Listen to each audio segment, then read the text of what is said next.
Prologue. When I cross everything that has sunk and wage war on eternity, you are my battle flag. Wang Xiaobo. This box, it'll just help you put it by the door. As for the things inside, I didn't organize them out for fear of putting them in the wrong place. When you leaned against the bedroom door, watching Yin Xiao carefully set the box down while reminding her, I've already labeled all the wires and plugs, so remember not to mix them up. When you were at your house, it looked quite messy, but now that it's packed, it's not too bad. Yin Xiao glanced around the bedroom and looked at her. Are you listening to me? Xiao Yu. She finally snapped back to reality and nodded slightly. Yeah, I heard you. Yin Xiao observed her slightly furrowing her brows and walked over to ruffle her hair. You're always so scatterbrained. I really worry about you living alone from now on. Will anything go wrong? When you go to bed at night, make sure to close all the doors and windows, check all the appliances before going out, and most importantly, don't skip meals just because you're feeling lazy. When you quietly listen to him speak, and after a while, she subtly took a step back. Why are you just like my parents? Always thinking ill-starved to death living alone. I really do worry about that. Yin Xiao rolled up his shirt sleeves, a faint smile appearing on his handsome face. And just now, Annie told me that rather than letting you live alone, they would prefer you to move in with me. What do you think? He looked at her, gently continuing, I brought this up with you a while ago, and you said Uncle and Annie might not agree. Now that they've said this, as long as you nod, we can move to my place right away. Wang Yu stood in front of him, feeling his gentle gaze covering her cheeks, warm and intense. Are you hungry? After a moment, she deliberately avoided his question, looked up and smiled, hurriedly walking out of the bedroom. You've been busy moving for me all day. You'll go downstairs to the supermarket to buy some ingredients for dinner. Wait for me. Yin Xiao, looking at her as she dashed away like the wind, thought she was just shy and smiled, following her with reminders. It's cold outside. Put on your coat. She replied and picked up the coat hanging on a rack, putting it on as she opened the door and walked out. Once out of the elevator and walking out of the building, the cold wind rushed in her neck, and she suddenly realized she had forgotten to wear a scarf. It's really cold. Taking a deep breath, she shoved her hands into the pockets of her coat and walked against the wind towards the community entrance. Shanghai in December is indeed very cold. The damp chill of the southern city is even more biting than the dry cold of the north, which is heating. In her mind, she couldn't help but recall how Yin Xiao's hands had turned red while moving her boxes one by one from the car last time, and her eyes dimmed slightly. They had been together for 3 years, and Yin Xiao had always cared for her like this, attending to the smallest details. He is a very good boyfriend, and her parents also praise him endlessly. And the fault in that incident was indeed not his. He wasn't even aware of it. She was just too honest of a person. After what happened last week, facing him again today, she really couldn't manage to be as relaxed and carefree as before. Lost in her worries, when she bought a basket of ingredients at the nearby supermarket and was about to pay, she realized that she had left her wallet at home. If you want, let the customers behind you check out first. The cashier saw her flushing as she rummaged through her pockets, her expression a bit awkward. There was a long line of people behind her, and under their gaze, Wang Yu felt so embarrassed she wished she could bury her head in the ground, only able to lower her head and apologize as she stepped back for the people behind her. Sorry, I can help pay for you first. Just then, as she was about to hand her basket to the cashier and return to get her money, she heard a gentle voice from a man behind her. Wang Yu looked back in surprise, only to see the speaker was the next customer in line. He was a young man with striking features, looking very handsome, and just standing there, he exuded an extraordinary aura. He truly lived up to the title of a handsome man, she thought. Wait, the problem is she didn't even know this handsome guy. Thank you. Mumbling her gratitude, as she was still in shock and her mind was a mess, the cashier, beaming, told the man her total amount, and he quickly paid for both their purchases as he had only bought a few bottles of water. When you stood there, watching the man carry her things over, almost mechanically speaking, really, thank you so much. I'll get my money at home and pay you back right away. My home is just next door, very close. The man observed her awkward expression and couldn't help but smile a little, remaining silent, just gentlemanly carrying her things and signaling her to leave the checkout. It wasn't until they both walked out of the supermarket that Wang Yu suddenly realized something seemed off. There were clearly 2 paths out of the supermarket, one to the left towards the bus station and the other to the right towards the community. How did this man know she was headed right without asking anything? Do you live in the Yueshin community? Before she could speak, the man spoke first, The path was quiet, and she could finally hear his voice clearly. It was very pleasant, low and magnetic. Yeah, she nodded dazedly. I just walked behind you out of the community, he said gently. Oh, I see. She realized and rubbed her head, exclaiming, what a coincidence. Oh, the handsome guy was her neighbor in the same community, and it was quite rare to have such a quality to help a stranger neighbor pay. As they spoke, they soon reached the community gate, and she quickly took the things from the man's hands, feeling embarrassed as she thanked him again. Really, I'm sorry for the trouble. He'll go up and get the money. Can you wait for me here for a bit? Just a moment. He coughed lightly. Which building do you live in? Ah. She turned back and pointed not far away, Building 11. The man curved his lips into a smile. I live in Building 11 too. Wang Ye's eyes widened in surprise, nearly asking out loud, which floor do you live on? 15th floor, he replied, pressing his thin lips together. This is just too coincidental, right? Wang Ye was so surprised her jaw almost dropped. It was unbelievable that not only did she and this helpful handsome guy live in the same community, but they also live in the same building and on the same floor. The man observed her comically surprised expression and couldn't help but smile wider. It seems we were truly next-door neighbors. And could see this moment. They walked side by side towards Building 11, and she made a great effort to calm herself down a bit. I just moved in today, renting 1501. He nodded. I live in 1502, but it's rare for me to come back and stay. She looked at him in confusion. The man smiled, reaching to press the elevator button. I usually teach at a university in the UK. I'm back for a holiday because of the Christmas break. Oh, so not only was the handsome guy good-looking and well-mannered, but he also taught in the UK. When you couldn't help but show admiration on her face as they entered the elevator, and after thinking for a moment, she asked, what subject do you teach? Math. He tilted his head to look at her. I'm the worst at math, she said, immediately sticking out her tongue. I've never passed a math test from childhood to now. I remember once during an exam, I got the paper and just turned in a blank one. The teacher was standing at the podium, so angry that her face turned white. She thought I was provoking her, but I really didn't understand a single question. The more Wang Ye talked, the more she felt a pang of bitterness that my mom and dad are both really good at math. I really don't know if I've mutated genetically. I can only say, he couldn't help but laugh after she finished, gently winking at her. Thank goodness you're not my student. Yes, they were talking. The elevator arrived at their floor.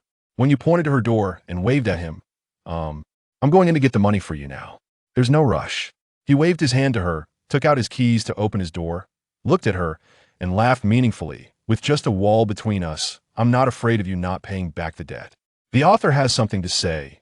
TSK, this strong scent of impending romance. Dear little flying hero, you'll understand later how to repay your debts physically, okay? Our handsome man is a lifelong commitment. Here comes the long-awaited story of Au and the little flying hero. Love, heartfelt, sweet, warm. It's all here. By the way, it's definitely a double C. You can rest assured, because of the plot's needs, the supporting characters are also very important. I hope everyone can read with peace of mind. This story is, of course, 1v1. I haven't written in a long time, and I'm super nervous. Everyone come and leave messages to cheer me on. Our Au is so handsome. Handsome, smart, and high quality. Currently updating every other day. The next update will be the day after tomorrow at 8 p.m. Moi. Chapter 1. The First Encounter 1. After saying goodbye to the handsome neighbor, Wang Yu rang her doorbell.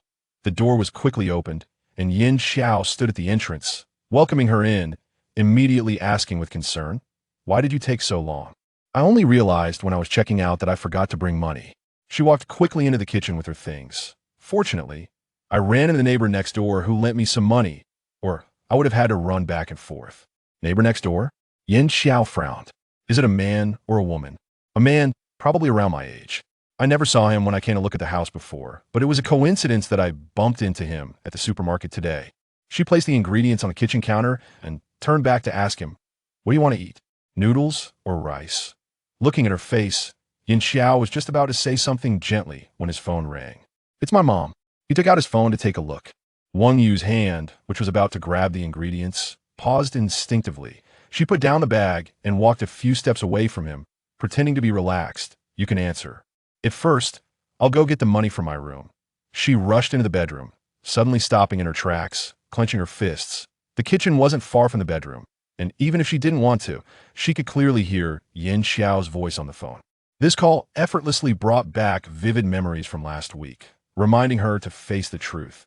And since childhood, whenever faced with a problem, her first reaction had always been to escape. She had lived a comfortable and carefree life for too long, and she never expected this day would come so quickly. So what should she do now? Shall you? At some point, Yin Xiao had finished his call and come to her side. She tensed up and immediately turned around. What's wrong with you? Yin Xiao slightly leaned down and touched her forehead. You don't look well today. I'm fine, just a bit tired. She quickly shook her head and forced a smile. I guess I've been busy moving these days and haven't slept well. I get like this when I'm sleep deprived. Did you finish your call? To change the topic, she asked. Yeah, Yin Xiao replied, putting away his phone. My mom wants me to meet her for dinner at a restaurant on the Bund. Akati seems her friend's family is also there, and she's urging me quite a bit. Her heart sank slightly, and she smiled at him.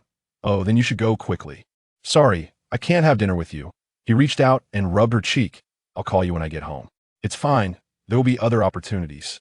At this moment, she turned aside, avoiding his gaze. I'll see you downstairs. Watching Yin Xiao drive away from the community, Wang Yu finally let out a sigh of relief. But amidst the relaxation, that lingering discomfort returned to her heart. Slowly taking her keys to open the door, just as she was about to lie down on the bed for a bit, she remembered she needed to repay the handsome neighbor next door. Hastily rummaging through her wallet, she opened the door and walked to 1502, gently pressing the doorbell. During the wait for the door to open, she felt like she could smell something burnt. Huh, did someone's dinner get burnt? While she was thinking, the door finally opened from within, and the handsome neighbor, who had looked neat moments ago, now appeared quite disheveled, holding a spatula in one hand and a charred pot in the other, with grease stains on his clothes. The two stared at each other, and the handsome neighbor lightly curled his lips. Sorry, I just burnt my cooking. Did the smell reach you? Not really. When you looked at him, I'm here to return the money. Can you wait a moment? The handsome neighbor seemed too busy to handle everything at once. The kitchen is still a mess. Let me take care of it first. As he spoke, when you noticed the smoke wafting out from behind him in the tidy and clean indoor space. Sorry to make you laugh. The handsome neighbor looked back at the chaos behind him, cleared his throat. I'm really not good at cooking. I tried at this rare time, but still failed. Well, when you hesitated for a few seconds before surprisingly saying something that shocked even herself, would you like to come to my place for dinner? The other party was clearly taken aback and didn't answer for a moment. Her cheeks flushed quickly, and she stammered, I just thought that since you helped me at the supermarket, if you don't mind, I happen to have some ingredients at home, and I cooked that not too inedible. After listening to her, he stared at her for a few seconds, then suddenly smiled slightly. Thank you. Then, you don't have to pay me back for the supermarket money. After pondering for a moment, he nodded lightly to her. I'll come over after I clean up the kitchen. Sorry to trouble you. Oh, she touched her arm, nodding with a red face. Okay. My name is Fu Yu.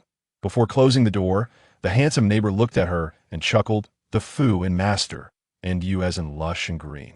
When Wang Yu returned to her kitchen to cook, she suddenly realized that although it was out of kindness and friendliness, she had indeed invited a stranger man to her home for dinner just a few minutes ago. Her best friend had complained more than once that her reflexes were slow enough to circle the earth 3 times, and Yin Xiao always worried she might be easily abducted while walking on the street. So doing something so thoughtless probably could only be her. However, as she chopped vegetables, she racked her brain with her remaining brain cells to analyze that her new neighbor, being so handsome and a long-term overseas educator, should not be a bad person. Wang Yu shook her head and, from the very beginning, subconsciously categorized her new neighbor as harmless. She quickly stir-fried a couple of home-cooked dishes with the ingredients she bought, and soon the doorbell rang. She wiped her hands with a clean cloth and ran to the door. Standing at the door was Fu Yu, who had changed into clean clothes and was holding a beautifully packaged gift box. He smiled lightly and said to her, I don't know if you like sweets, but these are cookies I brought back from England. Sensing that she might feel embarrassed, he added lightly, just a small gift for the new neighbor, nothing special. Thank you, she replied. She hesitated, feeling that accepting a gift under such circumstances was a bit awkward. But as a die-hard sweet lover, coupled with his calm and composed demeanor, she could only accept the treats from his hand and hurriedly invited him inside. Please wait at the dining table for a moment. I'll bring the dishes out right away. I'll help you, he said, not waiting as instructed, but choosing to follow her into the kitchen. As they entered the kitchen together, Wang Yu felt a bit flustered. Seeing him waiting for her to give instructions, she could only point to the pot of noodles. Then, could you please take this out, do you need pot holder? He asked her. Yes, she nodded. The table was soon set with dishes and noodles. While Wang Yu turned to grab 2 pairs of chopsticks, he had already served the noodles in bowls and neatly placed them in front of her. The etiquette and attentiveness he displayed were already fully evident in her new neighbor. After turning on the air conditioner in the living room, she returned to her seat and awkwardly invited him. Let's eat while it's hot. I hope it suits your taste. Fu Yu, sitting across from her, smiled slightly and picked up his chopsticks, saying softly, For me, after returning to China, even a bowl of plain rice can make me feel grateful. She chuckled. Is it that exaggerated? Soft fried fish, fried potato strips, grilled beef. That's basically the home-cooked food in England. I've always felt that no matter how delicious a steak is, it can't compare to a bowl of wontons. He picked up some vegetables with his chopsticks and added, Besides, you can see how incredible my cooking skills are, so I can only eat in the cafeteria. I can't cook Chinese food. Myself, the dishes you cooked are very tasty, he said after tasting a bite. Chuckling, I'm not just flattering you, it's really good. When you felt a bit embarrassed by his compliment, as long as you don't mind that it's not delicious, how's the taste of the noodles? He nodded after trying a few bites. They have a good elasticity and chewiness, and they're not sticky. I've loved eating noodles since I was a child. In school, I had wontons for breakfast almost every day for a year. To avoid the awkwardness, she propped her chin up and found a topic to talk about. Naturally saying, so my hobbies apart from sleeping and eating are carefully studying how to make the best tasting noodles. After she finished speaking, she realized that she had instantly revealed her foodie and lazy nature in front of her handsome neighbor. This really isn't good, right? She thought he would look down on her for being so clueless and having a long reflex arc, but to her surprise, Fu Yu seemed quite interested and asked, a food lover, have you graduated from university now? Yes, I graduated, she said. I'm now a flight attendant for China Eastern Airlines. He nodded thoughtfully. I went to England after finishing high school and stayed on at Imperial College as a teacher after completing my doctorate. Imperial College. Wang Yu recalled that her best friend, Chen Hanxin, had mentioned this university to her before. The IT seemed to be one of the top universities in the UK, renowned for its science and engineering programs, basically on par with MIT in the US. Her new neighbor really is a rare man with both talent and looks. After a long pause, she sighed and quietly exclaimed, I feel like there's a huge gap between our career levels. Her tone carried a hint of low spirits. Hearing her words, Fu Yu suddenly looked up at her and said in a moderate voice, I think your profession is great. Really? She seemed to think of something and looked a bit dazed. My job. I can only say it's just a way to make a living, with no aspirations at all. I've always respected everyone in every profession, whether their aspirations are high or low. Every industry needs people to keep it running. So, remember to never look down on your profession, he added before lowering his head to continue eating noodles, no matter what others say. These words, though simple and ordinary, were not said with any intention, but Wang Yu found herself stunned, a wave of emotions surging in her heart, almost filling her entire being. She had been lazy since childhood, never putting much effort into studying, often sleeping in class. Her parents doted on her and were reluctant to criticize her, but she had heard plenty of gossip and accusations from relatives and those around her. Dumb, not doing well in school, no future, not able to earn a high salary, only able to do a specialized skill in the future. There were so many similar remarks. Later, she applied for a degree program almost at random, graduated from a junior college, and entered the flight attendant profession. During her work, she met Yin Xiao, the only son of a wealthy business family in Shanghai.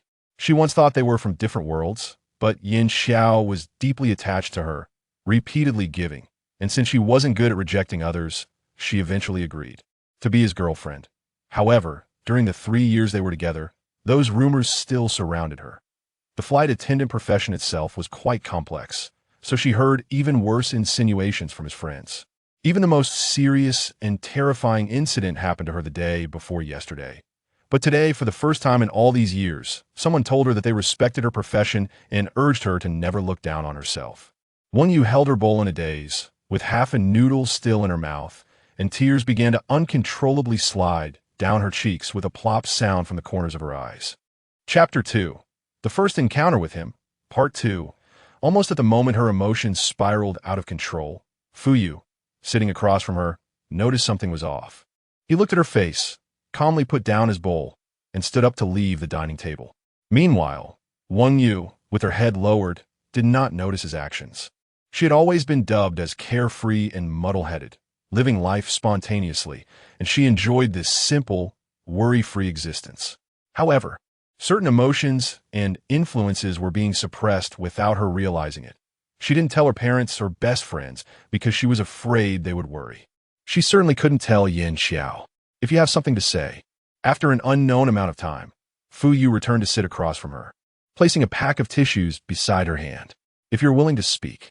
She nodded slightly, her eyes misty as she put down her bowl to grab the tissues. Fu Yu quietly sat there, watching her until her emotions calmed down a bit, waiting patiently. The day before yesterday, I just flew back from Singapore to Shanghai. She hastily wiped her face, gripping the tissues, her voice still a bit hoarse. I arrived in the evening, but unexpectedly, as soon as I cleared customs. I saw my boyfriend's mother waiting outside. I had met her a few times before, at my boyfriend's birthday party or a business dinner. I can't remember, but we hardly spoke, and I always felt she didn't like me much. She pursed her lips, surprised that it wasn't so hard to say these things out loud. Then that day, as soon as she saw me, she angrily grabbed my arm and told me to leave her son immediately, to get as far away as possible. She said I was shameless, didn't he know what kind of tricks I was using to cling to Yin Xiao, and thought he was just playing with me and would eventually dump me for a girl from a better family. But she didn't expect Yin Xiao would tell her he wanted to marry me. Anyway, it was all unpleasant words, and her voice was particularly loud. All my colleagues heard it. She smiled bitterly, recalling how dumbfounded she had been at that moment. It was the first time she encountered such a scene.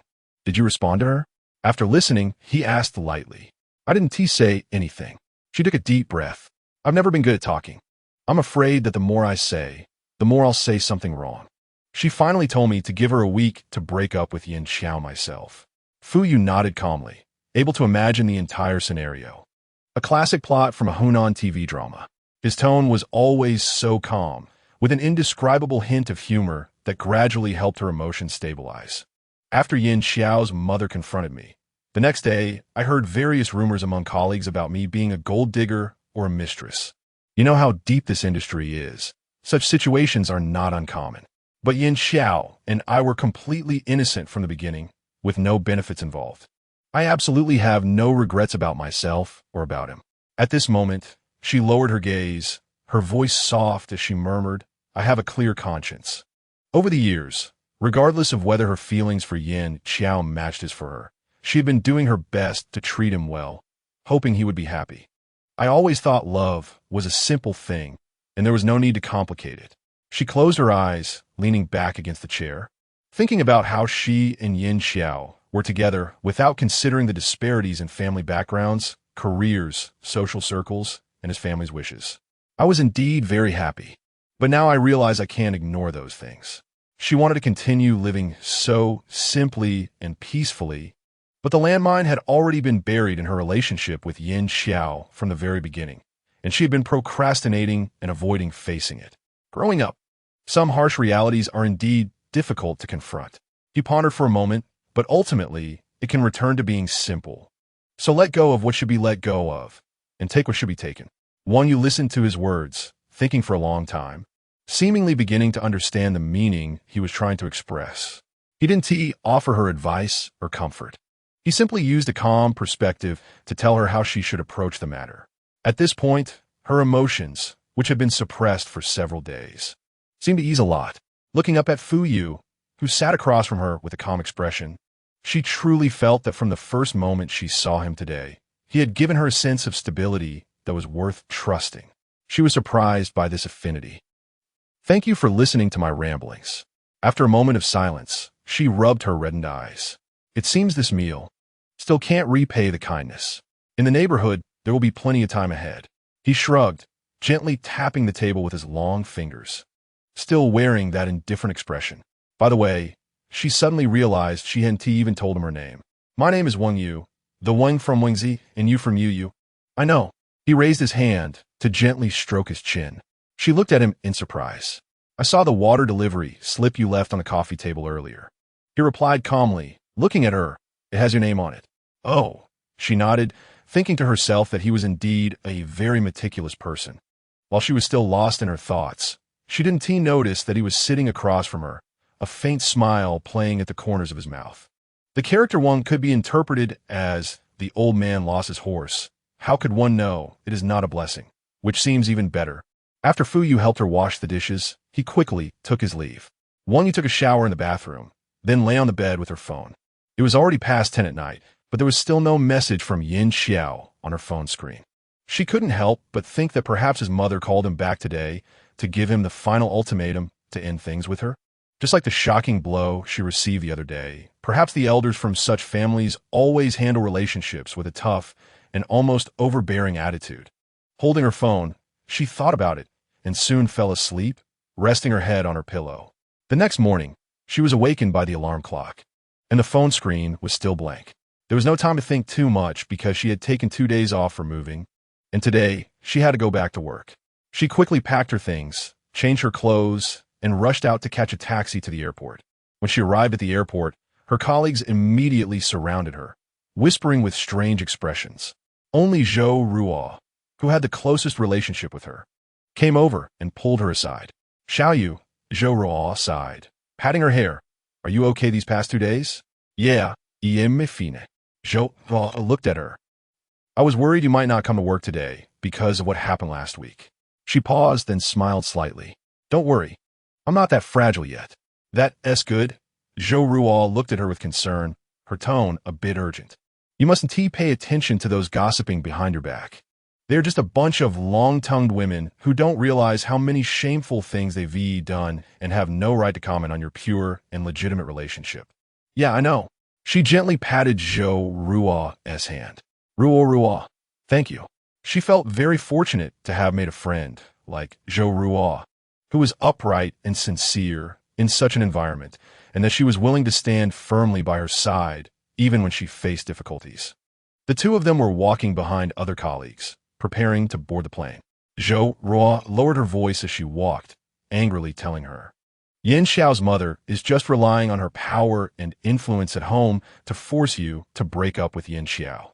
Has she ever thought about how you have treated Yin Xiao over the past 3 years? It's a blessing for Yin Xiao to marry such a good girl like you. Suddenly, Zhou Ruo asked, By the way, have you told Yin Xiao about this? She shook her head. I think, Zhou Ruo looked at her. He likes you so much, he will probably go against his mother and insist on marrying you. After 3 years, it seemed that to cheer her up, Zhou even teased her. I know very well how much Yin Xiao likes you. He really is willing to hang on this crooked tree of yours. When you bit her lip, just about to say something when her phone suddenly rang. Taking it out, she saw Yin Xiao's name and her heart skipped a beat. Quickly answering, Xiaoyu. Yin Xiao paused for 2 seconds before speaking. She replied, worriedly asking, why didn't you message me last night? Something happened last night. Yin Xiao's voice was inexplicably low, filled with hesitation and repression, something she had never heard before. A lot of things, I'm very confused right now. Xiao Yui. She held the phone, hearing his breathing becoming more rapid. I don't know how to tell you. Wang Yu's hand trembled. Is it about us? After a pause, she lowered her eyes and softly asked. Hearing her words, Yin Xiao fell silent on the other end. Wang Yu listened to his heavy breathing, feeling her heart sink bit by bit. Although she was a bit scatterbrained, she still understood the familiar people around her quite well. Xiaoyu, after an unknown amount of time, as she was about to step into the cabin, she heard Yin Xiao say, Let's talk when you get back. I'll come find you tonight. She was stunned, and before she could respond, the call had already disconnected. Xiaoyu, what did Yin Xiao say? Zhou Ruo, noticing her suddenly changed expression, asked. When you bit her lip, thinking that she might be overreacting, and forced a smile. He is probably busy with work and wants to talk about it tonight. Zhou Ruo just responded and was called away by other colleagues about flight matters. She stood alone, closed her eyes for a moment, and suddenly had an uneasy premonition. After a day of round-trip flights, that night when Wang Yu arrived at the airport, she said goodbye to Zhou Ruo and took a car home. Actually, since this morning, she had felt a bit unwell. with a feeling of phlegm in her throat and a stuffy nose.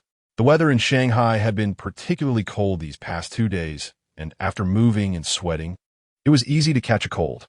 Given this, it might be a sign of getting sick. The evening traffic in Shanghai was really congested. She leaned against the car, tightened her coat, and closed her eyes to try to sleep for a bit when she felt her phone vibrating in her bag. Half closing her eyes, she fumbled for her phone and saw her best friend Chun Hanxin's name flashing on the screen. "Hello." She coughed lightly and picked up. "XINXN? Little flying hero." Chun Hanxin's voice quickly came through the phone, sounding a bit cold and hard. "Where are you right now?" "I just finished my flight, and I'm in the car. Heading home." She straightened up. After saying this one word, Chun Hanxin fell silent, as if she was thinking about something. Wing Yu and Chun Hanxin had been good friends for over 10 years, and a simple expression or sentence was enough for them to understand each other's thoughts. Clearly, she sensed that Chun Hanxin was not in a good mood. Xin. She rubbed her nose and asked, "Is it that Kuinchi is keeping you at home again?" Chun Hanxin was known for her strict husband. Her husband, Kuinchi, had known her for many years and treated her like a precious gem. After they got married, he often did things like keeping her home and not letting her go out. "No," Chun Hanxin replied firmly. Wang Yu stretched her legs and said casually, "So you must be missing me? By the way, do you want to come to my new place? I have to tell you, my neighbor is super handsome, and he's a math teacher." Before she could finish, Chun Hanxin interrupted her loudly. "Are you with Yin Xiao? The author has something to say." Haha. Seeing XIN appear always brings a sense of humor. Don't worry, all the main characters from the previous series will probably show up in this book. So just wait for the big gathering. Little flying hero, the future is long. I really think your neighbor is too scheming. He just setting you up for a fall? You still want to jump? I want to jump too. Don't worry, I'll quickly deal with the cannon fodder male supporting character. Just keep watching. The next chapter will be even more intense. And there will be familiar characters popping up too. Sango asks everyone to throw flowers. I'm being cute, shaking my waist and dropping my principles. I know you all love me. Haha, I've replied to all the comments. Look how diligent I am. Chapter 3. The Comforting Temperature, Part 1. Wang Yu heard Yin Xiao's name and perked up. No. He helped me move yesterday and went to dinner with his mother in the evening. After a pause, she asked, "What's wrong?" "Listen. This morning I went to Muse Bar with Kuinchi to find Zheng Yunji, and I saw Yin Xiao." She tightened her grip on her phone. "Because I was busy dragging Zheng Yunji out, I didn't have time to confirm, but you know my eyesight has been 5.0 since elementary school." Chun Hanxin's voice became sharper. "If I didn't see wrong, then the one hugging another woman and toasting happily is definitely Yin Xiao." Wang Yu froze, unable to digest this information for a moment. "Hey, little flying hero, are you still listening?" Chun Hanxin's voice was urgent. "Hello." On the other end, Chun Hanxin was anxiously waiting for her response, but Wang Yu felt her mind go blank. So he didn't call her last night because he went to the bar all night? He even said in the morning that a lot happened last night. It was very complicated, and he didn't know how to tell her. Forcing herself to calm down, she forced a smile and replied, "It's probably just a gathering with his friends." Chun Hanxin sneered. "A gathering at a bar in the middle of the night? What great enthusiasm. Wang Yu, you need to go find him right now and ask clearly. If he dares to do anything to hurt you, I will definitely make him pay." After saying this aggressively, Wang Yu didn't react at all. Chun Hanxin probably realized her tone was a bit harsh and softened her voice. "I'm already stressed out because of Zheng Yunji. She and she are still entangled and making herself suffer. Who knew that now there's a problem on your side too? I always thought Yin Xiao wouldn't do such things behind your back." Chun Hanxin's words, however, seemed to not register in Wang Yu's mind, as her worsening headache and confusion made her thoughts freeze. XIN. After a moment of silence, she shrank her body and softly said, "I'm feeling a bit headache right now. I'll call you after I talk to Yin Xiao, okay?" Her voice was hoarse, and Chun Hanxin felt uneasy upon hearing it. Wanted to say something more, but held back. "Okay, then I'll wait for your call. Be careful not to catch a cold." She put the hung-up phone back in her bag, and the car stopped right at her doorstep. Wang Yu, with a dazed expression, paid the fare and slowly dragged her suitcase upstairs. Struggling to open the door with her key, she pushed the suitcase against the wall and staggered back to her bedroom. collapsing onto the bed without changing her clothes. When she regained some awareness, it was her burning forehead that jolted her awake. Even though she was wearing a thick down jacket, she was still shivering, and since her bedroom faced north, it felt like an ice cellar without the air conditioning in this weather. Shivering, she squinted at the clock on the wall and realized it was already past midnight. Given her current condition, she was definitely running a fever, and she guessed the temperature was not low. Wang Yu touched her scorching forehead, racking her brain to remember. Where had she put the medicine cabinet when she was packing earlier? Mustering the strength to get out of bed, she fumbled in the dark to turn on the light and search the bedside table, but she still couldn't find it. The room was spinning in circles, and as she leaned against the wall, she walked to the storage cabinet in the living room and began to rummage through it layer by layer. The dizziness intensified, and she felt nauseous, swaying as she searched for something to lean on, accidentally knocking over the suitcase that had been propped against the wall. The loud crash echoed in the quiet of the night, startling her. She quickly bent down to pick up the suitcase, but her legs gave way, and she collapsed to the floor. The cold floor felt like ice, and Wang Yu felt as if she was about to burn up. She supported herself on the floor, trying to catch her breath. Thud, thud. Still kneeling on the ground and somewhat delirious, she heard a knock at the door. Who could be knocking at this hour? Could it be Yin Xiao? Wait a minute. She forced herself to stand up and slowly walk to the door. It's me. She heard a gentle male voice from the other side. Fu Yu. Huh? The handsome neighbor? Wang Yu shook her head and opened the door, seeing Fu Yu in home clothes and glasses standing at her doorstep. I just heard some loud noises next door, he said, looking at her kindly, and wanted to check if you were okay. Aye. She was about to say something when a wave of nausea hit her, and the headache intensified, making her feel like she was going to vomit.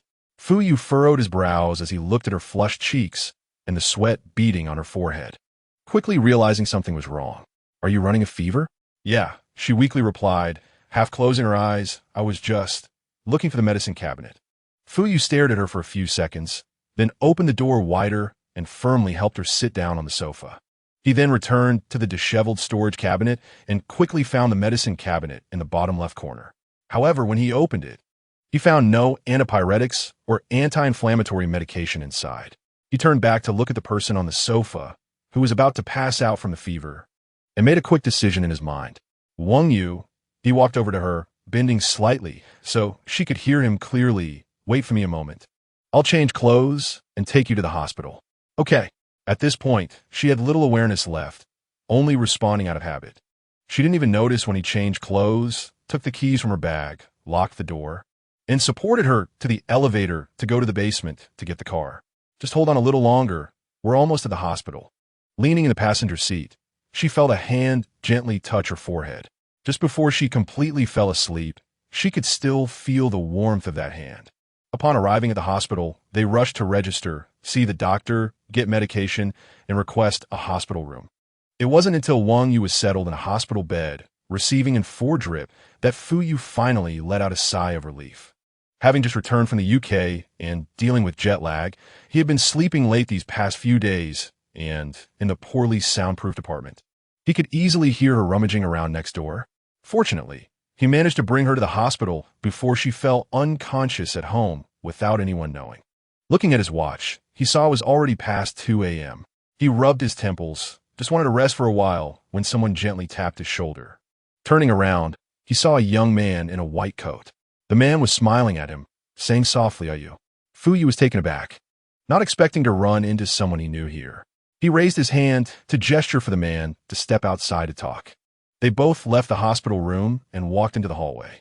The man smiled at him and said, "I really didn't expect to see you here." This man was Dai Zhongru, his closest friend from high school, now a renowned obstetrician-gynecologist at Ruijin Hospital.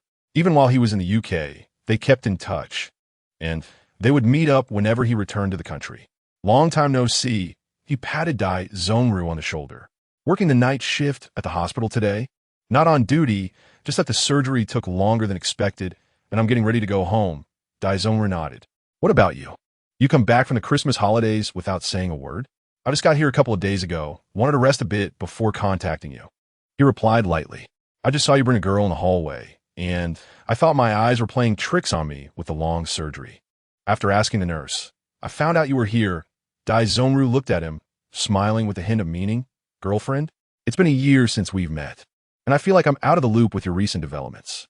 He shook his head, glancing at the hospital room. Not a girlfriend, just a neighbor. Neighbor? Dai Zongru was clearly surprised. I must have misheard. The least nosy person, Fu Yu, is actually taking care of a neighbor? Don't make me sound so cold-hearted. He patted Dai Zongru's arm. She has a fever, and I just helped bring her to the hospital for an 4. Oh, Dai Zongru replied thoughtfully. But I just felt that girl looked somewhat familiar, like I've seen her somewhere. Not that she's generic-looking, but really familiar. Fu Yu pondered for a moment. You probably saw her at Chun Huanxin and Ku Inchi's wedding. She was the bridesmaid. Yes, I remember now. Dai Zongru snapped his fingers. She's Xin's best friend, right? Yeah. Strange. When did you two meet? How could she be your neighbor? Just met. I only found out when I came back this time that she moved in next door, Fu Yu sighed. What a coincidence. Dai Zongru had a meaningful look on his face. I need to tell my wife that you suddenly became neighbors with Xin's best friend in her circle. You're not getting any younger. You should stop staring at numbers all day and consider settling down with a nice girl. After a few remarks, Dai Zongru added, You're being naggy. He shrugged. You sound just like my mom. Dai Zongru laughed, teasing him, Hey, that girl looks quite cute. Why not go for it? I'm telling you. A close neighbor is better than a distant relative. That's the truth. She has a boyfriend, he replied flatly. Dai Zongru looked at his expression and suddenly blurted out, are you still thinking about Xia Xia? Fu Yu raised his eyes, looking at Dai Zongru with a mix of amusement and exasperation. Xia Xia is about to get married. What do I have to think about her? Why are you digging up old history? You're getting more and more nagging. That's right, looking forward to a new life. Dai Zongru snapped his fingers at him, looking eager to return home. My wife is still awake, waiting for me, so I'll be leaving now. We can chat again when we meet in a couple of days. He waved at Dai Zongru and turned back to the hospital room. He sat down in the chair beside the bed and looked up at Wang Yu's defenseless sleeping face. Naturally, he reached out his hand to tuck her blanket and then checked her forehead. With the foredrip going, her fever should subside faster. He leaned back in the chair and kept watching her. When she was sound asleep, she looked calm and obedient, unlike her usual dazed and spaced-out self when awake. He remembered the first time he saw her at Chun Huanxin's wedding. She seemed unable to walk in high heels, which led to her falling flat on the floor at the entrance of the venue, making everyone burst into laughter. Naturally, his mind wandered back to the other night when he had dinner at her house, watching her speak to him through tears. He had always thought she was a bit dull and awkward, but he didn't expect her to have such real emotions, insecurities, discomfort, or restraint, simply habitually hiding them beneath her dazed exterior, not wanting anyone to see.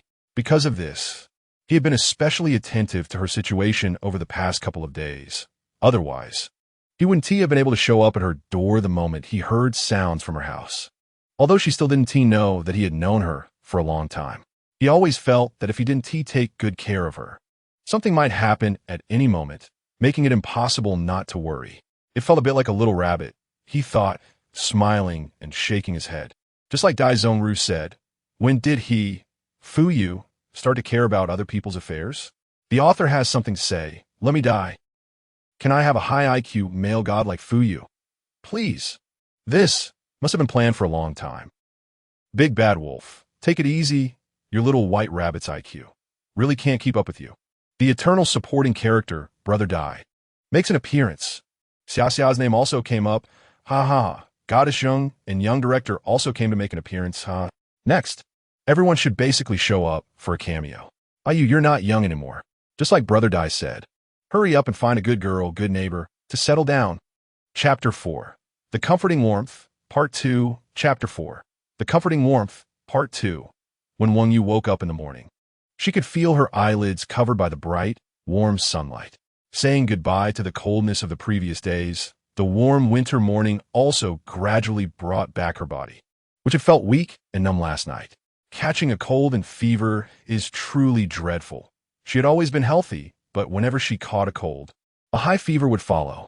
Was it because her body and mind had been too exhausted these past 2 days? She felt much better, and her thoughts became clearer. She slowly opened her eyes, and what came into view was the hospital's white walls and the foredrip she was connected to. Why am I in the hospital now? Still unable to recall what had happened last night. The door to the hospital room was pushed open, and she looked up to see a nurse coming in with a tray for changing her for. Well, judging by your appearance, the fever should be completely gone. The nurse walked to her bedside, skillfully replaced her 4 bag, and smiled, saying, "Just one more bag, and you could be discharged." Seeing her in a daze, the nurse couldn't help but add, "Young girl, you're really lucky. It's just a fever, no other symptoms. Your boyfriend stayed up all night to look after you. When your fever didn't go down in the middle of the night, he even came to the duty room to ask about you. He was so worried about you. Oh, being young is great. I envy you." The nurse was a middle-aged woman, and the more she spoke, the more animated she became, raising her voice and drawing the attention of the patients in the adjacent beds. Now, poor Wang Yu, who had no idea what had happened, felt even more dizzy from the nurse's chatter. Boyfriend? She remembered that Yin Xiao hadn't come to find her last night. So who brought her to the hospital? Moreover, this young man looked quite handsome. Before the nurse left with her tray, she couldn't resist adding, "He is really a good man. You should hurry and marry him." Just as the nurse opened the door to the room, someone was coming in from outside, and in Wang Yu's line of sight. Fu Yu walked into the hospital room amidst the nurse's series of enthusiastic remarks. "You're awake?" He was still wearing the coat from last night as he walked over to the chair beside her and placed a steaming bowl of congee on the small table next to her. Wang Yu stared at his handsome face, nodding slightly. "The fever has gone down?" The nurse just said so. "You haven't eaten anything for a whole night. Your stomach might not handle it." He looked at her for a few seconds, then, as if performing a magic trick, produced a thermos. With his long fingers, he opened the lid and poured some warm water. "Can you sit up?" he asked again. She responded with a hum, and as she began to lift herself, he reached out to lift the pillow under her head, politely supporting her shoulder to help her sit up against the head of the bed. "Drink some water first." He handed the bottle cap to her. She took it and slowly drank. "Have some congee too." Taking back the cap, he opened the lid of the congee, set up the small table for her, and carefully handed her the spoon and congee, warning her to be careful as it was hot. His voice remained calm and composed as she held the spoon and quietly started to take small bites of the congee. Gradually, memories of the previous night came back to her. When she was feeling so miserable with her fever, isolated and helpless, it was this voice that calmed her heart down. The congee was hot, the warmth spreading from her lips and tongue, like a raging fire, extending to her fingers and limbs. So the good boyfriend the nurse mentioned was him. It turns out that the person who knocked on her door last night brought her to the hospital for an emergency and stayed up all night with her while she received for treatment. And help her buy congee this morning was this handsome neighbor she had known for only a few days. The probability of meeting someone like him must be 1 in a million, right? By the way, if I go to buy a lottery ticket tomorrow, will I win the grand prize? I think you're really good at taking care of people. She thought this in her heart, but unexpectedly, it slipped out her mouth. After saying it, she was stunned, and she didn't even dare to lift her head, continuing to bury herself in her congee. Fu Yu was silent for a moment, his gaze falling on her soft hair, and he replied lightly, "You are the first person to say that." She almost choked on a spoonful of congee. "I left for study abroad early and have always lived alone. I can only say that I manage my own life quite well," he said leisurely, "but it might be because I had to take care of my sister before going abroad." "Sister?" She perked up her ears and lifted her face. "Is she your biological sister?" "She just started college." He nodded slightly and paused, "But she doesn't study very well, especially in math." When you chuckled, "I feel like I'm getting hit even while lying down." He laughed too. "If you two were my students, I'd probably lose a few years off my life. When she was little, I tutored her in math. I repeated a question 10 times, and she still didn't understand." He seemed to be reminiscing.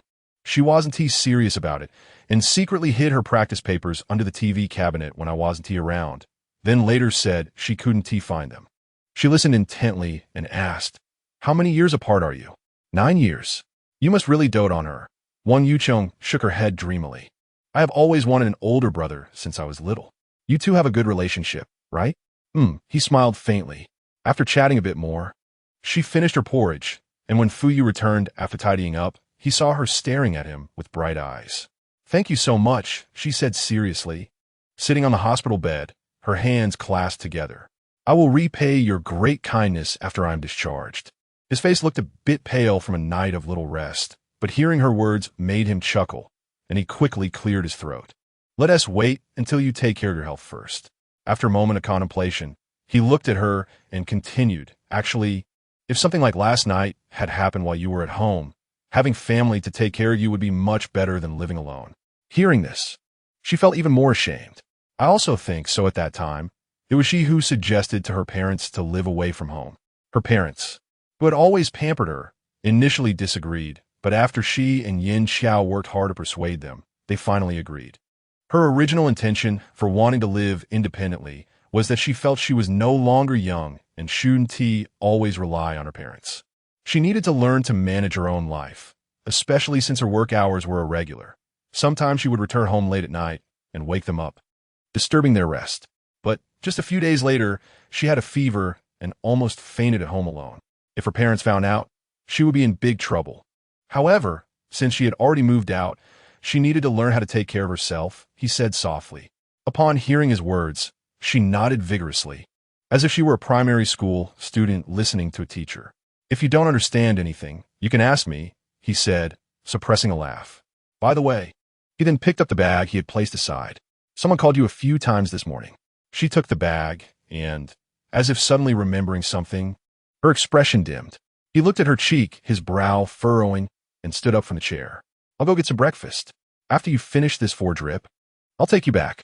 She nodded, watching him walk out of the ward, and took out her phone from the bag. The phone displayed a list of missed calls, most of them from Yin Xiao, and there were also calls from Zhou Ruo, who was worried that she hadn't gone to work. She quickly texted Zhou Ruo, asking her to request sick leave using her annual leave, and that she would return to work tomorrow. Just as she finished sending the text, a call came in. She looked at the caller ID for a moment before gently sliding her finger across the screen. Xiaoyu. Yin Xiao's voice on the other end sounded somewhat anxious. Why did you take so long to answer the phone? The familiar voice sounded a bit strange after a day apart. She held her phone and remained silent. What's wrong?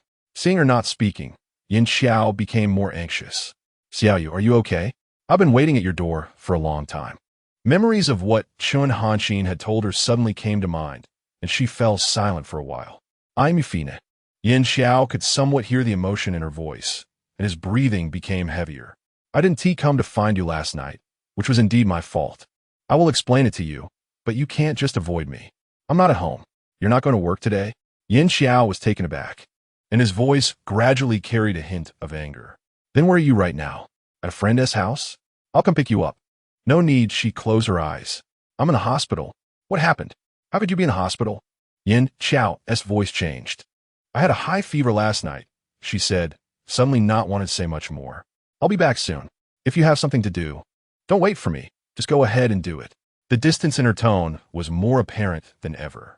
Yin Xiao fell silent for a long time before saying heavily, I don't have anything important. I'm waiting for you at your door. After hanging up with Yin Xiao, her mood soured and she found herself distracted while handling her discharge paperwork.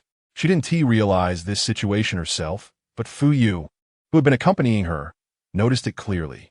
When they left the hospital and he drove her back to the community, it was almost noon. After parking, they walked together to take the elevator upstairs. After returning, you should have a good talk with him, he said suddenly as he pressed the elevator button. If you still value him, it's better to talk things out. Wang Yu was still in a daze when she heard this, and her heart jolted, then warmed. He really is a very thoughtful person. She had never seen a man who could be so meticulous in every aspect, and he presented it in such a gentle manner that made it easy for her to accept. Okay, for some reason, she felt that what he said was always right. Although the fever had subsided, her runny nose and sore throat followed closely behind. As they exited the elevator, she felt as if her nose was about to run, making her very uncomfortable. Fu Yu, noticing, held back a laugh and handed her a pack of tissues. Thank you. The gratitude in her gaze nearly brought her to tears as she quickly took out a tissue to cover her nose.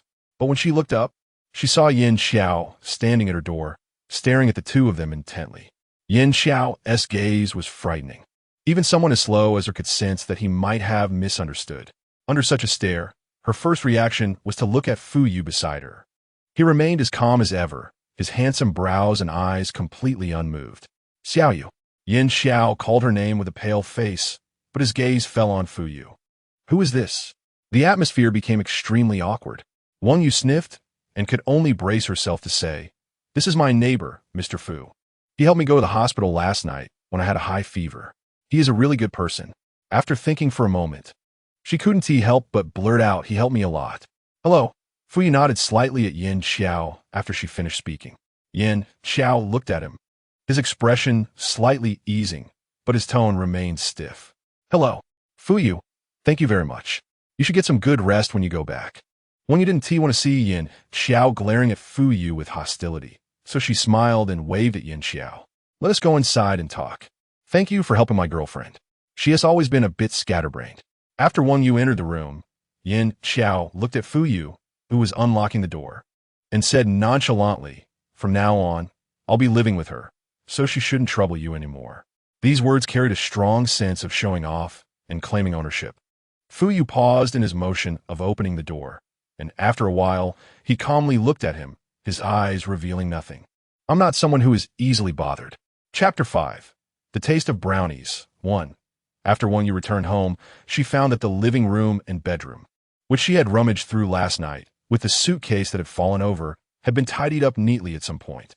This must have been organized by Fu Yu last night. Standing quietly, the scene of him bringing porridge into the ward this morning flashed in her mind. Elegant and composed. Plain yet warm. "I'm hearing you give such high praise to a man for the first time." Yin Xiao's voice sounded behind her, slightly jealous. "Xiaoyu, I'm your boyfriend, and you haven't complimented me even once in all these years." She felt a bit embarrassed and turned her head. But before she could see his face clearly, he reached out and hugged her tightly.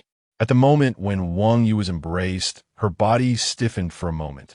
But after moving a bit, she couldn't break free. She could only say, "I'm seriously coughing from a cold, so please don't get too close or you'll catch it." Xiao Yu, held tightly by Yin Xiao, asked, "Are you still angry with me? Let's sit down and talk." She said, "My nose is stuffed up. I really can't breathe." Hearing her say this, he could only let her go and sat down on the sofa with her. But his gaze remained firmly locked on her face. "I didn't come to find you last night because I had an argument with my mom at home," he said, looking at her and rubbing his hair irritably. "I don't know why, but since the day before yesterday, she suddenly insisted that I break up with you. And her attitude is resolute. She won't listen to anything." She had no expression. Yin Xiao looked at her unperturbed face and with a tense expression. He reached for her hand. "But I didn't agree, Xiao Yu. No matter what she says, I won't break up with you. Has she come to find you and said anything?" He asked tentatively when he saw she wasn't speaking. Wang Yu's heart trembled, thinking of the words she had naturally shared with Fu Yu that day. But now in front of Yin Xiao, she suddenly couldn't say a word. "No, that's good." Yin Xiao seemed to breathe a sigh of relief. "If she puts pressure on you, that's the last thing I want to see." This statement touched her heart slightly. After thinking for a moment, she said, "Yin Xiao, I think your mom probably didn't want me and you to be together for a long time." After a moment of silence, he replied, "It's okay for me to bear some pressure, but the girl I want to marry is my business. Her wishes won't affect the final outcome. Xiao Yu, let's get married." She was stunned, momentarily thinking she had misheard. "Huh?" I said. He held her hand in his palm, looking straight into her eyes. "Marry me. Let's get married, okay? When I first saw you 3 years ago, I felt something different. Over the years, being with you has always been easy and joyful. Regardless of whether my family and friends approve, the only girl I like is you. I truly hope that the person who accompanies me for life is you. I know that in the beginning, it was me who was persistent in pursuing you, and you agreed to be with me. You might not feel as strongly for me as I do for you, but I will always cherish you as I did at the beginning. I've already bought the ring. I left it at home this morning in my rush to find you. If you agree, I'll go back right now to get it." His gaze was gentle, and his words carried heavy emotions. No matter what, for the past 3 years, he had always looked at her with such eyes. After hearing these words, the discomfort that had accumulated in Wang Yu's heart over the past few days softened somewhat. "Can you let me think about it?" After a moment's hesitation, she said, "After all, this is a very important decision, and I can't ignore your family's opinions. You know, I'm used to being laid back. and thinking about such serious matters all of a sudden makes my head spin. She smiled. Yin Xiao moved his lips and finally said, "Okay, I'll wait for you. You still have to work today. It's not good to be absent from the company." She coughed lightly. "I'll send you." "No need, just rest at home." He didn't get up. "Really? You don't need me to keep you company at home?" She shook her head. "It's okay. The fever has gone down. It's just a cold." The two walked to the entrance, and Yin Xiao bent down to put on his shoes. Wang Yu hesitated for a moment, but still called out to him. "I have something I want to ask you." "What is it?" "On the day I moved, your mom asked you to go out for dinner. And later you told me a lot happened. What was it?" Yin Xiao straightened up, his expression suddenly changing slightly. After a pause, he said, "You listen to me. Don't be upset. There was another family at the dinner. They were friends of my mom who returned from Canada. After dinner, their daughter wanted to go to a bar to drink, and my mom insisted that I take her. I called a few friends to join in. It was a noisy crowd, and they kept pouring drinks for me and wanted to play punishment games. I got really drunk, as if afraid she would be angry." He quickly added, "Xiao Yu, I know you don't like me drinking. That time was special. I promise it won't happen again." Yin Xiao's words matched what Chen Huanqin had told her that day. Perhaps he was just playing a punishment game while hugging another girl. He shouldn't have been deceiving himself, right? Feeling unwell, she didn't delve further into what he said, but just nodded. I understand. Don't keep feeling down. I'll worry," he said as he opened the door. "You rest well these 2 days, and I will also try to convince my mom to agree. Sleep in on the weekend. I'll come pick you up in the evening to have dinner with your parents." She paused and agreed, but she didn't see his heavy and complex gaze before he left. After resting well at home for a night, in the following workdays, Wang Yu still followed her routine. However, on the rare Saturday off, she unusually didn't sleep in but got up early to go to the market to buy groceries. On her way out, she received a call from Chen Huanxin, telling her that she and Yin Xiao had clarified their misunderstandings, but she didn't mention anything about the proposal.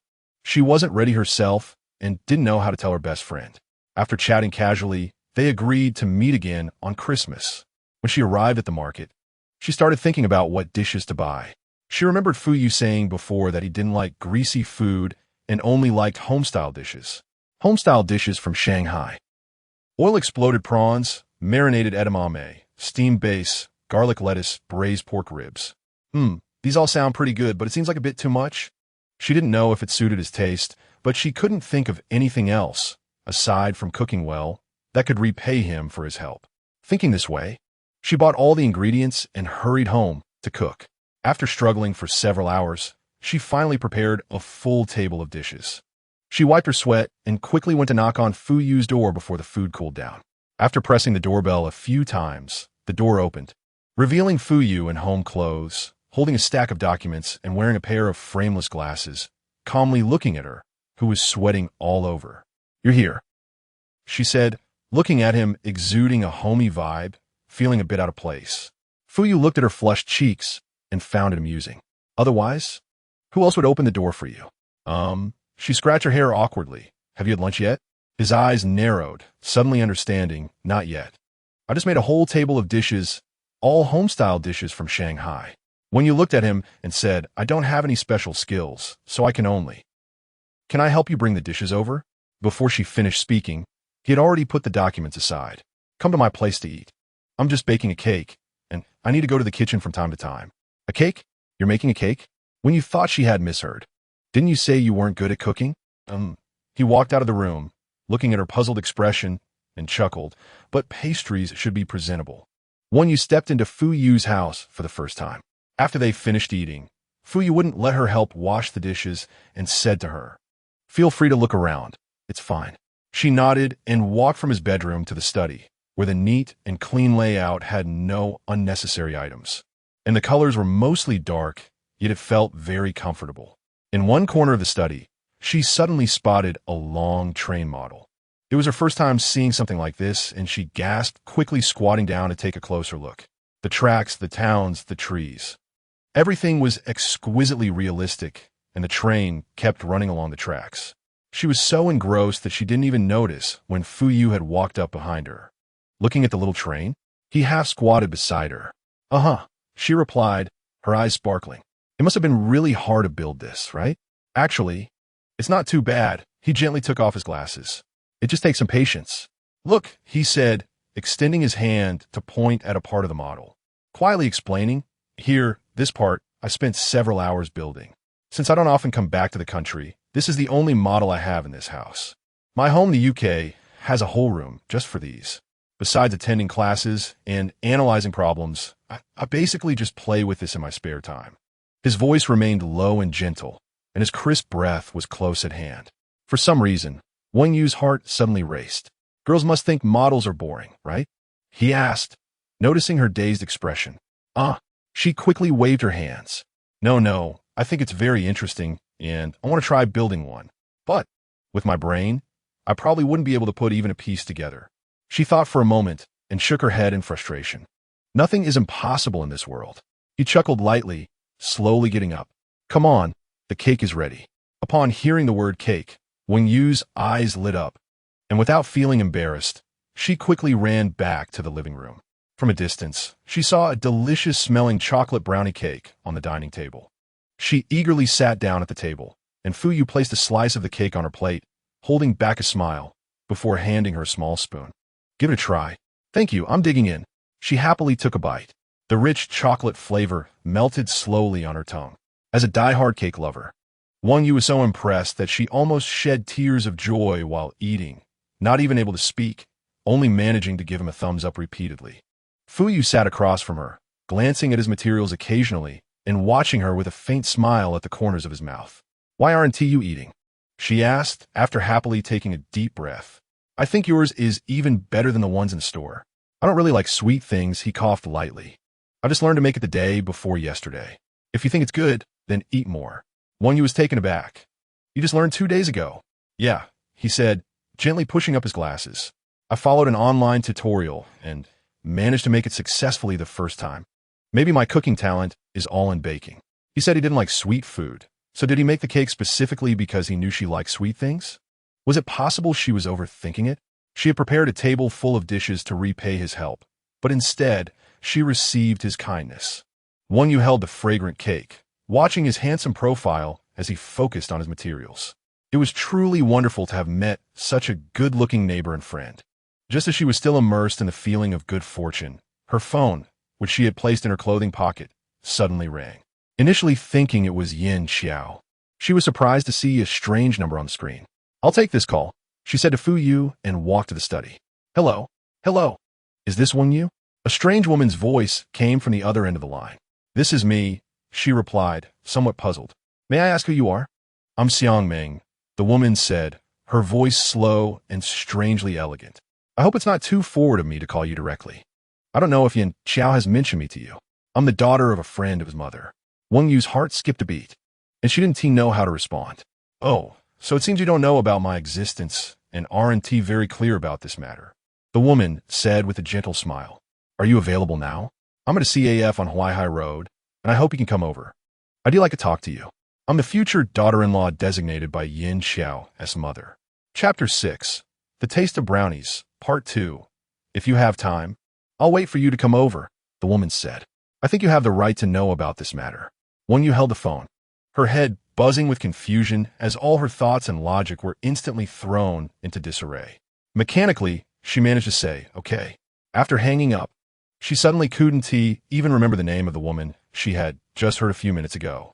After standing quietly in the study for a while, she walked back to the living room, where she found Fu Yu focused on solving a problem with paper and pen, occasionally typing something on his laptop. She really wanted to tell him about the phone call she had just received. Just like last time, when something that had been weighing on her for days became insignificant after she spoke about it in front of him, and any bad situation could always be resolved. Wang Yu watched him work diligently, and the words were on the tip of her tongue, but in the end, she held them back. Forget it. These matters were happening in her life, and since he was completely unaware, she shouldn't burden him with her troubles or seek his opinion, adding more trouble to someone who had important things to do. My friend just called and asked me to go out for something, she said, forcing a smile as she walked over to him, trying to act nonchalantly. Fu Yu looked up from his materials. Do you need me to take you there? No need. She quickly waved her hand, avoiding his eyes that seemed to see through her thoughts. You go back to what you were doing. I won't disturb you. She picked up the clean dishes and headed toward the entrance, and he got up to follow her, reaching out to help her open the door. Bye. She smiled at him. The brownie is really delicious. I'll come back for more cake when I have time. Fuyu watched her smile as she opened her door and walked in. He stood at the entrance, pondering what had just happened, and gently rubbed his forehead. When she arrived at the CAF on Huaihai Road, it was around 2 in the afternoon. Wang Yu took a deep breath and walked into the CAF, quickly spotting a woman sitting alone in a small corner. It felt instinctively right that the person who called her was this woman. Tensing up, she walked over to the table. The woman looked up at her and elegantly spoke. Are you Miss Wang Yu? Please have a seat. The woman was quite beautiful. Wang Yu took off her down jacket and sat down, forcing herself to stay calm. My name is Xiang Ming, the woman said, looking at her, repeating her name. It's a bit rude to call you out to meet a complete stranger. Xiang Ming's voice was soft and cultured, exuding an indescribable confidence. Wang Yu shook her head. It's fine. Miss Wang, although you don't know me, I'm not unfamiliar to you. Xiang Ming smiled and said, I knew about you when you were just with Yin Xiao. Although he didn't contact me directly, I learned from our mutual friends that he has a girlfriend he really likes. Seeing that Wang Yu had no intention of speaking, she continued. Yin Xiao used to be quite a playboy. Friends say he seems like a different person now. He doesn't tea smoke or drink anymore. When he is not working, he is with you. And at that time, I thought I envied that girl. Wang Yu felt that she seemed to know Yin Xiao very well, and her words hinted at that. Yin Xiao probably hasn't mentioned that when he was in university in Vancouver, I was always with him. But our family later settled in Canada, and he chose to return to China, so our relationship came to an abrupt end. Xiang Ming held her teacup and took a sip. Although it ended for him, I still really liked him. His mother knows this. But I think since he has such a beloved girlfriend now, I won't disturb him anymore. It turned out to be an ex-girlfriend. Wang Yu lowered her eyes and tightened her fingers slightly. However, some time ago, his mother suddenly came to Vancouver to find me, Xiang Ming said calmly. And she didn't seem very satisfied with your situation. Miss Wang, I heard your profession is a flight attendant. Xiang Ming asked unexpectedly. Wang Yu was silent for a few seconds and nodded slightly. So that means you graduated from a vocational school? Xiang Ming brushed her hair back, her voice sounding softer. Although Yin Xiao and I both graduated from UBC's business program, we don't judge others by their education. I think his mother opposes it because, in the elder generation's view, education is still very important. But I believe education and family background shouldn't be forced upon anyone, Xiang Ming said with a gentle smile. What do you think? After hearing these seemingly tactful words, Wang Yu felt as if something was stuck in her throat, making her feel uncomfortable. His mother came to find me because she thinks he would listen to my advice. When we were together, he was always willing to hear my thoughts, Xiang Ming continued, looking at her. But I was surprised that our phone communication failed before he returned to China. To be honest, I think Yin Xiao has changed. I always thought he was someone who wouldn't let personal feelings conflict with family. But this time when he returned to China, he actually had a fierce argument with his mother over a girl right in front of me.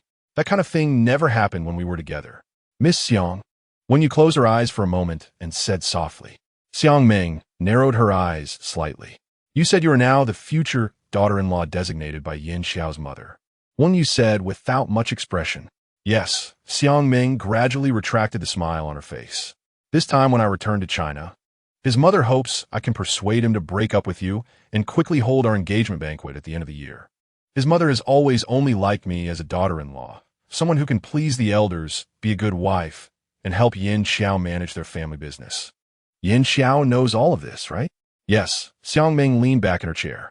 I also remember that on the day I returned to China, after our two families had dinner together, he took me to a bar for drinks.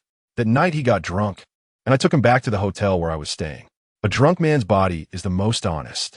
And I finally realized that his beloved girlfriend hasn't been willing to have any physical intimacy with him for 3 years.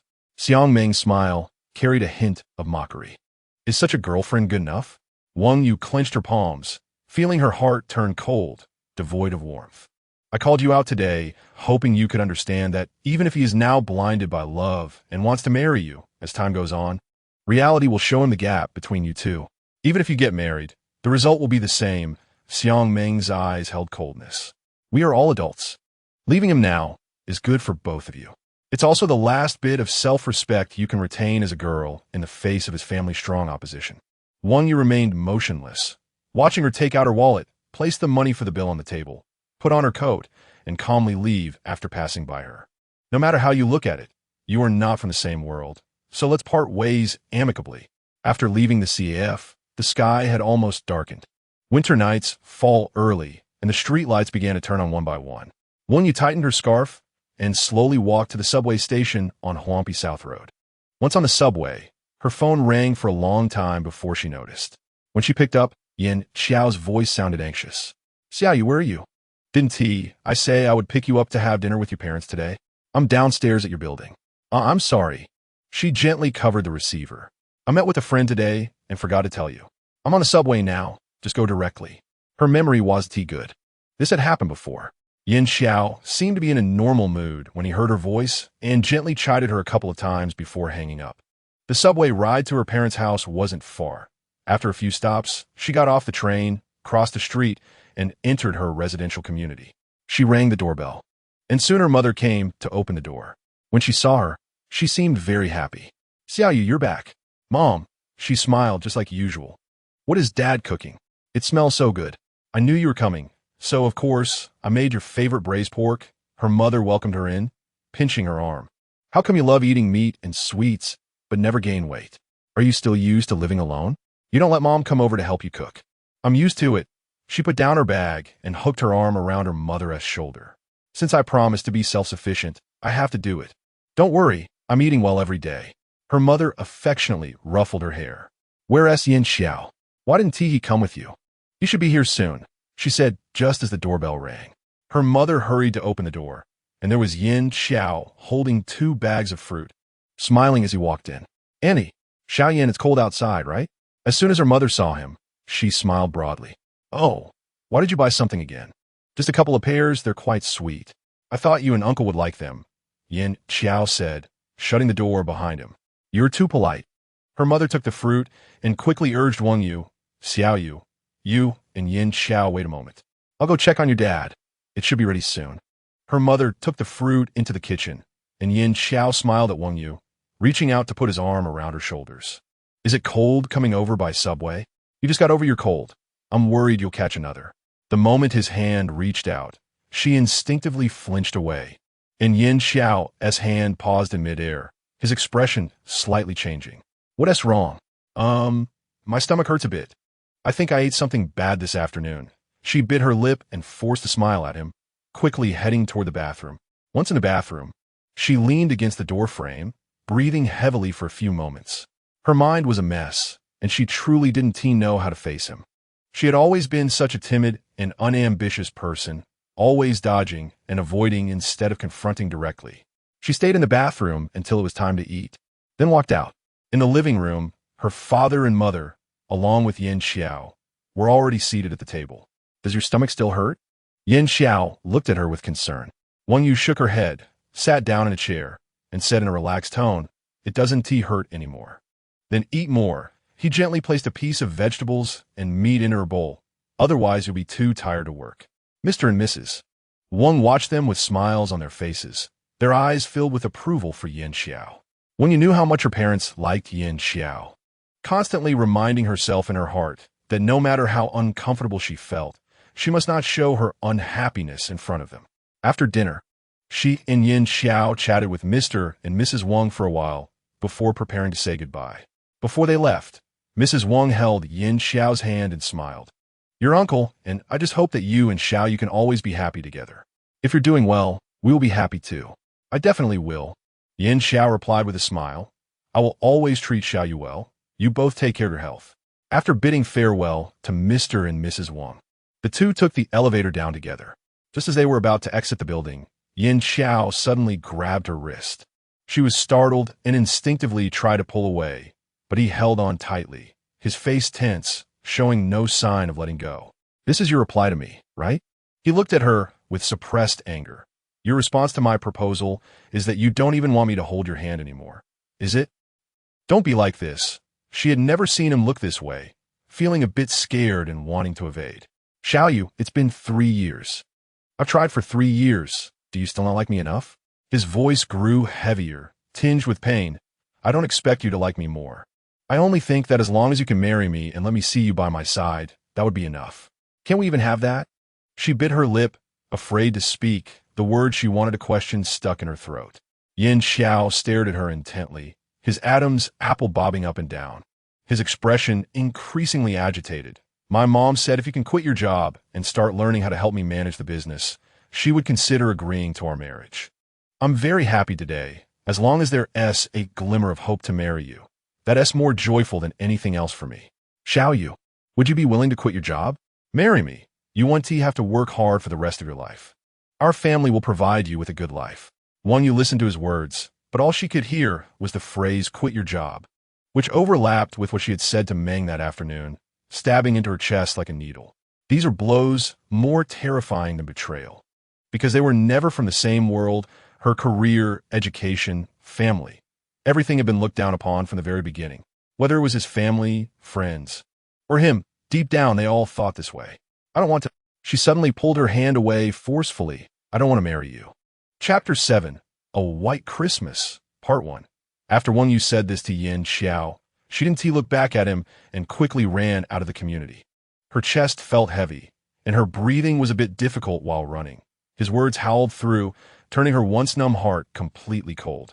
She finally understood that a large part of his feelings for her was the hope that she would forever be a dependent subordinate to him. Her happiness or sadness. He only wished to be the one to provide, and whether her life could become better could only be granted by his family. Quitting her job would allow her to marry him? She recalled the domineering demeanor of Yin Xiao's mother when she came to find her that day, and the seemingly gentle but actually sarcastic words from Meng that afternoon. She really could hardly bear such a family and such tactics. When she got home after taking a taxi, it was already past 11. She got out of the cab and walked into the community in a daze. When she reached her door, the hallway was very dark. She took out her phone to light up as she searched for her keys and saw a box on the ground in front of her door. Bending down to pick up the small box and walking inside, she turned on the light and opened it, discovering it was the other half of the chocolate brownie cake she had finished at Fu Yu's house that morning. Underneath the cake was a piece of paper, and as she picked it up, her heart felt as though it had been swept away by a tide. A complete experience, even if painful, was still growth. Only by facing the results head-on could she learn better how to live. The elegant and grand handwriting resembled him entirely. His words were always concise and powerful, never catering to her emotions, yet always guiding her. Holding the piece of paper, she thought a lot in her mind, and, eventually, in a daze, she fell asleep on the sofa. In the following days, Yin Xiao did not contact her. She had always been gentle, but such a heavy wound that raised all her defenses must have been something he never imagined. But what could she do? Having come this far, she stood there trembling, feeling that moving forward or backward seemed equally hopeless. On Christmas Eve, she happened to have a day off. The weather grew colder, and she initially didn't want to go out at this time. She endured at home until the sun went down. But when she became unbearably hungry and found nothing to eat, she had no choice but to put on a coat and go downstairs to the nearby supermarket to buy some prepared food. As she walked in the supermarket with a basket, she soon spotted a familiar figure standing with his back to her, selecting something from the shelves. She hurried over and called out, "Fu Yu." Fu Yu was holding a jar of jam, turned around upon hearing her, and chuckled. Running out of food at home? He always seemed to accurately pinpoint her situation. When you scratch her head and pouted, "I'm a lazy person, and I'm proud of it." He shook his head, placed the jam in his basket, and said, "Come on, let me help you pick out some prepared food.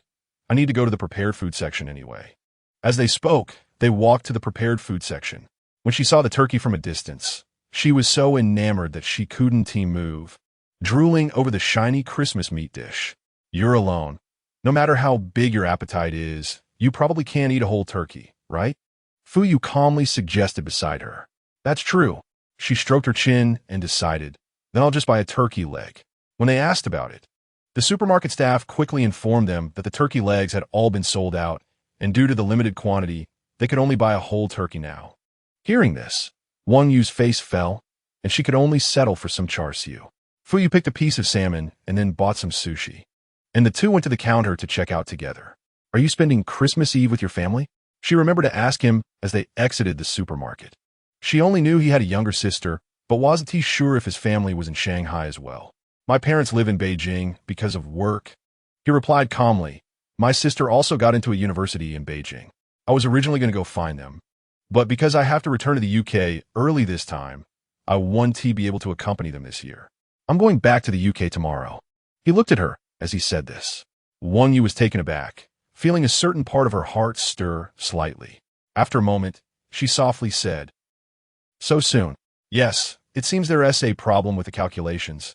Always some controversy. Fu Yu's gaze gently fell on her cheek. So I have to go back earlier than in previous years. Those who can do more work. She suppressed her disappointment and looked up at him. Do you want me to see you off? I have an early morning flight. I can go by myself, he said. Leaving so early would affect your rest. She nodded, sighed. It's hard to believe that I finally have someone around who makes such delicious pastries. But I guess I'll have to wait until next year to see you again. I hope when I come back, you won't starve to death from laziness. They walked to their respective doors, and as he opened his door, he looked at her and said, Take care of yourself. Just go back and meet your numbers. She smiled and waved her hand at him. Fuyu, thank you. Merry Christmas. In the light-hearted farewell, she didn't notice the layer of something bright and shallow in his gaze as he quietly looked at her. Back home, when you had a little something to eat and thought about calling her parents. She picked up her phone but saw a message. It was from Yin Xiao. She silently read the message, feeling a mix of emotions. Her fingers paused on the screen for a long time, still unsure how to reply. Finally, she put down her phone and sank into the sofa in despair. After an unknown amount of time, in a daze, suddenly another message popped up on her phone. She picked it up and read the second message. After a long while, she bit her lip, grabbed her down jacket and keys, and got up to leave. The words Fu Yu had previously written to her on a piece of paper kept replaying in her mind. A complete experience, no matter the outcome. She should face it head-on. Wang Yu, don't be afraid. Taking a taxi to the Four Seasons Hotel in Lujiazui, Pudong. She walked into the hotel lobby and quickly saw the banquet hall on the signboard. Holding her breath, she walked up the steps to the second floor, feeling that each step was soft beneath her. The accumulated timidity and even inferiority she felt inside could not overcome the desire to witness the outcome with her own eyes. As she reached a corner near the banquet hall, she finally saw Yin, Xiao, and Xiang Meng welcoming guests at the entrance.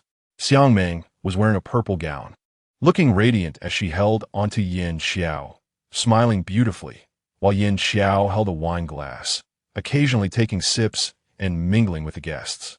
This was the engagement banquet mentioned in the second message from Xiang Meng, and the scene was vividly presented before her, telling her how well-matched and harmonious they were. 10 meters away felt like a distant world. Wang Yu watched for a while, then took out her phone and gently pressed a number. In her view, Yin Xiao took out his phone, immediately letting go of Xiang Meng's arm and walking to an empty space on the other side. Xiang Meng's glamorous smile instantly turned awkward and hollow. Xiao Yu, a surprised voice from Yin Xiao, came through her ear. You finally called me. I was worried when you didn't reply to my message. I was too impatient last time and pushed you too hard, making you scared, he said gently. I'll wait for you, Xiao Yu, no matter how long it takes.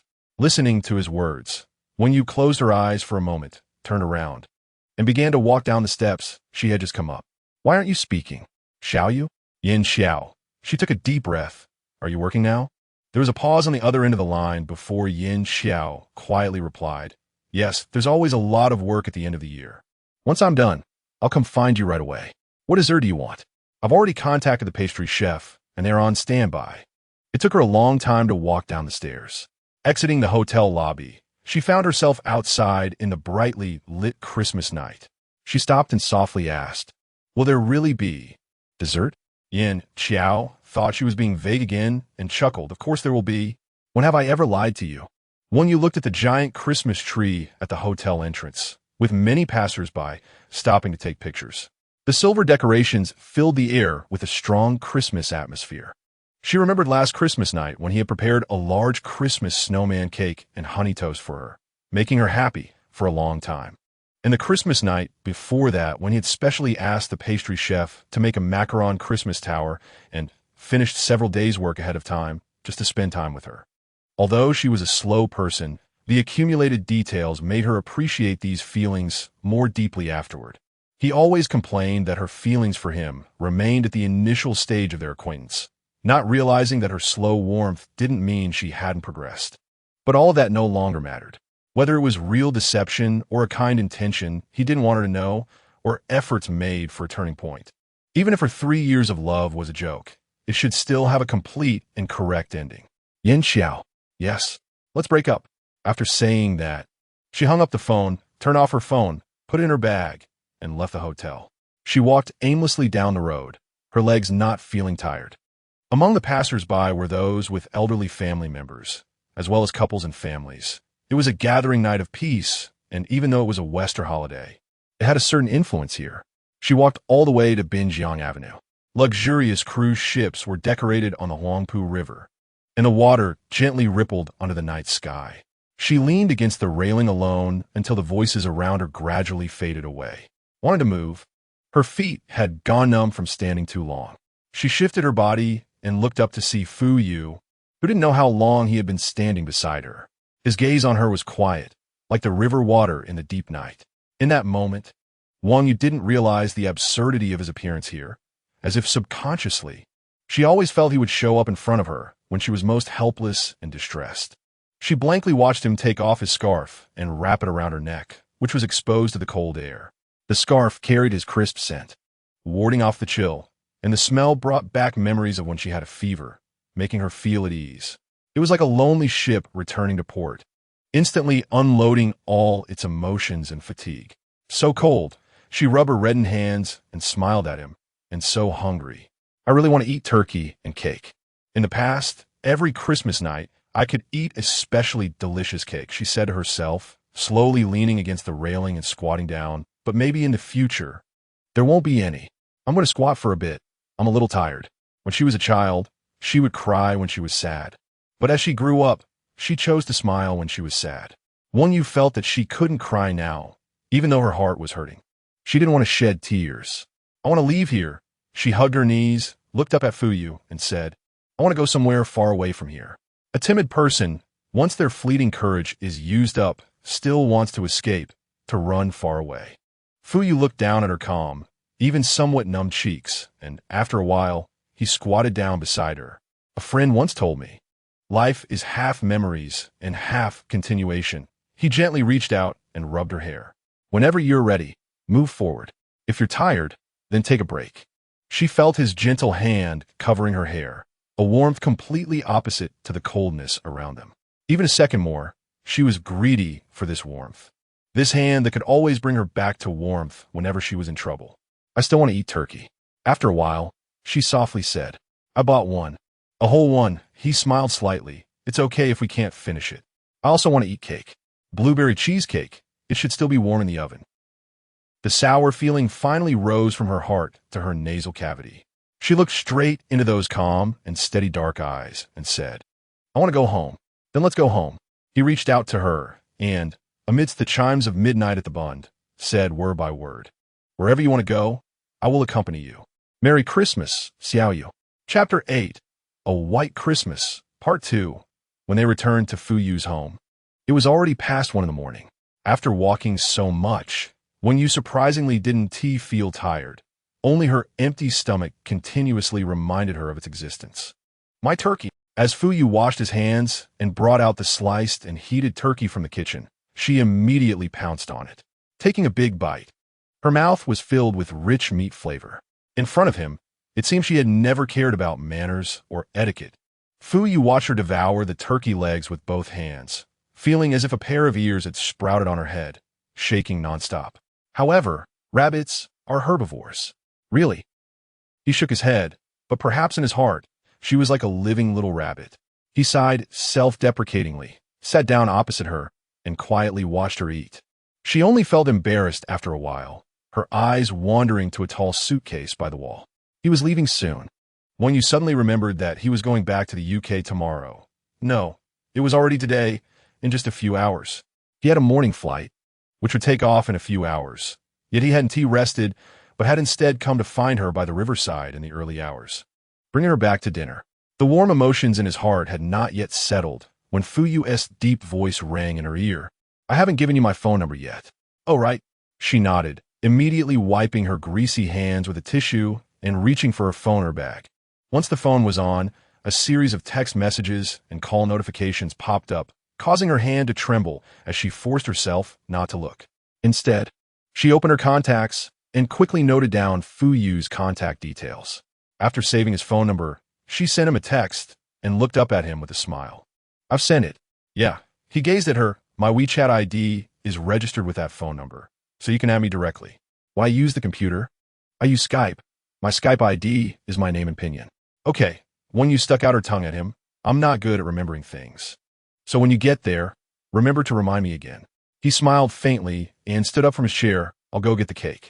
Walking into the kitchen, Fu Yu took the cake out of the oven and placed it on the counter. After a pause, he glanced over at Wang Yu, who was sitting silently on the living room chair, staring at her phone. Her current state was actually a good sign. Since she left home for the Four Seasons Hotel that afternoon, he had been following her unseen. Throughout, she neither threw a hysterical fit nor indulged in sorrow. But he knew all too well how difficult it was to hide sadness beneath such calmness. He was leaving soon. She was alone, and she couldn't even manage her own life well. How would she cope with the blow of this breakup on her own? A few days ago, while having dinner with Dai Zhongru, he had been distracted by thoughts of Wang Yu, which Dai Zhongru had noticed. At that time, Dai Zhongru had patted his shoulder and simply said, You don't deny it. I think you really fell hard this time, and it's a big fall. Indeed, he withdrew his gaze and picked up the cake. A person who usually only thought in numbers began to spend more time thinking about a girl. Wang Yu had been staring at her phone screen, which had turned black, until the aroma of the cake wafted toward her. She lifted her head in a daze. Putting her phone aside, she immediately scooped a bite of blueberry cheesecake into her mouth and sighed. Fu Yu, you're truly a master of pastries. Even more professional than the professionals. Is this flattery to get a Christmas gift? Fu Yu sat across from her, chuckling softly while resting his arms. Wang Yu laughed too. So, hurry up and prepare the Christmas stockings. As she continued to eat, she suddenly said softly, Actually, I've already received this year's Christmas gift. He looked at her expression and was momentarily speechless. That's fine. She finished a piece, put her spoon back on the plate. This is better than continuing to be mocked and trampled on like a fool. You told me that what happened to me is similar to the classic dramatic plot of Hunan TV. But the female lead in the drama still has a chance for a comeback, while I just accept my fate. In the room, only the gentle ticking of the clock could be heard, while outside, the first snow of this winter began to fall. I actually remember everything that has happened in the past 3 years. Wang Yu's voice gradually lowered. I wish I could be so heartless.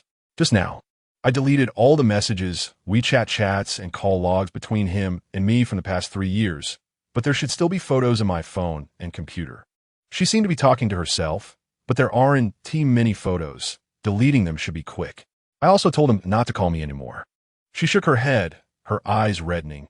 Actually, I don't hate him or dislike him. I just want to forget as soon as possible. Her dullness would only delay the eruption of emotions, not make them disappear completely. When you felt her eyes becoming increasingly blurred, after holding in her feelings for so long. She had thought she could endure it with a smile, but in the end, she still wanted to release it through tears. The lights in the living room, which had been on, dimmed at that moment. In the darkness, she could only feel Fu Yu walking step by step to her side, gently placing his hand on her hair.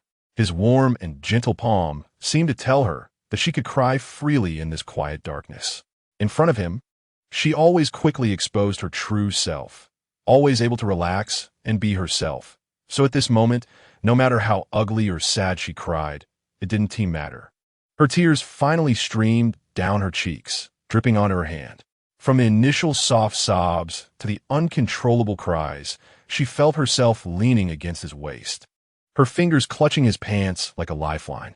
The cotton fabric rubbed against her fingers, tickling yet reassuring, while his hand slid from her hair to her back, stroking her gently over and over without annoyance. There is always that one person who has never spoken a word to me, yet I can hear his voice. In that moment, she only hoped that time could pass a little slower, wishing that this person who understood all her thoughts could stay by her side a little longer. Let her rely on him for a while. She had never so completely let go of herself to rely on someone other than her parents. Just a little longer. As she cried, her consciousness became a bit hazy. When Wang Yu woke up again, the entire room was bathed in natural sunlight from outside. She moved her body and found herself lying on a large sofa, covered with a thick blanket. The heating was on indoors, and she didn't feel cold at all. What time is it? Has Fuyu already left? Her heart sank, and she flipped over to sit up, glancing at her watch. It was already noon, 12 o'clock. The suitcase by the wall was gone, and the turkey and cake on the table had been cleaned up. The house was quiet and bright, and apart from her, it seemed there was no one else around. Wang Yu left the sofa, rubbed her swollen eyes, and, still unwilling to accept it, went to check every room. He really had left. Last night, she had cried so freely in front of him, and his silent company had lasted until she fell asleep peacefully. He had done so much for her, from helping her at the supermarket at the beginning to later listening to her troubles, taking care of her when she was sick, making her favorite pastries, and bringing her back to a warm home. He made her happy, accompanied her in sadness, and with just a short Christmas holiday, he made her easily dependent on him. Yet he left in a hurry. Those days felt like extra time gifted to her by Santa Claus. The more she thought about it, the more upset she became.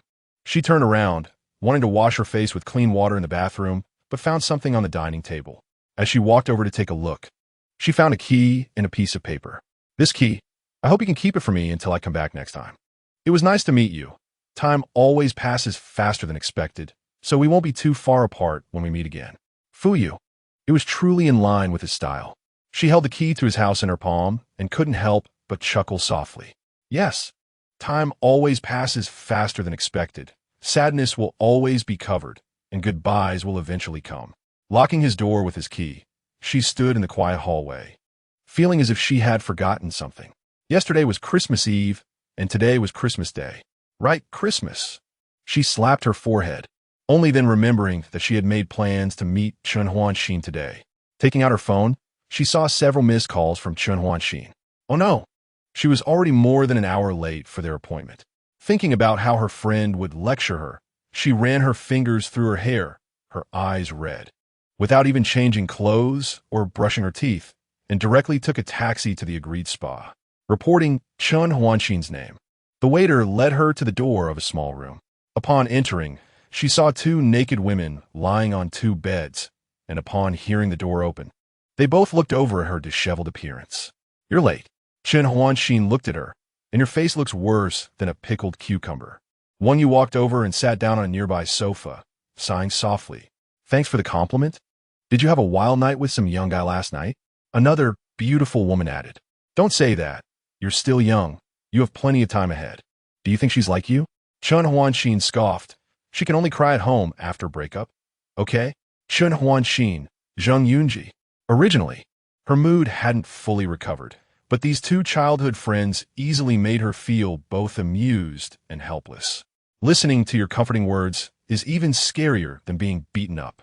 Who is comforting you?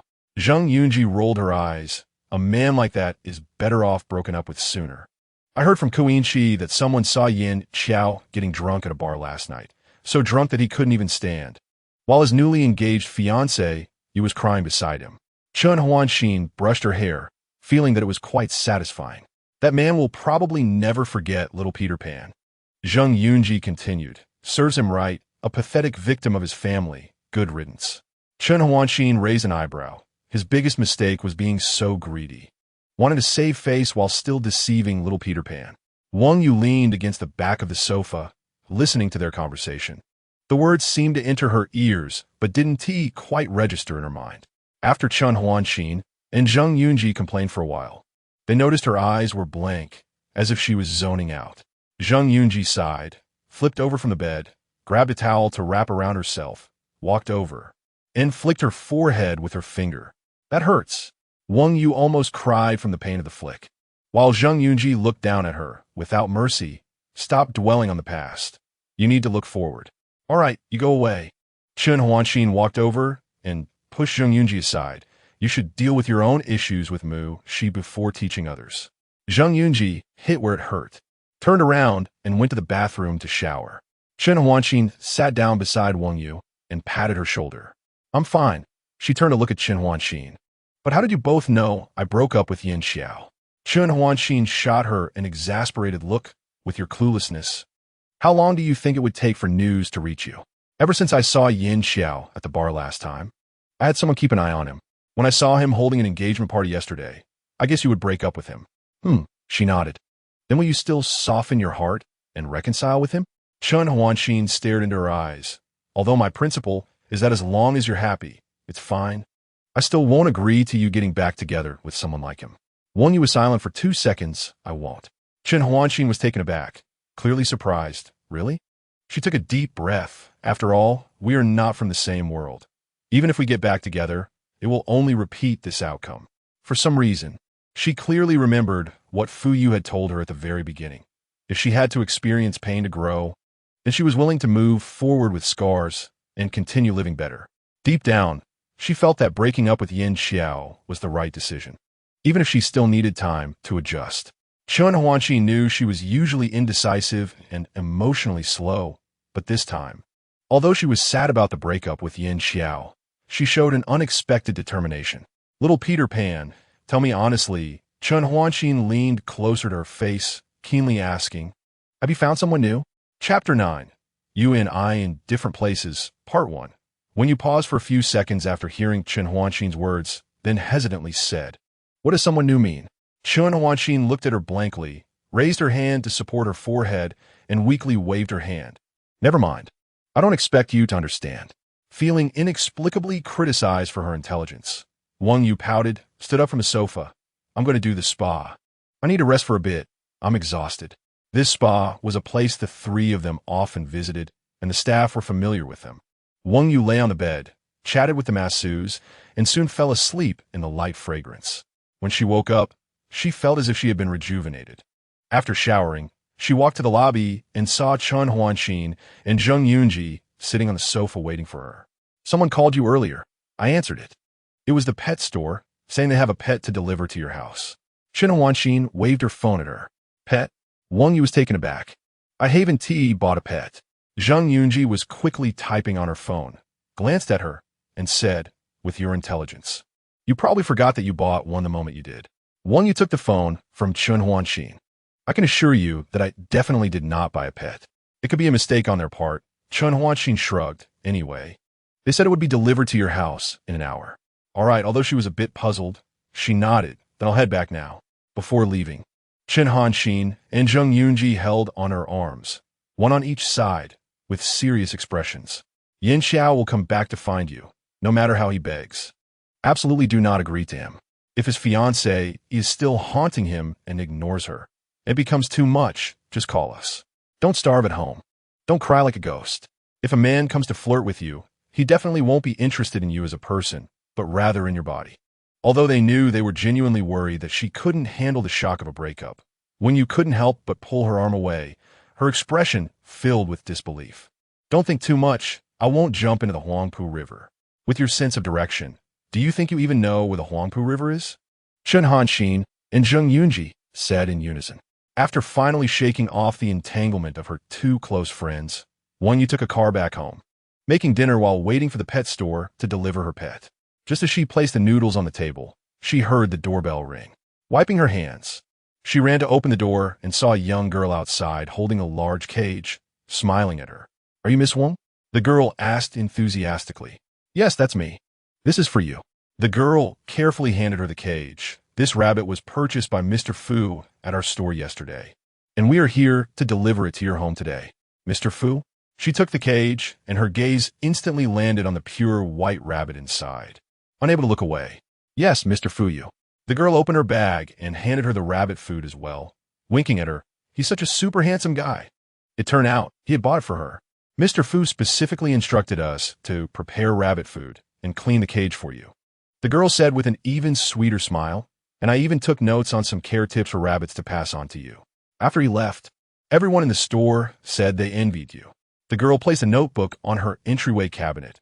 We've been in business for many years, but we've never seen such a thoughtful male customer. Listening to the girl's words, Wang Yu didn't know how to respond, her heart swelling with an indescribable feeling.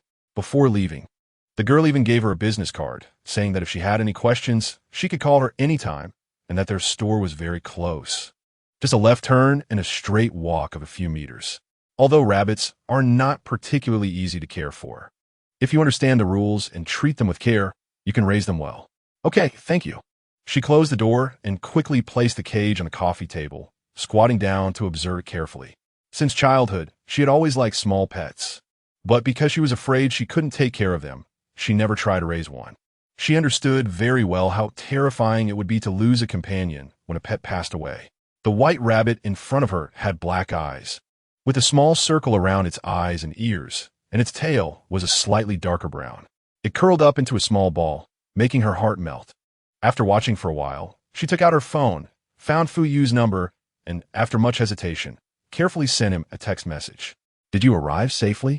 Putting down her phone, she took the cage and a notebook to the dining table, eating noodles while reading the care tips he had written. His familiar handwriting jumped off the page, and she could even imagine his calm expression while writing these notes, covering everything from how to hold a rabbit, to how to feed it, how to clean its living environment, accompanying the rabbit during activities, and checking its health, all articulated in simple sentences that even a beginner like her could easily understand. How could he think to buy a rabbit for her? After finishing her meal, it was already past 8 o'clock, and he still hadn't replied. Wang Yu felt a hint of worry in her heart as she packed her things for work the next day, and according to the notebook's instructions, she began to let the rabbit exercise. Watching the cute way the rabbit drank water, she suddenly realized that Fu Yu had really returned to that place that was 8 hours behind her. This person, who had only known her for less than a month, but had treated her so well, would be so far away from her for a long time to come. She could no longer just walk 2 steps to knock on his door and see his gentle face. Thinking of his face, her mood gradually began to ease. An hour quickly passed, and she put the rabbit back in its cage, wanting to take a shower. But just as she stood up, she heard a loud knocking at the door. The person didn't choose to ring the doorbell. The knocking was urgent. She walked to the entryway and looked through the peephole, her heart sinking. Xiao Yu, I know you're in there. Yin Xiao's voice came clearly through the door. Please open the door, okay? I just want to see you and talk to you for a bit. She could sense that he might have been drinking, his speech slightly slurred. His cheeks flushed under the hallway lights, and his hair and clothes were disheveled. Xiao Yu, I'm begging you, he said, leaning against the door, repeatedly saying, I'm begging you. Open the door. His voice carried a muffled, choking sound, and her hand trembled on the doorknob. After a long time, so long that he seemed to have stopped speaking, she lowered her gaze and gently clicked the door open. The entire hallway fell silent. She saw Yin Xiao leaning against the wall, breathing heavily. When he heard the door open, he immediately stepped forward. Xiao Yu, his eyes were red, staring at her intently, his lips trembling as he spoke. You saw the engagement party yesterday, right? Wang Yu remained silent, looking down to avoid his gaze.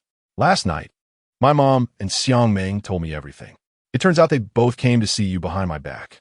He hesitated, trying to make his voice clearer. So that's why you were so abnormal at that time.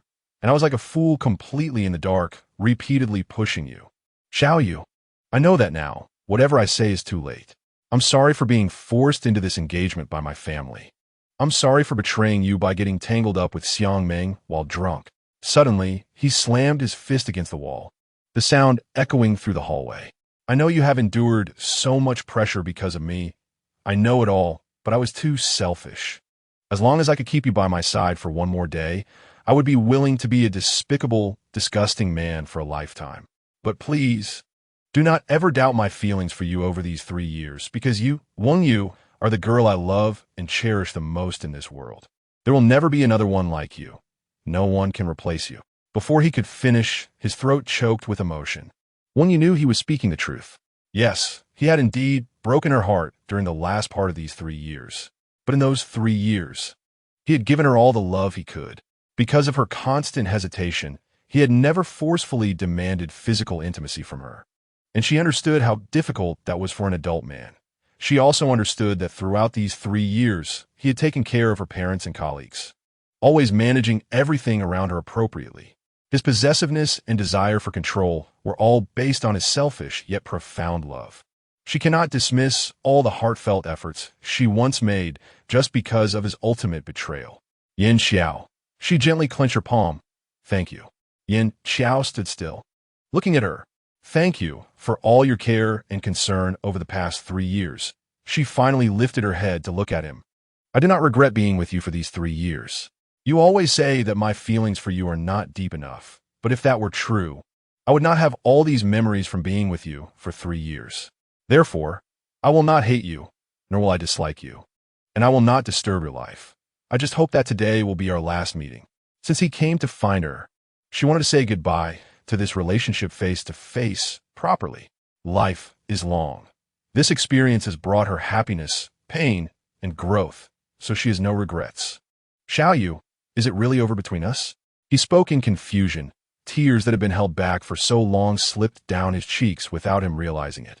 From now on, I will never be able to step into your world again, right? She was silent for a moment, then nodded lightly but firmly. I know. From the moment I learned that Xiang Meng was having you book the engagement banquet, I actually understood that I should completely let go. His face was numb. Family and love could not coexist. Although you're usually clumsy, you are absolutely principled about such matters and would never forgive me. But I still wanted to see you. Even if there was a 1 in 1,000 chance, I wanted to fight for it. One you could no longer bear to look at his expression. So she gently took a step back, resting her hand on the doorframe, and softly said, It's late, you should go back early, or your mom and Xiang Meng will worry. Yin Xiao gazed at her face for a long time, then slightly raised his arm and finally touched her cheek with his fingers. Xiaoyu, I hope that after you leave me and my family, you can live more easily and happily. The girl he loved deeply for so many years, the one he protected for so long, was kind and simple, different from anyone else. Her life should always be filled with sunshine. He had greedily possessed her for so long, bringing her enough clouds and storms. Enough is enough. Take care. After a while, he withdrew his hand, roughly wiped his eyes, and turned astride toward the elevator. And now, after leaving his sunshine, he would never have any light in his life again. After Yin Xiao left, Wang Yu took a long shower in the bathroom. By the time she dried her hair, it was nearly midnight. She picked up her phone to set an alarm and noticed a message from Fu Yu on the screen. The flight was delayed. I just arrived safe. Looking at the time of the message, it had already been 2 hours since he sent it. She immediately laid down on the bed and replied, I was just taking a shower and didn't see it. Is it cold in the UK? Be careful not to catch a cold. After waiting for a while, he still hadn't replied. She thought he must be very tired after just arriving and dealing with many things, so she wanted to say goodnight and let him rest early. But just as her fingers typed out 2 words, a call from an unfamiliar number popped up on the screen. Is it him? She hesitated for a few seconds, then lightly slid her finger to answer, placing the phone to her ear. It's me. Fu Yu's voice came steadily from the other end. She listened to his familiar voice and moved her body slightly. Have you reached home? Just arrived. His voice sounded even deeper and more pleasant over the phone. It should be nearly midnight in Shanghai. Are you tired? Holding her phone, she didn't answer for a moment, pondering whether to tell him that Yin Xiao had come to find her. Did you receive the belated Christmas gift? He seemed to have moved to a quieter place. I received it. Speaking of the little rabbit, she immediately perked up. I really like it. It's so cute. Thank you. Have you thought of a name? Only then did she remember she hadn't named the little rabbit yet. I'm not good at naming. You should think of one. You're so smart. You'll definitely come up with a particularly cute name. Then let's call it Donai. How about that? He said. Wang Yu was taken aback. Okay. White, tender, and very obedient. It really feels fitting. As long as you like it. He chuckled softly. The two fell silent for a moment. Wang Yu listened to him on the phone and felt as if he was organizing his luggage. Just listening to his even breathing made her feel very at ease. It was as if he was right by her side, accompanying her. Xiaoyu, he suddenly called her name. I bought you a donai because I hope that while you learn to take care of it, you can also take better care of yourself. He said steadily, because I can't just open the door and know how you're doing anymore. After hearing his words clearly, she took a gentle breath. For some reason, she felt a bit blurred in front of her eyes. But I will always be by your side, regardless of the time difference or distance. His voice was like the gentlest whisper from the clouds. So when you're feeling down, you must tell me, so I know, okay? Because I will worry. Chapter 10. You and I in different places too. When you used to think that a person's emotions are the hardest to gauge, especially for someone like her with a dull personality. Even her best friends, or the former, Yin Xiao, found it difficult to understand her feelings from her few words. But Fuyu was different. From the moment she met him, he could always sense her happiness and sadness immediately. Even now, he was far away in the UK. She felt that their hearts were in sync. Just now, about 2 hours ago, Yin Xiao came to find me. She gently rubbed the back of her phone with her finger. He seemed to have been drinking, and his mental state was very poor. And he said a lot to me. He listened quietly on the other end of the phone. And then, she paused. I remember what you told me. So I said goodbye to him properly, and thanked him for the good he did for me over the past 3 years. From now on, we will be strangers, never to meet again or step into each other's lives. He agreed. Do you think that was the right thing to do? After listening to her, he asked calmly. When you bit her lip and softly replied, That's good, he said. As long as you think it's right, then I will support you. A decisive and is the best way for both of you. He added, I just feel a little empty inside. Wondering if this is too cruel for him? She sighed softly at that moment, turning off the bedside lamp. I'm afraid he won't be able to adjust himself and start new. She still hoped that Yin Xiao, who had given her 3 years of beautiful feelings, could also be happy. Time heals everything. Fuyu naturally answered her question in his precise British English. Time heals everything. She held her phone, and in that moment, it felt as if she had entered the enchantment of his voice. Coincidentally, he continued to speak a few sentences in a whisper-like accent, conveying the meaning that as adults, no matter how painful the difficulties, they would ultimately be redeemed by time. Why are you like this? What if I don't understand? Who are you saying all this for? After hearing this, her heart felt soft, as if lying on cotton, and she unconsciously pouted in a spoiled manner. My IQ is probably only half of yours, right? I'm so bad at math, and my language skills are terrible too. My essays are always fragmented. I saw several original English novels and Blu-rays on your bedside table. He chuckled softly. I was thinking back then, maybe God put all your talents for language and math into English. She couldn't help but laugh. English is probably the only tool that represents my IQ not being 0. But don't talk to Donai in English. He quickly responded, It's a Chinese rabbit. She snorted with her nose and turned over. I won't teach it to be stupid. Donai is a boy. Fuyu cleared his throat. Opposites attract, so no matter how stupid you teach it, it should still like you. When you felt that his words were full of teasing, and immediately retorted, Don't worry, I'll get along well with it. Well, he replied helplessly, then continued at a leisurely pace. When you hold it, remember never to grab its ears because the ears are important organs for rabbits. You should support its back with one hand and lift its butt with the other, so its legs and belly face forward. Rabbits have weak intestines. Just feed Donai rabbit food and water, or buy some fresh alfalfa. Occasionally, you can also feed it some celery or coriander. These plants are very helpful for its health. He wrote down the words, but could also recite them accurately when you listened and occasionally asked him some questions. And he could give perfect answers. Xiaoyu, when he called her that, she was already starting to feel a bit sleepy. It's too late. Time to sleep. Oh. She rubbed her eyes, although she still wanted to keep listening to him. What?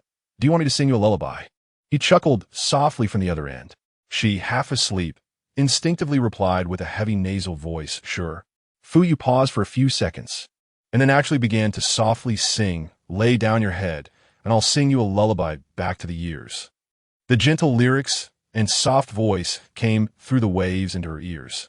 When you felt her whole body go soft, and, after just a few lines, she comfortably drifted off to sleep.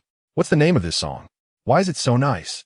Tomorrow, could she still call him and listen to him talk?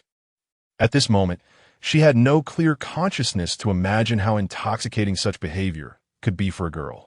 She also didn't know that on the other side of the earth, the man who had never been willing to sing in front of a girl was so willingly half-kneeling in front of an open suitcase, ignoring the frantic doorbell being pressed by other math group researchers outside, completely focused on singing her an entire lullaby. The world I build for you is safe and quiet. In the world I create for you, you will always be safe and peaceful. The next day's work was a flight from Shanghai to Guangzhou. After serving the in-flight meals, Wang Yu pushed the cart back to the rear of the plane, only to be swiftly caught by Zhou Ruo. Xiao Yu, how was your Christmas vacation? Zhou Ruo looked at her, a bit worried yet hesitating to speak, in Yin Xiao. She knew that Zhou Ruo would not let her go without clarifying, so she parked the cart aside and calmly explained the situation. Zhou Ruo's first reaction was anger, ready to scold her, but seeing that she didn't look particularly sad, she felt relieved. As long as you can let it go and be happy, that's the most important thing. What's a breakup anyway? There are plenty of good men in this world. Yeah. She nodded. I'm actually feeling pretty good right now. Hey Xiao Yu. Zhou Ruo thought for a moment and suddenly caught something from her earlier words. You just said that your handsome neighbor helped you a lot in this whole thing? She was taken aback. Yeah. He even gave me a rabbit as a Christmas gift yesterday, named Donai. It's so fun. Zhou Ruo squinted her eyes and quickly smiled meaningfully. When you felt a chill from her laughter, what's wrong? Comrade Wang Yu, come, let me analyze this for you. Zhou Ruo raised a hand. For what you said, a man who looks almost like a movie star, teaches math at a top university, has elegant manners, and is gentle and caring. Even knows how to bake a cake. Such a man should be considered a perfect male god, right? She nodded heavily. But he treats you so well. Do you know what that means? What does it mean? She hesitantly asked. It means, Zhou Ruo elongated her voice. If he hasn't been infected by the factor of liking men, then he definitely has feelings for you. After Wang Yu heard this, she was stunned for a few seconds, quickly denying. Impossible. How is it impossible? Zhou Ruo was excited. Otherwise, why would he spend so much time and energy being so nice to you? Does he just want to be friends with you? He could have been pursuing 10 girls more beautiful than you during this time. Don't be silly. You two haven't known each other for many years. By the way, does he really not have a girlfriend? Zhou Ruo quickly followed up. I don't know. When you honestly replied, I haven't asked him. Thinking of this, she suddenly realized that from the very beginning until now, she had never considered her relationship with Fu Yu in terms of romance. She simply thought that he was very connected to her, lucky to meet him, and gradually regarded him as a very important friend. Looking back, it seemed that she had naturally accepted his help and careful care, trusted his suggestions, listened to his opinions, gained courage from his encouragement, and felt happy just seeing him or talking to him. Moreover, his understanding of her seemed to be deeper than her understanding of him. Even the reluctance he brought back from England offset a large part of the sadness that Yin Xiao caused her. Unconsciously, she had developed a sense of gradually relying on him, wanting him to always be by her side. How did it become like this? Heaven really treats you well. Zhou Ruo muttered to herself after a moment of contemplation. Just as one left, another top-notch one comes in. Aren't you living a charmed life? Huh? What did you say? When you opened her mouth, I didn't hear clearly. Listen to me, Zhou Ruo, feeling exasperated, patted her shoulder. When you go back today, immediately ask him if he has a girlfriend. If he says no, then you really should buy a lottery ticket. Won't you? I bet you 10 rounds of spicy chicken that this high IQ perfect male god definitely has his eyes on you, this confused egg. From the afternoon shift until she got home in the evening, when you kept replaying Zhou Ruo's words in her mind. Deep down, she always felt that Zhou Ruo was joking because, from any angle, Fu Yu couldn't possibly like her, right? If it weren't for this wall, she might never have had the luck to intersect with him in her lifetime. After thinking it over, she felt that perhaps he already had someone he liked in England. And it was just his kindness and her pitiable situation that made him take special care of her. This tangled emotion continued until after dinner when she was accompanying Donai. Because of her worries, she held Donai incorrectly and almost dropped him off the coffee table. After the close call, she put Donai back in his cage, and he seemed to kick his little short legs at her. Was he looking down on her? She looked at Donai, who was playing with his back to her, wanting to cry, but having no tears. At that moment, her phone rang, and her heart skipped a beat as she hurried over to pick it up. The screen showed the number that Fu Yu had called from last night. Hello. She quickly answered, feeling happy, yet inexplicably nervous. Are you playing with Donai? Fu Yu's steady voice came from the other end. She replied, then froze. How did you know? Does he have X-ray vision or something? He chuckled softly. I calculated the time. How is Mr. Donai's first day of life? He asked softly again. Pretty good, she said, her face flushing, thinking she absolutely couldn't let him know that she had almost dropped Onai off the table. He eats well, drinks well, and is lively. And you? Did the math problem get solved? He said, I was in a seminar all day, just got home. Aren't you tired? She unconsciously lowered her voice. You just arrived yesterday, without even time to rest. He hesitated for a moment, not tired, just a bit worried. Worried about what? Without thinking too much, she blurted out the question. Fuyu fell silent for a few seconds before gently saying, Wait a moment. Let me have a sip of water first. Okay. When you took the phone and walked back and forth in the room, still hesitating whether to ask him about his personal matters. Would asking seem strange? Would it give off a feeling of ulterior motives? Would he have a bad impression of her? What if he said he had a girlfriend? Thinking of this, her heart suddenly felt heavy. Xiaoyu. She was startled by his voice while she was lost in thought. Do you want a video chat and see my home in England? Sure. She was taken aback, then nodded vigorously and hurriedly ran to turn on her computer. Soon, she logged into Skype, and his video call request popped up on the screen. Can you see me? After connecting, she saw his handsome and gentle face on the screen. He was drinking water, one hand holding a cup, the other hand on the mouse. Video calls and phone calls are completely different concepts. Seeing his face and hearing his voice at the same time made her heart start pounding inexplicably. I can see you. She silently swallowed, feeling a bit restless.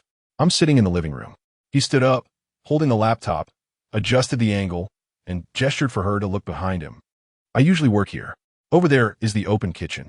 Although I rarely use it because of my cooking skills, the bread maker and coffee machine are used quite often. Wang Yu stared blankly at the screen. He was seriously introducing his place, but she seemed to absorb none of it, only paying attention to his profile on the screen. Xiaoyu, are you nervous? When she came back to her senses, he was already back in his seat, quietly watching her. Is something wrong? You seem a bit distracted. Oh no, he noticed. She awkwardly touched her ear, took a deep breath. It's really not a big deal. What to do? Should she really ask? Fuyu, on the other side, looked at her conflicted face on the screen, gently squinting his eyes, waiting for her to continue. It's just, she gritted her teeth, her cheeks gradually flushing. Are you living alone? Finally asked. Should understand what she meant, right? On the other side of the screen, Fuyu saw her cheeks almost burning after asking this question. He fell silent for 2 seconds, and the corners of his mouth slowly curled up.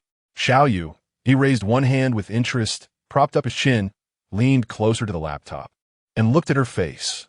Wang Yu tightly gripped her pajamas, waiting for his answer, not daring to look up at the screen. I've always lived alone. He spoke slowly, his eyes glimmering with a hint of teasing, saying what she most wanted to hear, I don't have a girlfriend. Wang Yu's heart skipped a beat. And don't worry, I don't have a boyfriend either. Chapter 11, Quiet Changes. 1. After Fuyu said this, he withdrew his hand and leaned back against the chair. On the other side of the screen, the female version of Do Nai was still in a daze. Her long reflex arc still trying to process what he had just said. Asking such a question, it seems the little rabbit has woken up or received a hint from someone else.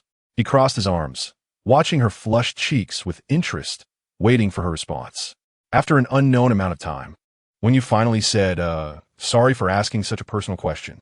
It's okay, he calmly replied, you'll find out later. Wang Yu didn't notice the deeper meaning in his words. She mumbled a small her cheeks turning even redder. I want to sleep now. I'm a bit tired today. Fuyu found it amusing, but he also knew that it wasn't the right time to push her too hard. He coughed softly, then gently said, okay, go to sleep. Good night. She didn't know what she was nervous about at that moment. She suddenly didn't dare to look at the screen. Just as she was about to reach out to shut down the computer, she heard him say again, I've already recorded today's lullaby and sent it to your WeChat. Wang Yu was taken aback, as if her brain hadn't processed it yet. That lullaby is called Sleep Song. He deliberately lowered his voice. Listening to this song before sleep can help you sleep better. I've seen several British people use this song to lull their children or loved ones to sleep. So from now on, I'll sing this song for you every day. Xiaoyu, sweet dreams. The last shot on the screen was him resting his hand against his ear, giving her a slight smile.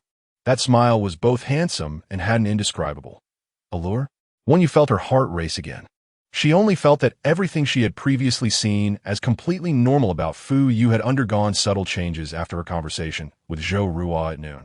Staring blankly at the computer screen, she took a long time to close the laptop, picked up her phone, and walked back to her bedroom, lying down under the covers. She opened WeChat, clicked on the unread voice message, and his familiar magnetic voice echoed in her ears. The warm and soft song made her cheeks heat up even more, her fingertips feeling a bit numb. What was happening to her? This little muddlehead finally began to realize something, while the person on the other side, who had been waiting patiently, felt even better. After closing Skype, Fu Yu took a few sips of water and flipped through his schedule on the table. His gaze lingered on the calendar for March, and he quickly picked up his phone and dialed a number. The principal. The call connected, and he spoke in fluent English, saying, "I would like to take my Easter holiday from the end of March to the end of April this year." The principal of Imperial College, Onis, seemed taken aback for a few seconds before responding.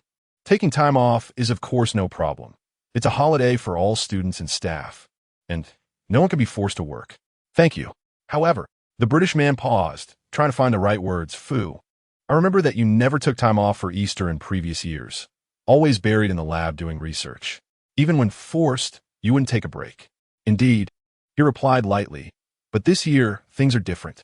Oh, Onis, who had always had a good relationship with him, humorously joked. Could it be that something has finally emerged that is as important as research in your heart? Fu Yu pondered for a few seconds, slightly curling his lips. I should say, something more important than research has finally come up. In the days that followed, Wang Yu's life revolved around work, caring for Do Nai, and talking or video chatting with Fu Yu before bed. He seemed to have completely grasped her routine, always calling her just after she finished her shower and was ready to talk. Each call lasted at least an hour, sometimes two, and Wang Yu never considered herself a particularly talkative person. In fact, she rarely called Yin Xiao before. Yet with Fu Yu, she seemed to have a lot to share. Passengers she encountered at work, funny jokes she saw on Weibo, the way Do Nai played. She wanted to share everything with him. Although she always felt a strange nervousness during their calls, sometimes even blushing and having her heart race. She sensed that Fu Yu's attitude towards her remained normal and calm, without any ambiguity or inappropriate remarks, and he had never mentioned anything related to love. So over time, she felt it was best not to overthink things. Perhaps he really just regarded her as a friend. Time flew by, and Christmas and New Year's passed in a flash. A new year quietly arrived, and this year's spring festival fell in mid-February. However, for Wang Yu, it didn't make much difference, as her profession didn't have a specific holiday for the new year. This time, she could only take 2 days off on the weekend. Of course, she had to go home to accompany her parents. After quickly organizing her things from the airport, she took Do Nai and prepared to take the subway to her parents' house. Once on the subway, she suddenly remembered that her mother had called her that morning and specifically mentioned that Yin Xiao should come over in the evening too. Oh no! She immediately began to sweat. Due to her busy work schedule, she seemed to have forgotten to mention her breakup with Yin Xiao to her parents. She knew her parents had always liked Yin Xiao very much and hoped that this year she and Yin Xiao would smoothly get married. But now they had been broken up for almost 2 months, and the reasons for the breakup were very complicated. How was she going to explain this to her parents? They would surely feel very sad and disappointed upon hearing it. While racking her brain on the subway, she couldn't come up with a coherent explanation. After getting off, she stood still in the cold wind for a moment before hesitantly sending Fu Yu a WeChat message. I'm going to my parents' house today. I had completely forgotten to mention the breakup to them. After waiting for a while without a reply, she glanced at her watch and thought he might be in class, so she could only brace herself and head to her parents' house. She knocked on the door, and her mother quickly responded and opened it. "Mom, Happy New Year," she said with a smile, secretly praying that her mother wouldn't bring up Yin Xiao too soon. "Happy New Year." Wang's mother took the rabbit cage from her hands and placed it on the table, then bent down to get her slippers from the shoe cabinet. "Come on, come inside. It's -4 degrees in Shanghai today, so cold." "Yeah, I felt so cold on the plane that I almost started to sniffle." She followed her mother closely. "Mom, what if I catch a cold? I don't want to go to the hospital for. Pa. Don't jinx it. You're such a big girl, yet you still like to act cute." Although Wang's mother said this, she continued to smile. "I bet you often act cute with Xiao Yan, right? I told you before, don't always act like a child. It can be tiring for him to take care of you. Wang Yu felt a chill run down her back, and her face instantly stiffened. Just then, her father happened to come out of the kitchen with a dish and casually asked, seeing that she was alone, Xiao Yu, is Xiao Yin working late again? He really works hard. Oh, right. Wang's mother nodded in agreement. It's New Year's, and he's still working late. I was wondering why he didn't come with you. Dad, Mom. At this moment, Wang Yu gripped her pants tightly with both hands, gritting her teeth, thinking that whether she stuck her head out or retracted it, it was the same. I have something to tell you. What is it? Both her father and mother turned their gaze toward her face. It's just. She trembled, feeling as if her tongue and mouth weren't even hers anymore. It's just. I broke up with Yin Xiao. Ding. Before she could finish her sentence, her phone suddenly rang, and in her fluster, she fumbled for it and saw that it was Fu Yu calling. Hello. Under her parents' watchful eyes, she answered the phone and pressed it to her ear, her voice trembling slightly. Xiao Yu, it's Fu Yu on the line. Now, please hand the phone to your mom or dad. She was stunned for 2 seconds and obediently extended her hand to pass the phone to her mother beside her. Mom, who is it? Wang's mother asked curiously as she took the phone. Is it Xiao Yin? In the next 10 seconds, Wang Yu watched as her mother's expression began to change, from initial confusion to surprise, then to calm and composed. Then, Wang's mother took her phone and went into the inner room to talk. Whose call is it? Wang's father asked curiously at the dining table. Why did your mom answer your phone? It's a friend of mine, she replied honestly, not really knowing what was happening. The call lasted about 20 minutes, and Wang's mother finally came out of the bedroom and returned the phone to her, her expression gentle and warm. Xiao Yu, Yu has to go to class now. He said he will call you later. She nodded in a daze. Come on, let's get ready to eat. Then Wang's mother pulled her puzzled father into the kitchen, reminding her as they left, Xiao Yu, go wash your hands first.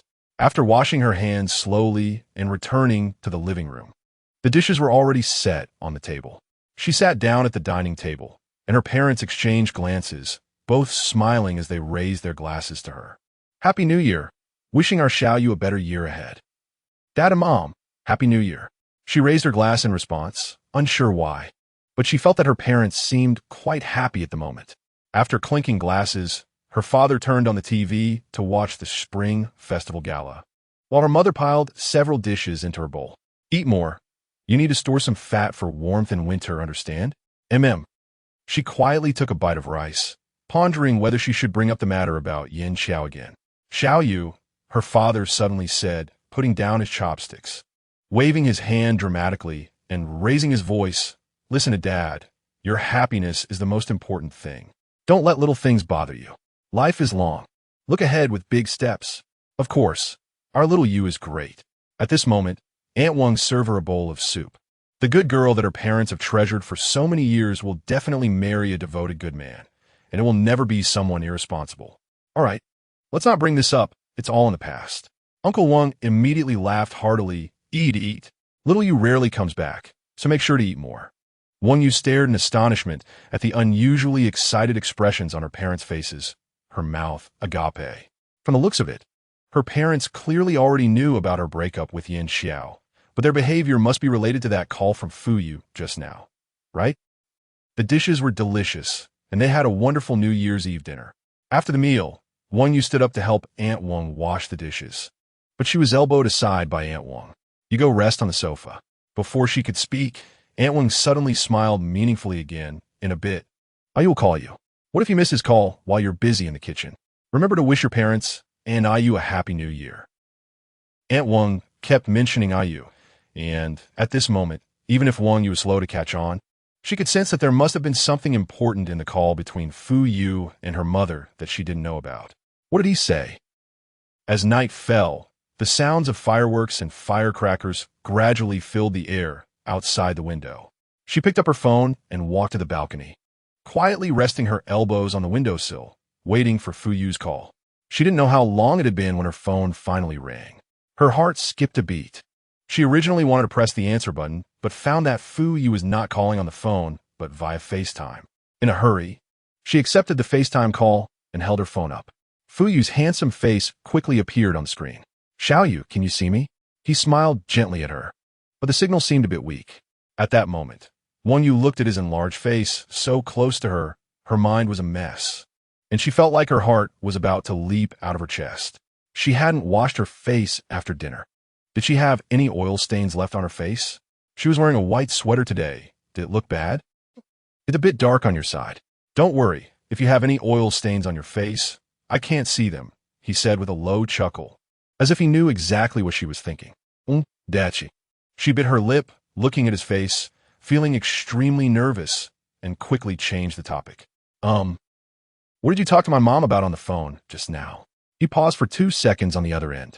Do you really want to know? She nodded, not just wanting to know. She was utterly astonished by how he managed to make her parents stop mentioning her breakup with Yin Xiao in just 20 minutes. And they didn't feel regretful or sad about it. Moreover, he left a very good first impression on her parents, who knew nothing about him. I said. Just then, a new firework shot up into the sky in front of the community. Amidst the colorful bursts, she clearly saw his thin lips moving. You are my best gift in this world.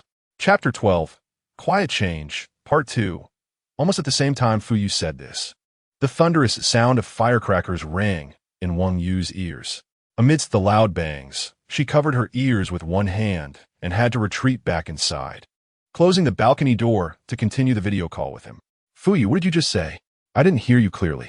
She sat down on her bed, crossed her legs, and complained that the firecracker noise had been too loud.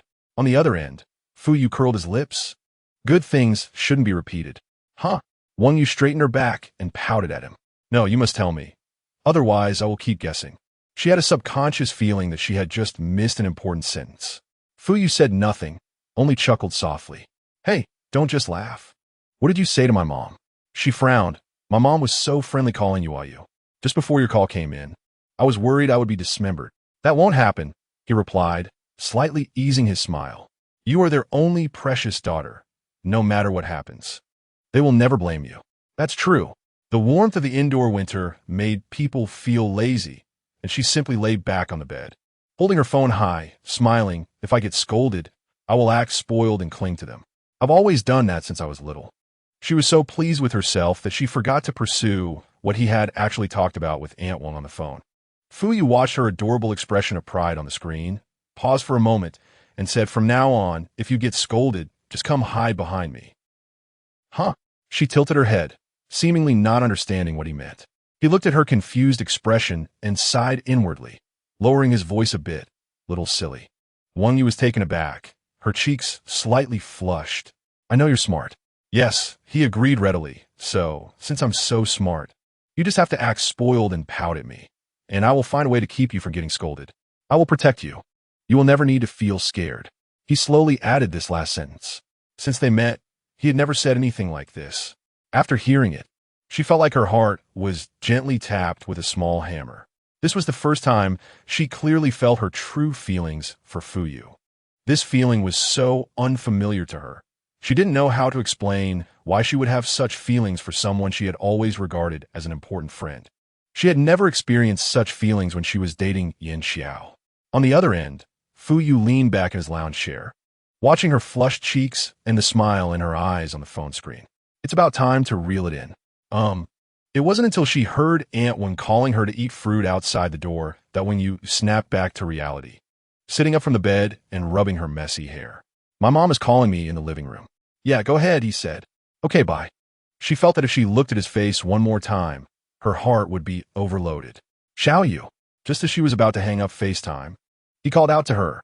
Huh, I'm going to be a bit busy starting this week, he said. Besides classes, I will also have to go to the lab for research and complete my thesis report, so I might not be able to keep in touch with you like I do now. She instinctively opened her mouth, feeling a bit disappointed. So, we can't call every day? Fu Yu chuckled softly. I'll try to find time to call you. Hearing him say this, Wang Yu realized her previous reaction had been a bit strange. She quickly waved her hand. No need. It's most important for you to rest well. I'm fine. He had already seen through her clumsy attempts at hiding her feelings. After pondering for a moment, he restrained his laughter and said softly, well then, Xiao Yu, Happy New Year. Happy New Year. She gently pressed the hang-up button.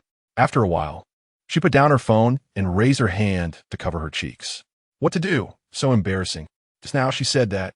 He must know that she has completely gotten used to the days without contacting him, right? He is clearly so busy. She should just obediently wait for him to finish his work. Besides, she is not his girlfriend, so why should she expect him to contact her every day? If at first it was to teach her how to take care of Donai, or to accompany her after her recent breakup, now more than 2 months have passed, and she can take care of herself well. So, what reason does he have now to contact her, a friend and neighbor so far away in China, every day? This tangled and heart-wrenching emotion continued until after the new year.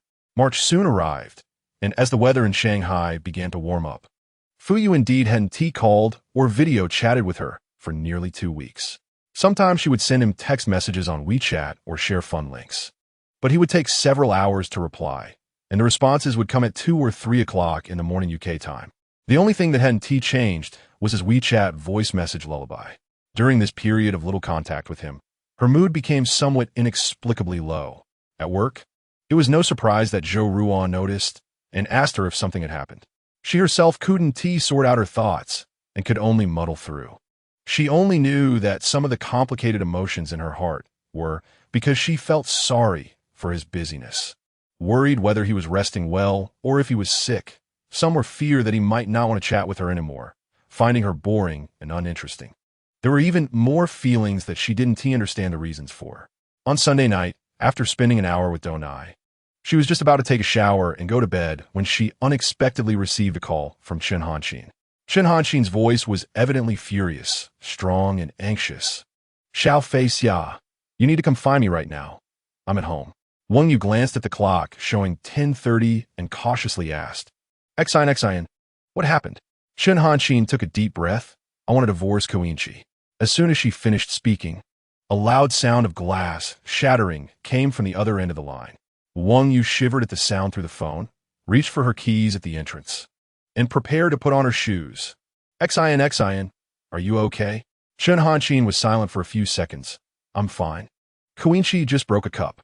Wang Yu was really afraid that if this couple continued to stay in the same room, someone might get hurt. So she hurriedly rushed out the door. Wait for me. I'll be there right away. Stay calm. Please stay calm.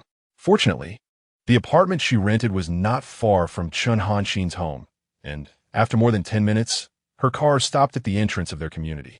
Relying on her memory, Wang Yu quickly went upstairs and rang the doorbell. After a while, the door opened, revealing Chen Hanxin with red eyes, and there was a pile of glass shards on the living room floor not far away. She felt a pang of fear, walked in, gently grabbed Chen Hanxin's arm, and whispered, Where's Koinchi? He went out. Chen Hanxin closed the door and sighed dejectedly. You don't need to speak so softly, come in.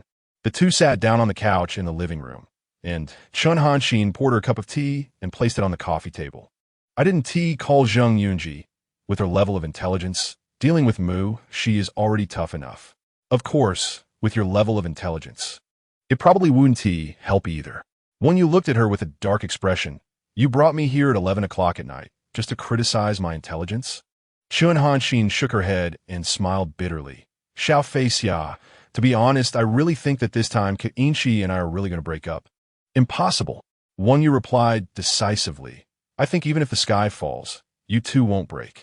She and Chen Hanxin had been close friends for many years and understood how deep their childhood sweethearts' feelings were. Moreover, she had never seen a man treat Chen Hanxin as well as Koinchi did. It would not be an exaggeration to say he was wholeheartedly devoted. He has been very busy lately, traveling for work, and we have talked very little, Chen Hanxin said, sitting on the couch with her knees hugged. Today he just got back from a business trip in Europe, and when he saw that I was home, he immediately flew into a rage and came directly to the company to find me.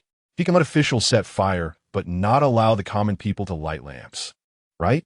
Wang Yu said, he doesn't communicate with me, doesn't tell me when he is coming back and when I have to work late.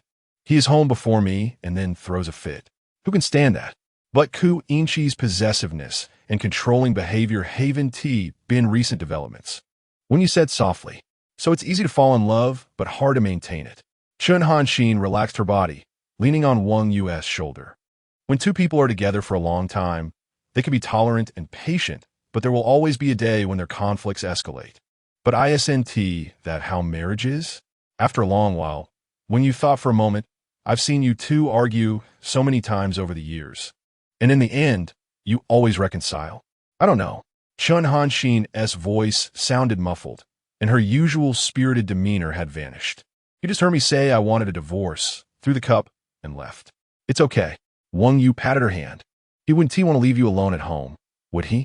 When he comes back, you two should talk it out. Just express your conflicts and solve them together. After so many years of feelings, don't let impulse take over. Arguing is also part of mutual adjustment and growth in a relationship. Chun Han-shin quietly fell silent for a moment, then suddenly straightened up, grabbing Wang Yu's shoulders with both hands. Wang Yu was startled. What's wrong? Xiao Fei Xia, I really feel like something is off with you right now. Chun Han-shin stared intently into her eyes. I noticed it since last Christmas. What's wrong with me? When you felt a bit helpless, xin, can you stop being so dramatic? How should I put it? Chun Han-shin retracted her hands and crossed her arms, examining her. In the past, when I quarreled with Keinchi and called you to keep me company, you would only comfort me a few times or quietly stay with me. But now you actually tell me how to solve this kind of problem, and you make it sound reasonable. This, when you didn't know how to respond, well, at least I've dated a boyfriend, right? I understand a bit about relationships. No, Chun Han-shin denied it firmly, starting to speak rapidly. You and Yin Xiao have been dating for 3 years. But I feel like only he's invested while you're not really into it, still living in your own world. It's like you like him, but it's just a plain liking without interaction and sparks. It's not a truly invested liking. But the words you just told me made me feel like your views on relationships have been refreshed. This kind of awareness should only come when you meet someone who truly makes your heart race. As Chun Han-shin said this, Wang Yu's heart suddenly began to race, because she realized that when Chun Han-shin mentioned heart racing, her first reaction in her mind was actually Fu Yu. Xiao Fei Xia, honestly, you can't hide it from me. Chun Han-shin observed the complex expression on her face. Have you met someone who truly makes your heart flutter and whom you like? Wang Yu's cheeks gradually flushed, the tangled emotions and thoughts stuck in her throat. Fu Yu's bright face seemed to be right in front of her eye. Snap! At that moment, the entrance door was suddenly opened, and a handsome man in a black suit hurriedly walked in after taking off his shoes. The person was Chun Han-shin's husband, Keinchi. Wang Yu noticed the sudden change in Chun Han-shin's expression and saw how Keinchi softened the moment he saw her. So she quickly got up from the sofa. Inchi, I'll take my leave now. She hurriedly ran through the silent living room, glanced back at the two people who were silently observing each other, and quickly left. The remaining matters could be resolved, well, as long as they were honest with each other. After exiting the Chunku family's neighborhood, she walked outside to catch a taxi. While waiting, she took out her phone to check the time, only to find several missed calls on the screen. Upon closer inspection, they were all from Fu Yu. After 2 weeks of interrupted communication, seeing his calls made her inexplicably happy yet nervous. Recalling Chun Han-shin's earlier probing questions, her finger hesitated on the screen for a while before she tremblingly redialed. The phone rang for just a second before being picked up. Fu Yu's voice sounded different from usual, slightly urgent. Xiaoyu, where are you now? I just went to my best friend's house. She held the phone and softly said she had a fight with her husband and asked me to keep her company. His voice was somewhat heavy. So late? She obediently explained to him, saying it had happened before. I'm getting ready to go home now. My home is very close to hers. I'll be there soon. At this moment, Fu Yu slightly restrained his tone, making his voice sound more normal. Be careful walking alone at night. Okay, she promised. Afraid he would hang up, and quickly asked, what about you? Just finished class? No. Fu Yu was silent for a moment when you didn't answer my calls. I was just waiting for your call in the hallway. Hearing his gentle words, Wang Yu felt her heart instantly soften. The familiar voice she hadn't heard in 2 weeks was now in her ear, connecting all her tangled emotions and illuminating all the darkness she had been feeling. It was only then that she realized how much she missed him. She missed his voice, his words, and all the tenderness he brought her. What should she do? Did she really meet someone who made her heart race? As Chun Han-shin said, when you didn't answer my calls, I made a mistake during my experiment. He added in a low voice. The students laughed at me, saying I looked like a worried and anxious teenager. Xiaoyu, he said clearly, word by word. I've realized that not being able to see you has made me increasingly anxious. It's starting to affect my normal life.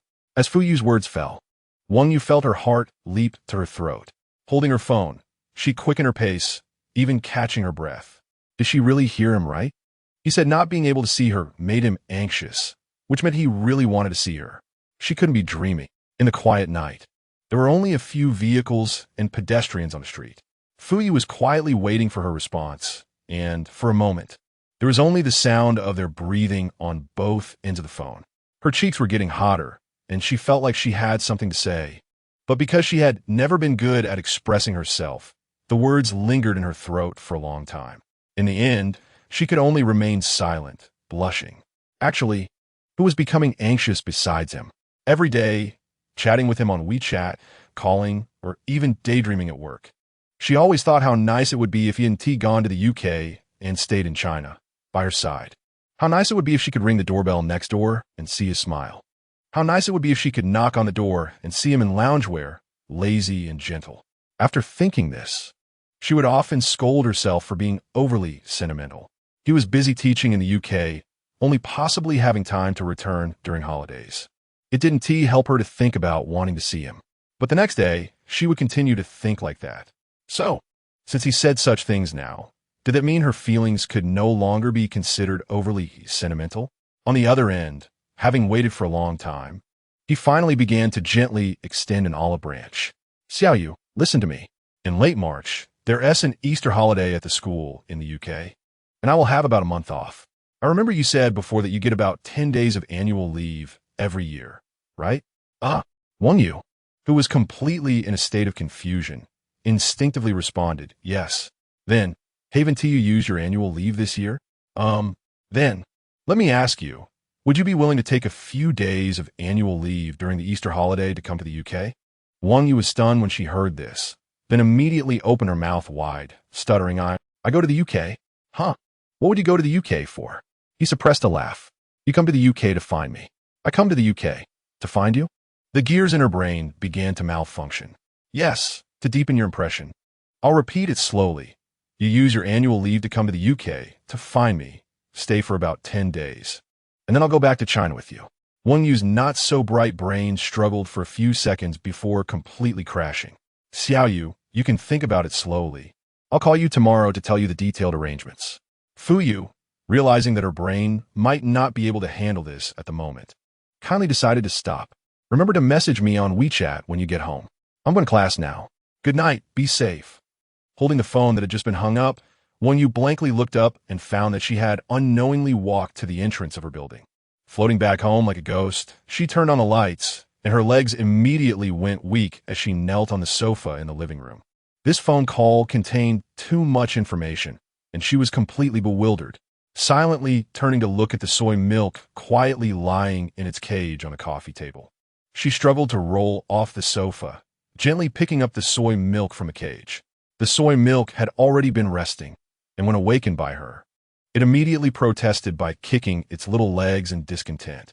Wang Yu, however, was completely unaware that she had disturbed the soy milk's sweet dreams. She stroked its fur with one hand and muttered to herself, Soy milk? What do you think he means? The soy milk moved its body at that moment, seemingly rolling its eyes. He said he wanted me to go to the UK to find him. Ignoring the soy milk's increasing disdain, she continued to talk to herself. Why? Does he want to take me to play in the UK? Or is he not planning to return to China? Thinking of this, her hand suddenly shook, almost dropping the soy milk from her embrace. Soy milk! She was startled and quickly held it tighter. The intolerant soy milk was completely provoked by her reckless behavior and kicked her hand several times with its short legs, signaling her to quickly put it back in its cage. Wang Yu finally realized that she seemed to be disliked and could only pitifully put the soy milk back in the cage, lying alone on the sofa, continuing to be tangled up. Meanwhile, the proud soy milk's inner monologue was, why did the high IQ male god give me to such a foolish girl as a Christmas gift? I think this girl's IQ is even lower than mine. So frustrating. The heavy bomb dropped by someone successfully distracted the cute little rabbit at work for an entire day. Fortunately, the culprit had some self-awareness and timed it just right, calling almost as soon as Wang Yu finished work and returned home. Seeing the caller ID, She dropped her suitcase and hurriedly answered the phone. Hello, hello. Xiao Yu. Fu Yu's gentle voice came from the other end. Are you home yet? If you're home, can we have a Sky call today? Okay. For some reason, she was even stumbling over her words, hanging up the phone and quickly go to her room to get her laptop, pressing the power button. As her fingers lightly touched the mouse to open Skype, Wang Yu slowly sat on the bed, placing the laptop on her lap. Her heart racing as she accepted the video call. Strange, they usually video call often, but why was she so nervous today? Xiao Yu. Her mind was blank until she heard him call her name several times, and she sneakily glanced at the screen as if she were a thief. Just that glance made her face instantly flush. On the other end, Fu Yu was leaning back on his bed, probably still wearing his rimless glasses from work, looking at her with a charming yet teasing gaze through the lenses. Moreover, unknowingly, he had unbuttoned one more button of his gray shirt than usual, revealing a hint of his well-defined bare chest. One look and the little white rabbit-esque blood was drained. What's wrong? Fu Yu enjoyed seeing her blushing face and teased her. Why are you so dazed? Are you tired? And no, I'm not tired. Wang Yu was even more flustered by his tone, struggling to speak. Then, he looked at her and continued leisurely. Have you thought about what I mentioned to you yesterday? She didn't know where to look and could only stammer. I haven't. Then how about this? Let me first share my general thoughts with you, he said calmly. If you have any questions, you can ask me after I finish. Wang Yu bit her lip and gave a soft, reluctant tone. At that moment, Fu Yu adjusted his sitting position, moving the computer a bit closer. I have lived alone in the UK for many years. Although sometimes the weather here isn't too pleasant, overall, I still have a good impression of this place. His familiar voice was deep and gentle, gradually helping her relax, and she quietly shifted her gaze back to the screen. So, objectively speaking, I think the local customs and scenery are worth you visiting. The UK has many beautiful sights and fun places. If you're willing, I can take you to explore for 10 days, and personally, I hope you can see the place where I have worked and studied for many years. Xiao Yu, I hope you get to know me better. He gently adjusted his glasses and lowered his voice. I want you to understand my preferences, my work, my friends, my life. If that's the case, I would be very, very happy. Wang Yu listened quietly, lightly moving her fingers, feeling warmth filling her limbs. At that moment, her thoughts were incredibly clear. She felt as if she could touch the softness in his words, feeling his heart opening up to her. Is this thought of mine too forceful? Did I scare you? He noticed she hadn't spoken and gently added, Xiao Yu, the decision is in your hands. If you don't want to come, I will change my flight and return home on the first day of the holiday. No. Hearing him say this, she immediately shook her head at him. I don't want to not come and see you. Although she hadn't figured out the growing feelings she had for him, she knew she wanted to understand him better. From the moment she met him, she had wanted to get closer to him more than anyone else. After thinking for a long time and quietly glancing at the man patiently waiting for her answer, Wang Yu suddenly made up her mind. She always understood that it was because she met him that she began to become brave, willing to face her life more positively. Although the country he was in felt foreign to her, it had him, who was her most familiar safe harbor. She wanted to give it a try. If he had truly made her, the dense one, have feelings that transcended friendship, she also wanted to try to confirm his feelings. Can I come and watch you teach? She cautiously asked after rubbing her eyes. I want to see how you teach your students. With her head down, she didn't see the expression on Fu Yu's face, which was like a sudden burst of light, dazzling and captivating. Clearing his throat, he softly replied, Sure. As long as you arrive in the UK a day before the Easter holiday, the school will still be in session. Okay. She nodded obediently. Then I'll ask my boss for a day off tomorrow. For the flight to get here, I will book it for you and have it sent to you. For the return trip, you can come back with me, so don't worry. Regarding the visa, I will ask a friend at the embassy to expedite it for you, and it can arrive in time. You just need to cooperate with the interview. As for the clothes and necessities to bring to the UK, I will make a list for you, and you can prepare your luggage according to that. As for Donai, you can leave it with the pet shop owner. I've already talked to her. Listening to his clear and organized words, Wang Yu felt a bit dizzy. Was it her illusion? Why did she feel like he had already prepared everything for her trip, and all that was left was for her to give a nod? Fu Yu's expression clearly showed his delight. As for your parents, I've already spoken to them. Huh. She was dumbfounded again. My parents? Since you're going on a long trip, I have to assure them that you will be safe and return home safely. He cleared his throat. Last time during the new year, I got your family's phone number from your mom. I mentioned this to them this morning, and they agreed. Before you come to the UK, remember to tell them again. Wang Yu replied dazedly, feeling something was off, but seeing his expression was so natural. She didn't think too much about what identity or attitude he had when discussing this with her parents. Lastly, about food and accommodation. He crossed his hands under his chin and slowly brought up the most critical issue. You don't need to worry about food and for accommodation. I currently have 2 empty rooms in my apartment. If you're willing, you can stay in one of them, which will ensure your privacy. If you're not willing, I'll help you book a hotel room near my home, but that would make me worry about your safety. Xiaoyu, what do you think is better?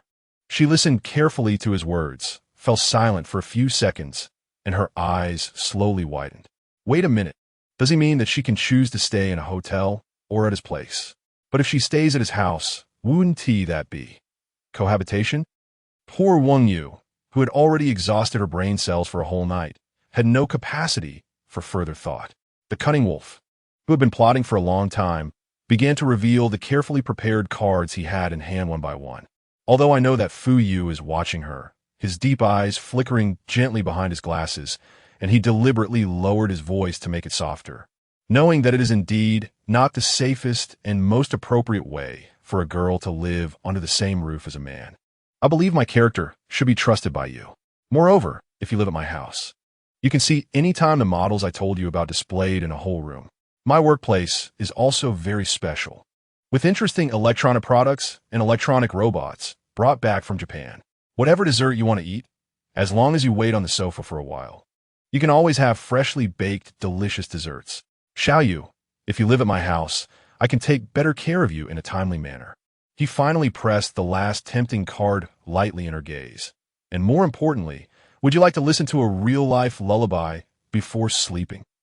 Chapter 14.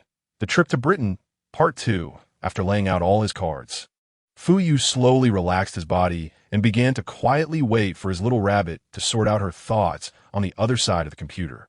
His friend Dai Zhongru had commented long ago that Fu Yu's obsession and patience for things he is interested in is quite rare among ordinary people. If he were to be compared to a hunter, he would be the kind of top-notch hunter who could capture every prey he had his eyes on. He had taken it as a joke back then, but now it seems to hit the nail on the head. Before formally inviting Wang Yu yesterday, he had indeed already prepared the most detailed and thorough plan, even considering any possible changes in her psychological factors.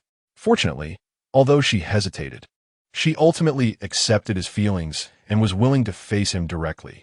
Watching her blush and fumble with her adorable expression made him think of the phone call he had with her parents in the early morning. Wang's father and mother were understandably surprised to hear his proposal. As a father, Wang's father must have felt a sense of rejection upon hearing that his precious daughter would be traveling with a man who was not yet officially recognized. However, he perhaps could not allow any hindrance to this matter, and immediately stated his position directly, taking a semi-hard approach to secure Wang's parents' permission. The words he said at that time might have been the most straightforward expression he had ever uttered in his life. Sigh, so many secrets. It seems he must keep them from his little confused girl for now, not letting her know. At this moment, Wang Yu's timid voice finally came through the computer, saying, I want to live at your place. Is that okay? Although slow to react, When you understood at this moment that this statement must hold significant meaning, she knew she hadn't fully thought it through, but with so many tempting conditions he presented, she felt powerless to resist and could only choose this way. Perhaps it was because it was him that she was willing to compromise so easily. The elongated tone, tinged with a slight tremor, felt like a kitten's paw scratching her heart lightly, making it hard to resist. Fu Yu felt the spring that had come late in his 27 years of life, and he no longer bothered to maintain a serious face, smiling and giving a heavy good in response. After a night of high energy and pressure, Wang Yu could no longer hold on and raised the white flag. Her face flushed as she forgot to say good night and hurriedly logged off, feeling as good as a clear August sky. The sly male god lazily moved the computer back to the desk, turned around, picked up the car keys, and in marches England. went out in a thin shirt to the supermarket to buy necessities for his pet rabbit. The next day, after submitting a request for annual leave to his superior and getting it approved, Wang Yu's trip to see Fu Yu in England at the end of March was officially confirmed. She began to prepare for the trivial matters before going abroad, with Fu Yu's help. While living through the first anxious days of her life where she couldn't even sleep well, Zhou Ruo was initially puzzled as to why she would request annual leave to go to England at this time. But after hearing her stutter through the entire story and that she would be staying at Fu Yu's house, she excitedly screamed for a full minute in the airport women's restroom, insisting on pushing Fu Yu down with a fierce momentum. On the other hand, she didn't dare to go into too much detail with Chun Hanxin and Zheng Yunji, only briefly mentioning that she was going to see a friend and hastily glossing over it. Having been her close friends for so many years, they would surely question her in detail about the matter if they found out, and since she herself was not yet fully confident in redefining her relationship with Fu Yu, she decided to wait until she returned from England to tell them. However, Wang's father and mother were unusually calm, not mentioning anything about her needing to be cautious or on guard over the phone, only saying to have fun and enjoy herself, with a little turmoil in her heart. Day by day, it soon became the day before her departure to England. After dropping off the soy milk at the pet store downstairs and tidying up the house, she moved the large suitcase to the entrance. After finishing all this, she took a shower, returned to her bedroom, and slowly texted Fu Yu on WeChat.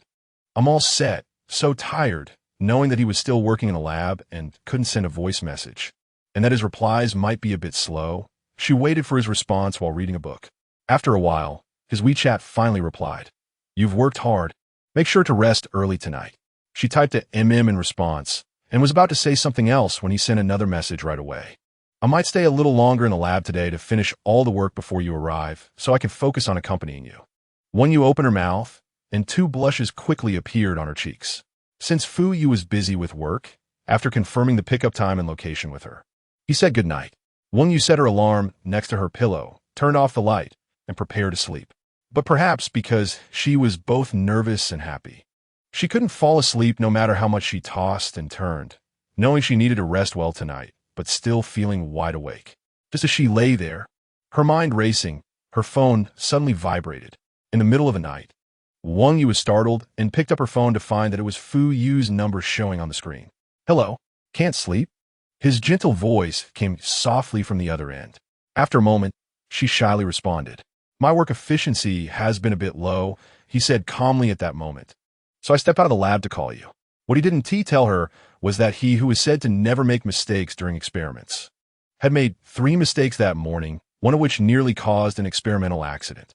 Sighing quietly, Fu Yu leaned against the corridor holding the phone, feeling a sense of emotion. Before meeting her, his life had been too self-disciplined and regular, so now, as he begins to lose control for the first time, he feels flustered. "Xiaoyu." He seemed to suddenly think of something, cleared his throat, and softly called her name. "If you can't sleep, I can tell you a bedtime story now, okay?" She was taken aback and immediately perked up, saying yes. This story is about the famous mathematician Descartes. It is said that when he was wandering the streets of Stockholm, Sweden, he happened to encounter the little princess of Sweden at the time, the 18-year-old Christina. His voice was even more pleasant than usual while telling the story, with a calmness that carried an indescribable allure, making her increasingly captivated.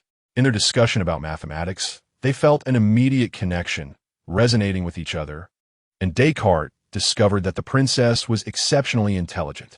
Later, it was only natural that he became her math teacher. Unfortunately, as they developed feelings for each other during their daily interactions, the king became furious about their relationship and ordered Descartes to be executed. At this point, he paused, and as expected, she let out a cute gasp on the other end.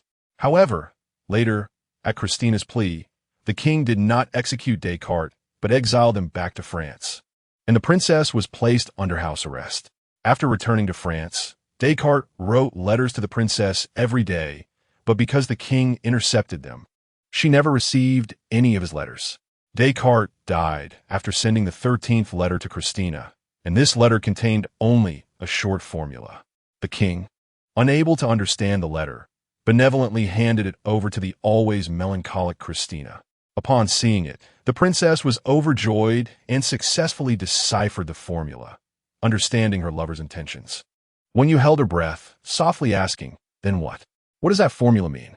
Then, he deliberately elongated his voice. "When you get to England, I'll tell you." She was stunned for a few seconds and immediately dissatisfiedly whispered, "How can you do this?" Fu Yu chuckled softly on the other end. "If you don't sleep now, you won't have any energy tomorrow.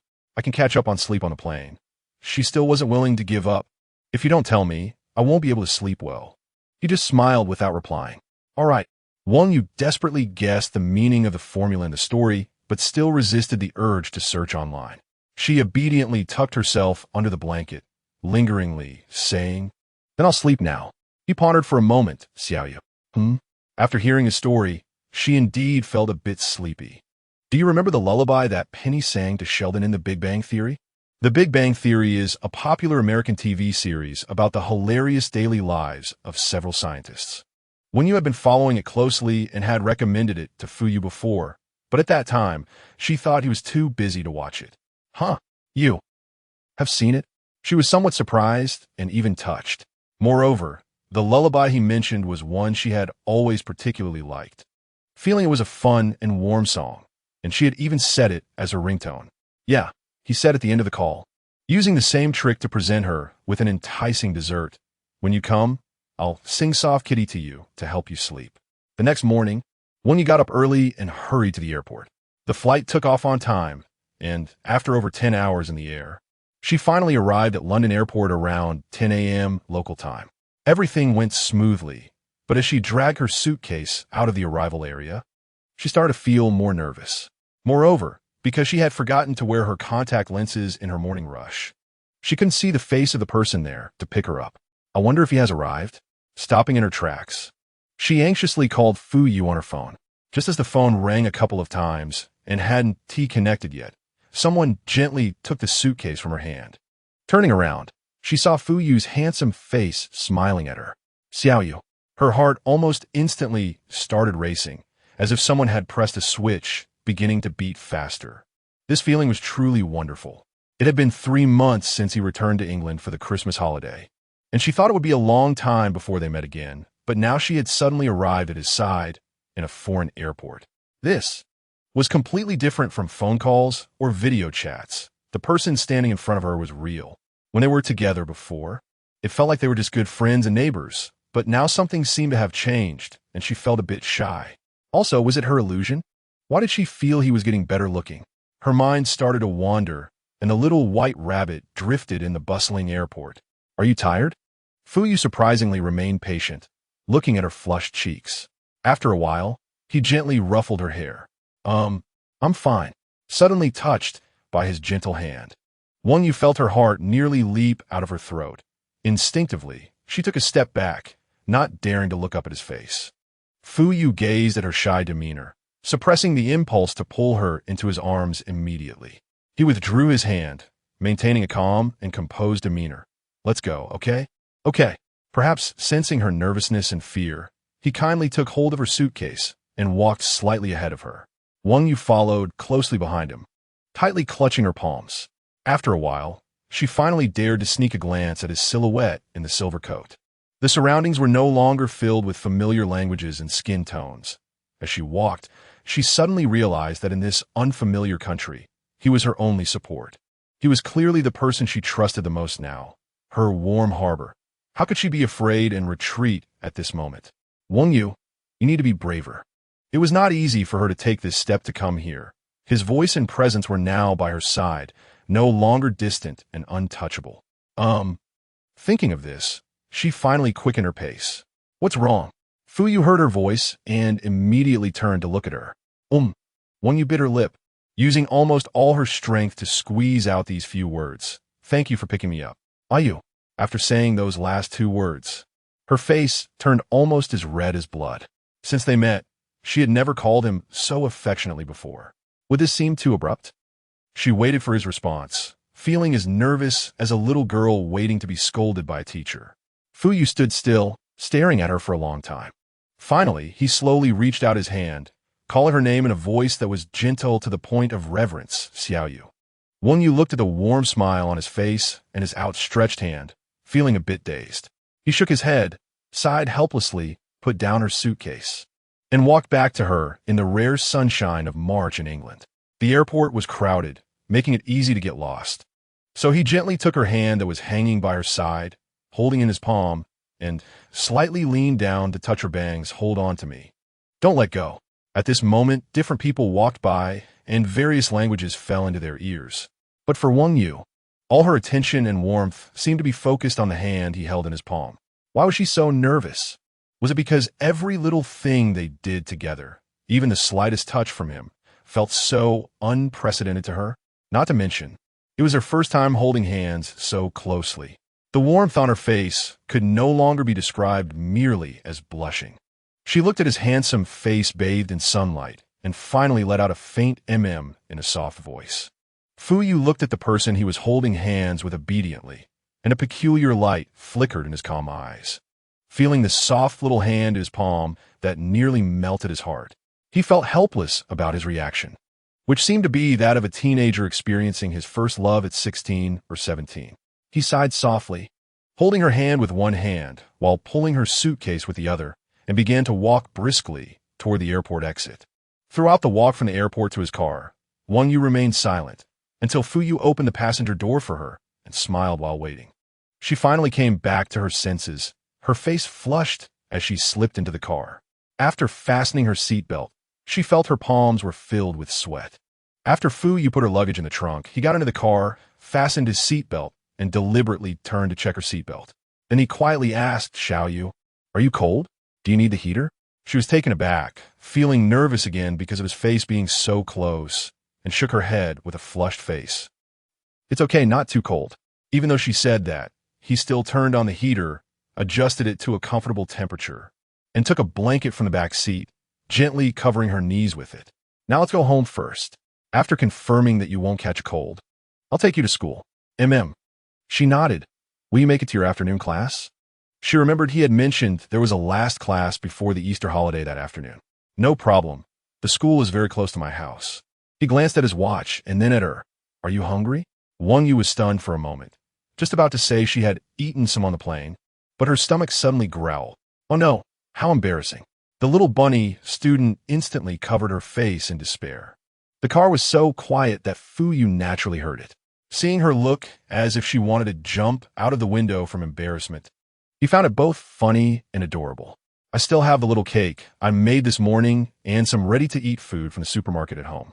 Just heat it up and we can eat. It's no wonder you'd be hungry. The food on the plane is not good." Wang Yu could only pretend to look out the window at the passing scenery, feeling like she wanted to bang her head against the wall. She had never been particularly clever. Her reactions were slow, and she often acted foolishly. At this rate, would her image in his heart evolve into that of a clumsy big guy?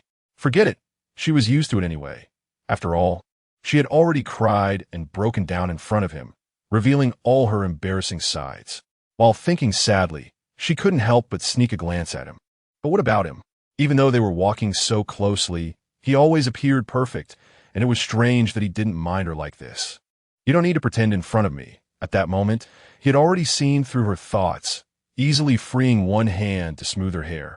"Even soy milk gets hungry, gets sick, and has diarrhea, and I wouldn't mind." Wang Yu, who had finally caught up with the pace, surprisingly understood his unspoken words for the first time. So, did he treat her like soy milk?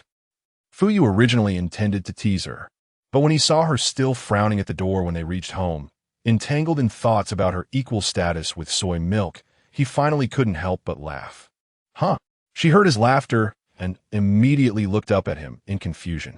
"Don't worry, you're not the same as soy milk," he said while taking out his keys to open the door. "How am I different?" She frowned with worry.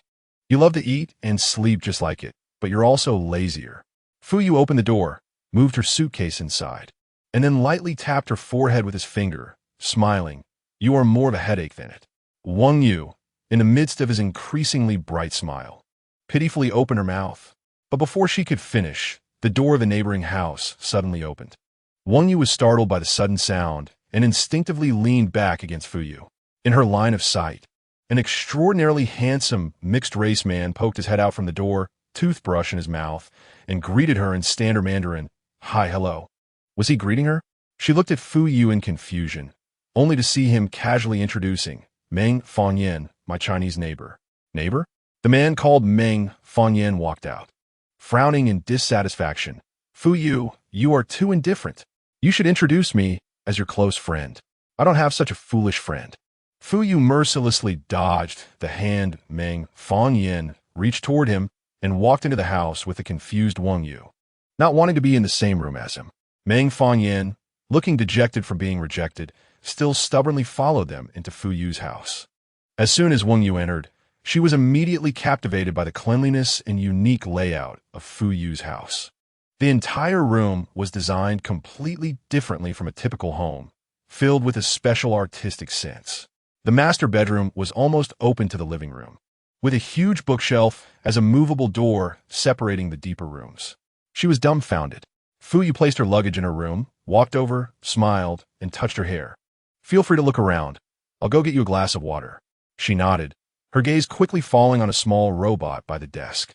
Just as she was about to reach out to touch it, a handsome face suddenly appeared in front of her. "What is your name?" "Meng Fanyan." Still maintaining the image of the toothbrush guy, said with a smile. Wang Yu was dazzled by his charming blue eyes and took a step back before stammering. "Wang Yu?" "Oh," Meng Fanyan replied. "Then I'll call you Xiao Yu. Let me introduce myself. My name is Meng Fanyan. Like Fu Yu, I live back and forth between London and Shanghai. My profession is confidential. I'm 18 years old every year, a Gemini, and I love sleeping in girls' blah blah." After rambling on for a long time, Meng Fanyan finally stopped and enthusiastically asked, "Xiao Yu, what about you? What's your zodiac sign? What's your measurements?" When you looked at this strange man who claimed to be Fu Yu's friend, feeling a bit dazed. Fu Yu, who was pouring water in the open kitchen, turned around and saw Meng Fanyan teasing her. He quickly walked over with the water to intervene. "You don't need to mind him. He forgot to take his medication again." Meng Fanyan pretended to be sad, holding his chest. "Don't mind me. I just got too excited seeing your girlfriend and wanted to perform well." Wang Yu finally blushed when she heard him say that. "I'm not his girlfriend." "No way." Meng Fanyan's handsome face was filled with surprise.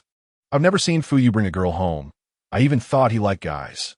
Before Meng Fanyan could finish speaking, she was abruptly interrupted by Fu Yu, who twisted her arm and sent her out the door, saying, "If you keep causing a scene here, I'll burn all 15 computers in your room." Meng Fanyan was pained by his grip and couldn't struggle, but as she walked out the door, she still desperately waved at Wang Yu. "Xiao Yu, I just wanted to catch a glimpse of you today. I'll be back. Welcome to England." It was only when the door was closed that the room finally fell silent. He had such a personality, but he wasn't a bad person. Fu Yu clapped his hands and walked back, calmly inviting her to sit on the sofa, saying it was normal to be startled by his demeanor when she first met him. Although she found Meng Fanyan quite peculiar, Wang Yu still thought he was interesting. He even mentioned during his self-introduction that his job was confidential. At that moment, Fu Yu took a cake out of the oven and placed it on the small coffee table beside the sofa. His profession was indeed a bit special. He often disappeared for periods of time, but would come home and sleep for days on end without stepping out. When you picked up a piece of cake. Her curiosity instantly piqued. Could he be some kind of international spy? She couldn't help but smirk at the thought. "I'm not really sure. But his expertise with computers is terrifying, and he seems to be quite skilled in other areas too." How long have you known each other?" "Since he moved next door, it's been almost 5 or 6 years, he replied, adding that they usually watched movies and had meals together. Wang Yu took a bite of cake, silently lamenting that since he returned to England, she hadn't had cake in a long time. After having his homemade cake, even those from specialty shops seemed inferior. Fu Yu watched her enjoy the cake and naturally reached for a tissue, gently wiping away the sugar at the corner of her mouth. The room was already quiet, and at first, Wang Yu didn't think much of it, but now, with him watching her and caring for her like this, her heart quickly began to race again. "If you find him too noisy, I want to let him in," he said at that moment. She was taken aback and immediately waved her hand, instinctively saying, No. He asked, "Your friend?" I really want to know about your friends," just as he had said before. She wanted to get closer to him and understand everything about his life that she didn't know. After saying that, she realized it sounded a bit too ambiguous. Wang Yu looked up at him with a flushed face, only to find his expression quite indifferent. Okay. In the end, he only said that one word, but he looked very pleased as he reached out to ruffle her hair. Wang Yu lowered her head to continue eating cake, silently noting that he seemed to enjoy ruffling her hair more and more, just like she would smooth out soy milk hair. From this, it seemed that in his heart, she was indeed on the same level as soy milk. I just said, "You're more of a headache than soy milk." He suddenly leaned in closer to her, using an enticing tone, almost whispering in her ear, "Do you know why I said that?" "Why?" she asked, feeling a bit dazed. "Because," he elongated his words, "you're cuter than it. Cuter to the point that it makes it hard to know how to pamper you." He pointed at his temple. "So, it gives me a headache." Chapter end. Heart fluttering. Part 2. He said she was cute, and that it was cute enough to give him a headache. When you listened, still having a mouthful of cake, and her face turned red. This flush almost reached her neck and showed no signs of stopping. The culprit, however, remained calm, saying such a thing while effortlessly leaning back on the sofa, continuing to watch the little red rabbit eat cake. Meanwhile, the little red rabbit's heart was racing at an almost 32x fast-forward pace. Indeed, with Wang Yu's intelligence and thinking ability, she hadn't yet processed what kind of mindset Fu Yu had when he said that. Thus, her brain went into shutdown mode. At this moment, neither of them spoke further, and in this almost off-the-charts ambiguous atmosphere, the little red rabbit finally finished her cake and snacks, her face flushed. After washing her face in the bathroom, it was soon time for Fu Yu's class, and he walked out with her as if nothing had happened, heading towards the Imperial College campus. The main campus of Imperial College is located in South Kensington, which is slightly west of central London. As he walked, he introduced to her that there were quite a few museums in the area, as well as large supermarkets, and the transportation was relatively convenient. So his life here was quite easy. Wang Yu forced herself not to get lost in thought, making an effort to listen to him and focus on the scenery along the way. She had never been to England before. This was her first visit. So everything she saw felt beautiful and worth a second glance. "Look, this is Hyde Park." He slowed his pace and pointed to show her. "And over there is Kensington Palace, where Princess Diana lived. So beautiful." Deep down, she had always liked things that were beautiful and romantic. And seeing the grandeur of the classical buildings from a distance made her eyes light up involuntarily. Seeing the expression on her face, he quickly understood her girlish sentiments and chuckled softly, saying, "After the holiday tomorrow, I'll take you to explore slowly." The two chatted as they walked, and before long, they arrived at the Imperial College campus. Before coming, Wang Yu had done some detailed research on this prestigious institution where Fu Yu studied. As one of the G5 elite universities, Imperial College represents the highest academic standards in British universities. Moreover, as a university specializing in science, technology, and medicine, it enjoys a reputation equal to that of MIT worldwide. Now that she saw this renowned elite university with her own eyes, she was amazed by the beautiful architectural style of the entire campus, which featured a typical eclectic style that combined classical and modern elements. Wang Yu had never seen such a magnificent campus, and at that moment, she regretted not taking her camera out of her bag before leaving. "I have a camera in my office drawer. I'll take you over after class to take pictures." He thoughtfully anticipated her thoughts, adding, "Trust me, the campus looks even more beautiful at sunset." Wang Yu turned back to meet his gaze, feeling warmth surge through her, breaking through her previous shyness. At that moment, following him into the classroom, she couldn't help but smile. They walked into the classroom, which was nearly full of students. Fu Yu led her to an empty seat in the last row and quietly asked, "Can you see clearly?" The classroom wasn't particularly large, and there were only a few rows of seats. She glanced at the blackboard and nodded, indicating she could see clearly. "That's good." He smiled, gently tapped her forehead, reminding her to pay attention. As Fu Yu walked to the podium, the students who had been glancing at Wang Yu finally dared to look at her boldly. Feeling so many curious and flirtatious gazes upon her, Wang Yu shyly touched her hair. She really hadn't been in a classroom or around such lively students since graduating. "Are you Fu Laoshir's girlfriend?" A blond boy sitting in front of her turned around and asked with a grin in English. She bit her lip and shook her head. "I often see Fu Laoshir talking on the phone in Chinese in the hallway." The boy gestured with his hands, laughing even more. Is he calling you? She hasn't answered yet.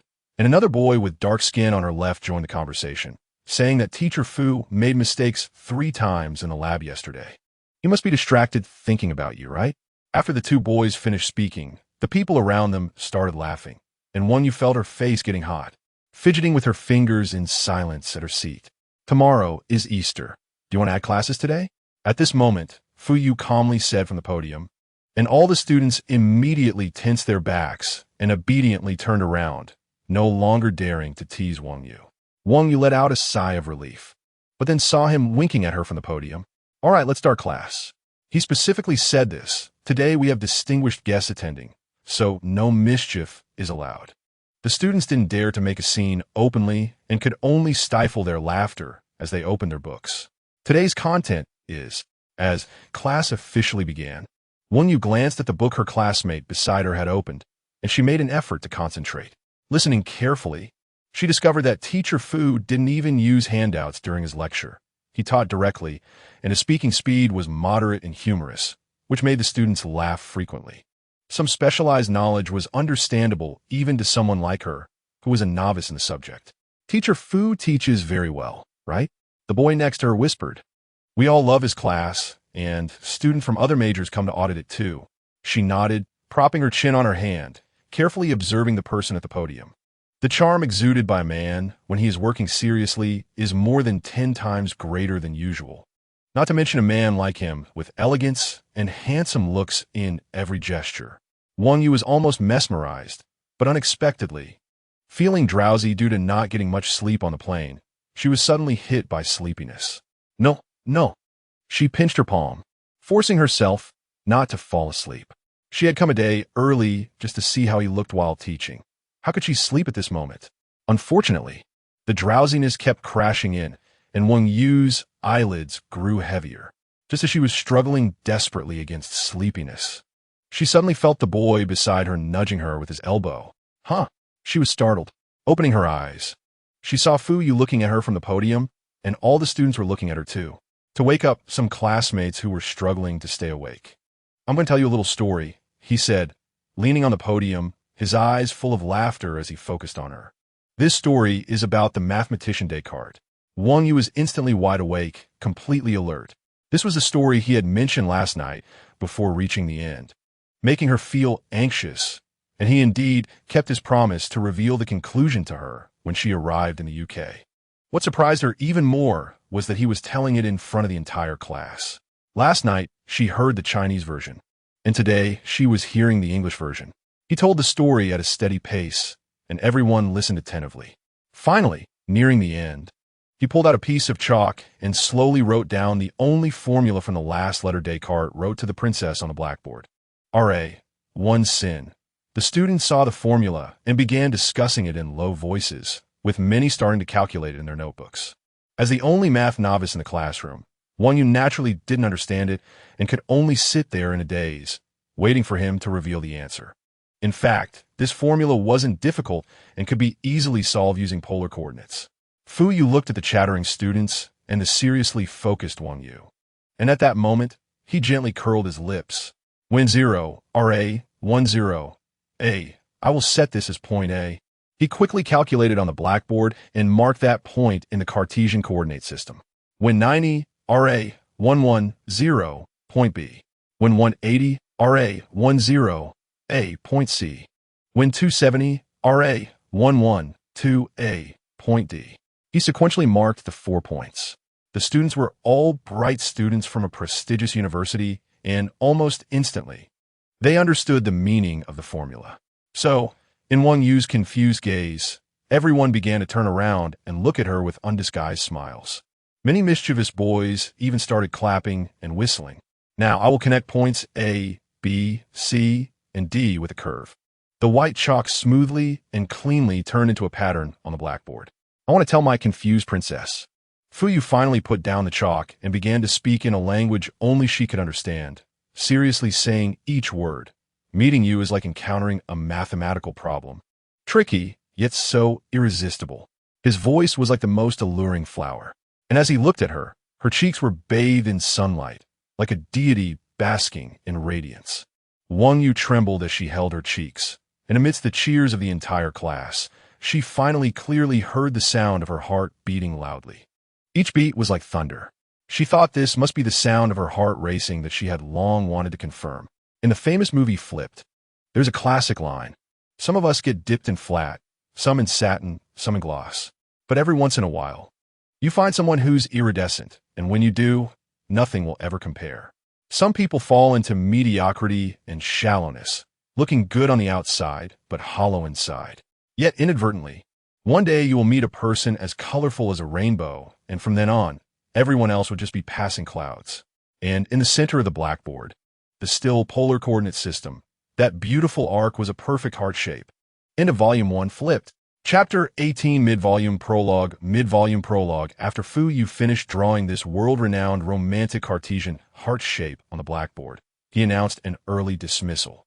The students left the classroom one by one with cheerful expressions, heading off to the upcoming Easter break. Before leaving, a few mischievous boys couldn't resist giving his shoulder a light punch to express their joy and blessings. Soon, the classroom returned to silence, beloved by the math department students. Teacher Fu now wiped the blackboard clean and turned to look at the challenging problem sitting in her seat with a flushed face, seemingly lost in thought. To say she was more difficult than a math problem was no exaggeration. He shook his head helplessly, a smile tugging at his lips, and gently bent down to sit in front of her desk. Wang Yu initially didn't notice the sudden change in the classroom atmosphere. It wasn't because of drowsiness or fatigue, but because her heart was beating at an unbearable double speed, making it impossible for her to think about anything else. As a child, she had wondered if she would meet someone willing to give her a unique romantic experience. He would be considerate, tolerant, and understanding, and more willing to persist in this relationship. Growing up, she realized that reality was not so perfect and understood that this might just be a dream. But now, after just experiencing a failed romance, she has truly encountered such a person. He gives her countless meticulous warmth and allows her to feel for the first time that heart-fluttering sensation that is impossible to contain. Being able to genuinely like someone makes her feel deeply fortunate, yet she inevitably begins to feel a bit anxious. The more she feels she is touching happiness, the more she fears that happiness will slip away from her fingers. This feeling indeed exists. Xiao Yu, Fu Yu quietly waited for a moment before calling her name.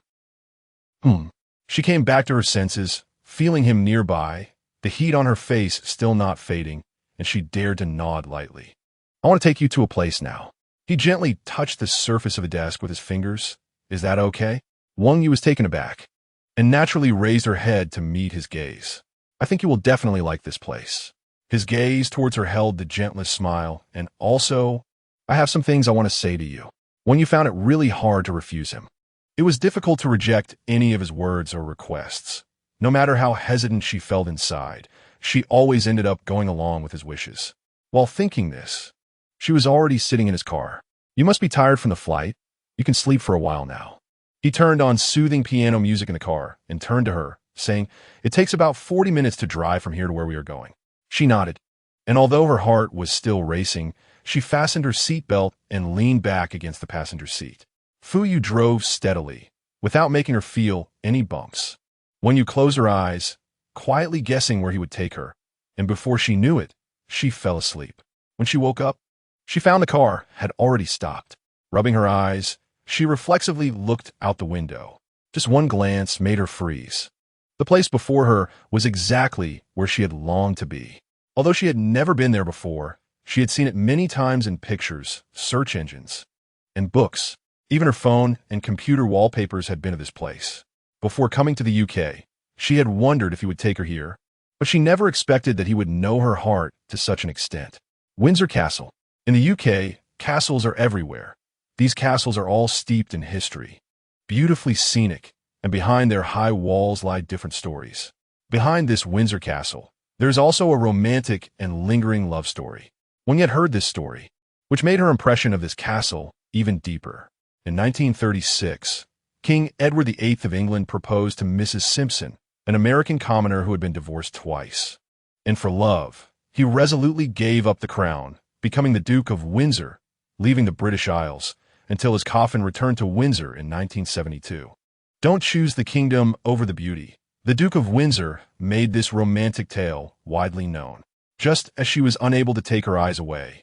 Fuyu opened the door on her side from the outside. It is March now, so visiting is prohibited after 4 in the afternoon. He leaned slightly, resting one hand on the car door frame, smiling at her. Xiaoyu, there's less than an hour before closing time. This time, her reaction was quick. She immediately unbuckled her seatbelt and climbed out of the car. Everywhere her gaze fell, there were groups of granite buildings, and just from the exterior, it was enough to make one stop in awe. At this moment, Yu held the camera that Fuyu had given her, capturing the castle from different angles. Try to make the most of her time. Unfortunately, her photography skills were truly poor. Several shots ended up blurry, missing the beautiful scenery before her. Fuyu naturally took the camera from her hand and gently said, "Go take a look inside. I'll wait for you outside." She hesitated for a few seconds, then responded with a soft, her face reddening as she stole a few glances at his handsome profile while he took pictures and began to walk toward the castle.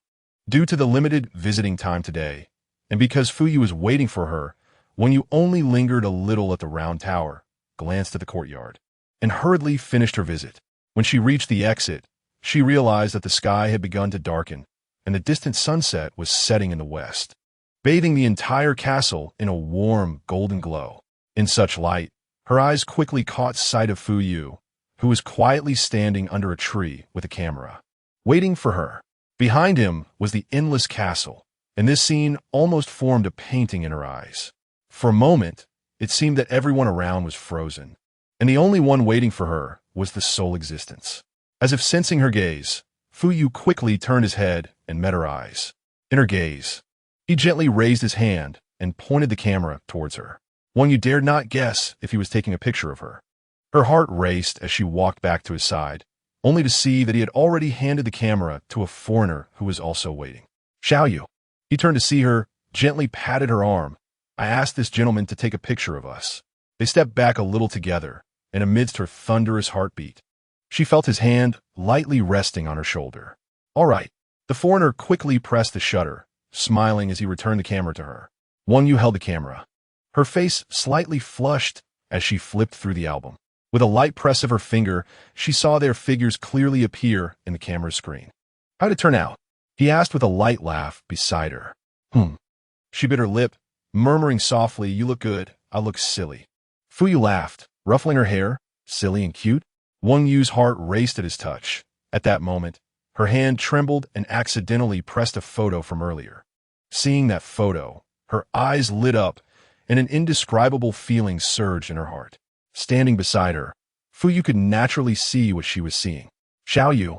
In the silence between them, his gaze fell on her soft hair, and finally, he spoke softly. "Have you read The Lover by Marguerite Duras?" Yu was still immersed in her emotions, but when he mentioned it again, she came back to her senses and nodded. I have read it." The book he mentioned is a famous Western love novel, translated into Chinese by the renowned translator Wang Daoqian, becoming a classic in translated literature. She had loved this book very much in college, reading it back and forth several times. Just now, when you walked toward me from the castle, it reminded me of the opening lines in the book. He looked at her, a slight smile playing on his lips. On the camera screen was the image he had captured of her, and in her ears, she heard him reciting the classic passage from the book word for word. "I am old now." One day, in the lobby of a public place, a man walked towards me. He introduced himself, saying to me, "I know you. I will always remember you. At that time, you were very young. Everyone said you were beautiful, but now, I am here to tell you that I think you are more beautiful now than when you were young. Back then you were a young woman, but compared to your appearance then, I love you more now for your weathered face." As the last words fell, they lingered in the air. In such a situation, she felt almost breathless, momentarily forgetting all the shyness that had built up before, and unconsciously, she looked up at him. He looked at her, then raised his hand gently to rub the corner of her brow. "You don't need to force yourself to respond to my feelings right away, nor do you need to feel anxious about whether this relationship will have a perfect ending. Love is a slow and steady thing. You just need to feel at your own pace and let it unfold naturally. Even if your feelings come late, I will wait for you." She was deeply entranced by his swirling, gentle eyes, unable to extricate herself. This man not only understood all her emotions, but also knew her better than she knew herself. He knew her beauty, her flaws, and her hesitations. As the sunset's afterglow faded, Wang Yu gently closed her eyes, and in the next moment, she felt his kiss softly landing on the brow he had caressed. Because whether it is your youthful face or your aged one in the future, it'll be my lifelong pursuit. Chapter 1. London with You. 1. When Wang Yu returned to the Fu family home from Windsor Castle, the sky had completely darkened. Wang Yu followed Fu Yu step by step up the staircase, her gaze always resting on his hand that held hers in the darkness. He hadn't let go of her hand since they got into the car for the return trip. Their intertwined hands shared the same warmth. The only difference was that he remained calm and composed while her heart raced with thunderous force, sweeping through her entire being. The romantic and charming scenery of Windsor Castle seemed to linger in her mind, yet she knew that some parts of their relationship had fundamentally changed. She thought, since there is someone in this world who knows all her joys like he does, she was willing to resolve her doubts for now and try to take a step forward to touch this hard-won heartbeat. Although she couldn't accurately express her feelings to him in words, she knew that all she wanted now was to stay by his side every day and savor the sweetness of life together. In this atmosphere filled with lingering affection, the two finally arrived at the front door. Fu Yu took out his phone to turn on the front light and was about to unlock the door when, in the next moment, he saw a strange scene illuminated by the phone light. In the dim corridor, Meng Fangyan was squatting at his doorstep, clutching two laptops. With a lollipop in his mouth, his hands flying across the keyboards of both computers as if he had four hands. Hey, he looked up to see them returning. His speech unclear as he greeted them. You guys are finally back? I'm starving. Wang Yu hadn't noticed Meng Fangyan until she heard his voice and peeked out from behind Fu Yu. Don't lie dead in front of my door, even if you're starving. Fu Yu kicked him without mercy. Are you? Hearing this, Meng Fangyan immediately dropped the laptops and hugged Fu Yu's thigh. I haven't eaten properly in 3 days. Have some pity on me and give me something to eat. Fu Yu was too familiar with his routine to be moved, opening the door and looking down at him. I'll give you 3 seconds to let go. Wang Yu, watching the tall and handsome man throwing a tantrum, felt a little sorry for him and quietly asked, Does your home not have a kitchen to cook in? Little Yu, Meng Fangyan, seeing her come to his aid, immediately made a teary-eyed expression. My home has a kitchen, but like, you, what I cook isn't fit for humans to eat. Wang Yu couldn't help but chuckle, secretly glancing at Fu Yu beside her. The corridor is pretty dark, so his face must be pretty dark too. Before the person caught in the crossfire could respond, Meng Fangyan suddenly discovered their interlocked hands as if he had found a new continent. After pausing for 2 seconds, he suddenly jumped up, holding her shoulders. Little Yu, what has he done to you? Are you submitting to him under his tyranny? Wang Yu was nearly deafened by his loudness and was even more embarrassed when her secret was exposed, her face turning red and unable to speak. Seeing her shy appearance, Meng Fangyan clasped his hands to his chest, leaning against the wall, and began a dramatic act like a father who just married off his daughter. Oh heavens. Oh, earth. In just one afternoon, Little Yu has been stripped of her skirt by the big bad wolf. Although the situation hadn't developed that deeply, she and Fu Yu indeed made significant progress that afternoon. But with Meng Fangyan distorting it like this, Wang Yu felt a bit helpless and cast a pleading glance at her protector beside her. Fu Yu would never allow his little white rabbit to be teased like this. After calmly watching the farce, he pried Meng Fangyan's hands off Wang Yu's shoulders. If you keep talking nonsense, you won't even get a sip of water tonight. With Meng Fangyan's intelligence, he instantly caught on to Fu Yu's implication that he could get a free meal tonight. He quickly pulled back his hands with lightning speed, beaming as he pushed open the Fu family's door, saying as he walked, Look, the weather is really nice today. The moon is so round. Once the peculiar Meng entered the house, Wang Yu was led inside by Fu Yu. When she turned to close the door, she took a special glance at the window in the corridor. Strange. The weather in London has suddenly turned bad tonight. The entire sky is foggy. Where on earth did Meng Fangyan see the moon from? Since both men in the house were kitchen disasters in the end. Even though Fu Yu was a bit worried she might be too tired, Wang Yu still took on the important role of being the sole chef for dinner. She took out the ingredients Fu Yu had bought early from the refrigerator, thought for a moment, washed her hands, and grabbed a knife to start chopping vegetables. For the vegetables, I'll make stir-fry greens with mushrooms and shredded potatoes with bell peppers. What about the meat? I wonder if they like fried shrimp? After thinking for a while, Wang Yu felt someone approaching from behind her. She initially thought it was Meng Fangyan coming to cause trouble, but when she slightly turned her head, she found it was Fu Yu. Little Yu, do you want me to help you? As he spoke, his arms naturally rested on the countertop on either side of her, enclosing her in the middle with his body. Wang Yu bit her lip, feeling the solid chest of the man behind her, and immediately shrank back, stammering, "No, it's okay. I can handle it myself. Are you tired?" He showed no intention of leaving. "You've been running around since you got off the plane and haven't tea-rested at all. If you're tired, I can call for takeout now, or I can make you a cake." His enticing tone, no longer transmitted through the phone, whispered directly in her ear, disregarding Meng Fangyan. "Just think about what you like, hmm?" Wang Yu stood there, feeling his breath lingering by her neck, ticklish to the point where she didn't even dare to breathe. "Have you decided?" Seeing her silent, he hid a smile in his eyes and moved a little closer, pinching her small nose. "Why aren't you answering?" She also wanted to answer him properly, but he was so close that she could hardly breathe, making it difficult for her to think. "I want to eat meat. Meat.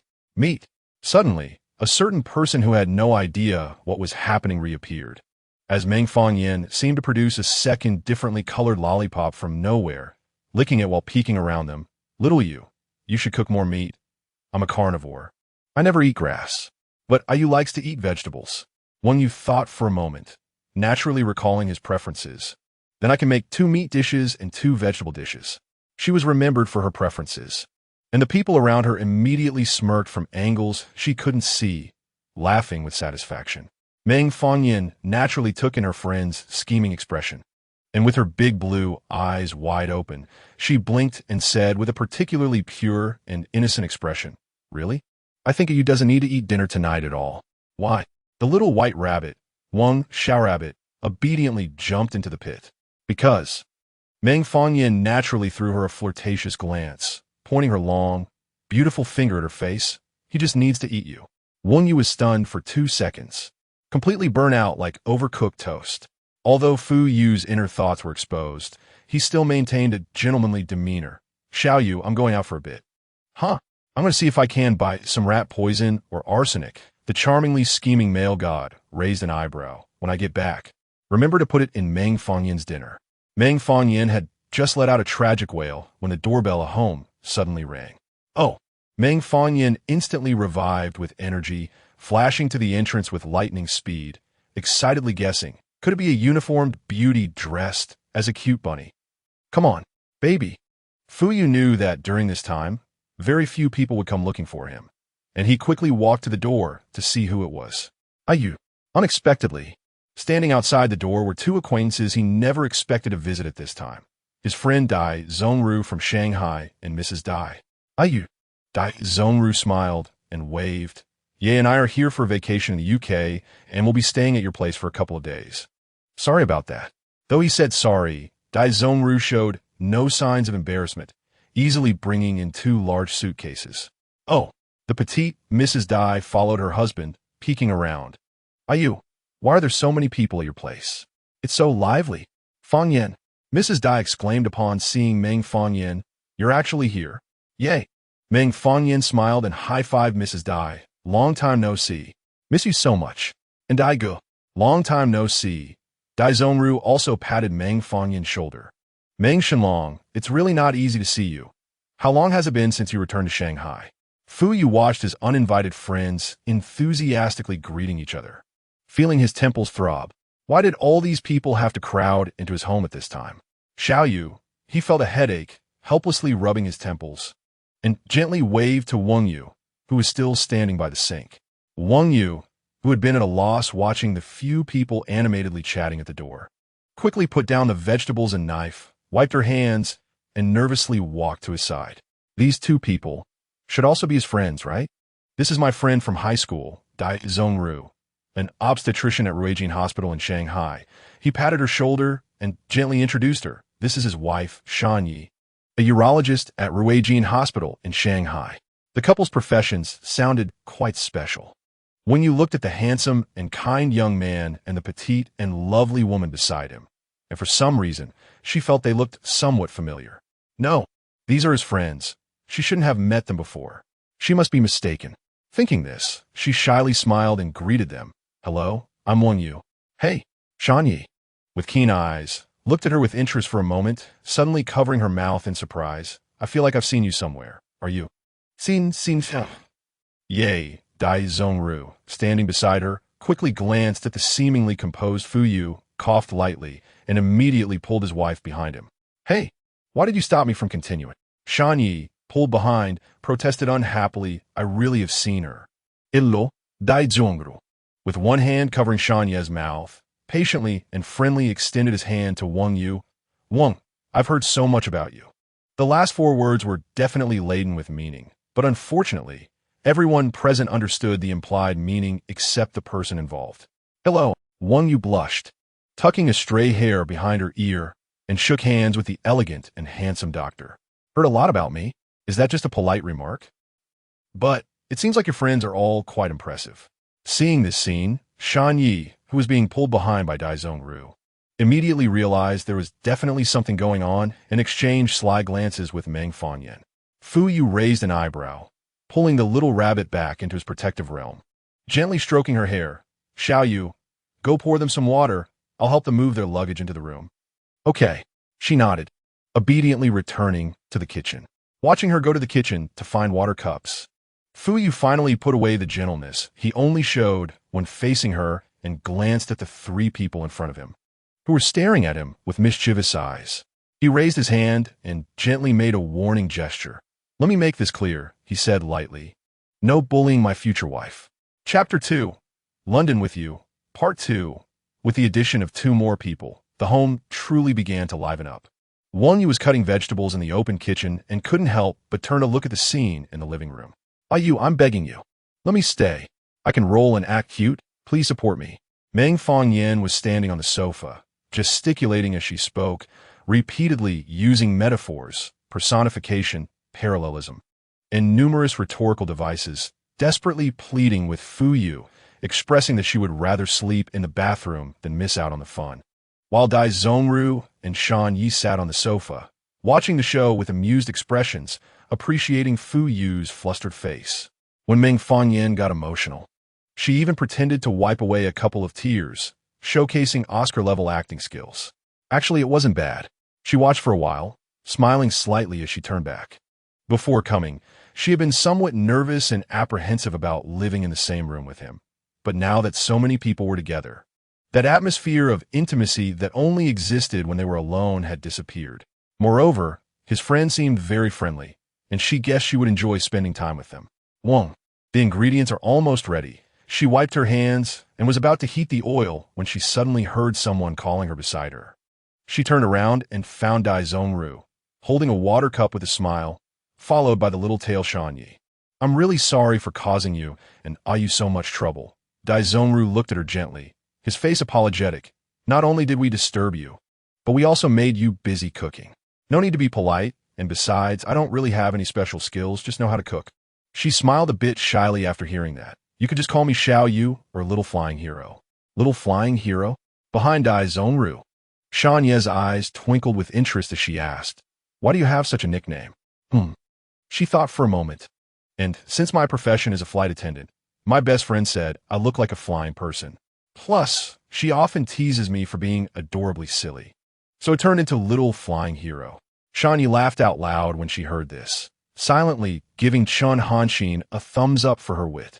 Speaking of Little Flying Hero, isn't being a flight attendant quite hard? A bit, she nodded and answered seriously, but it's actually quite interesting. I get to meet different passengers and go to different places. Honey, what do you think about me quitting my job now to become a flight attendant? Shan Yi turned her head towards Dai Zhongru, her eyes shining. I really don't want to be a urologist anymore. Looking at a bunch of organs every day makes me feel sick. Dai Zhongru looked at his wife's doll-like face, bent his finger, and gently flicked her forehead, calmly saying, with your height, face, and personality, you can only work in a detention center or as a urologist. Rol. Shan Yi immediately exploded. stretching out her claws and scratching Dai Zhongru's handsome face. Watching their amusing interaction, Wang Yu couldn't help but chuckle. However, in her peripheral vision, she noticed someone seemed to be watching her. Looking in that direction, she saw Fu Yu gazing at her face with gentle focus. "Are you tired?" he silently mouthed. Her face flushed, and she immediately shook her head, quietly responding that they were all fine.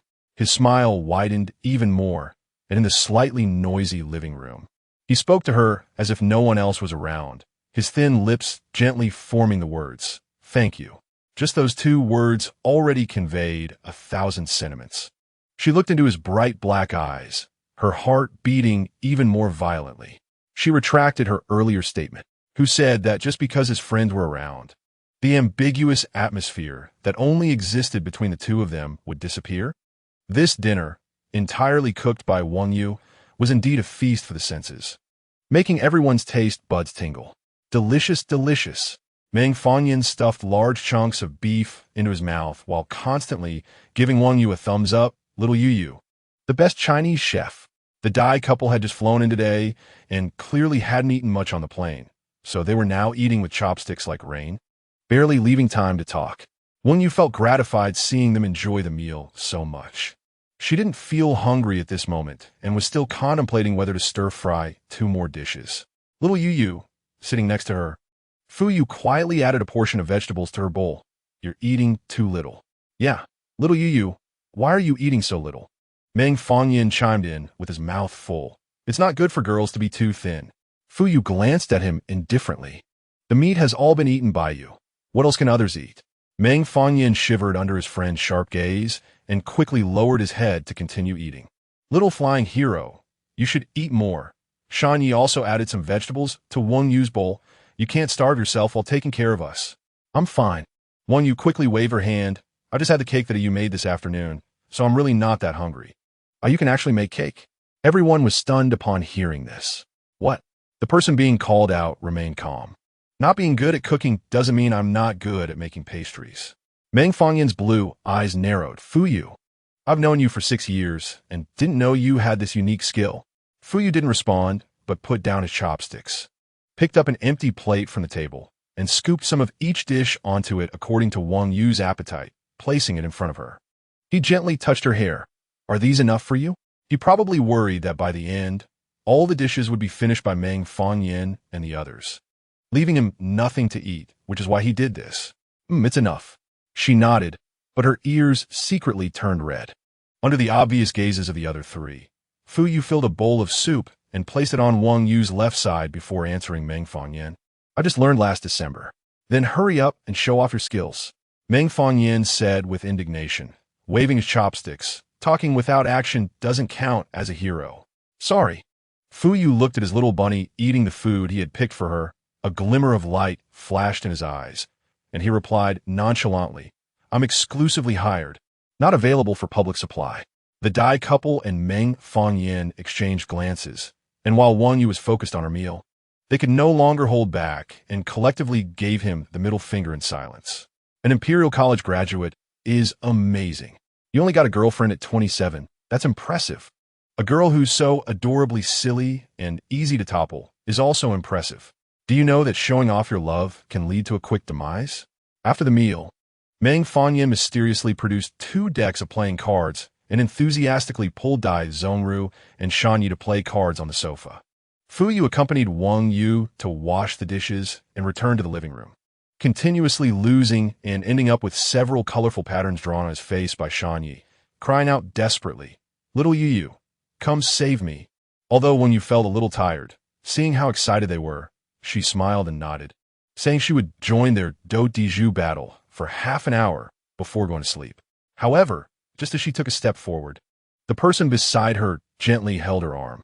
"You guys play by yourselves." Fu Yu glanced at the clock on the wall. "She is very tired and needs to rest early." The 3 people on the sofa all wore expressions that clearly indicated he just wanted to take her back to the bedroom early while finding an excuse. Although Wang Yu was slow, she sensed the mischievous trio's gazes. She tugged at Fu Yu's sleeve and softly said, "It's okay. I can play with them for half an hour before going to sleep." Little Yu, you didn't let her continue, leaning slightly closer. He whispered in her ear with an exceptionally gentle voice. Be good, go take a shower. Then, amid the more blatant teasing looks from the mischievous trio, Wang Yu quickly returned to her room to grab her change of pajamas, her face burning with embarrassment as she dashed into the bathroom. Once the bathroom door closed, Fu Yu satisfiedly went to the kitchen to pour a glass of water and check if there were enough ingredients in the fridge to make pastries. Planning to make a blueberry cheesecake for his little bunny in the morning, when he returned to the living room, he found the trio had put away the cards and were looking at him as if they wanted to have a heart-to-heart talk. Ayu, shan ye sat upright. Taking the lead, I think once you return to the country, Chun Hanshin will beat you to death. Xin mentioned to me that she especially protects one of her best friends, and I didn't expect it to be little Yu. Shan Yi and Chun Hanshin are childhood friends and naturally know her personality very well. You have quietly taken little Yu away, and once she finds out, she will definitely explode. Also, you used to. I already told Daigo before. Shan Yi hesitated, but Fu Yu calmly responded. Although I met little Yu at Chun Hanshin's wedding a long time ago, I didn't know her at that time. It was purely coincidental that we became neighbors later. It was never my intention to approach her. You even told me back then that little Yu had a boyfriend and you had no intentions for her. Dai Zhongru reminded leisurely, but now look, you've brought her all the way to England. Fu Yu still maintained his calm demeanor. The situation is always changing. And people are always changing. It all depends on the choices we make. I think Xiao Yu is a really good girl. At this moment, Meng Fangyan, sitting properly with crossed legs, had a face painted with lipstick that looked particularly funny, yet was also looking at him seriously. Ayu, she can't play with you at all. You should go easy on her. Don't use the word play, he said, taking a sip of water and raising an eyebrow. If I were playing, why would I chase her so hard? The expressions of the trio slightly changed. That's true. Fu Nanshin's IQ and EQ were about to break 140. With just a flick of his finger, a whole group of girls would willingly bite the bait. If he weren't serious about the little white rabbit, he probably would have devoured her completely hundreds of times by now, right? Seeing their situation, as he was struggling to woo her, Wang Yu still dragged her feet and didn't respond, leaving him feeling like he was the one being tormented by his adorable little white rabbit. All right, Fu Yu stood up from the sofa amid their vague smiles. You don't need to worry about whether Xiao Yu will be hurt by me anymore. Since you care so much about my love life, you should figure out a way to give me some good assists. When Wang Yu came out of the bathroom, the living room had become very quiet. Dai Zhongru and Shan, you were leaning on the sofa, watching foreign television and talking quietly, while Meng Fangyan was holding two laptops, his eyes shining green as he typed rapidly at the dining table. I'll go rest first, she said, drying her hair, feeling a bit guilty for possibly interrupting their fun. I'll play cards with you guys when we wake up tomorrow. It's fine, we're all tired. The trio smiled at her and said good night, go sleep. She nodded and slowly walked into her room. After closing the door, she turned around and was startled by Fu Yu, who was sitting in the chair by her bed. Is there something you need? As soon as she saw him, her face immediately turned red. I was waiting for you. He naturally turned his face, smiling and waving at her under the warm yellow lamp. She paused for a moment and walked over, her towel quickly ending up in his hands. He patted the edge of the bed, signaling her to sit down, and then got up to bring a hairdryer from the bathroom, starting to dry her hair. Isn't this going to be hot? His fingers gently held her fine, soft hair, one hand holding the hairdryer as he asked near her ear. She shook her head, her fingers clutching her pajamas, her face completely flushed. That's good. He smiled slightly, carefully beginning to dry her hair, even meticulously using a comb to untangle the ends. Wang Yu sat still, and when he turned off the hairdryer, she suddenly asked softly, have you ever treated anyone else like this? She didn't know how the question slipped out, but being treated so gently by him really made her increasingly dependent on him. This dependency, she wanted to monopolize and didn't even want to share with anyone. At that moment, Fu Yu put the hairdryer aside, gently turned her shoulder, looked into her eyes, and softly replied, only you. In such a quiet bedroom, her heart trembled at his words. The light in front of her suddenly dimmed, and his gentle kiss softly landed on the corner of her eye. Then, he reached out to lift the covers for her to lie down, carefully tucking her in. Xiao Yu, are you afraid of the dark? Because of that kiss, she felt a bit breathless, and after a while said, a little bit. Then I'll keep the nightlight on for you. He turned off the lamp, then turned on a small night light. Sleep well. I'm in the room next door. Tomorrow when you wake up naturally, I'll take you out to play. Okay? Okay. She stretched her hands out from under the covers and nodded obediently. Where do you want to go? He leaned against her headboard, propping his chin on one hand, smiling at her. Tower Bridge, the Thames, Big Ben. Maybe we can ride the London Eye at night? She thought about it and felt very excited. I can go anywhere. I want to go.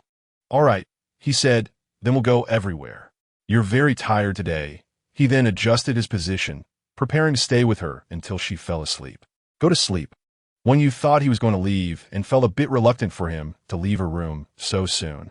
So she timidly reached out her hand in the dark and held his fingers resting by her pillow. Fuyu felt her soft fingers and shivered all over, immediately wrapping her entire small hand in his palm. So clingy, his slightly amused voice drew closer to her ear. Do you want to hear a lullaby? She stayed silent, her little face completely flushed in the dark. Soft kitty, warm kitty, little ball of fur. In The Big Bang Theory, the song Soft Kitty had made her laugh many times. Now sung by his pleasant voice, it added a layer of enticing warmth. Happy kitty, sleepy kitty, purr purr purr. Outside the quiet room, the trio, who were eavesdropping at the door in a strange posture, were all stunned and collapsed to the ground.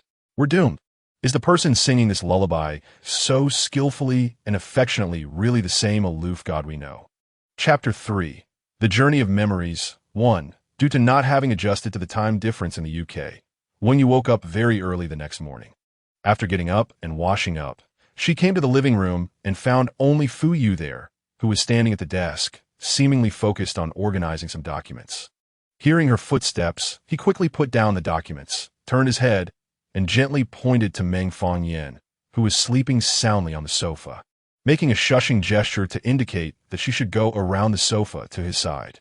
Yu carefully followed his instructions, and when she reached his side, he naturally took her hand and led her to a room next to the kitchen. When he gently pushed open the door, the entire room filled with various models left her dumbfounded. One glass cabinet after another lined up, with several large glass cabinets in the center displaying individual models. It was simply like a small exhibition hall. Seeing her expression, Fuyu chuckled and let go of her hand, signaling her to step forward and take a look. She walked along the layout of the room, carefully examining each model through the glass cabinets.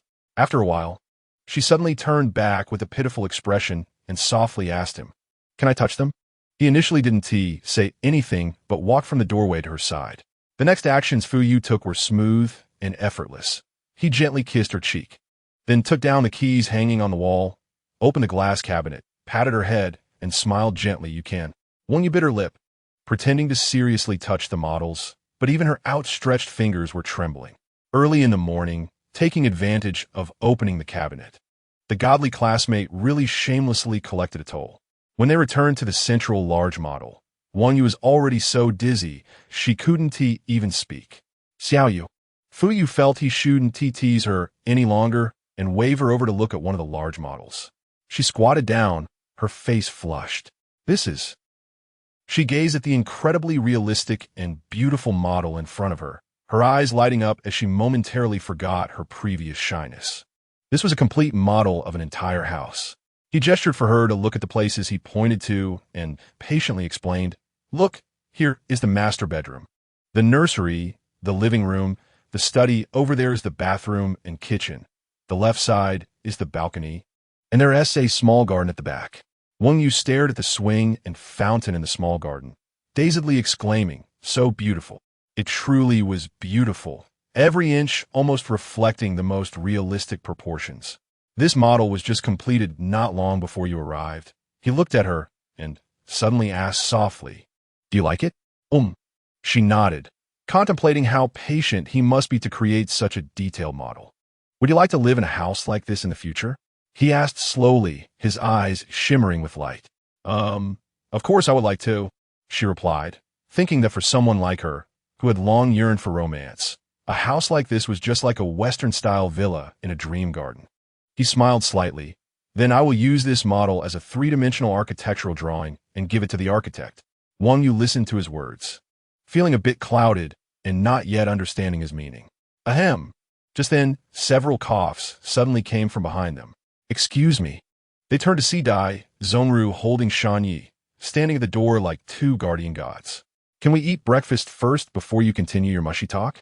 Pulling the blushing little bunny back to the dining table with them, the handsome classmate generously pointed to the toaster. "You can have toast. And there's milk and fruit in the fridge." "But why do I smell cake?" Meng Fanyan, who had just come out of the bathroom, sleepily pulled out a chair, his handsome face marked with two huge dark circles. Hearing him, Wang Yu sniffed and indeed caught a whiff of cake. At that moment, Fu Yu, wearing gloves, quickly took out a fragrant little blueberry cheesecake from the oven and placed it in front of Wang Yu along with the coffee that had already been frothed.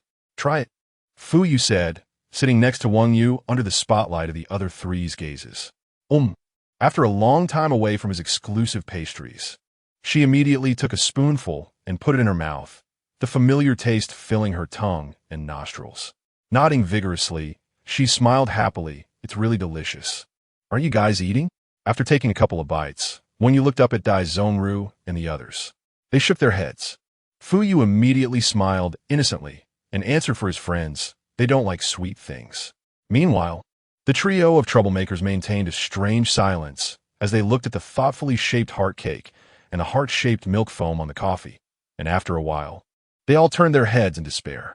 Such impressive skills in wooing girls. Showing off love so early in the morning. How impressive. They felt like their eyes were about to go blind. Since Fu Yu's house was in the center of London, it was very convenient to visit several famous attractions. Although Dai Zhongru and Shanyi had been to the UK a few times before, they didn't mind touring the places they had been to before to accompany Wang Yu this time. As for Meng Fanyan, although he had lived in London for 6 years, he had never had the leisure to visit these attractions due to his special profession. After breakfast, with Fu Yu driving, the group set off together. Knowing Wang Yu's preferences well, Fu Yu had already arranged the sightseeing route in advance. Throughout the day, from the Tower Bridge and the Tower of London to Westminster Abbey, Big Ben, and Buckingham Palace, he took her to every place filled with British charm that she wanted to visit. Such a detailed and thoughtful tour quickly reached the dusk hour. They all got in the car, preparing to find a place for dinner before heading to the London Eye Ferris wheel by the Thames. Fu Yu helped Wang Yu fasten her seatbelt before driving. Returning the camera she had entrusted him to take scenery photos. She reluctantly took one last look at Big Ben outside the car window, then took the camera, opened it, and began flipping through the album of the places she had visited today. However, after a while, she realized something was off and gently touched his arm with her finger. "What's wrong?" He turned his head. She found it hard to speak, thought for a moment, and then quietly said, "Ayu, I asked you to take scenery photos, right?" Just then, they reached a red light, and he stepped on the brake, casually leaning over to take a look at the camera screen in her hand, confirming that they were indeed scenery photos. But every photo had scenery, but it also had her. The pictures he took captured her back, her profile, her smile while speaking, making the scenery behind her seem like a backdrop for her. After flipping through the entire album, Wang Yu found that she didn't have a single pure scenery photo. "I have some old photos in my camera that I will send to you after we go back." Fu Yu, who knew exactly what she was thinking, reached out to touch her hair with one hand, smiling innocently. "Sorry, it might be that you and I have different definitions of scenery."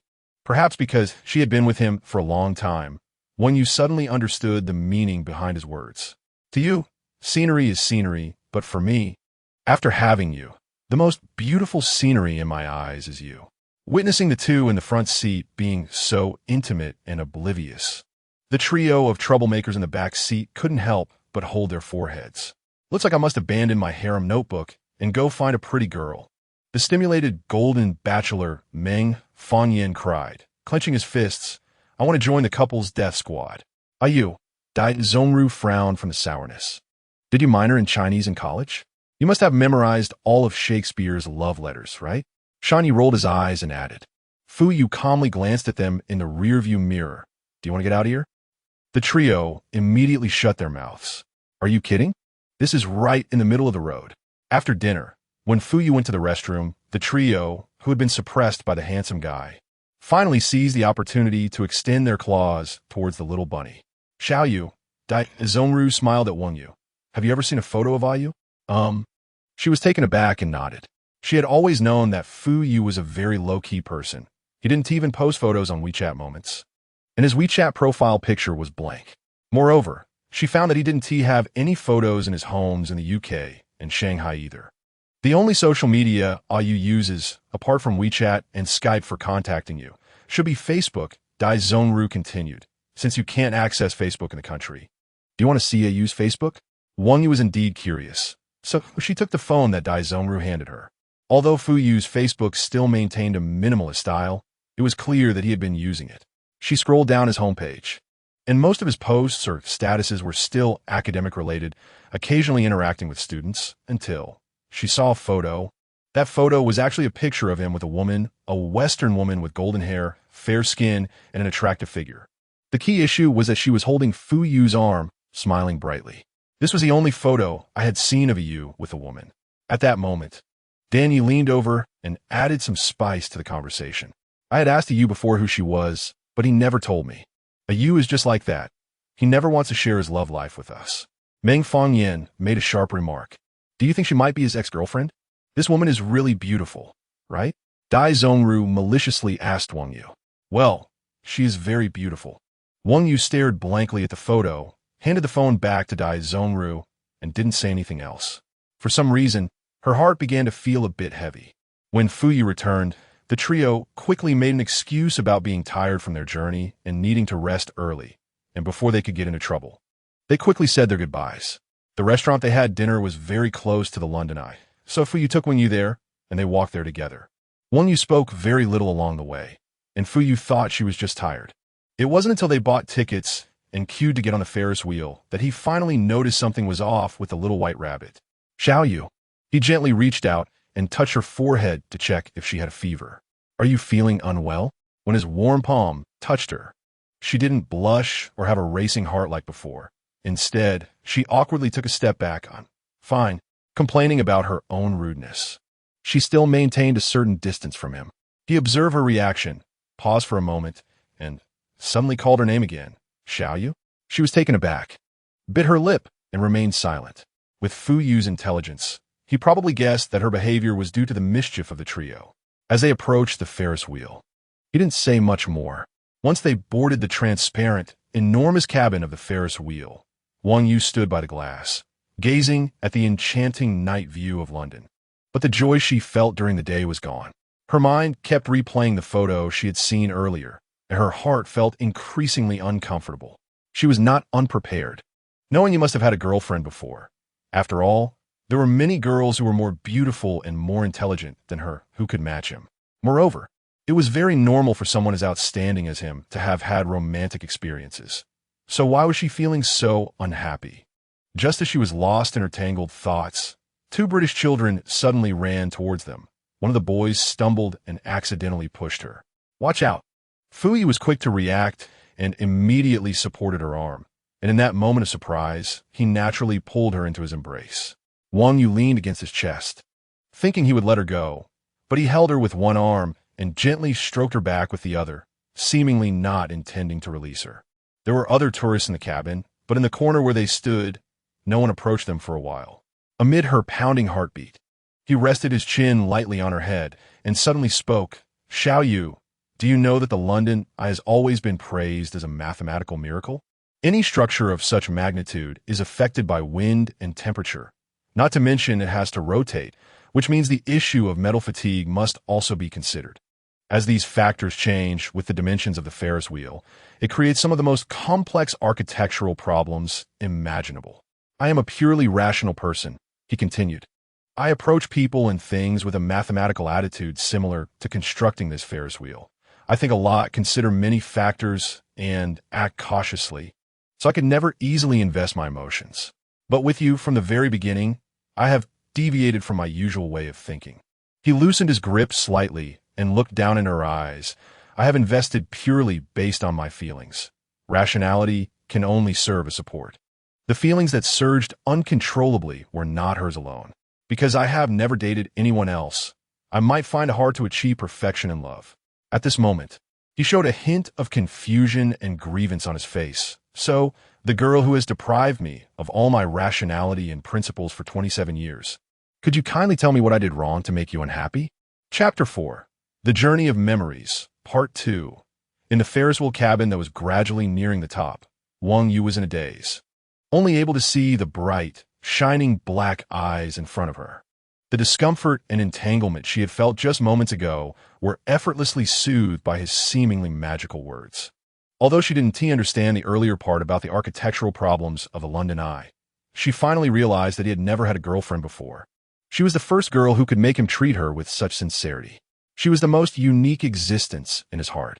One Yu felt that her current mood was like lying in a pile of cotton candy. Xiaoyu, why are you unhappy? Fu Yu looked at her cheeks, slightly lowered his head, and kissed the corner of her eye. Tell me, okay? Her face flushed, but before she could respond, a second kiss followed. She didn't answer, and his kisses continued to land on her eye corners, nose tip, and forehead. His voice, tinged with a hint of grievance and questioning, along with his gentle kisses, completely shattered the shy little white rabbit. Why did she feel like he was starting to transform from that calm and composed handsome neighbor into someone who was cute and tempting?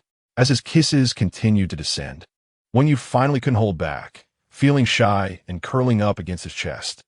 The light in Fu Yu's eyes sparkled as he stroked the little head hidden in his chest, squinting and chuckling softly. The 30-minute ride on the London Eye quickly came to an end. When they got off the Ferris wheel, Wang Yu, holding his hand and walking forward, suddenly realized that she hadn't seen any scenery during that half hour. I'll bring you here again before we go back, okay? He must have sensed her disappointment. She nodded, glancing at him.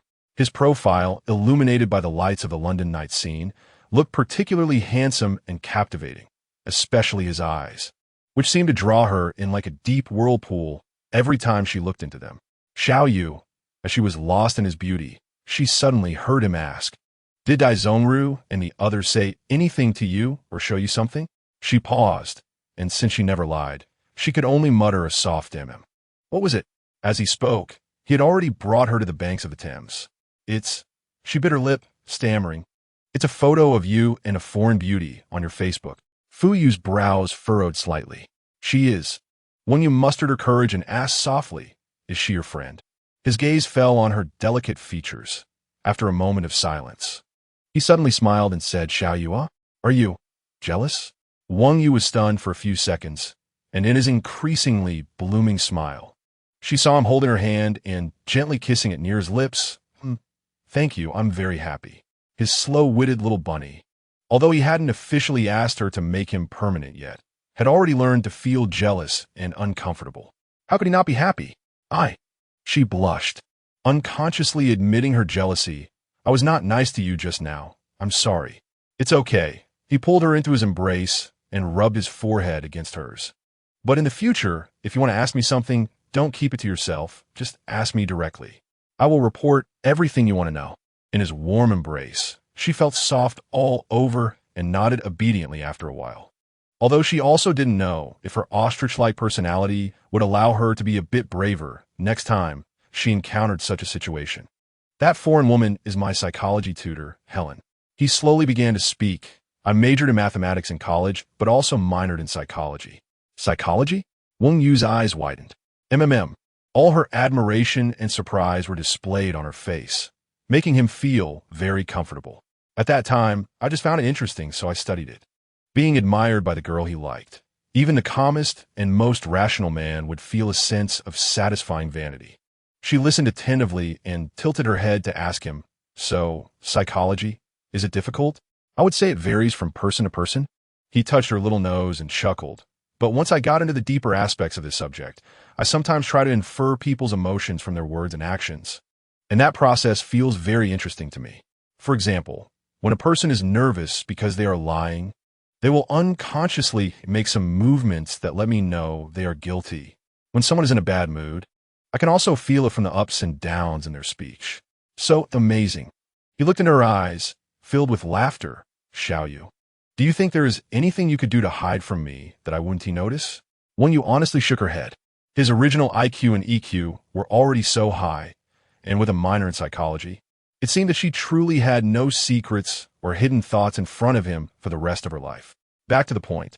The night breeze is cool. He tightened his hold around her, Are you misunderstanding my relationship with Helen because she looks very young?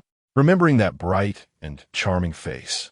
She nodded. Dai Zhongru even guessed if she could be your ex-girlfriend. Calculating in her mind how to deal with Meng Fangyan after returning, Fu Yu quickly replied. Actually, she is almost 50 years old, and her child's age is about the same as mine. Wang Yu was stunned.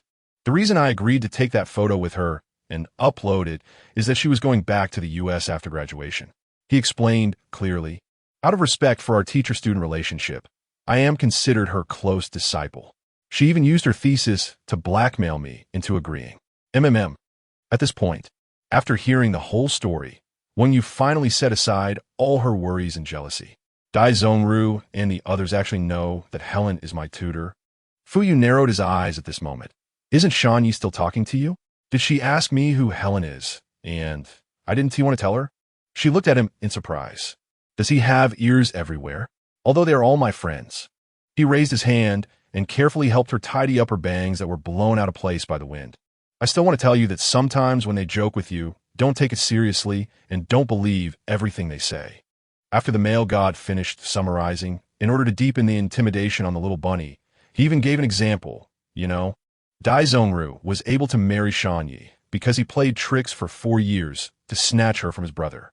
Shan Yi has always had the reputation of a fierce doctor at Ruijin Hospital. And as for Meng Fangyan, he is the source of all evil. As bad as he can be, Wang Yu felt dizzy. Is it really okay for him to speak about his friends like this? In short, just believe in me. Listening to what I say is enough. He loosened his grip on her a bit, lowered his head to look her in the eye, and softened his voice, got it? She looked into his charming eyes, and without any dignity, immediately nodded in agreement. Good. Having resolved the little bunny's doubts and gained deeper exclusive trust, Fu Yu was satisfied as he kissed her hair, took her hand, and began walking towards the parking area. Wang Yu followed him, suddenly feeling like a little soy milk, as if she were a small animal being raised by the biggest demon king. She looked at his gentle profile and shook her head vigorously. This must be her illusion, right? Originally, the mischievous trio waiting at home for Wang Yu to come back crying alone were anxiously waiting, but in the end, they returned hand in hand, seemingly a step closer in their relationship. Dai Zhongru, being a fellow person of the world, immediately knew something was wrong when he saw Fu Yu's calm face and almost instantly got up from the sofa, preparing to go back to his room. Dai Jie. But Fu Yu had already called out to him from behind. Are you preparing to go back to your room? Wait a moment. I have something to say to you. Shan Yi stiffly exchanged glances with her husband, knowing death was imminent, but originally hoping that the quirky June could come up with a trick. She turned around only to find Meng Fangyan, who was already trembling under the desk. Xiao Yu, Fu Yu said to Wang Yu, you go take a shower first. We need to get up early tomorrow. She was a bit tired too, so she gently nodded in agreement. Who would have thought that just before turning around, he would pull her arm again, gently touch her ear. I'll wait for you in the room. Watching the little bunny run into the bathroom with a red face, Fu Yu elegantly waved his hand at the mischievous trio amidst their resentful gazes. Thank you for your kindness, you three, he said slowly, pausing for 2 seconds. Meng Fangyan, come out. I won't burn your computer. Hearing him say this, Meng Fangyan immediately crawled out from under the desk, full of energy, and started to actively sell out his teammates. It was Dai Ge who started it. It has nothing to do with me. Fu Yu calmly shifted his gaze to Dai Zhongru, but ultimately landed on Shan Yi, Doding. I remember 2 weeks ago, when Dai Ge and I were on the phone, he raised his eyebrows, saying that several female doctors in your hospital expressed their feelings for him, and one of them even sends him loving bento every noon. There shouldn't be any secrets between husband and wife. You probably don't know about this, right? So I think what he did is not right. Looking at Shan Yi, who had instantly entered battle mode, and Dai Zhongru, whose expression was pained, Fu Yu happily patted Meng Fangyan's shoulder. Come with me. Meng Fangyan, unaware of the dangers ahead, happily followed along. When the two arrived at the small balcony behind the study, Fu Yu gestured for him to go in first. What? Do you have something to whisper about? Before he could finish his sentence, seeing Meng Fangyan's terrified expression, the Demon King had already locked the balcony door. Waving the key at him through the glass, smiling, good night. The mischievous trio had a night that felt worse than death, but the little white rabbit, gently nurtured by the big bad wolf's unyielding lullaby, slept soundly through the night. The next morning, When Wang Yu was still groggy, she was gently awakened by Fu Yu. "Xiao Yu, help me squeeze some toothpaste in the bathroom," he said as he handed her the toothbrush, carefully reminding her to remember to pack some clothes and essentials in her small suitcase after she finished washing up. She, still in a haze, thought, "Pack in a small suitcase? Where are we going?" "We're flying to Blackpool today," he patiently answered. "I booked the tickets a long time ago. I'll make breakfast now, and we can talk more about it on the way to the airport. Okay?" After Wang Yu finished washing up, changed her clothes, and came out with her suitcase, she noticed that his luggage was already placed at the entrance. He first handed her a cup of warm water, then bent down to check her suitcase, ensuring she had packed everything. "The flight is at 8, and we'll have breakfast on the way." After drinking the water, Wang Yu nodded and looked curiously at the unusually quiet living room. "Are Dai Gu, Yi, and Fang Ye not going with us?" He replied calmly as he picked up the car keys. "I didn't know they would come, so I only booked 2 tickets. Should we go say goodbye to them before we leave?" The kind little rabbit suggested. "Huh." After taking a couple of steps forward, she vaguely heard someone yelling from the balcony, and the voice sounded a lot like Meng Fangyan's. "They probably stayed up late last night, so I doubt they'll wake up anytime soon," he said, maintaining a facade of calm as he took the little rabbit's hand and strode towards the door. "When we get to the airport, I'll just send them a text." Oblivious to the chaos of the previous night, Wang Yu followed him into the car. Once the car was steadily driving towards the airport, she munched on the muffin cake he made for her and finally remembered to ask, "Ayu, where's Blackpool?" Blackpool is a seaside city in northwest England, somewhat like the Las Vegas of the UK and also the amusement capital of Europe. He opened the car window a bit, fearing she would feel stuffy inside. There are beaches, a zoo, a water world, a circus, an ocean world, and amusement parks. Wang Yu, who had been half closing her eyes, opened them wide at the mention of amusement parks. Amusement park? Although she was generally timid and cautious, deep down, she had a particular fondness for thrilling and adventurous amusement rides. So, is she a combination of a romantic heart and a childlike spirit? Yes. The highest and most thrilling roller coaster in the UK is there, he said with a smile. "I guarantee you'll be satisfied." She was so happy that she momentarily forgot to eat her cake, holding half a mouthful in her mouth and blinking her eyes at him like a child, nervously asking, I want to go on every single one. Do we have enough time?" "We have plenty of time," he replied, looking at her and wiping the cake crumbs from the corner of her mouth with his finger. "And I will accompany you to every place you want to go." Because the destination was just too enticing, even counting the layover in Dublin, the 5-hour flight didn't seem that unbearable. By the time they landed, it was around 3 in the afternoon. Fu Yu took Wang Yu to the pre-booked hotel to store their luggage before heading directly to the Blackpool amusement park near the beach. Under the backdrop of the giant Ferris wheel, all the entertainment facilities were complete, and the amusement park was bustling with people filled with screams and cheers. Wang Yu's eyes went wide as she entered the park, and she seemed to transform into a different person, darting from one ride to another without stopping her feet. Seeing her so excited, Fu Yu naturally felt pleased that he chose the right place. After they got off the roller coaster, he touched her slightly sweaty hair and said, "Let's rest for a bit on the bench over there. Do you want some ice cream?"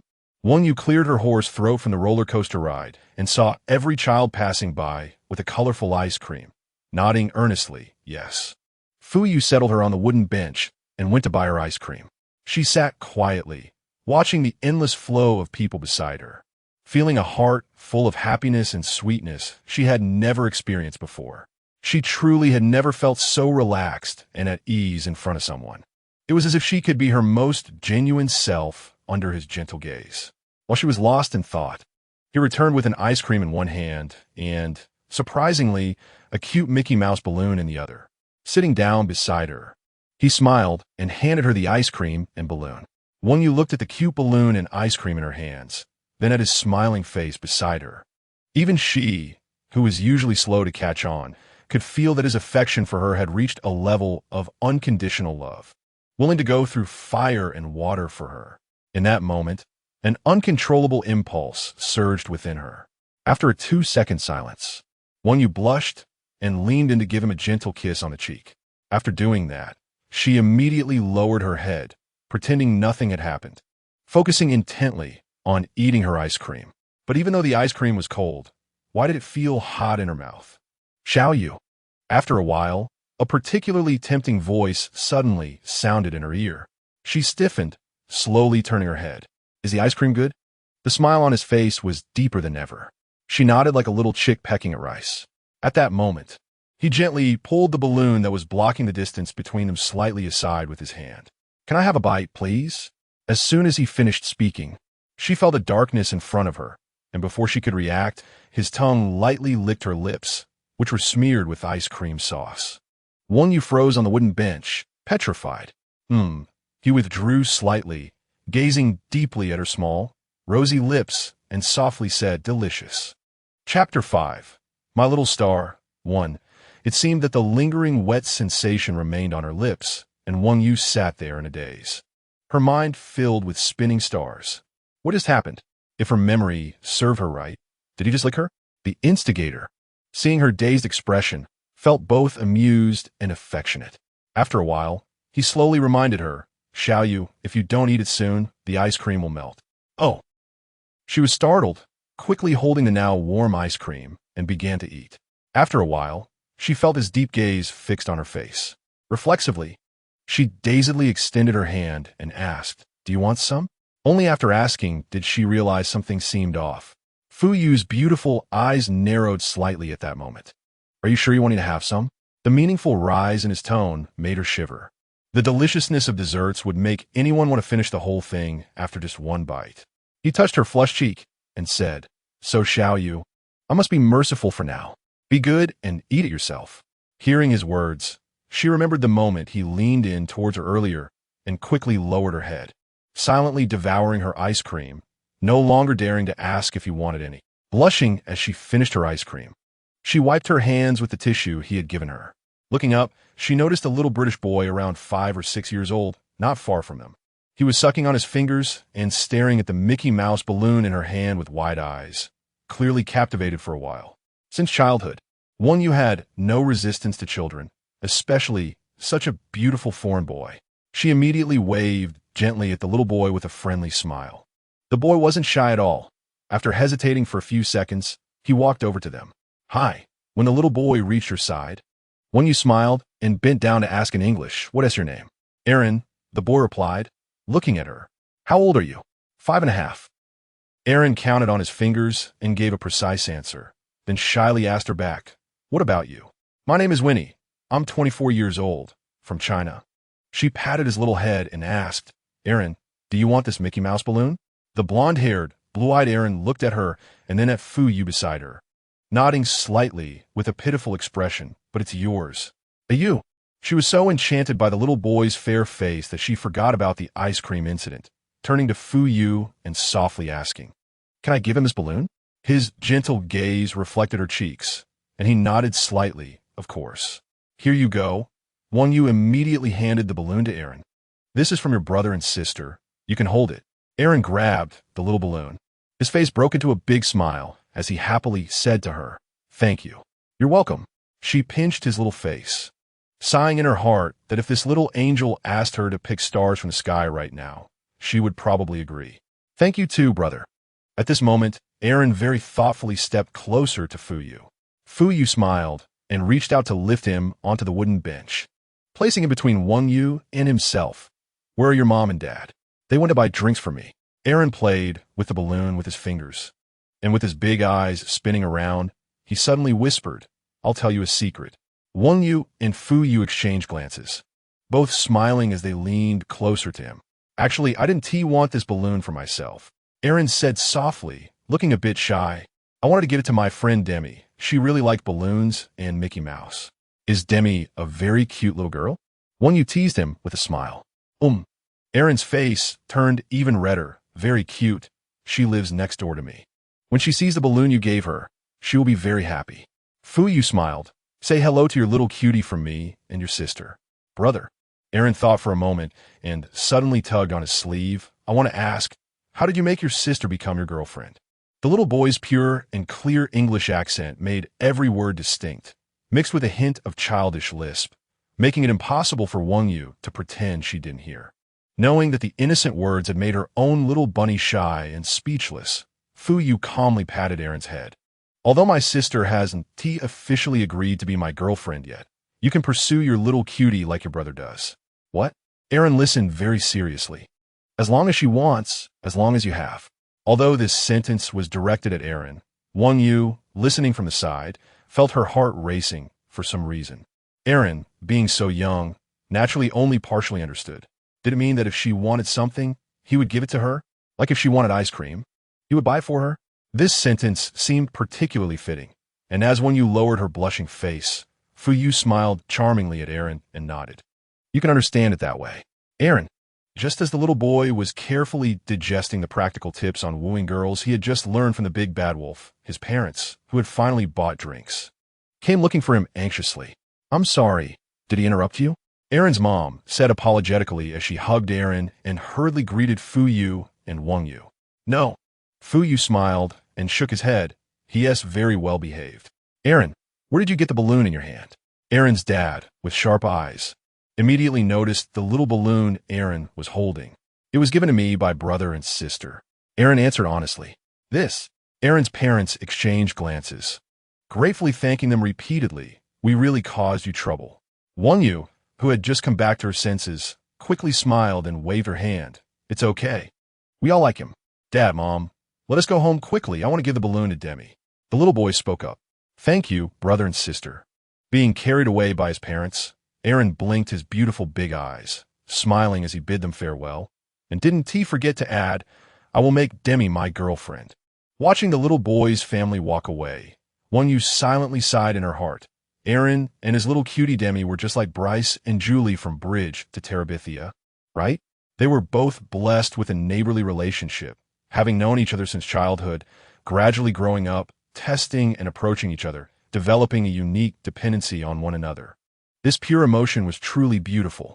Are you thinking of Bryce and Julie? Fu Yu, who had gently placed his hand on the wooden bench behind her, spoke softly.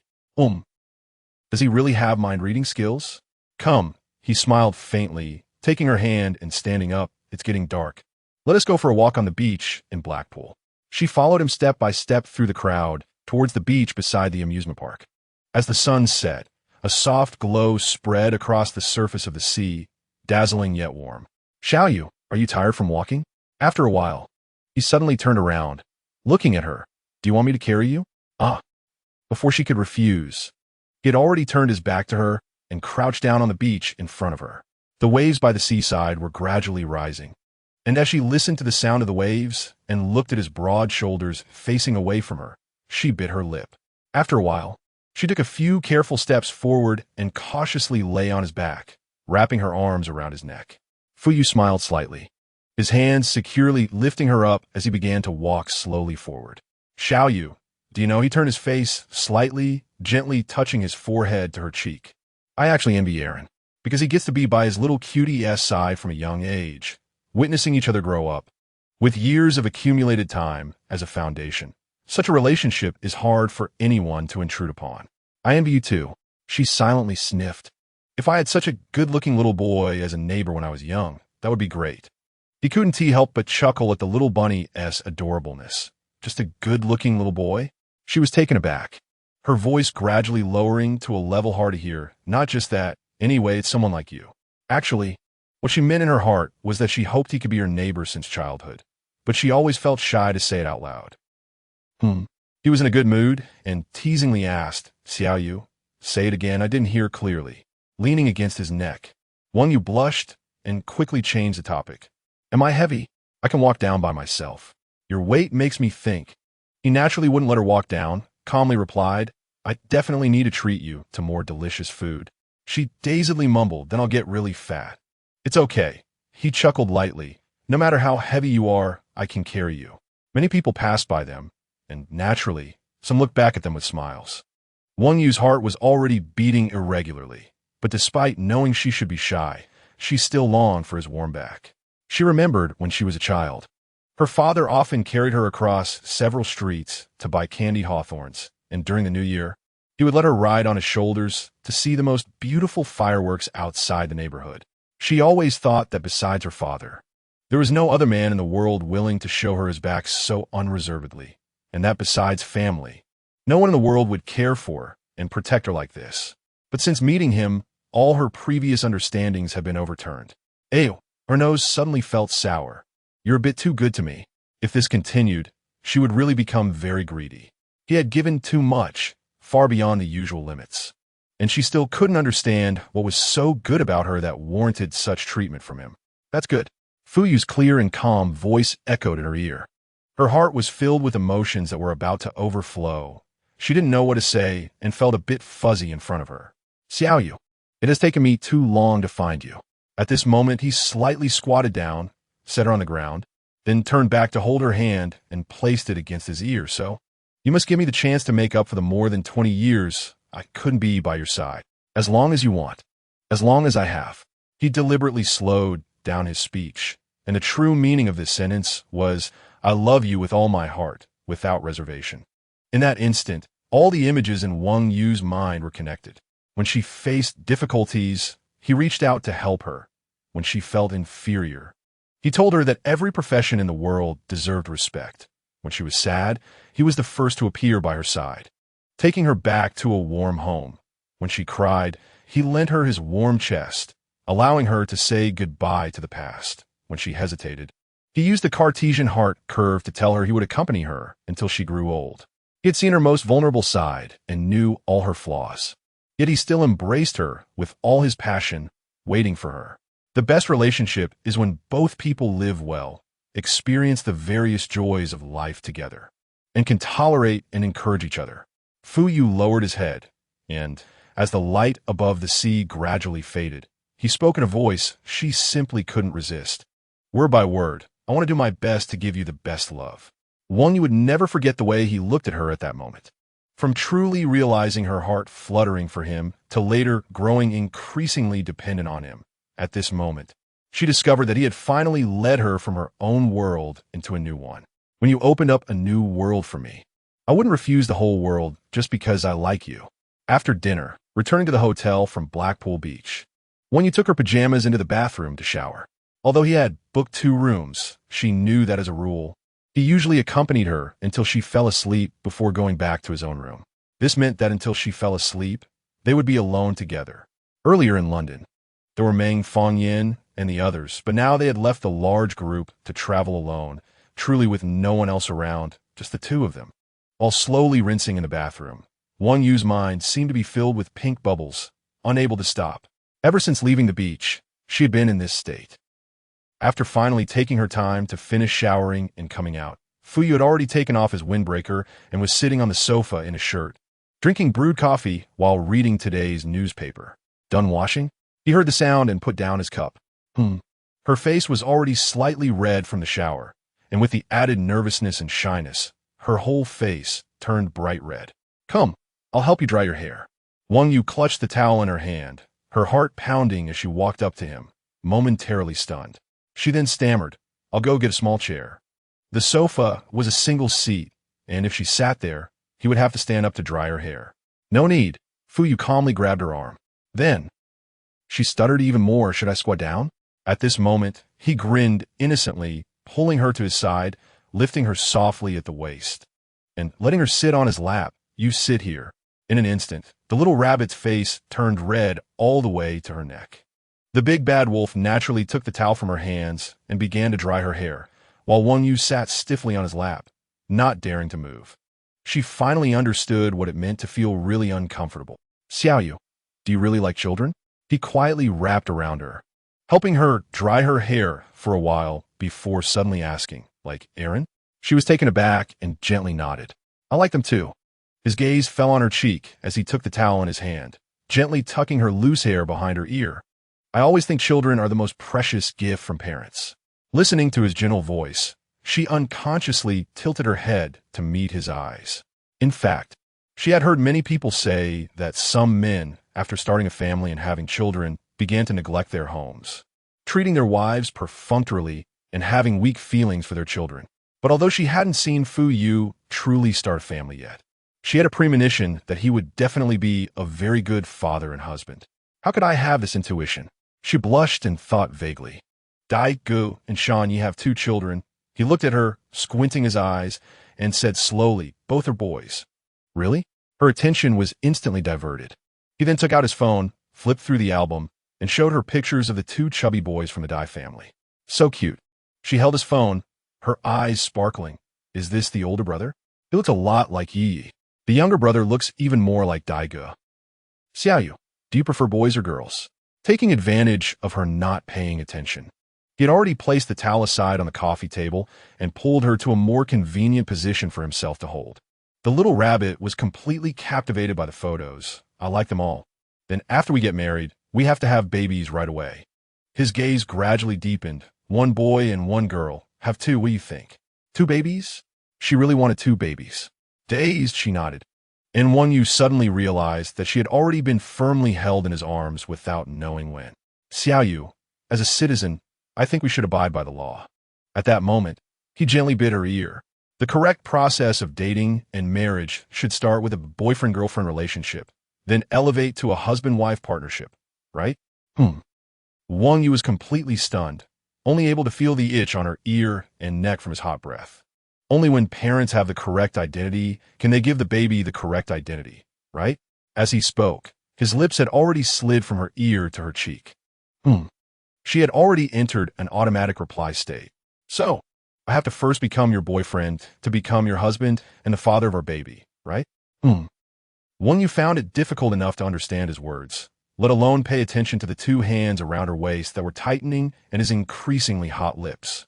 Then, since Xiaoyu likes me right now, I should officially become your boyfriend, right?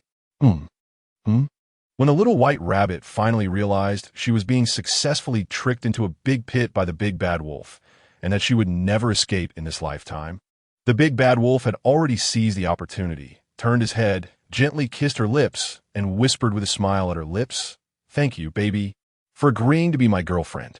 Chapter 6, My Little Star, Part 2. Because of the quietness in the room, Fuyu's words spread throughout the entire room as if they were broadcasted. Baby, girlfriend, the 2 key words echoed continuously in Won-Yu's mind. He had just been speaking well.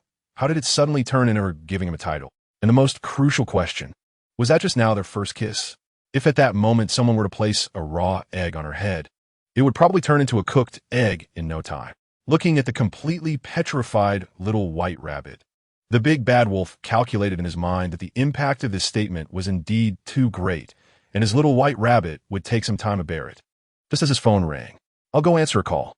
He stood up, placed her on the sofa to sit properly, patted her hair, and walked to the balcony with his phone. "Hello," because he was worried about the little white rabbit who was alone and disheveled on the sofa. He didn't even have time to look at the caller ID when he answered the phone. Fool. To his surprise, the voice on the other end was that of Oni's, the dean of Imperial College and also his old friend. "Aren't you in London?" He responded, estimating that Oni's had probably seen the email too. "I'm in Blackpool. Vacationing with your girlfriend?" The old man from England smiled meaningfully. He couldn't help but curl his lips. "I've already read the email you sent me yesterday." Oni's began to get to the point. Although it was a holiday and they shouldn't discuss work matters, he still wanted to ask, "Have you really thought it through?" Fuyu was silent for a few seconds, turned to look at the person in the living room, and calmly replied, "I've thought it through. I do want to leave Imperial College and return to China. Is it temporary or long-term?" Oni's voice sounded somewhat serious at this moment. "If you want to handle personal matters, taking a short-term leave to go back is not a problem, but if it's long-term, fool, you should know very well that Imperial College needs you. You graduated from this school, and during the years you've stayed on to teach, you've nurtured countless students. You've become an indispensable part of the school, and personally, I also don't want to give up on such an excellent talent." Oni's. He gently rubbed the back of his phone. There's an old saying among Chinese people, all good things must come to an end. Oni's fell silent for a few seconds, his words carrying a hint of frustration. "Fu, you're really too heartless. Please believe me. My feelings for Imperial College are also very deep. If it weren't necessary, I wouldn't easily leave. But for me at the moment, I must first handle my personal matters." Fuyu cleared his throat. "So, Oni's, I can only say that I hope I can return one day." Sigh. The old man from England sighed deeply. "All right, what can an old man do to stop a strong young man like you?" Fuyu chuckled softly. "You've always been the representative of being vigorous in old age. Since you really want to go back to China during the Easter holiday, let us throw you a farewell party before you leave, just like we usually do with a barbecue in my yard. What do you think?" Onis proposed after thinking for a moment. Sure, thank you. Remember to bring your little girlfriend. Onis reminded before hanging up. All of us teachers are very curious about what kind of girl can make you so distracted that you are willing to give up the work and academics you've loved for so many years to return home. Fuyu simply responded, I will bring her. After ending the call, he quickly closed the balcony door and walked back to the room. Wang Yu was still in the same state as when he left, blushing and clutching her pajamas. Hearing him approach, she instinctively shrank back. Was he being too hasty? Fuyu sighed inwardly, put down his phone, walked in front of her, slightly bent down, and placed both hands on the armrests of the sofa beside her. Although he kept telling himself to go along with her emotional development and take it slow, he ultimately found it hard to control his desire to get closer to her and possess her due to his deep investment in this relationship. After a moment of silence, he looked at her at eye level and softly asked, Regret it? The familiar, clear scent was so close. Wang Yu was silent for a moment before daring to look up and meet his gaze. In those beautiful eyes, there seemed to be many emotions, affection, tenderness, and some fluctuations she couldn't comprehend. Did that mean he was asking whether she regretted agreeing to be his girlfriend? Would she regret it? Even though they had unknowingly developed to this stage, at this moment, facing his gaze, she simply couldn't bring herself to say that she wanted to withdraw or refuse. Even though deep down, she still felt a hint of hesitation, fear, and inferiority when facing someone as perfect as him, she no longer wanted to let him go. In this world, who doesn't have the right to pursue sweet love? How difficult is it to find someone who resonates with you? Moreover, he was the one who made her brave enough to step out of her own world, the one who made her heart race so much. Not knowing how long they had been staring at each other, she finally slowly reached out, wrapped her arms around his neck, and gently rested her cheek on his shoulder. No regrets, she said, blushing carefully yet firmly. She understood that being able to like someone is the most beautiful thing in the world. She liked him without a doubt. Fuyu was silent for 2 seconds, and in an instant, his eyes sparkled with an incredibly brilliant light. That's enough. Even though he had already determined to accompany her to the end, for her, who was slow to warm up and emotionally a beat behind, to be willing to take a leap forward like this now, he truly didn't dare to wish for more. Really, it's enough. He lifted her soft waist, turned his head to kiss her cheek, and whispered, Shall I carry you to bed? She was exceptionally obedient. He picked her up and walked step by step to the bedside, gently placing her down, then covered her with a blanket and turned off the light. After confirming she wouldn't catch a chill, he half knelt at her bedside, holding her hand in his palm, pressing it against his cheek. Shall we sleep now, okay? I'm not very sleepy yet. In the dim darkness outside, illuminated only by the moonlight, when you found herself wanting to gaze a bit longer at his dazzling dark eyes, he tightened his grip on her hand a little more. Then I'll keep you company for a while longer. Are you sleepy? She knew he had spent the whole day with her, taking care of her, and must be more tired than she was. He shook his head, the smile in his eyes like the brightest star in the night sky. I'm too happy. Maybe it'll be hard to sleep tonight. This statement made her heart flutter again, and playfully, she moved a bit closer to him. Tomorrow we'll go to the zoo and the ocean world, and the day after we'll see the water world and the circus. He looked at her. We'll stay in Blackpool for 3 days, then return to London. Okay, this was a familiar place for him. She just needed to follow behind him. After we return to London, would you like to join me for a picnic barbecue party organized by the dean of our Imperial College? He mentioned it casually. The people there are all teachers I've known for many years. They're easy to get along with. To avoid putting too much pressure on her, he naturally omitted that these teachers, led by Onis, were eagerly looking forward to meeting his precious treasure. Wang Yu thought for a moment and nodded in agreement. Okay. He was somewhat surprised by her quick acceptance and paused for a moment. They are all your friends, she said softly, just like Dai Gu and the others. I want to be scared. Fuyu said nothing, only affectionately kissed the back of her hand. And I also want to see my friends in Shanghai when I go back. I might need your help.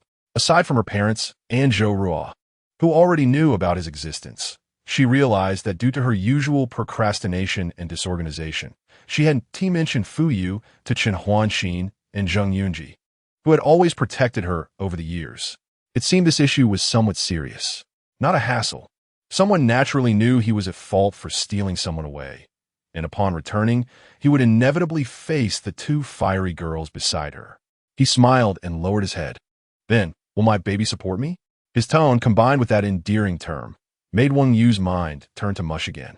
Will you? Seeing her silent, he leaned in and kissed her eyes. She was so enchanted by his kiss that she couldn't tell which direction to go and could only tremblingly respond, although she still found it difficult to keep up with his rhythm and thoughts. One thing she had probably realized before completely falling asleep was that her intuition was indeed correct. He had been tirelessly using his charm to tempt her, making her willingly climb onto one hook after another. During the 3 days in Blackpool, every day was packed with activities from morning till night. In Wang Yu discovered she and T had so much fun in a long time. Back in high school, every holiday, she would travel with Chun Huanxin and the others. In university, as Chun Huanxin and Zheng Yunji went abroad one after another, she quickly started her job as a flight attendant. And since then, she and T traveled with familiar people again. But now, she was in a country where familiar people lived, following him, stepping through various lands, truly experiencing how wonderful it was to travel with him. Yesterday, at the zoo in Ocean World, she even went wild, just like a child, running wherever she looked. He let her roam freely, always accompanying her, taking photos, and finally carrying her, who was already too tired, into the car, without even having dinner. Wang Yu reminisced fondly, now quietly sipping juice in the audience seats of the circus, looking at him beside her. Fu Yu was serious and quiet about everything. At this moment, he was focused on watching the performance, seemingly separated from the noise of everyone around him. The night before, when they officially confirmed their relationship and shared that kiss, felt like a dream. She thought secretly, because over these 2 days, their interactions had been quite normal. In public, he rarely showed affectionate gestures toward her. After singing her a lullaby to help her sleep, he would return to his own room without even a hint of inappropriate behavior. However, wasn't it nice for him to deliberately match her rhythm? What was she expecting? Her cheeks slightly flushed as she lowered her head, taking a few deep sips of juice, trying to calm her somewhat turbulent emotions. Is it pretty? Who would have known? The person who had just been seriously watching the performance now quietly raised his hand to wrap around her shoulder, leaning close to her cheek. Very pretty. She trembled at his proximity and quickly adjusted her gaze, blushing as she sat upright to watch the performance. Fu Yu's eyes sparkled softly, a smile playing on his lips as he lowered his voice beside her ear. I wasn't asking you if the performance is good. Just then, the animals and performers on stage executed a rather difficult move together, causing the audience to gasp, and many stood up excitedly, clapping vigorously. I was asking you, am I good looking? In that moment, he suddenly leaned in close to her, while she widened her eyes in surprise. He perfectly captured her lips. Bang! In front of Wang Yu, it was as if a vast array of fireworks had suddenly burst forth. Too dazzling, too intoxicating. She didn't know whether to open or close her eyes. His hand firmly held her shoulder, leaving her unable to move, only feeling his soft lips pressed against hers, gently rubbing, like a form of gentle torture. That feeling of heat boiling from every part of her body was something she had never, ever experienced before. Baby. To ensure she could hear him clearly in such an environment, he deliberately raised his volume and opened his mouth. Before she could react, her mouth obediently followed his instructions and opened up automatically. Then he skillfully pried open her teeth, tentatively exploring, starting to capture her tongue. Because she had just drunk juice, her mouth still held the sweetness of it. And now, because of their mingling lips and tongues, she tasted her own flavor on his tongue. Wang Yu felt her entire body trembling. At first, Fu Yu was gentle and teasing, but as the audience's excitement grew louder, he kissed deeper and deeper, forcing her to lift her chin, getting closer to him, playfully sucking on her tongue, not allowing her to retreat or escape. A kiss so lingering it took her breath away, utterly enchanting. Was this really his first kiss? But why was his technique so superb? When you had no idea how long this kiss lasted. In any case, it wasn't until the cheers began to fade that he finally released her. And she, feeling a bit breathless, only managed to open her mouth to take several deep breaths after his lips withdrew. This juice was quite tasty. After someone had endured for so long and finally felt 3/10 full, he held her in his arms with one hand and picked up the juice in her hand with the other, taking a sip. I'll go buy another cup later. Wang Yu was so shy she was about to cry. She swore that from now on, she would never silently sigh in her heart about public places lacking intimate actions or about keeping pace with her. Baby, you still haven't answered my question, he said calmly as he kissed her flushed cheek and continued, which is better, me or the performance? He clearly hadn't asked her like that just a moment ago. She wanted to cry without tears, and after a long while, she pinched his sleeve with her fingers and said very softly and angrily, I didn't even see the best performance just now. He asked knowingly, using his hoarse and sexy voice, is it my fault? Wang Yu bit her lip, and just as she was racking her brain on how to answer him, he had already put down the juice and kissed her again. Then it must be my fault. Chapter 7. The Sweetness of Maltose. 1. Wang Yu felt that her memories of Blackpool, aside from the fun amusement parks, probably only remained with the deep kiss that made her tingle all over whenever she thought of it, which lasted who knows how long during the circus performance on the last night before leaving. The next morning, they took their luggage, bid farewell to the amusement capital, and boarded the plane back to London. On the plane, Fu Yu noticed she always looked dazed and, with a smile, put down the math journal he was reading, leaned over, and unexpectedly kissed the corner of her mouth. Unsurprisingly, the little rabbit's cheeks immediately turned red. Xiao Yu, he said cheerfully, pulling her into his arms and whispering with a laugh, I've discovered that you really get shy easily. It was clearly him who could make her heart race every time he acted intimately towards her. Wang Yu silently complained in her heart and finally asked the question that had been troubling her for a long time that, Are you? Did you really never have any close experiences with girls before? Baby, he immediately understood her meaning, raised a hand to rub his forehead in some resignation. You've been dazed for so long, and it turns out you were worried about whether I had experiences of sex without love? Wang Yu's face turned even redder. That is probably it. She couldn't blame herself for thinking too much. He was so good-looking. Surely many girls had approached him, and he was already 27. Even if he had been reckless before, it was normal. Although, subconsciously, she felt that even if the social environment was like that, he wouldn't easily do such things.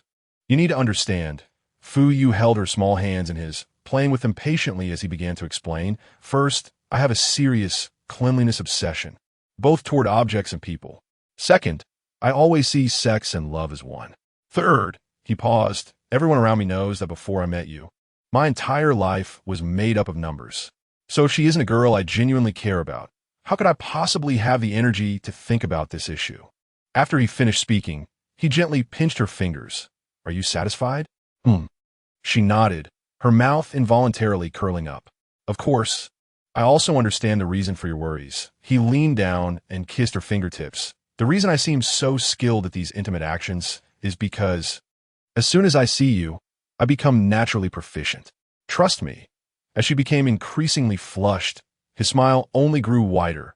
As a man, and a man with someone he cares about, the talent I possess in this regard is something you can hardly imagine. The most obvious aftereffect of the discussion about intuitive love skills on the plane was that the little rabbit bore marks from the big devil that anyone could see were left by his deliberate intimacy. Once they returned home to London, the mischievous trio that had been abandoned earlier immediately noticed it. So, even under the fierce gaze of the big devil, they still continued to tease the innocent little rabbit. Xiao Yu, Shanyi smiled as she lay on the sofa, propping her chin up while watching Wang Yu drink water. Did you get a bit tanned in Blackpool these past 2 days? She nodded, probably because it was a seaside city, so even sunscreen didn't help much. Who knew, Sean, you would suddenly change the subject? Then those red spots on your neck were also caused by the sun. Wang Yu instinctively looked down, and upon seeing the ambiguous marks on her neck, she immediately recalled the embarrassing moments that happened in the car on the way back from the airport, causing her to choke on her water and start coughing desperately. This was clearly not the sun's fault. It was obviously someone's masterpiece. Congratulations, congratulations. Dai Zhongru leaned against the armrest of the sofa, continuing his wife's sentence. Xiao Yu, our great mathematician, is entrusted to you from now on. Xiao Yu, you must treat you well. Don't dump him. Meng Fangyan also rolled down from the other side of the sofa to get closer to her, speaking passionately. Although he is very fierce and would throw someone as beautiful as me onto the balcony for a whole night. Although he is usually very boring and only interested in academics. Although he can't even cook, and although he is still a virgin at 27, but before Meng Fangyan could finish his last sentence, he was picked up and thrown aside by Fu Yu from behind. I'll treat you well in the bathroom tonight. Amidst Meng screams, Shan Yi and Zhongru looked at Wang Yu with serious expressions, saying, Xiao Yu, although we all know Yu has a very high IQ. You both are still novices in this regard, so if he does anything not well enough, feel free to come ask us. Any secret manuals, passionate novels, or uniform-themed movies. Anything you can think of, we can provide. Shan Yi winked. Don't be shy, Zhongru smiled gently. We're all family. As Wang Yu was harassed by the 18 conversation to the point of tears, Fu Yu finally finished dealing with Meng Fangyan and rescued her from the clutches of the mischievous trio, taking her out to the barbecue party hosted by the professors at Imperial College. What a world of strong tastes. Pure people no longer seem suited to survive. Today, the weather in London was quite nice, a rare sunny day, and it wasn't particularly cold. When they arrived at Oni's villa, Wang Yu saw a lively scene in the courtyard from afar. The people in the villa were all his colleagues, likely prominent figures in the industry. She had been somewhat worried since she found out they were coming, fearing she would embarrass him. Xiao Yu, Fu Yu naturally noticed her worries, helping her unbuckle her seatbelt at this moment, stroking her hair and casually downplaying Oni's intention behind throwing this farewell party for him. It's just a very ordinary gathering. You don't have to worry about not having common ground with them. They are friendlier than you might think. Although he said that, she still felt a bit nervous as he held her hand and led her inside. As they passed through the foyer and walked to the courtyard, the keen old Dean Oni's noticed them at a glance. The British old man rubbed his hands warmly and came over. Welcome to your arrival. This is Oni's, the Dean of Imperial College. Fu Yu introduced him to Wang Yu, and he is also a playful old man. Oni squinted his eyes, carefully observing Wang Yu for a moment, and laughed. What a lovely Chinese girl. May I ask how I should address you? Hello, Wang Yu said, a bit shyly, touching her ear before extending her hand to greet Oni's. You can call me Winnie. Wow, Fu finally brought his darling. The other teachers, who were preparing for the barbecue, came over, smiling and looking at Wang Yu. Wang Yu felt quite pressured being surrounded by so many curious eyes, like being observed as a small animal. After she politely greeted everyone and shook hands, Fu Yu quickly took her behind him and gestured. That's enough. You usually aren't this enthusiastic towards students. Fu, you don't understand, a black male teacher said, holding his stomach and laughing as he shook his finger at him. Our famous abnormal young man at Imperial College is actually willing to abandon academia to manage his personal life. How can we not be enthusiastic? The other teachers began to whistle and cheer. All right, let's give Fu a break. The barbecue is ready. Everyone eat and chat. Oni's called for everyone to sit on the lawn and looked up at the sky, hoping for good weather. Since it was an outdoor barbecue, Fu Yu worried that Wang Yu might catch a cold, so he borrowed a tablecloth from Oni's wife, neatly laid it out on the grass, and wrapped her small abdomen and legs with a blanket before letting her sit down. What do you want to eat from the barbecue? He bent slightly to look at her. There are vegetarian and meat options. She looked at the barbecue grill and table in the distance. I want to eat pudding first. You didn't eat a staple food on the plane this morning. He pinched her nose gently and said softly, such eating habits will upset your stomach. I'll go get you some bread first. Then you can eat something else, okay? Wang Yu was always obedient to him and nodded without objection. However, as soon as Fu Yu saw her obedient look, he couldn't help but want to tease her. Even though he knew so many curious eyes were watching, before getting up, he couldn't resist pecking her lips and chuckling.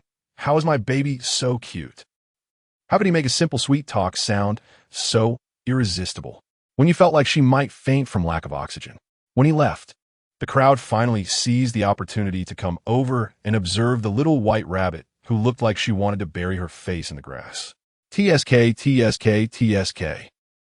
The black male teacher who had previously teased Fu Yu spoke up again. Fu now looks just like an 18-year-old blonde boy. Where did that ascetic man go? Winnie, another male teacher, took a sip of beer and added with a smile, we really thought Fu liked men. Thank you for helping us correct that misconception. Oni's chimed in. Fu is always among the top 3 most popular teachers at our school every year. Wang Yu felt a strange sense of pride at their teasing, as if her image had somehow become grander. After all, in their eyes, the Fu Yu who had distanced himself from worldly affairs for years seemed to be pulled down from his pedestal by her. This feeling was quite special. Fu Yu was her Wang Yu's boyfriend, not someone else's. For the first time, she pushed aside her usual inferiority and felt a slight sense of possessiveness over him. However, being too popular could also be quite troublesome.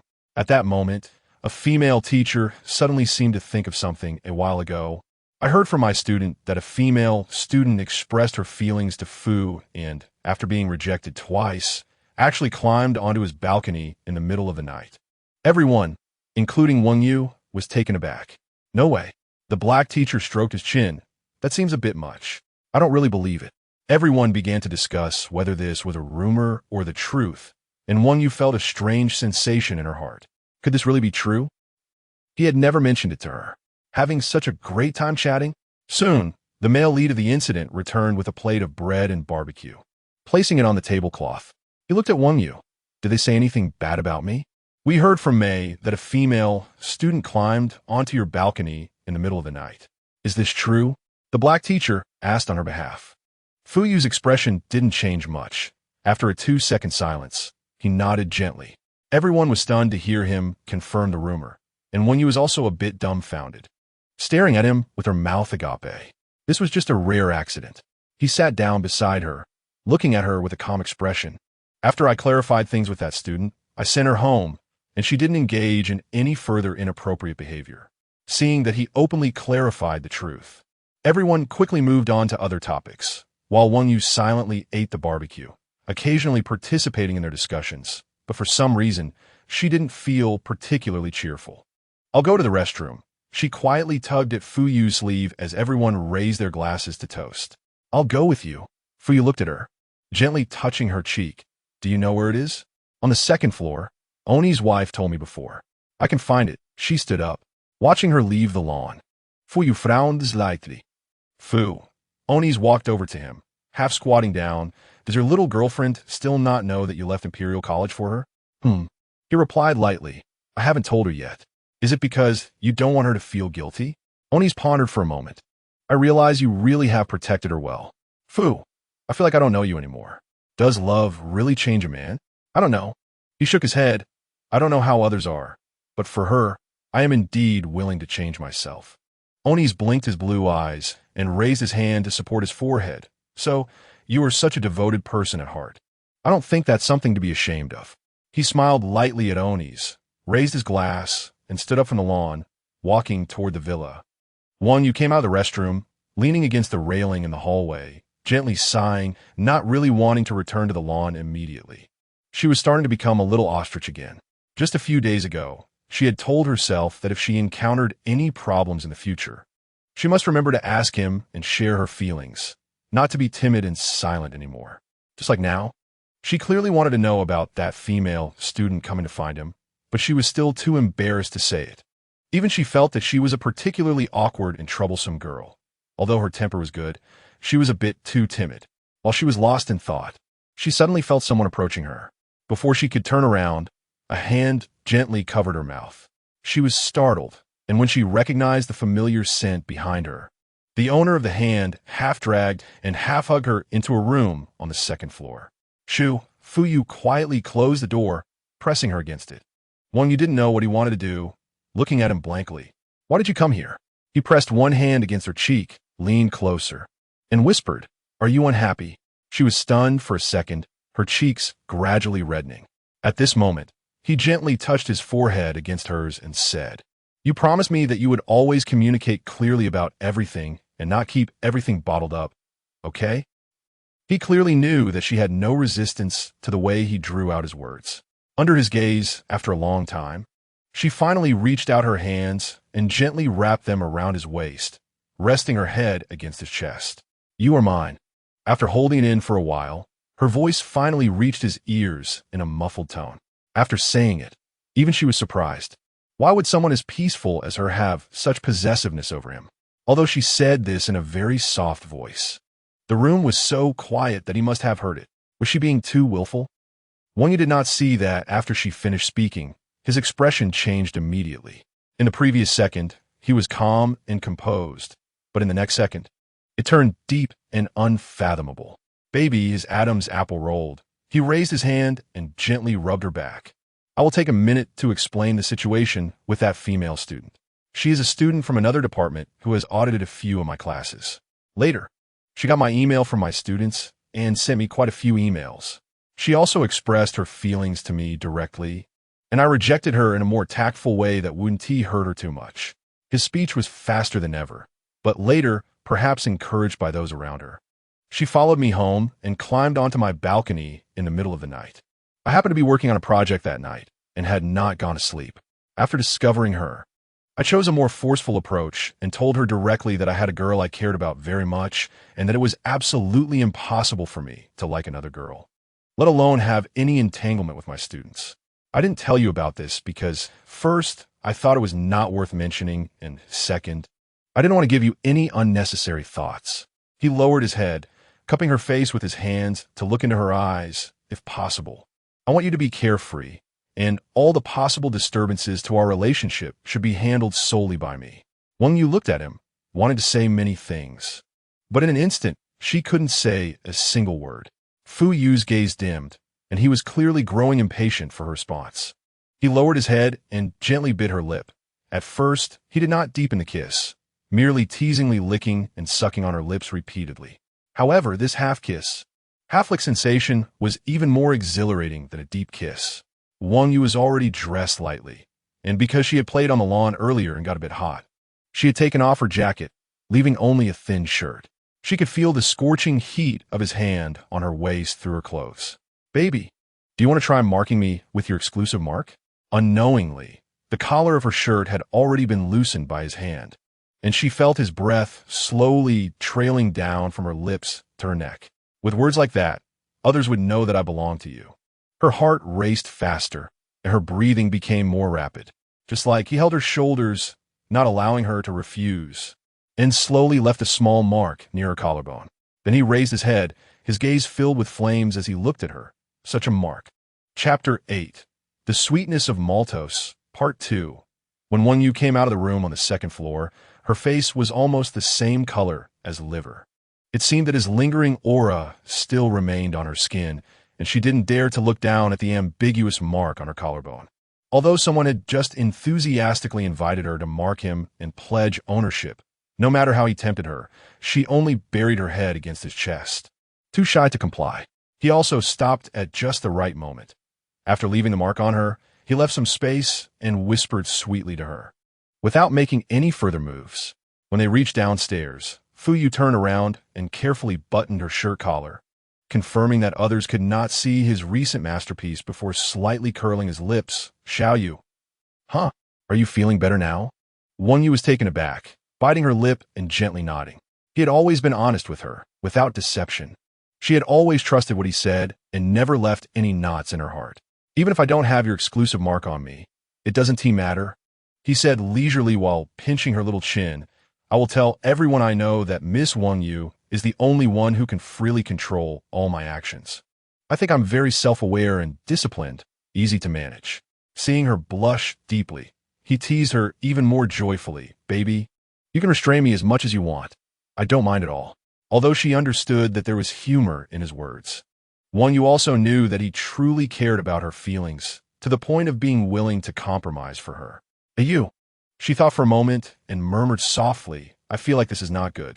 Even though she was very happy lying in the honey jar he created for her every day, she really would be spoiled by him if this continued. There's nothing wrong. He held her in his arms and took her back to the lawn, gently saying, you have the right to be spoiled and proud. The people on the lawn, seeing this couple finally willing to return, began to get to the point, with Oni's leading the way, insisting that the two of them share a cup of wine. Wang Yu was a typical lightweight. Since middle school, she had been known for getting drunk easily. However, seeing the elite teacher's warm enthusiasm, she also decided to grit her teeth and go along with it. Just as she was about to take the wine glass, she was stopped by Fu Yu. You can't drink. How can that be? The black teacher was the first to protest. Fu, I know you care about your darling, but it's just a cup of wine. What could possibly go wrong? It's fine. When you also looked at Fu Yu and said softly, just a small cup. Fu Yu looked at her and shook his head again. The teachers were displeased at this and said he wasn't being considerate. I drove here today and can't drink. Her body is weak and allergic to alcohol. When she has an allergic reaction, she gets a fever and can't move for days, let alone drink. Amid the chatter of everyone, he pondered for a moment and calmly spoke. In an instant, all the teachers were shocked by his words, and no one dared urge them to drink anymore. Wang Yu looked at him in awe, amazed by his ability to handle the situation. It seemed she really had found an extraordinary, cunning boyfriend. As the sky darkened, the joyful barbecue party was nearing its end. After Fu Yu said goodbye to her and the teachers, they left Oni's villa. Once back in the car, he helped her fasten her seatbelt and saw her in a daze, asking, "What's wrong?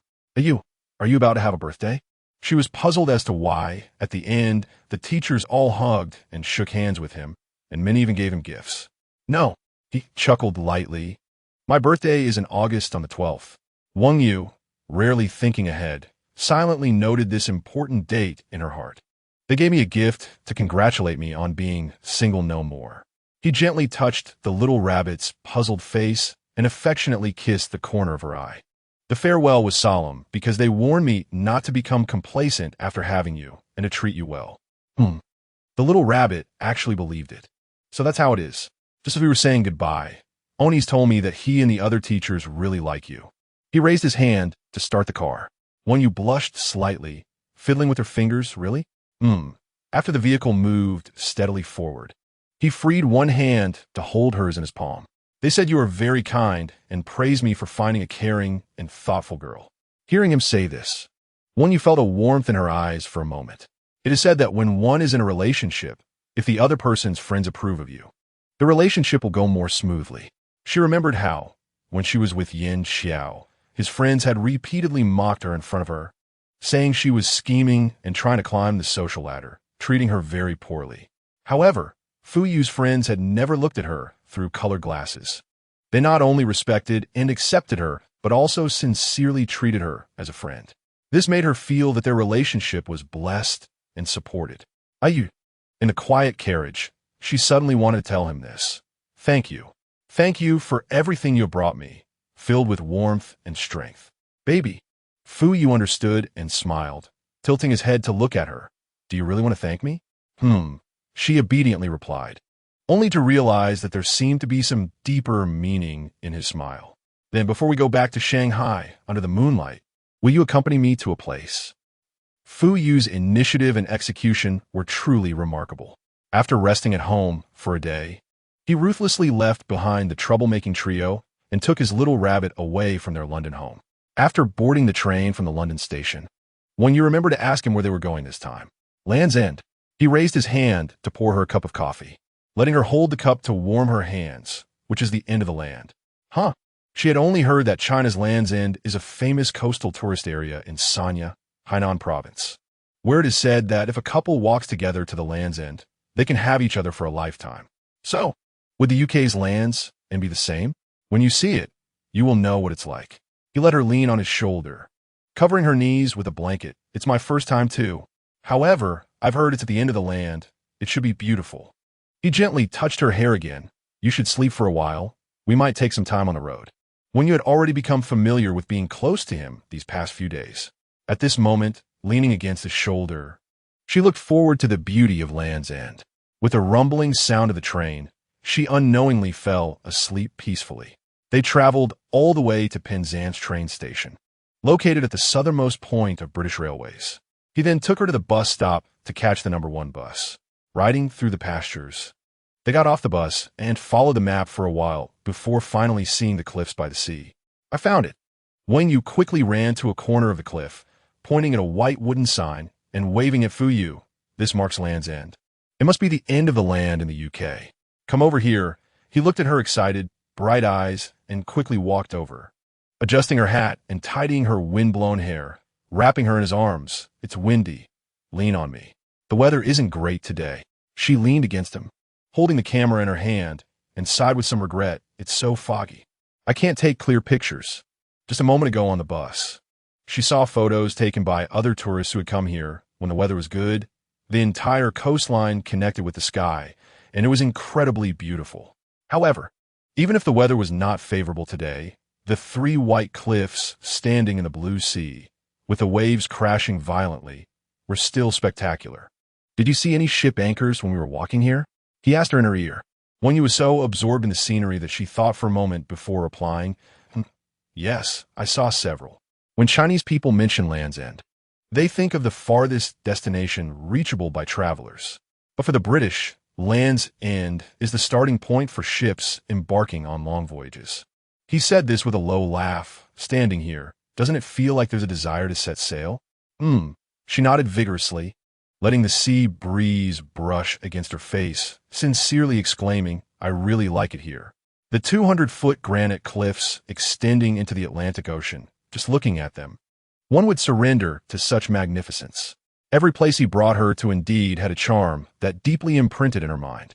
"Xiaoyu," he suddenly lowered his voice, "thank you." Wang Yu was taken aback. Why did he suddenly want to thank her? "When I first came to the UK, someone mentioned Land's End to me and asked, 'Who do you want to walk to the end of the land with?'" Fu Yu wrapped his arms around her, looking at the surging sea, but back then, I couldn't give an answer. In the first 27 years of my life, although I had family, friends, colleagues, students, and the academic pursuits I liked, sometimes I still felt like a lonely person. He had always been rational, and the emotions he invested in this world had always been restrained. But now, he gently rested his chin on her forehead. "I have you now. You are willing to come here with me. So I want to thank the most beautiful companion in my life." On the winter cliffs, the body felt a bit cold due to the strong wind, but her heart felt warm from his words. Companionship is the longest confession of love. She couldn't help but think, if many years later, she could still walk here with him, how wonderful that would be. Due to the weather, they stayed at Land's End for a while before returning early to the nearby resort hotel. After having dinner at the hotel restaurant and returning to her room, Wang Yu sat on the bed, as usual, calling her parents in Shanghai to report her safety. Her father and mother were very happy to hear from her that she and Fu Yu had officially confirmed their relationship a couple days ago, and they repeatedly urged her to bring Fu Yu home to the Wang family after she returned. After hanging up, she looked at the person sitting next to her, gently rubbing her shoulder with one hand while checking emails on his laptop with the other, and she felt an indescribable warmth in her heart. Fate is truly wonderful. From the very first meeting, everything between them happened so naturally and smoothly. The closer she got to him, the more she felt uncontrollably drawn to him. Blushing, she gently leaned toward him, and he quickly sensed her affection and pulled her tightly into his embrace. "What did Uncle and Aunt say?" He leaned over and kissed her forehead. "They said, 'When I go back, I should take you home,'" she said slowly because of shyness. "My mom said she would cook a lot of delicious dishes for you." Fu Yu smiled. "It's my honor. I would love it." She thought for a moment. "My family is very ordinary. My dad and mom are very ordinary, and our house is also very ordinary." She also didn't know how to express herself. She just wanted to tell him that she was just an ordinary girl living in a simple little family, with nothing particularly worth looking forward to or feeling happy about. "I know that at this moment," he set his laptop aside, gently holding her hand with one hand, "but I still really want to go to your home, because I can finally meet the uncle and aunt who raised my treasure so well. And I can see the environment in which my treasure grew up and the secrets in her room." As he said this, his eyes were full of smiles. "Your family, the place you live, is filled with your memories and joys, so what you call ordinary is special in my eyes. How can I not look forward to it?" After hearing his words, Wang Yu looked up at his resolute chin and handsome cheeks, suddenly wrapping her arms tightly around his waist. Yu buried in his chest. Her voice was somewhat muffled. He gently stroked her back, thinking she was tired. "I will understand you more and take good care of you." She lifted her head, her eyes a bit red. "You won't be lonely anymore. I will always be with you, as long as you don't get tired of me." Her somewhat clumsy words were all her heartfelt intentions. Although she was such an ordinary girl, she wanted him to know that liking her would also fill his life with sunshine. She wanted to be the most beautiful companion in his life, forever. Fu Yu stared at her for a while.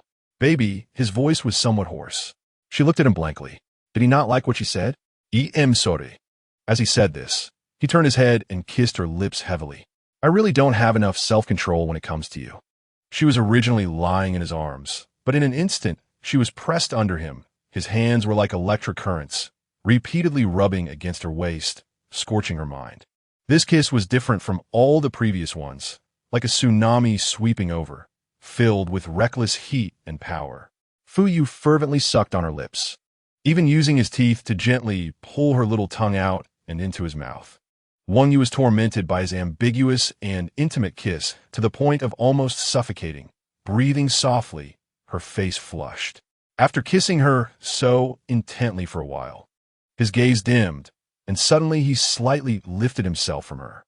Wang Yu originally thought this kiss was over, her face red, lying on the bed and trying to catch her breath, but unexpectedly, he reached for a bottle of wine from the bedside table, opened it, and took a sip. Then, in her gaze, he pressed down again, transferring all the wine in his mouth to hers. Her mouth was filled with the rich taste of red wine. The aroma overwhelming, his tongue and the liquid seemed to melt together, chasing her little tongue, making her completely lost in a haze of thought. After she finished drinking the red wine from his mouth, he took another sip and repeated this trick. After being fed several mouthfuls like this, her whole body became soft, and she lost all strength to resist him. His gaze grew darker, finally gently sliding his fingers under her clothing and exploring her smooth skin. Wang Yu felt his usual, gentle large hand slowly moving up along her waist, finally gently covering her snow-white skin. She trembled all over. "Baby," he breathed hotly, leaning close to her lips. "You smell so good." The scent of wine and her uniquely faint fragrance almost drove him crazy. Wang Yu's face was already too red to look at.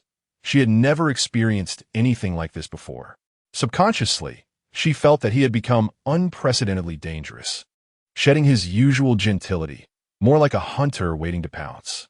"When I'm with others, I one tea let you drink." His hand, which had originally rested on her snow-white skin, slowly followed the shape of her bodice and gently fell on her bodice's clasp. "Only when you are with me can you drink. Just a little bit." Only he could savor her allure and sweetness.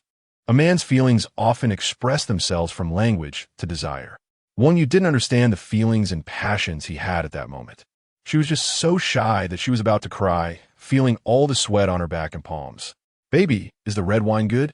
As he said this, it seemed more like he was distracting her attention, his long fingers deftly loosening her bodice's buttons. She trembled all over, gently biting her lip, making soft whimpering sounds, as if she couldn't bear being tormented by such feelings. Fu Yu looked at her blushing, shyly curled up beneath him, all his blood rushing downward. At this moment, his palm moved from her back to her chest, finally gently grasping the snow-white skin he had long desired. Chapter 27 Midsection. Ending you in the clouds. Midsection. Ending you in the clouds. That feeling was so unfamiliar. Wang Yu had never experienced it. Biting her lip and letting out a long, soft hum. The desire and emptiness that spread from her bones made her feel that her body was somewhat strange. Shy to the point of trembling because of his actions, yet she hoped he would get even closer. Fu Yu gazed at her, lingeringly kissing her cheeks from her eyes, nose to lips, and the softness of his hands almost made him lose himself. Just such touches and kisses made him uncontrollably want to take a step further, to have more of her. Unable to help himself, he gently unbuttoned her shirt collar, his movements soft until she was completely candidly lying beneath him. At this point, her body was suddenly exposed to the air, feeling a bit cool. She finally seemed to wake from a dream and called out to him with a trembling voice. "Ah, you!" Even though she wholeheartedly trusted him and was willing to give herself to him, suddenly being pulled up to a higher level of desire, she still was fully prepared mentally. And Fu Yu's dark gaze was entirely occupied by her beautiful body lying in the open white shirt, soft and fair with a hint of pink. Seeing that he didn't speak, she truly became a little scared, and because she was half-pressed and unable to move, she couldn't help but let out a soft whimper. "Are you?" Fu Yu looked at her with flickering eyes, breathing heavily. For a moment, he truly wanted to possess her here without regard for anything else, but seeing the hesitation still lingering in her watery eyes, he ultimately pulled back with reason. The current place and time were not the best. How could he put this precious little girl he cherished in a difficult position? "Baby." He closed his eyes, took a few deep breaths, slowly gathered her up, and helped her button up one by one, saying in a hoarse voice, "It's my fault I was too anxious." Seeing her pitifully sobbing, he held her in his arms, softly comforting her. "Are you cold? I'll go get a bathrobe for you to wear, okay?" Wang Yu leaned against him, shaking her head, looking like a little pitiful thing. "It's my fault," he repeated, kissing her forehead tenderly. "Baby, if you feel scared, then I'll go back to my room now." Although he was still filled with heated blood, for her sake, he could endure anything. Wang Yu sniffed, gently gripping the hem of his shirt, and after a while she softly said, "I'm not afraid." Even though that unfamiliar experience still lingered in her body, she knew how much he cherished her. He looked at her for a few seconds, resting his chin on her forehead. "Then I'll wait for you here, baby. Go take a shower first, okay?" She nodded, seeming to breathe a sigh of relief, got off the bed from his embrace, grabbed some change of clothes, and dashed into the bathroom. Fu Yu looked at the closed bathroom door and raised his hand to rub his forehead. Only now did he finally understand the desire that had accumulated for 27 years. As mentioned by Meng Fanyan, once it erupted, how intense it could be. Even someone as self-controlled as him could become so tormented. It seemed that after returning home, he would need to think of a way to help his little bunny gradually get used to facing such situations directly. Listening to the sound of water flowing in the bathroom, the great demon king pondered in his heart, with the intimate lessons from that night. When Wang Yu faced Fu Yu the next day, her heart raced more than usual. In the morning, the two of them spent some time visiting shops and a candy factory near the hotel before taking a train back to London. When they finally got home, the mischief-making trio waiting at home quickly sensed something between the young couple. But unfortunately, Fu Yu kept her in his arms the whole time, leaving them with no opportunity to intervene, so they had to give up. However, everyone could see that even if the little bunny wasn't eaten last night, she must have been bitten hard. The afternoon was spent organizing their luggage for the return trip, and then Meng Fanyan drove Fu Yu, Wang Yu, and the Dai couple to the airport. Just before entering the security check, the unpredictable Meng Fanyan cheerfully bid farewell to everyone, asking them not to miss his graceful demeanor too much. "Xiao Yu, remember not to think about me too much." Meng, unafraid, blew a kiss to Wang Yu right in front of Fu Yu. Exhausted from the past 2 days of fun, Wang Yu almost fell asleep on Fu Yu's shoulder as soon as she got on the plane. When he tried to coax her into eating a few bites of food during the flight, she sleepily refused. She was hungry, but she was just too tired. So sleepy. After a 10-hour flight, they landed in Shanghai. After parting ways with the Dai couple, they took a car back home. When they finally arrived at the front door, Wang Yu fished for her keys while stealing glances at the man beside her who was carrying her luggage. It was truly amazing. Before they set off, she was all alone, wanting to confirm their feelings for each other, but 10 days later, their relationship had changed from neighbors and friends to a couple. "What are you thinking about?" Seeing her lost in thought, he slightly lowered his head and asked in her ear. "Nothing." She blushed and shook her head repeatedly as she opened the door. Once inside, Fu Yu helped her place the suitcase aside and went into the kitchen. Wang Yu called her mother to report her safety, washed her hands, and followed him into the kitchen. In the quiet kitchen, the gas stove was gently lit, and he was beating eggs with fresh noodles beside him. "Are you going to make noodles?" She peeked her head out from behind him. "Yeah." He turned his head to look at her. "You hardly ate anything on the plane."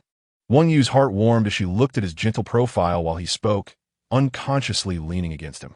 He felt her attachment, smiled lightly, and wrapped his arm around her, saying, "I'll go pick up some soy milk in the morning."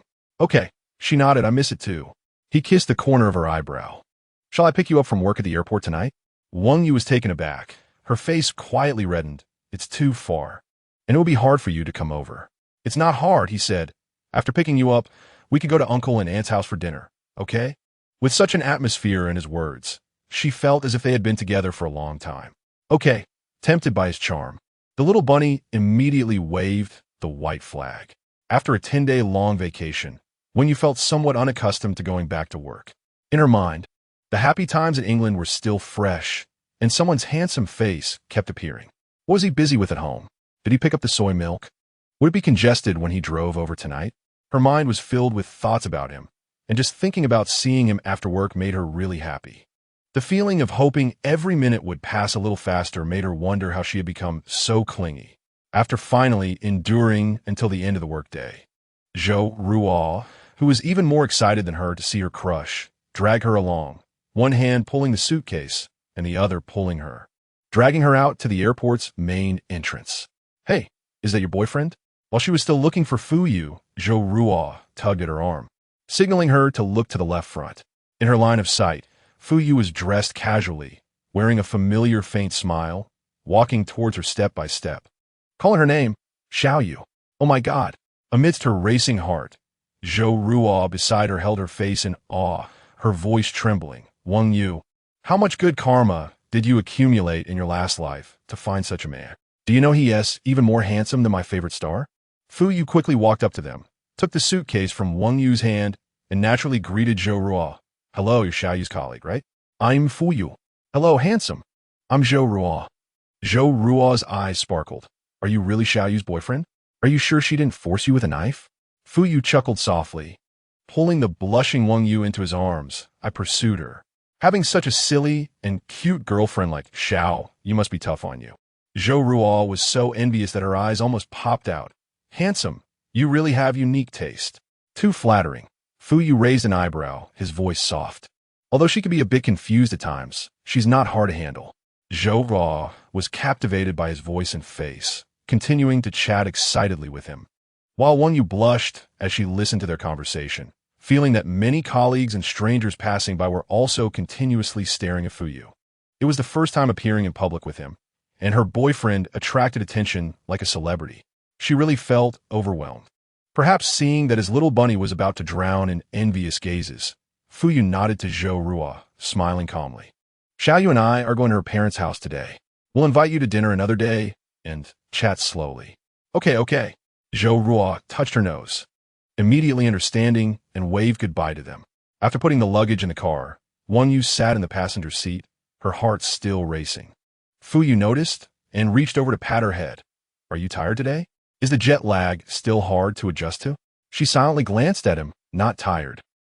Just spending all my time thinking about you. It's rush hour now, so there might be some traffic, but I just called Aunt and told her we would be late. He glanced at his watch and softly told her, do you want to sleep for a while, baby? It's okay. She shook her head. I'm not sleepy. Fuyu looked at her for a few seconds, suddenly grinning, and handed her something from the back seat. Wang Yu was taken aback, reached out to take it, and found that the long-lost soy milk was peeking at her from the rabbit cage. The soft little creature was as adorable as ever. Play with the soy milk for a bit, and the traffic won't feel so unbearable. She nodded happily, opened the cage, carefully took out the little soy milk, and rubbed it. Soy milk, do you miss mommy? Little soy milk kicked its short legs. Has soy milk forgotten me after 10 days? She looked at Fuyu with a troubled expression. He chuckled, steadily starting the car. No, just play with it for a while. The little soy milk being held by Wang Yu rolled its eyes at that moment, silently thinking, although I recognize you, silly mommy. I'm actually thinking about handsome daddy. Arriving at the Wang family's door, Wang Yu felt a bit anxious as she pressed the doorbell. Although she knew her parents had a good impression of Fuyu, she was still somewhat worried about how their first formal meeting would go. However, this concern was completely overturned a minute later. Ayu, you're here. Wang's mother opened the door, almost ignoring her daughter, and warmly greeted Fuyu. Please come in. Hello, uncle and aunt, Fuyu said, holding Wang Yu with one hand and carrying the prepared British delicacies and fruits with the other as they entered the house. Sorry to disturb you. Hello. Wang's father stood at the entrance, taking the gifts from Fuyu's hands with a smile, looking at Fuyu's perfect face and figure. Wang's mother was also very pleased, her eyes narrowing in a smile. Of course, we are very happy you came. After saying this, Wang's mother tugged at her daughter, who had been left aside. Xiaoyu, quickly take Ayu to wash your hands. We are about to eat. Wang Yu was taken aback by her parents' enthusiastic reception. After taking Fuyu to the bathroom and returning to see the table laden with dishes, she swallowed hard. Ayu, sit down. Wang's father invited them to take a seat, rubbing his palms together. These are just some home-cooked dishes. I don't know if you'll find them to your liking. Thank you, uncle, Fuyu said gently as he picked up his chopsticks. Xiaoyu knows that my favorite is authentic hometown cuisine. Great, then that's wonderful, Wang's mother smiled, adding a dish to his bowl. Eat more. Thank you, aunt, he nodded with a smile. Seeing his polite demeanor, Wang's mother then asked, You're teaching math in the UK now, right? Yes, he nodded. So your parents are also in the UK? No, they work in Beijing. I also have a younger sister who is studying in Beijing. He said gently, they will come to Shanghai in a while. And I would like to invite you and uncle to have a meal with my family, if that's okay. Wang Yu was quietly eating when she heard this, and she was suddenly flustered. What does this mean? Is this an engagement? They have only officially confirmed their relationship for less than a week. But unexpectedly, Wang's father and mother exchanged glances and easily agreed. No problem. However, Wang's mother added, Your father and I are not intellectuals, just ordinary wage earners. I wonder if dining with Yu's parents will seem. Aunt, he gently interrupted. You are Xiao Yu's parents, which makes you my family. Family members are equal, so please rest assured that I will treat you as my own parents. And my family will respect you. Wang's mother felt quite moved by this and nodded with a smile. Wang's father had been quietly observing Fu Yu and also secretly nodded in approval. After the meal, the four of them sat together on the sofa, watching TV and chatting. Fu Yu engaged in conversation with Wang's parents, answering their questions while peeling oranges for Wang Yu and feeding her. Wang's mother watched her daughter enjoying this service and felt both gratified and amused, pushing her gently. Xiao Yu, don't you have hands? I've never seen you so spoiled before. Wang Yu's face turned red at her mother's words, biting her lip and mumbling, Mom, he spoiled me. Still blaming on you? Wang's mother raised an eyebrow. I warn you, don't take advantage of a Yu's good temper to bully him.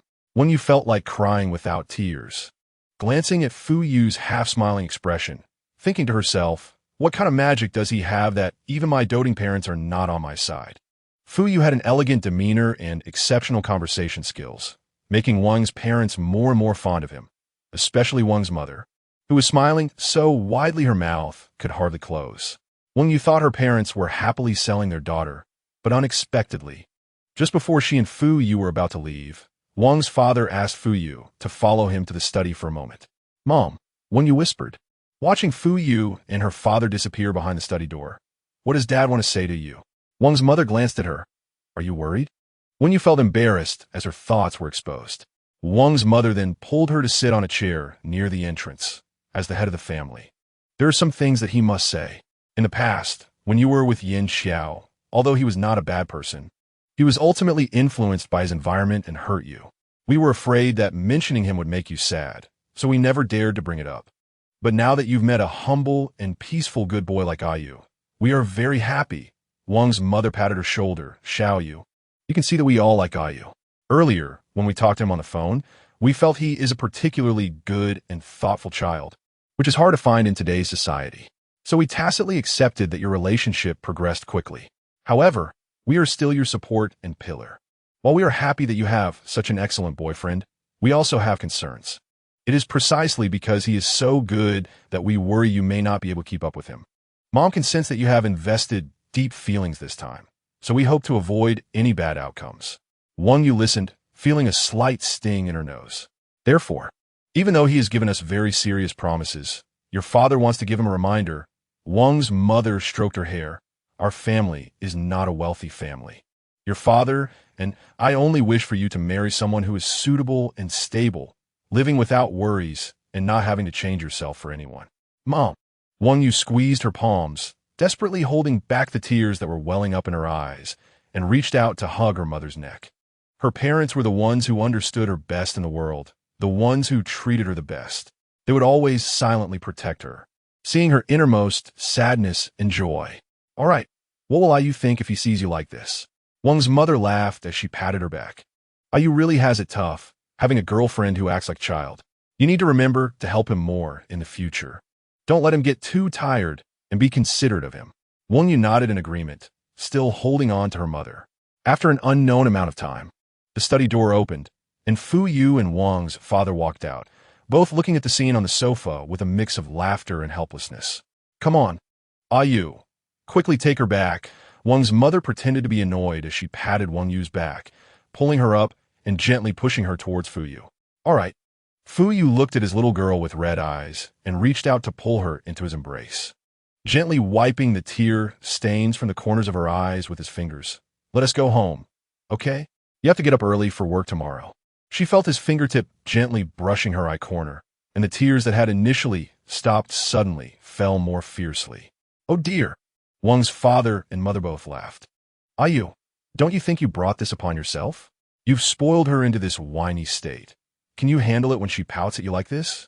Fu Yu also held back a laugh, pulling her closer and patting her back tenderly. All right, no more crying. Let us quickly say goodbye to uncle and aunt, so they can rest early. Wang's father and mother smiled and bid them farewell. Xiao Yu, come over with you again when you have time. Wang Yu looked back 3 times, and only when they finally left the door did she manage to hold back her tears. Holding her hand as they walked to the elevator, Fu Yu kissed her hair. If we have time in the future, let us visit uncle and aunt every week. She looked up at him. I know, you are feeling that they're getting older, worried that you can't take care of them well. Afraid that in the blink of an eye, you might lose them, which is why you feel so sad, right? Perhaps in this world, no one understood her better than he did. She saw her mom and dad worrying about her, yet feeling happy, considering so much for her, and only felt that she was not understanding enough and had not taken good care of them. Xiao Yu, it is precisely because we know there are people we love in this world that we should strive to be stronger day by day. I will be good to them with you. At this moment, he slightly lowered his head, holding her face. Baby, from now on, I'm also your family. Middle volume, You in the Clouds, and Chapter 28, lower volume, prologue, lower part, prologue. Xiao Yu, we are all the same. Fu Yu's voice in the quiet stairway sounded particularly low and gentle. It is because we know there are people we love in this world that we want to do our best to spend more time with them. Wang Yu looked into Fu Yu's eyes, and at that moment finally understood why she liked him so much. The man she deeply liked not only understood and cared for her, but was also willing to treat her family well together with her. The sublimation of love is the familial bond of long companionship, and he was willing to promise her both feelings from the very beginning of their relationship. When they returned home, Fu Yu was afraid she would be tired and originally intended to go back after sending her inside. But just as he was about to leave, she suddenly hugged him gently from behind. Ayu, Wang Yu said softly, can you stay a little longer? It was the first time Fu Yu was so actively embraced, making his limbs warm. After holding back, he chuckled, Baby, are you inviting me to stay the night? She froze, her face turning red, and released her arms around him. He turned around, quickly pulling her back into his arms, comforting her. Let's go to the balcony and talk for a while. I will leave when you want to sleep. Okay? She obediently nodded. The two walked to the lounge chair on the balcony. After Fu Yu sat down, he naturally pulled her onto his lap, gently holding her. She leaned against his chest, silent for a moment, then asked the question in her heart. What did you just say to my dad? He curled his lips, looking down at her. Do you really want to know? Kiss me, and I will tell you. The innocent little rabbit was taken aback, biting her lip and hesitating for a while, then finally leaned over and kissed him. How could someone like him miss such a good opportunity? Before her lips left his cheek, he turned his head and bit her lip. He kissed her intimately for a while, only letting her go when she was blushing and nearly out of breath. Uncle reminded me to respect, understand, and tolerate each other, he said, his dark eyes sparkling after satisfying himself. He and Annie have had such a good relationship for so many years because of this secret. I hope we could be like them in the future. Wang Yu's face was already red, but hearing him mention marriage made her ears even hotter. Fu Yu looked at her shy appearance and continued. When I was talking to Uncle just now, he asked me why our relationship seems to be progressing so quickly. You see, we have known each other for almost half a year, and you're already my girlfriend. She blushed, silently thinking that their relationship indeed had a lightning speed romance. I told him, he said, holding her hand and rubbing her index finger, because time flows like water. When I realized you were the person I truly want, I wanted to cherish every moment, fearing I wouldn't have enough time to treat you well. His words contained a hint of shallow sentiment, and perhaps because they had spent a lot of time together, she could feel some of it. You, when you looked at him, did you like other girls before me? Although she could not imagine someone as excellent as him having crushes. He surprisingly fell silent for a moment before gently nodding. She was a bit surprised, staring at him in a daze. Who? After asking, she realized she probably didn't know the person. She is a, pretty good girl, he thought for a moment, kind, serious, strong. It was the first time when you heard him give such an evaluation of someone, and her curiosity grew. I met her through my uncle. She's the daughter of my uncle's friend, he said, stroking her hair. When I met her, she happened to be in the process of separating from her husband. Husband? She asked, is she already married? He nodded. Their baby is over a year old now, and they are very happy as a family. Their identities were special. Their relationship was much harder than ordinary people's, so they encountered more difficulties. They separated for 6 years when they were most in love. In Fuyu's eyes, there was a hint of nostalgia when recalling the past. For those in love, it's really painful, isn't it? They really had it hard. But I knew from the start that even if they were apart, they could never truly be separated. In the end, they resolved the misunderstandings of that year and chose to continue walking together. Wang Yu observed his expression for a long time, cautiously holding his fingers at you. Are you very sad? He looked at her adorable expression, smiling as he kissed her cheek. Not sad. I have my baby now. But many people say that first love is the hardest to forget. In her heart, she unconsciously felt a little jealous. Perhaps I had some ambiguous feelings for her at first. He feared she would feel cool, and at this moment, he raised his hand to close the balcony window. But my feelings for her, compared to my first love, feel more like a friend I really admire. I am very happy to walk this step of friendship with you and find the right person for each other. Baby, as clever as he was, he had already seen through her little thoughts. I'm a very picky person with many concerns. I waited 27 years to finally wait for you. This sentence struck her heart, making all her jealousy feel lighter. Everyone encounters the wrong person or meets the right person at the wrong time. Now that we can meet each other at the right time, it is a very fortunate thing. He held her hand, kissed it, and teased, baby, I've kept myself pure for so long for you. Aren't you very moved? The phrase kept myself pure was indeed profound.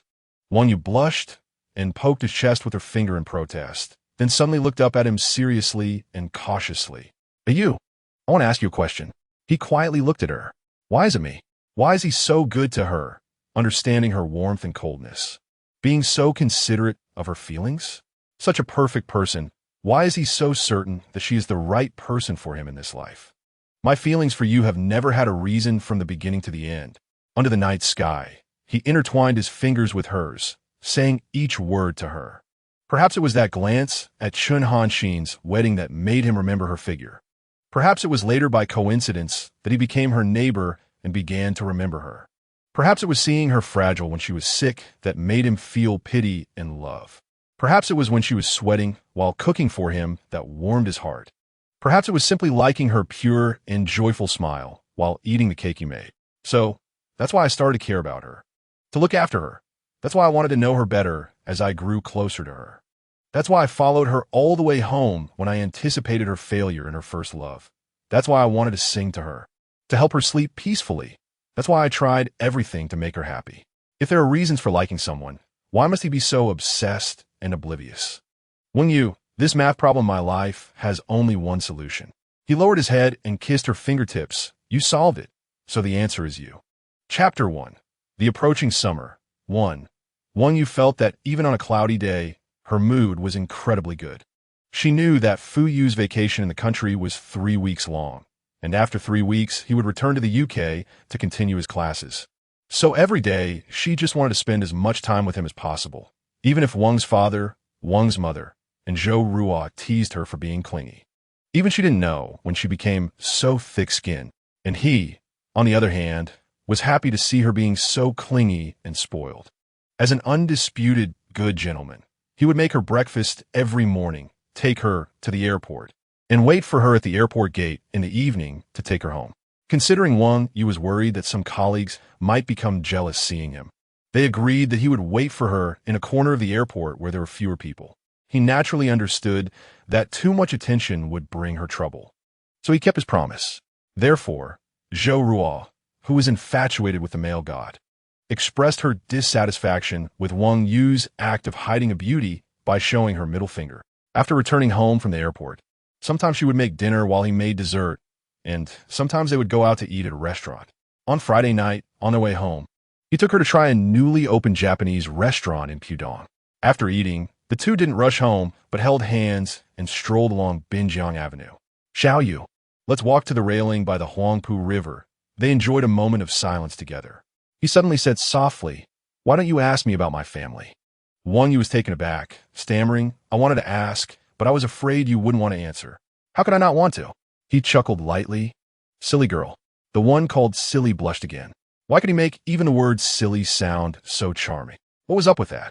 My parents are academicians at the Institute of Mathematics, Chinese Academy of Sciences, he told her leisurely. When I was in the UK, I already emailed them about your existence. They are very eager to meet you. At that moment, Wang Yu's mind was filled with the dazzling titles in his first sentence. Chinese Academy of Sciences, Institute of Mathematics, Academician. Oh my God, she should have thought of this earlier. Fu Yu was so exceptionally intelligent. His parents could not possibly be nameless people. After a moment of recovering from the shock in her heart, she grasped his hand tightly. You. They, apart from their academic IQ and talent, they're just very ordinary people. He squeezed her small palm to comfort her. Extremely ordinary, simple, maybe a bit. How should I put it? Not good at socializing. Their world is very simple, just numbers. They might even be less interesting than I am. When you sensed a hint of self-deprecation in his last sentence and quietly protested, you are not uninteresting at all. Not only uninteresting, he laughed softly. You could say I'm a romantic pioneer. He chuckled. So, as I mentioned before, when facing them, you don't need to feel any psychological pressure.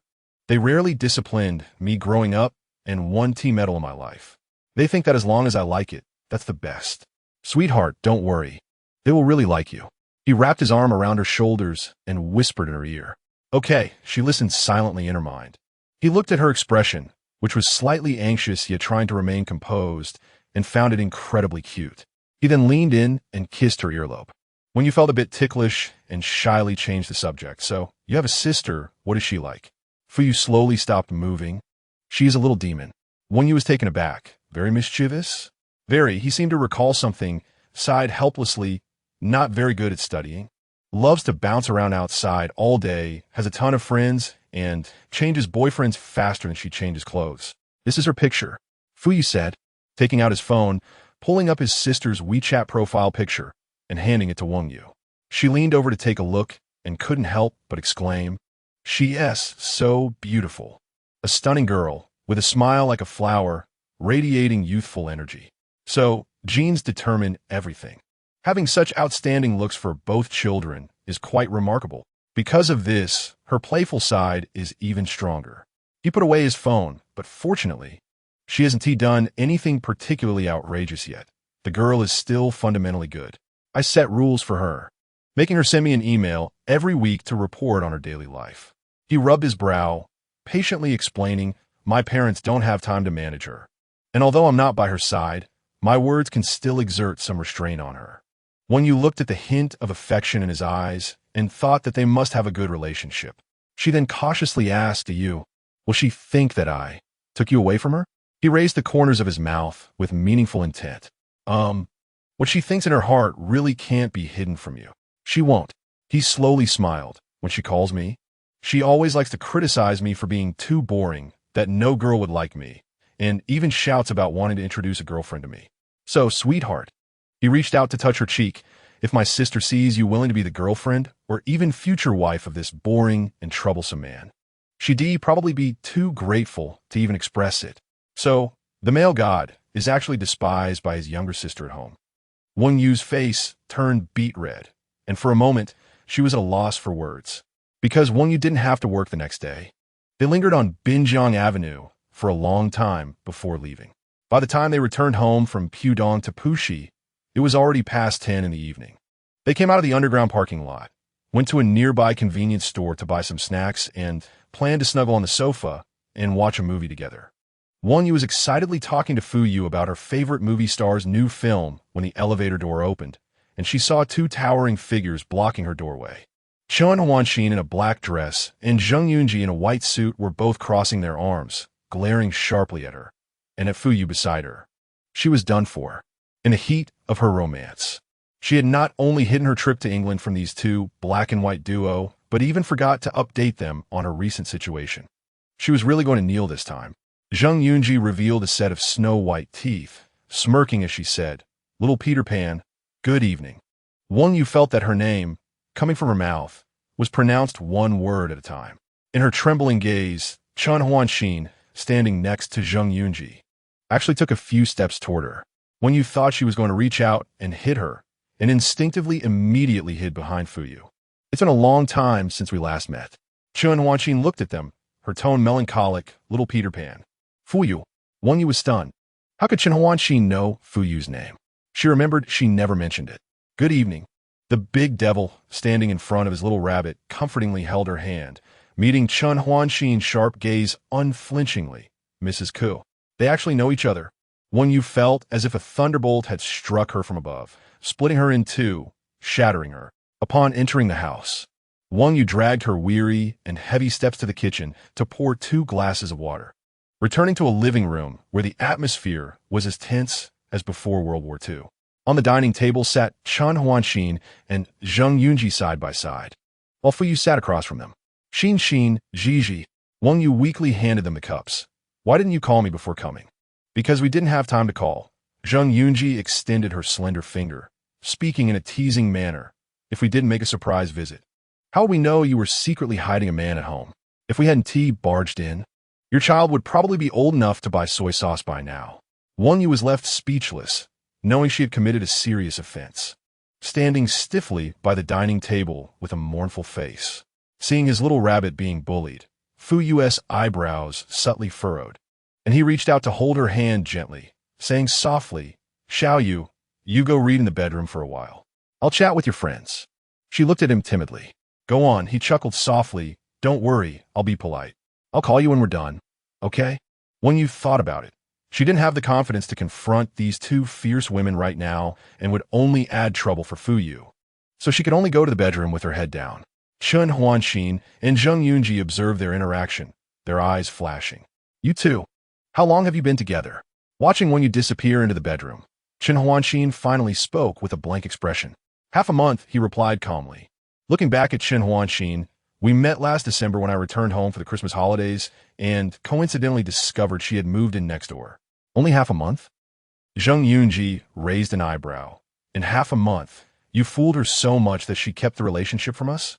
Fuyu gently held the teacup in front of him, maintaining his composure. She didn't intend to hide it from you.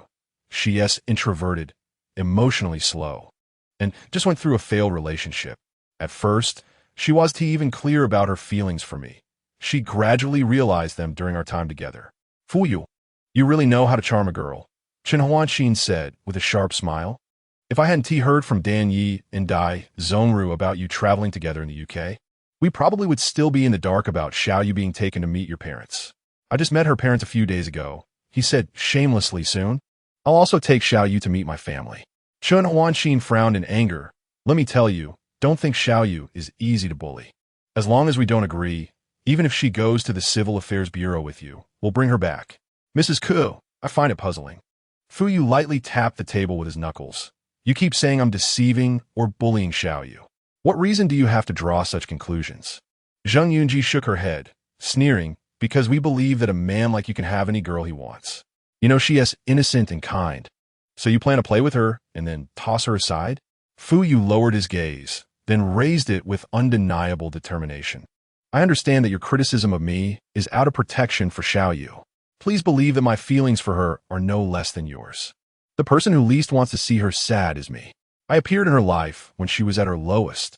Even if her feelings for me are dependency rather than love, I accept that. I have plenty of time to wait for her to truly love me. As long as she nods, I can take her home and cherish her for a lifetime. Chen Huanqin, who had previously known Fuyu, was aware of his usually gentle and even somewhat cold demeanor. However, seeing him speak so frankly for Wang Yu left her somewhat shocked. I didn't mention to Xiaoyu that I had an impression of her before because I wanted our relationship to accumulate from when we truly got to know each other. My feelings for her are pure and without ulterior motives. He clasped his hands under his chin. In our future interactions, I will be devoted and wholehearted toward her. Perhaps I have used some harmless methods to accelerate our relationship, but my feelings for her are sincere. Chen Huanqin and Zheng Yunji looked at him seriously, saying nothing. After Fuyu finished speaking, he leaned back against the chair, rubbing his forehead lightly. What you said indeed has no loopholes to exploit. After a long pause, Chen Huanqin leaned slightly forward. A person who studies mathematics cannot possibly make mistakes in details. However, Fu Yu, you say you have a clear conscience regarding Xiao Yu. I want to ask, does Xiao Yu know about the existence of Xia Xia? He nodded slightly. Then does she know about my relationship with Xia Xia? Fu Yu's brows furrowed. Just as he was about to answer, a small familiar voice came from behind. Who is Xia Xia? Wang Yu, wanting to see if there had been any discomfort, stood at the bedroom door, looking confused and bewildered. Xia Xia is. Chen Huanxin looked at Wang Yu, clearly articulating, Fu Yu's first love and also my childhood friend. Wang Yu's expression changed suddenly. Fu Yu might not have told you, but Danny is also my childhood friend. He has known us for a long time, Chen Huanxin said with a smirk, resting her chin on her hands. Do you want to explain this, or should I? Fu Yu glanced at her. I'll remember this debt. You're welcome. Chen Huanxin patted Zheng Yunji's hand, signaling her to get up. I hope little Peter Pan will still want to continue being your girlfriend after hearing your clear conscience. Little Peter Pan, tomorrow afternoon. Zheng Yunji and I will be waiting for you at the old spa for a gathering. After leaving a message, the duo disappeared without a trace, leaving behind a room of silence. Wang Yu stood dazedly at the doorway, digesting the information she had just heard. Fu Yu's first love turned out not to be a complete stranger to her, but rather her best friend's childhood friend. This unexpected revelation struck her, and she bit her lip, not realizing he had already walked up to her. Don't bite your lip. He gently tapped her teeth with his finger. Feeling his touch, she looked up at him in a daze. You. Yes, his eyes were filled with deep affection. Is what Xinxin said true? She spoke slowly. Did you really know her a long time ago? He had anticipated this situation, organized his thoughts, and brought her to the sofa to sit down, honestly saying, yes, I indeed knew her a long time ago. The circle of interpersonal relationships is actually quite small. Everyone can get to know someone else through 6 degrees of connections. He gently placed his hand on her shoulder. My uncle is friends with Chen Huanxin, Dan Yi, and Xia Xia's father, which is how I know them. However, since I live in the UK, I haven't been in touch with them much. So, did you meet me a long time ago? She suddenly asked him softly after hearing his words. He paused for a few seconds and replied, yes, I met you once at Chen Huanxin's wedding. So early. She felt more conflicted, realizing that he had already met her long before. How come she had no impression of him at all? However, Xiaoyu at that time, you were just Chen Huanxin's close friend to me, someone I completely didn't know. He lowered his voice. We only truly began to know each other and become familiar with each other since last December, and has nothing to do with anyone else, right? She dazedly nodded. This layer doesn't count as a relationship. It is insignificant to our feelings. I didn't get close to you and fall for you because I knew you were Chen Huanxin's friend. I didn't tell you that Xia Xia was Chen Huanxin's childhood friend because I was afraid you would overthink it. As he spoke, he began to slowly pull her into his arms. If you had known, you would definitely think that our acquaintance was premeditated. Am I using this relationship to get close to Xia Xia? Or am I just playing with your feelings?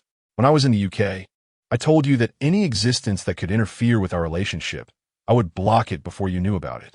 He kissed her forehead. You can say I am domineering, but this is just my way of caring for you. If you think this kind of kind concealment is inappropriate, then I am willing to apologize to you immediately. Xiaoyu felt a stir in her heart after hearing his words and looked up into his eyes. In Fu Yu's deep eyes, there was a faint layer of thin sand, more like a trace of rare fear. Does he also feel fear? Fear that she would leave him because of this? She remained silent for a long time, and he did not urge her, just quietly waiting for her response. I don't know how long it took. She rubbed her eyes. I'm a bit confused. Fu Yu sighed in relief, amused and helpless, patting the top of her head. Then don't think about it. But she hesitated. She really didn't expect that the people around her, who seemed unrelated, could all be connected together. You see, Dai Zhongru is my high school classmate, and I never thought that the wife he pursued for so many years would actually be Dan Yi, the daughter of my uncle's friend. That's true. He noticed that she looked pitiful and couldn't figure it out. His eyes flashed, and he simply lowered his head and kissed her lips while she was unaware. She was stunned and was thus dragged into a deep kiss, unable to resist. As he kissed deeper and held her waist, his hands gradually became less proper. The weather warmed up, and Xiaoyu was not wearing much. It was not until his hands slipped into her clothes, caressing her skin, that she felt the chill. Baby. He pressed closely against her lips. Don't think about it. She was half pressed by him, too shy to even think about what happened earlier. Our baby is so cute. I cherish you in my hands. He wickedly licked her collarbone, right? Xiaoyu could not escape, only blushing and passively enduring, her mind turning into a puddle of mush. The two of them were passionately entangled on the sofa, while the rabbit in the cage on the coffee table silently watched this inappropriate scene, tears streaming down its face. Silly mommy, your strength compared to male goddaddy is just too different. He could sell you to Siberia, and you would still have to pay him back, okay? The next day at noon, Xiaoyu went to their meeting point as agreed upon by the black and white duo, preparing to face the storm. Originally, she wanted to go by herself, but Fuyu insisted on driving her to the spa before leaving. Entering the designated room, she put down her bag on the sofa and looked at the two fierce-looking naked beauties lying on the bed, trembling as she raised her hands. I surrender. Please go easy on me. This time she had a boyfriend and completely forgot to inform these two goddesses. She knew she was indeed in the wrong, but her slow reactions and forgetfulness were not something that could be changed in a day or two. Little fairy, my intuition is always accurate. Chun Huanqin looked at her deeply. When you just broke up with Yin Xiao, I felt something was off. Later, when I quarreled with Kainchi and you came to keep me company, I also asked you if you had someone you liked. You clearly had so many opportunities to tell us about this. Xiaoyu racked her brain, thinking about how to say it without angering them. I actually always wanted to tell you, but I really didn't know how to start. If I had told you, you would definitely have asked for details. At that time, I hadn't even figured out my feelings for Fuyu. You should have told us, even if you hadn't figured it out. Don't you remember how Yin Xiao deceived you when he was sleeping with his fiancée, outside? Zheng Yunji rolled her eyes beside her. Our questioning you is also to protect you from being deceived and hurt. Although love is your freedom, we want to protect you. Is that bad for you? Chen Huanxin followed up angrily. These words, although harsh to the ears, revealed the most genuine concern. Best friends are everything. Xiaoyu knew they truly cared for her, and she felt so guilty that she couldn't even lift her head. After thinking for a while, she walked a few steps closer to them with red eyes, took their hands and murmured, Huanxin, Yunji, don't act spoiled. Chen Huanxin said unkindly, didn't you break up with him last night? No. She was stunned. Why would I break up? Didn't he tell you that he knew me, nor did he tell you that his first love is my childhood friend? Don't you think that's a form of deception? Chen Huanxin picked up a towel and got off the bed. But, Xiaoyu moved her fingers. I don't think he is deceiving me. You forgot that Yin Xiao deceived you and slept with his fiancée, outside? Zheng Yunji reminded her. Fuyu is different from Yin Xiao. The nature of these two matters is different. She immediately shook her head. Fuyu's actions can only be considered kind concealment, not deception. Besides you and my parents, I have never met anyone who treats me better than he does. He respects me, encourages me, and silently does a lot for me. He patiently explains everything to me, and he is very kind to my family. Xiaoyu looked seriously at Chen Huanxin and Zheng Yunji. Everything I said is true. Last night, before going to sleep, she thought a lot, even though she still felt a little upset about being kept in the dark. She didn't feel sad or hurt. Although she was slow, she really knew that everything Fuyu did was based on considering her feelings. Subconsciously, she felt he would never deceive or hurt her. The two snake-like girls exchanged glances and simultaneously raised their fingers to flick her forehead. Ouch! Xiaoyu raised her hand to support her forehead. Look at how brainwashed you've been by Fuyu, huh? Chen Hanxin raised an eyebrow. I admit he's good-looking, highly intelligent, and well-mannered, but even if he's indeed a rare good man, you still need to be cautious. Wang Yu was rubbing her forehead while pondering Chen Hanxin's words.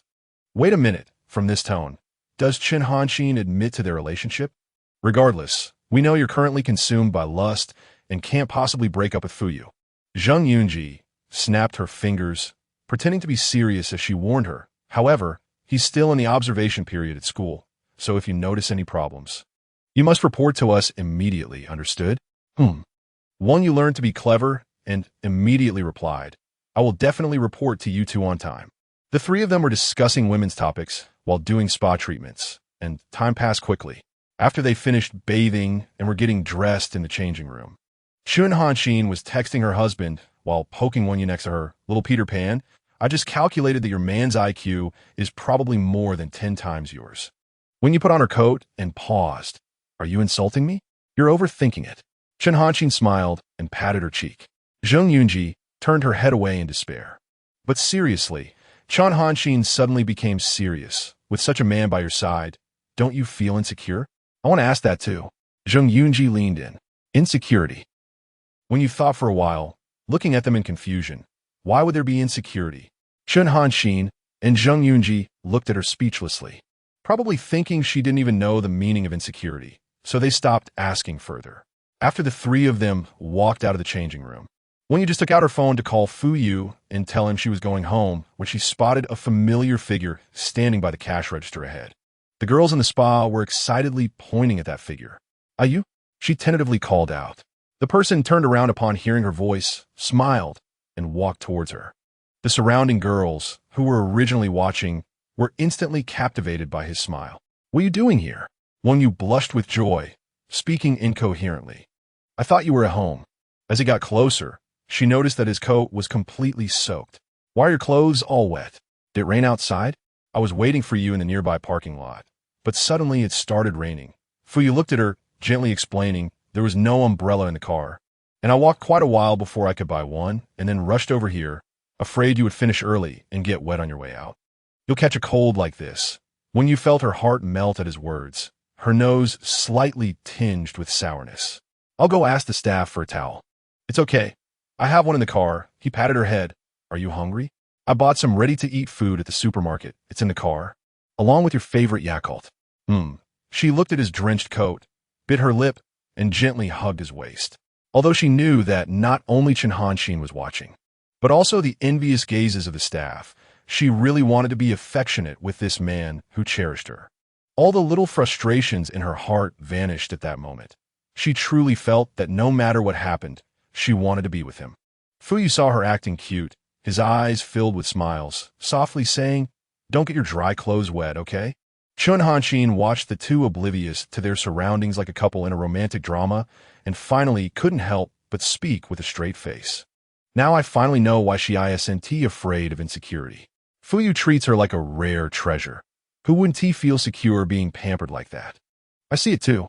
Zheng Yunji, equally expressionless, found it both touching and infuriating. "Yeah," Chen Hanqin continued. "It's so infuriating that I want to go back and divorce Ku Inchi right away." "Come on," Zheng Yunji scoffed. "Ku Inchi is basically a VIP member of the Wife Slave Club. Compared to him and Fu Yu, Mushi is just a pile of crap." Wang Yu, who was initially immersed in feelings of touch and sentimentality, couldn't help but laugh upon hearing the conversation between the two women. She lifted her head from Fu Yu's chest. "I remember you two were yelling and fighting against us last night, right?" The two women turned pale. The opposing force was too strong. "Thank you," Fu Yu smiled leisurely. "When are you planning to have kids?" Zheng Yunji's beautiful eyes twinkled. "Don't let your IQ be like little Peter Pan." When you lay there, feeling shot down, wanting to cry without tears, but then heard Fu Yu actually answer this question seriously, "I'm preparing to have a monkey baby. As for IQ, I'll balance it out, it's fine." Being held by Fu Yu and hearing him casually talk about babies and IQ, sensitive topics, made smoke rise above Wang Yu's head. She felt that the people around her were doing everything they could to sell her to Fu Yu, even willing to pay to do so. Because it was raining heavily, after leaving the spa, Fu Yu conveniently dropped Zheng Yunji and Chen Hanqin off at home. Just before Chen Hanqin got out of the car, she suddenly seemed to remember something, lightly tapping the driver's seat. "Fu Yu, did you receive a message from Xia this morning?" He nodded, then immediately explained to Wang Yu, who was sitting in the passenger seat. "Xia's son is turning 2 the day after tomorrow, and she's planning a small party. I and Ku Inchi will go. Zheng Yunji and Mu Shi, Dan Yi, and Dai Zhongru will probably come too." Chen Hanqin looked at the two of them with a smile. "Do you want to bring Little Rain along?" Fu Yu knew very well that Chen Hanqin was watching the show, so he calmly glanced at her and unlocked the car door. "We'll decide after discussing it with Little Rain." Chen Hanqin opened the car door and mischievously reached out to pat Wang Yu's head. "Little Rain, Xia is very good-looking. Don't you want to meet her? Get out of the car." Seeing her teasing his little rabbit, Fu Yu immediately raised an eyebrow and issued an eviction order. Ku Inchi is already waiting for you at the community entrance. As a seasoned husband manager, the moment Shin Hanshin heard her husband's name and turned to see the black-faced Buddha holding an umbrella not far from the car window, she immediately got out of the car at lightning speed. When only the two of them were left in the car, Wang Yu finally realized what Shin Hanshin meant. Xia, Fu Yu's first love is very good-looking. If even Shin Hanshin says she's good-looking, she must be a goddess-level figure. Baby. Fu Yu started the car and spoke softly. Since Xia is not someone you know well, if you feel shy, you can completely choose not to go. Also, if you don't want me to go, I'll let Xia know and stay home with you. Wang Yu turned to look at his expression, paused, and softly said, I want to stop you from going. Even though she knew Xia was his first love, but now she was also his friend. How could she selfishly bind him and not let him meet his friend? Again, Xia is married and has a baby, so there's really nothing to worry about. Does the baby want to go? He freed one hand to rub her hand gently. I'll accompany you, and won't let you feel bored or awkward. After thinking for a while, she said, you will go, and Xin and the others will go too. And she might as well go and take a look to see what the legendary Xia and her husband are really like. I'll go. After a moment, the little white rabbit nodded firmly. Fu Yu saw her brave little appearance, his eyes flickering for a moment, and taking advantage of the red light. He leaned over and pressed her against the seat back, kissing her hard. It hurts. She covered her slightly swollen mouth from his kiss, looking at him pitifully. This is not even painful. The big bad guy in her mind was already plotting mischief, meaningfully stroking her hair. Soon it was the day of the party. Fu Yu picked up Wang Yu from the airport and drove straight to the Ritz-Carlton Hotel in Pudong, where the party was held. Wang Yu had just finished work and was still wearing her flight attendant uniform. As soon as she arrived at the hotel, she immediately took the little dress Fu Yu had prepared for her and went to the bathroom to change. After changing her clothes, she stood in front of the mirror, looking at herself in the light purple off-shoulder dress, biting her lip, and cautiously walked out of the bathroom. She usually wore casual clothes and rarely attended such occasions. It was her first time wearing such a beautiful dress, and she was unsure if she would look strange. Fu Yu, who had been waiting at the door, changed his calm expression the moment he saw her come out. In his view, his little girl was breathtakingly beautiful. The light purple accentuated her already fair skin. Her small face, black hair, delicate arms, and long legs made her look like a little fairy out of a painting. Fu Yu's gaze shifted from her features to her subtly visible chest, and then down. The dress he picked was indeed worthy of his baby's fiery figure. Yu, how do I look? She nervously walked in front of him, hardly daring to look up at him. Fu Yu was silent for a moment, then directly took her hand and walked to a dark corner next to the bathroom. He walked quickly, leaving Wang Yu a bit confused, until he pressed her against the wall and kissed her deeply. She realized it was too late. Ugh! She had just done her makeup. Did he just eat her lipstick? Fu Yu watched her eyes glaze over from his kiss, the fire in his eyes burning even hotter, but thinking about the plans for later that night, he restrained himself. No rush, the best must be saved for last. Let us go. Releasing the person in his arms, he took out a tissue and wiped the lipstick smudged on his lips, his voice hoarse. Are you hungry, baby? With a strange patch missing from her lipstick, Wang Yu was too shy to speak, only able to nod to express her willingness. As they entered the party hall, Wang Yu noticed that there were quite a few media reporters at the entrance, each wearing a work badge, looking very serious. Please sign in here. A pretty girl guided them to the sign-in desk. Fu Yu bent down to sign their names, and when he turned around, he saw his little white rabbit looking completely dumbfounded, and he amusingly squeezed her palm. Yu, who exactly is Xia? Wang Yu's pupils trembled slightly. Why was she seeing popular male writer Feng Yixio, pop diva Chen Weiwei, and the multi-talented star Liu Yi at the venue? Could it be that those connected to these people are? He smiled without answering, taking her to the center of the hall by the bar. In Wang Yu's view, she saw Chun Hanxin, Ku Yinqi, Zheng Yunji Muxi, Shan Yi, and Dai Zhongru standing by the bar, and, oh my God! She looked in disbelief at the young woman holding a cute little boy and coaxing him, Feng Xia. So Fu Yu and Chun Hanxin Xia is actually the #1 diva in the entertainment industry, Feng Xia Summer. Then her husband. Glancing to the side, Wang Yu was so excited that her hands began to tremble. The man standing next to Feng Xia, gently wrapping his arm around her shoulder and whispering to her, could it be the entertainment legend Si Kongjing, who was famous all over the country? She remembered how they reconciled 6 years later, a story that had moved her for a long time. Si Kongjing was her idol for many years. The moment Feng Xia looked up, she happened to see Fu Yu bringing Wang Yu over and quickly smiled, waving at them.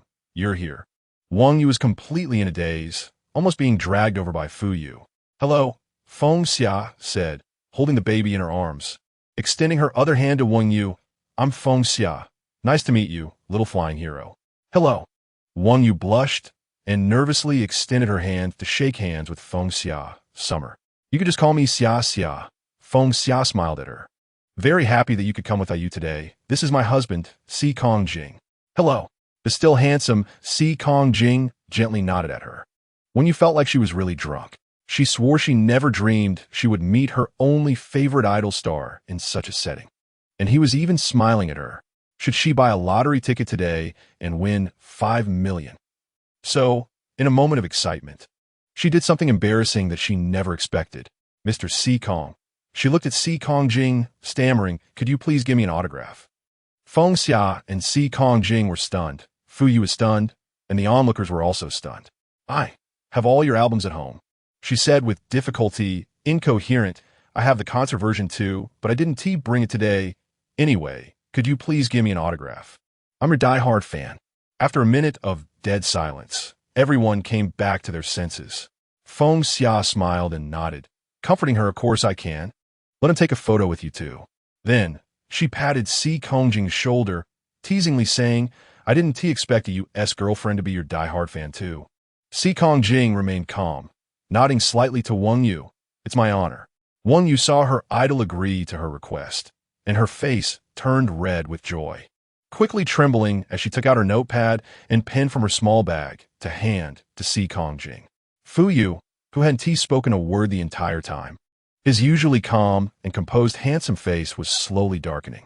Meanwhile, the onlookers led by Chun Hanxin were all laughing together. Ha ha, what a twist. I thought it would be little Yu getting jealous of Xia Xia, but I didn't expect you to be the one in trouble. Shan Yi fell on a Dai Zhongru, laughing uncontrollably. What use is it to be deep-minded and cunning? Ha ha. I've never seen a you like this before. Looking like he's ready to explode, but can't say anything. Dai Zhongru, holding Shan Yi, elegantly expressed, this is truly spectacular. The trending live stream post on Dubon. My wife's idol is my past rival. Zheng Yunji summarized succinctly. Chun Hanxin, linking arms with her husband Kuinchi, looked at the nearly exploding Fu Yu, raising her hand to wipe away her tears of laughter. I bet you 500, little flying hero will definitely kneel tonight. I bet 1,000. Kuinchi raised an eyebrow. She probably won't be able to get up tomorrow morning. At this moment, the target of everyone's teasing finally couldn't hold back any longer. Just as Wang Yu was about to take out her phone to take a photo with Si Kongjing, he forcefully wrapped his arm around her shoulder, veins popping on his forehead, and with a forced, gentle demeanor, he said to Feng Xia and Si Kongjing, I'll take Xiaoyu over to get something to eat first. She's hungry. We'll come find you later. Okay. Feng Xia playfully waved at them with the baby in her arms. Goodbye to uncle and aunt. Goodbye.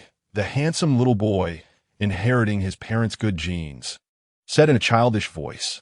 Wang Yu looked at the idol's baby and felt her heart melt. She wanted to go over and hug him, but the dark-faced big devil beside her had already dragged her away from the bar, like clicking a mouse. Fu Yu pursed his thin lips and took her to a quieter bar area before finally letting go of her. Yu. Wang Yu was still a bit dazed. What's wrong? He sighed deeply, looking at her with a distant gaze. Nothing much. Are you hungry? She asked carefully. Not really. Then, she counted on her fingers, looking at him with a pleading expression. Can I go take a photo with Mr. Sikong first, and then come back to eat? Fu Yu took a deep breath, rubbed his forehead, and said no. Since they met, he had never refused any of her requests, which surprised her. She stared at him blankly. Why? Fu Yu didn't want to be so blunt, but he knew that his little scatterbrain wouldn't understand his thoughts unless he made it clear. Do you really like Si Kongjing? He gently held her shoulders and looked into her eyes. Ah, he is my idol, she said, still with residual excitement on her face, stammering. I've been watching his dramas and listening to his songs for a long time. So do you like him or do you like me? Someone was completely unaware of how childish this question sounded coming from someone so intelligent. Her face turned red. You like him? The mathematician was getting serious. When you shook her head, he's an idol. You're my boyfriend. For you pressed on so? The little bunny analyzed with the little intelligence she had left. I just admire him. It's not that kind of romantic feeling. He paused slightly, softening his expression. Only admiration, nothing more. And you can't take a photo with him? He added, you are mine. How can you show such a happy expression in front of another man? Wang Yu was stunned by his words, finally realizing something. Are you angry? No, he said calmly, but I am jealous. Baby, you sit here for a while. I guess my little bunny won't understand for a while. He patted her little head. I'll go get you some hot food. All this is cold, and I worry it might upset your stomach. Wang Yu was settled in a chair, watching his handsome figure walk away, silently contemplating his mood. After waiting for a long time, he still hadn't returned, surrounded by strangers. She felt a bit scared and stood up, wanted to find him or look for Chun Hanxin and the others. But unexpectedly, just a few steps later, she saw Feng Xia standing not far from the drink tower, and Fu Yu was right beside her. The two were chatting and occasionally sharing smiles. He was tall and handsome, and Feng Xia was also exceptionally good-looking. The two standing together created an indescribable sense of compatibility and understanding. Watching this scene silently, she felt a strange sensation rising in her heart. It was bitter and a bit sour, hard to describe, yet it existed.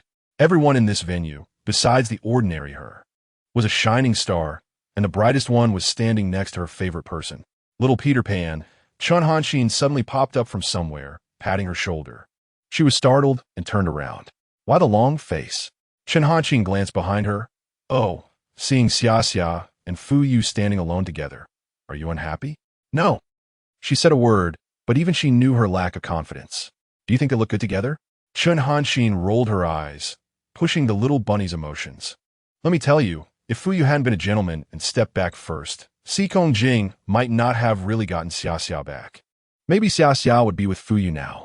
She remained silent. The discomfort in her heart was about to overflow. Fu Yu only allows the officials to set fire and not the common people to light lamps. Zheng Yunji also chimed in. He doesn't allow you to take photos with Si Kongjing, yet he is having a great time with his first love. Yeah, he even said he was jealous. Shouldn't it be her who is jealous? Si Kongjing was just an unreachable idol for her, but for Fu Yu, Feng Xia was a girl he had actually interacted with in real life. The little bunny was truly losing her rationality now.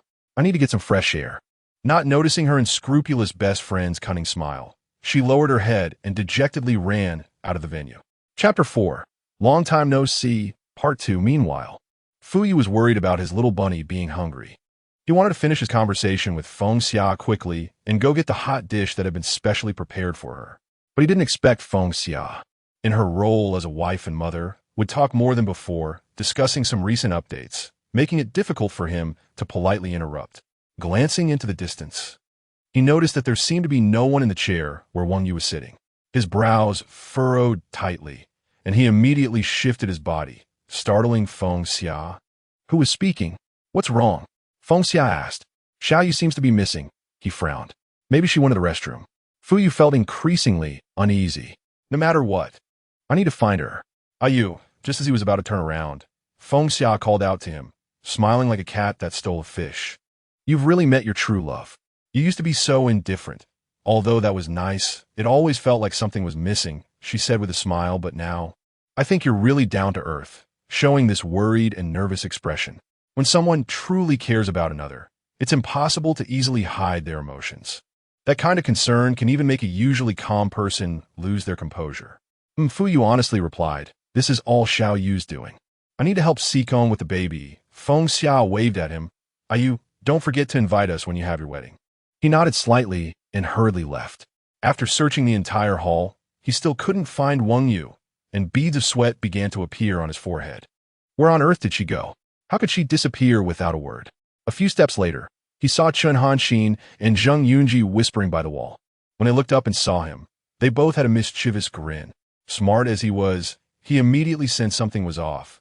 Wang Yu's sudden disappearance was definitely connected to these two. Look for little Peter Pan. Chun Hanxin snapped her fingers and pointed outside. She said she wanted to get some fresh air. Zheng Yunji added with a sarcastic tone. She looked pretty unhappy when she went out. Fu Yu looked at the two of them for a while, then surprisingly smirked. Chun Hanxin, he gently rolled up his sleeves and said lightly, if I'm not mistaken, it seems like a few men just asked you for your phone number. You seem to have given it. Chun Hanxin was taken aback. Her voice lowered slightly. That was just socializing for work.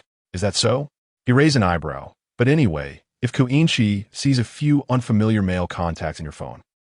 The face of Comrade Fu Guanyin immediately turned green. Zheng Yunji, he turned to the other unscrupulous woman. When I walked over just now, I saw two quite good-looking girls, probably models, talking to your fiancé. Is it Mushi? Zheng Yunji was startled and immediately rolled up her sleeves, ready to deal with those ungrateful little vixens. I suggest you two better not try to add any more trouble for me. He looked at them expressionlessly. There should be limits to tests. Xiao Yu's already a bit muddled-headed, and if she really got confused and we ended up breaking up, what good would that do for you? The duo of scheming women also realized that they might have gone a bit too far and fell silent. Just like that, he turned to walk out the door. Remember to tell Xia that Xiao Yu and I might not be back later. Fu Yu reached the door when Chun Hanxin suddenly called out to him. Have you really thought this through to accompany little flying hero all the way to the end? Once you've made your decision, we won't allow you to change your mind. He nodded without hesitation. She is not even half as smart as you, and she will never be your match. Chun Hanxin's expression was somewhat serious. In this lifetime, you could easily hurt her, but she could never hurt you in the slightest. You're wrong. I could never hurt her. His eyes shimmered with a faint light, because I have given her the right to hurt me, as long as she is willing. A gentle touch could shatter me to pieces. After leaving the hall, when you had been sitting by a decorative landscape platform outside the hall, this floor, the 52nd, offered an unobstructed view of the beautiful scenery of the Shanghai Pujiang River below. However, the beautiful scenery could not soothe the turmoil in her heart.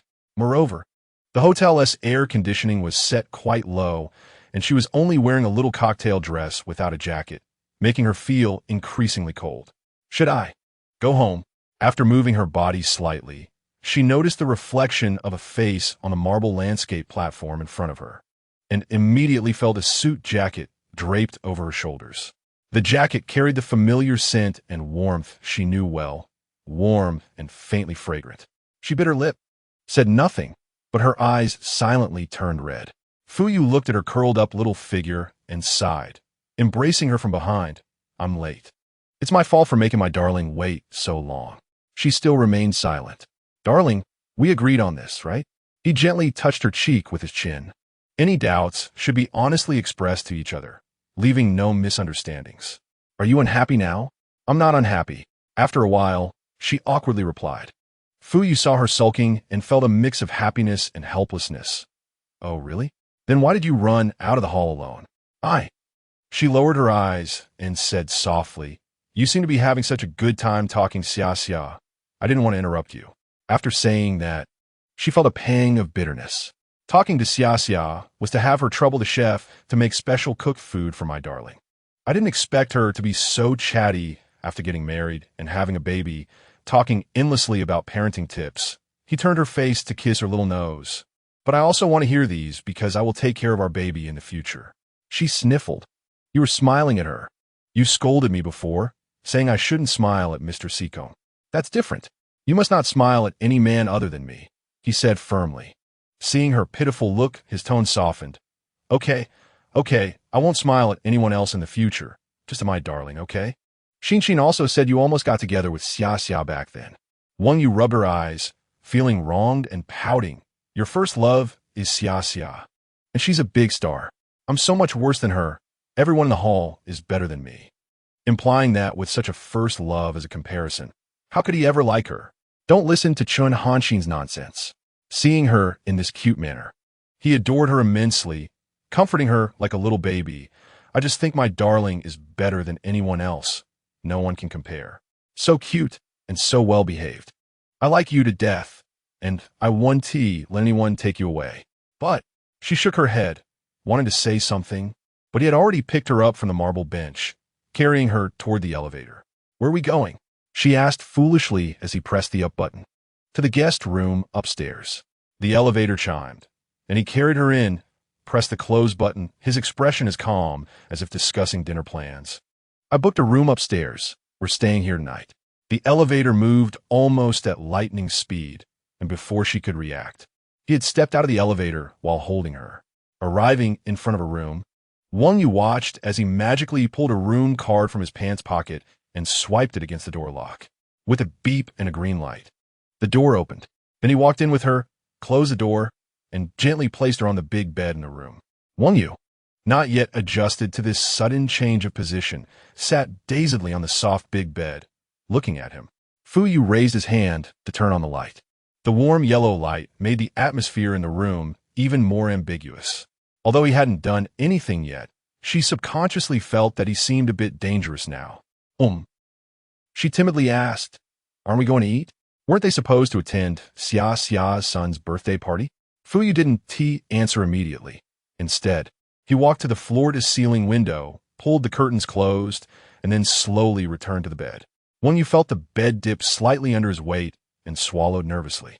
"Darling," his gaze deepened. "Are you hungry?" She thought for a moment, shook her head, then nodded. "I am hungry." Fu Yu smiled slightly, like a lion just waking up, and under her gaze, he lifted his hand to gently loosen his shirt collar. "And I've been hungry for a long time." The next second, her vision went black as his face descended upon her. The Simmons bed was exceptionally soft. She was pressed down on her back without any room to struggle. As he kissed her from her eyes to her nose, repeatedly tasting the sweetness of her lips, her mouth was filled with his flavor, unprecedentedly hot. She wanted to escape, but was gently held by him at her chin, tilting her head to continue meeting him. "Darling," he whispered, his palm sliding from her ankle, up her long legs, and reaching under her skirt. Even if Wang Yu was confused, she knew at this moment that he might really be planning to have her. The warmth of his palm was almost scalding. "Woo. It turns out what the book says is true. When a man gives a woman clothes, he wants to take them off." The little dress was particularly easy to remove. Ignoring her face, which was nearly blood red, he almost effortlessly had her lying beneath him in just her underwear. The last time they were this close was in England, but this time, in this room, she felt as if there was no escape. "Baby," Wang Yu gasped, feeling him kiss every part of her body, slowly and reverently. "Do you want me?" Did she want to give herself to him? Looking at his handsome face, she could see the deepest love and tenderness in his eyes. A myriad of images flashed through her mind like a movie. His smile, his gaze, his outstretched hand. Each frame moving quickly, yet clearly expressing the warmth and happiness he brought her. With all his patience and love, he finally melted away all her hesitation. This man belonged to her. Even if he was the brightest star in the night sky, she wanted to reach out and hold him, not wanting anyone to take him away. "Are you?" She raised her hand, her face flushed, wrapping her arms around his neck, gently pressing her body against his bare chest. His Adam's apple bobbed up and down. "I'm willing." She forgot her previous shyness and said softly, very quietly. She thought all her courage and strength came from him. So now, she was willing to use this courage to gain a deeper connection in his embrace. "As long as you want, as long as I have." She whispered back to him the words he had said to her by the beach in Blackpool. Fu Yu's eyes flickered, the tenderness and emotion in his gaze almost overflowing. Holding her tightly, he leaned down again. Both were inexperienced. She was so awkward that she knew almost nothing and had to rely on his instincts to guide her. He first tried to use his fingers to bring her pleasure. Wang Yu was swept away by the unfamiliar wave of sensation, feeling both pleasure and fear. When he was finally ready to go all the way, she trembled uncontrollably, her little body blushing and crying, making it impossible for him to proceed smoothly. "It hurts." Wang Yu sobbed in his arms. She was really afraid of pain. Since childhood, even a small bump had felt unbearable, and she had hesitated so many times because she had heard that the first time would be especially painful. Fu Yu was ready, beads of sweat on his handsome face, wanting to push through, but seeing her in such distress, he forcefully held back. "All right, baby," he sighed deeply, pausing for 2 seconds before pulling out. I won't do it anymore. Let's take a shower. Not anymore.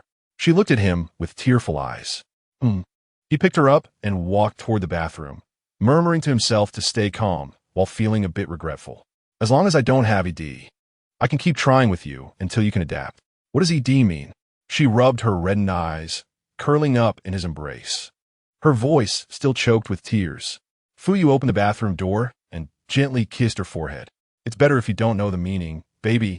By the time they came out of the bathroom, Yu had no strength left, leaning weakly against him, wrapped in a towel as he held her, drying her hair on the bed. Thinking about his earlier restraint, a wave of guilt suddenly surged in her heart. After a while, she reached out and tugged at his bathrobe sleeve. What's wrong? Is it too hot? Fuyu held the hairdryer a little further away. She shook her head. Are you feeling uncomfortable? He paused, smiled lightly, and said, I'm fine. Yu looked at his gentle profile, feeling very touched, and secretly resolved that next time, even if it hurt, she would complete this matter. She slightly lifted herself and kissed his cheek, her face flushed as she hugged his waist. I want to be jealous of you and Xia anymore. He rubbed her back. Did you figure it out, baby? You know there's only friendship between me and Xia. She blinked and looked up at him, because Xia's husband is Mr. Seacombe. Fuyu fell silent for 2 seconds, his cheeks slowly turning pale. Did his little white rabbit mean that his charm was not as good as Seacombe Jing's? So there was no need to worry about Xia liking him, just as the big devil was about to explode with anger inside. The doorbell to their room suddenly rang. It should be the dinner I ordered earlier. He released her and got off the bed to open the door. To his surprise, standing outside was the man he wanted to punch in the face. Seacombe Jing was holding a plate of cooked food in one hand and a signed photo book in the other. This is a gift for your girlfriend. I think she would like it. The aging male idol in the entertainment circle smiled slightly, handing him the items. Enjoy your dinner. Oh, and just as Fuyu's face turned as dark as it could get, Seacombe Jing leisurely added, I'm very glad to be the idol of your girlfriend for so many years. Yu, waiting on the bed, seemed to vaguely hear the idol's voice. Who came? Why do I feel like it's Mr. Seacombe's voice? It's the waiter. Fuyu, holding the items, rarely lost his usual elegance and kicked the door shut with a scowl, thoroughly shutting out the irritatingly handsome face. What kind of day is today? Not only did I not get the carefully planned gentle embrace, but now I have to be mocked by my former rival. Fuck. Chapter 5 The Right Person 1. This night was Yu's first time sleeping in the same room and on the same bed as Fuyu. During their previous trip to England, they had always slept in separate rooms, and after returning home, even when he stayed late at her house, he would always return to his own home next door. After they finished dinner, they watched some TV together. Yu went to brush her teeth, and when she came back, she lay down in bed wearing a bathrobe. She couldn't help but feel a little anxious. They had just. Nothing should happen now, right? Sleeping beside him, she should get used to it. Besides, if they really got married and lived together in the future, it would be like this too. Lost in thoughts about the future, she curled up in the blanket, burying her flushed face inside.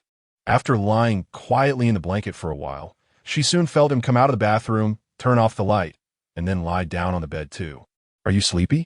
He leaned over to her, naturally wrapping his arms around her from behind. It's almost midnight. A little. She leaned against him, feeling warm, finding a comfortable position nestled against his body. Fuyu felt her involuntary dependence and smiled in the dark, kissing her temple, slowly humming a tune.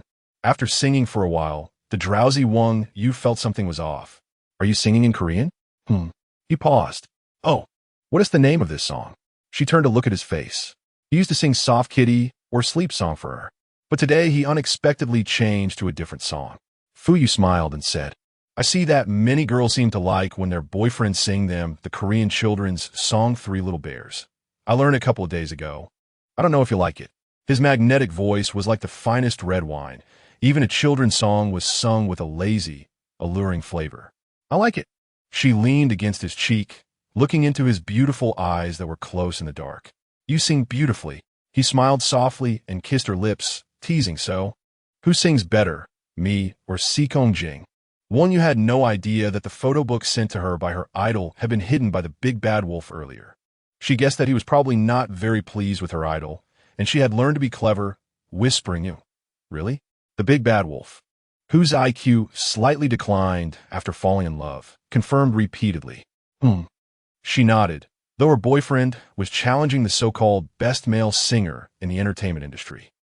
Fuyu patted her head with satisfaction. Thank you, baby. The two chatted casually for a while, and Wang Yu's eyelids began to droop. Baby, sleep. He knew she was tired and rhythmically stroked her back with his hand, surrounded by his familiar and reassuring scent. Wang Yu felt as if she truly understood the sense of security that Chun Huanxin and Zheng Yun had mentioned. Feelings are intangible, but real warmth can be felt. For the first time in all these years, she felt this warm next to someone other than her parents. All of this was given to her by him, and only he could give it. Ayu.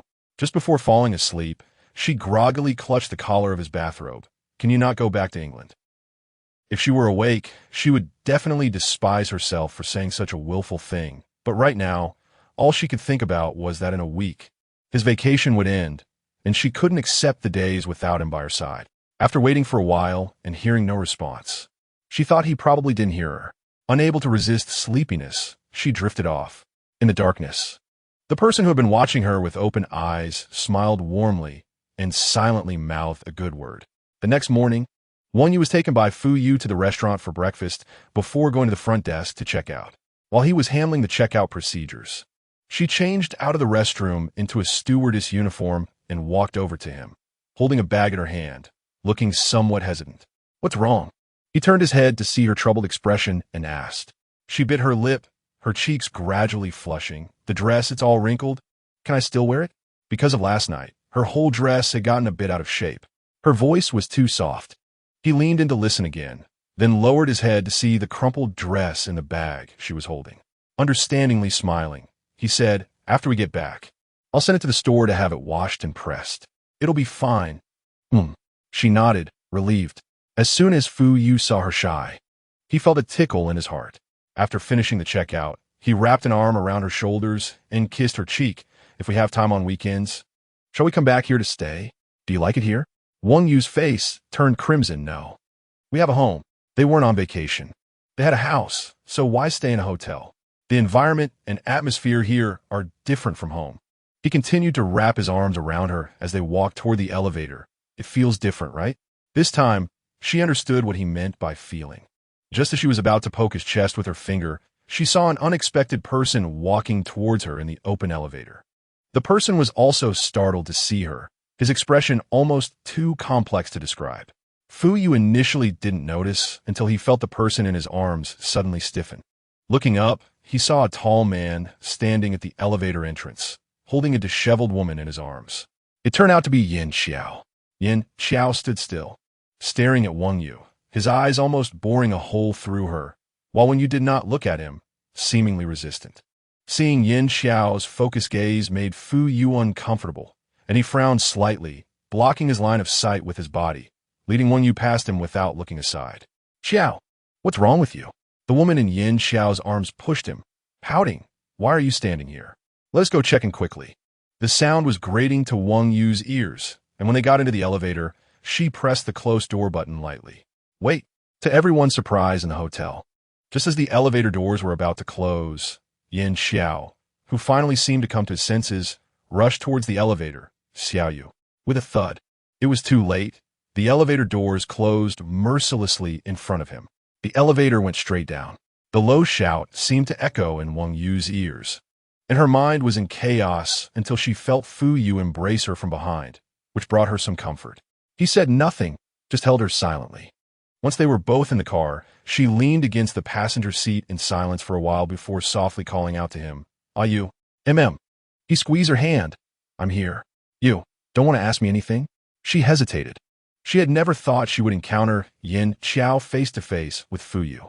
I'm waiting for you to tell me, he replied calmly, his voice gentle. If you want to talk, I'll listen. If you don't want to, I want to ask. She sniffed, feeling her heart soften, and her courage and rational thinking slowly returned. Yin Xiao.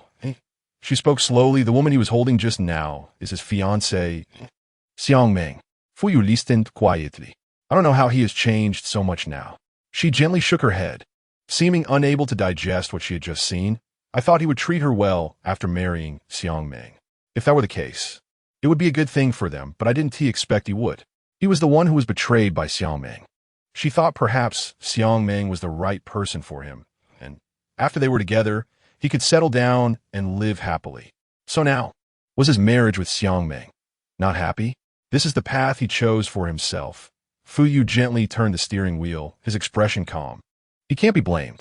Xiao Yu, don't think too much about it. He comfortingly stroked her hair. Pity, sympathy, and scolding cannot save someone who has already gone down the wrong path. After hearing this, she sighed deeply.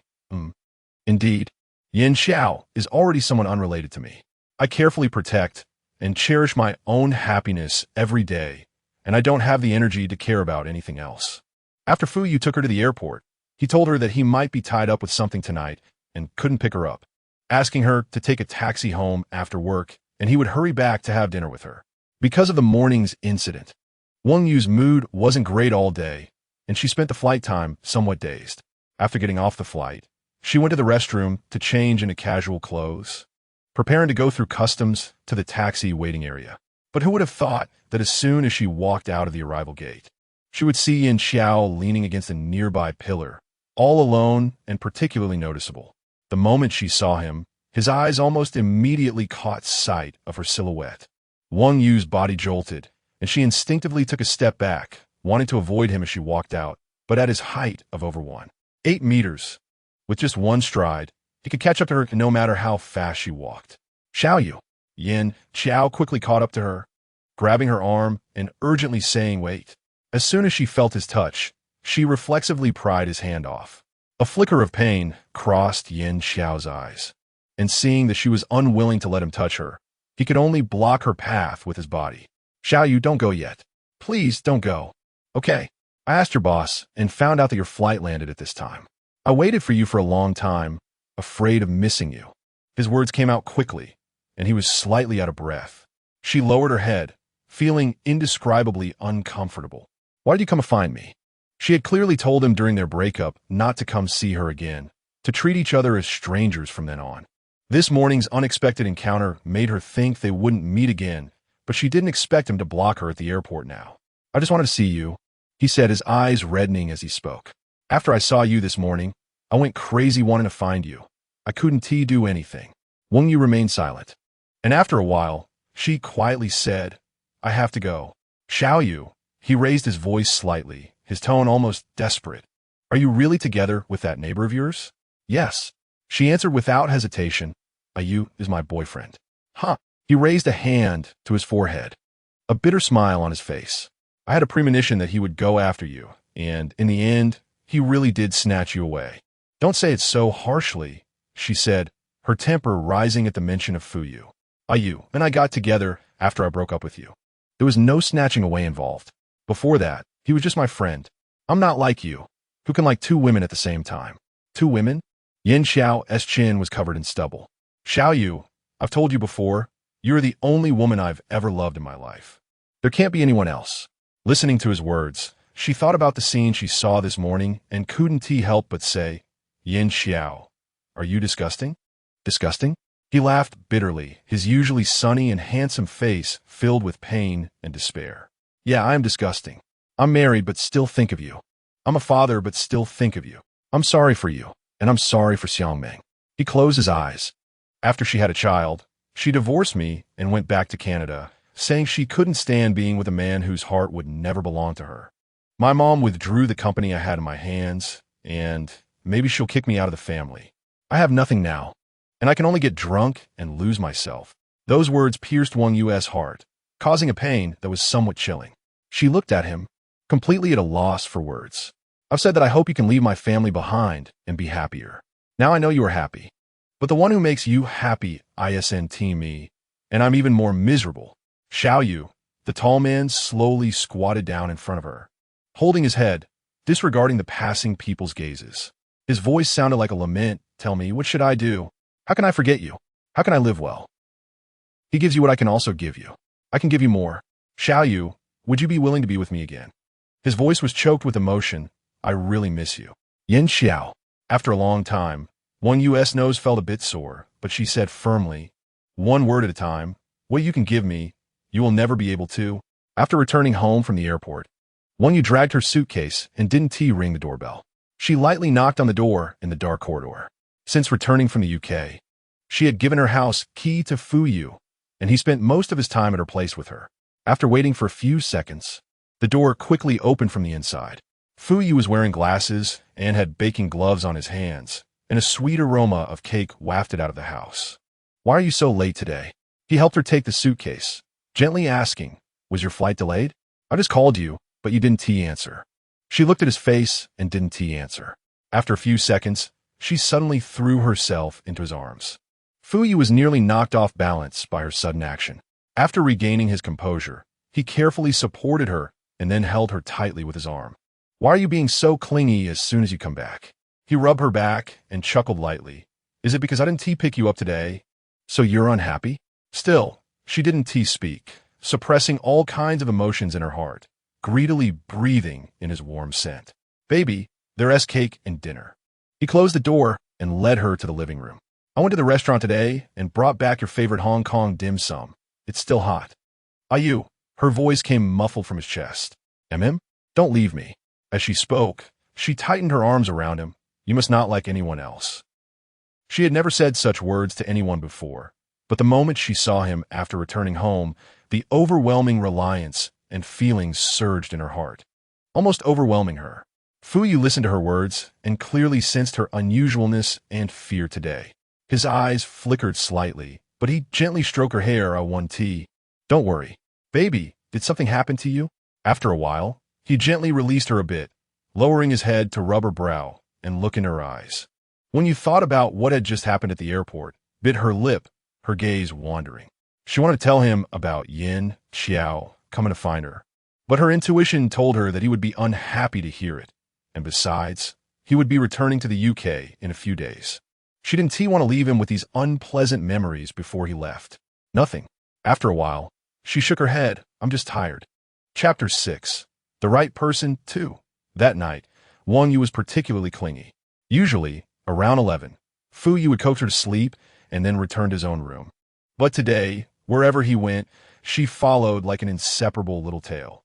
Fuyu didn't mind her clinginess, but when the two of them became overly intimate, it was easy to go off track. By the time they were both breathless and lying on the bed, Wang Yu half-dressed, her body flushed, looking at him with a mix of rejection and acceptance, he finally steadied his resolve and slowly withdrew. He could somewhat guess the reason for her clinginess today, but since she was unwilling to speak, he wouldn't force her. "Baby," while she was still in a daze, he propped himself up, his hands on either side of her face, looking deeply in her eyes. "You're tired today. Go to bed early, okay?" She blushed. Looking at him, "Are you leaving?" Fuyu stared at her for 2 seconds. "If I don't go back, you might suffer again." Wang Yu bit her lip, thinking about their recent attempts. Although she had adapted a little more than at first, she still felt unbearable pain at the thought of taking another step forward. At this moment, the little white rabbit silently made up her mind. Tomorrow or the day after, in any case, before he leaves, she must complete this task. Fuyu naturally knew that his little white rabbit was racking her brain all day trying to figure out how to package herself and send herself to him. Although he was pleased with this, he also didn't want her to force herself too much. Such things should come naturally, when feelings and timing reach a boiling point. Perhaps she would be able to smoothly cross that hurdle. He went to take a shower, and at that moment, he helped cover her with a blanket, gently saying, "Wait for me. I'll come back and tuck you in." "Okay." She nodded shyly, curling up in the blanket. Unexpectedly, when he came out of the bathroom, he found that she had already fallen asleep on the bed. He tiptoed to the bedside, amused, and tucked the blanket around her, afraid she would kick it off if she got too hot, and gently placed her arm outside the blanket. "Are you?" She murmured his name softly in her sleep. Fuyu felt his heart soften at her unconscious call. His slow-to-warm-up little girl was becoming increasingly difficult to leave, needing him more than anyone else. This feeling was truly wonderful. He leaned over and kissed the corner of her eye, then raised his hand to turn off the light. Sitting by the bed and watching her for a while, just as he was about to get up and go back home, he heard her phone on the bedside table vibrate. He had never had the habit of looking at her messages, so he let the screen stay lit. However, after a few seconds, the phone vibrated again continuously, obviously indicating that the caller had lost patience and was calling directly. Worried about waking her, he reached for her phone and walked out to the balcony. In the dark, the phone displayed an unfamiliar number. He initially thought it was a telemarketing call, but after a while, when the call ended, he saw the message on the screen and frowned slightly. The number was unfamiliar, but he recognized the content immediately. Since their encounter that morning, he had already considered that the other party might become entangled. Now it seemed he had to step in personally to resolve it to prevent future troubles. After some thought, he took her phone to the balcony, waiting for the call to come again. As expected, after a brief silence, that number popped up again. He gently pressed the answer button and held the phone to his ear. "Hello, Xiaoyu?" Yin Xiao's voice was urgent and somewhat incoherent. "I'm sorry, did I wake you? Do you still want to sleep? Can I come over now? I'm almost at your building. After parting at the airport, I couldn't sleep when I got back. Even with medication, I was terrifyingly awake. I'm afraid I won't see you again. Maybe I'll seek death. Xiaoyu, please. For the sake of our past friendship, just come out and meet me, talk to me for a while, okay? Xiaoyu, are you there?" Fuyu listened to him finish speaking and after a moment replied calmly, "This is Fuyu." Yin Xiao instantly fell silent as if shot. Xiaoyu has already fallen asleep. Fuyu's gaze was gentle and his voice steady. "I'll come down in a bit and we can talk." The next morning, Wang Yu woke up, washed up, got dressed, and came to the living room, only to find Fuyu was not there. Usually, he would prepare breakfast in the living room before she got up, whether it was fragrant Western or Chinese breakfast, along with black coffee, which would always energize her for the day. Did he wake up late today? Is he still sleeping? But in her memory, he never overslept. Feeling a bit strange, she thought for a moment and walked next door to ring his doorbell. After pressing it for a while, he still didn't come to answer, and she began to worry that something might have happened to him at home. So she quickly took his keys and opened the door. Upon entering, she looked around inside and found he wasn't at home either, and his bedroom was clean and tidy. She touched the bed and found it was still cool, indicating he hadn't slept there at all the night before. Wang Yu stood dazed in his living room, completely confused. Suddenly, she recalled the last time he went back to the UK. She woke up the next morning to find he had already taken the flight to the UK, and the whole house was empty with no one there. At that time, she was still just his friend, but she had already felt the loneliness and helplessness of leaving him. The more she thought about it, the more scared she became.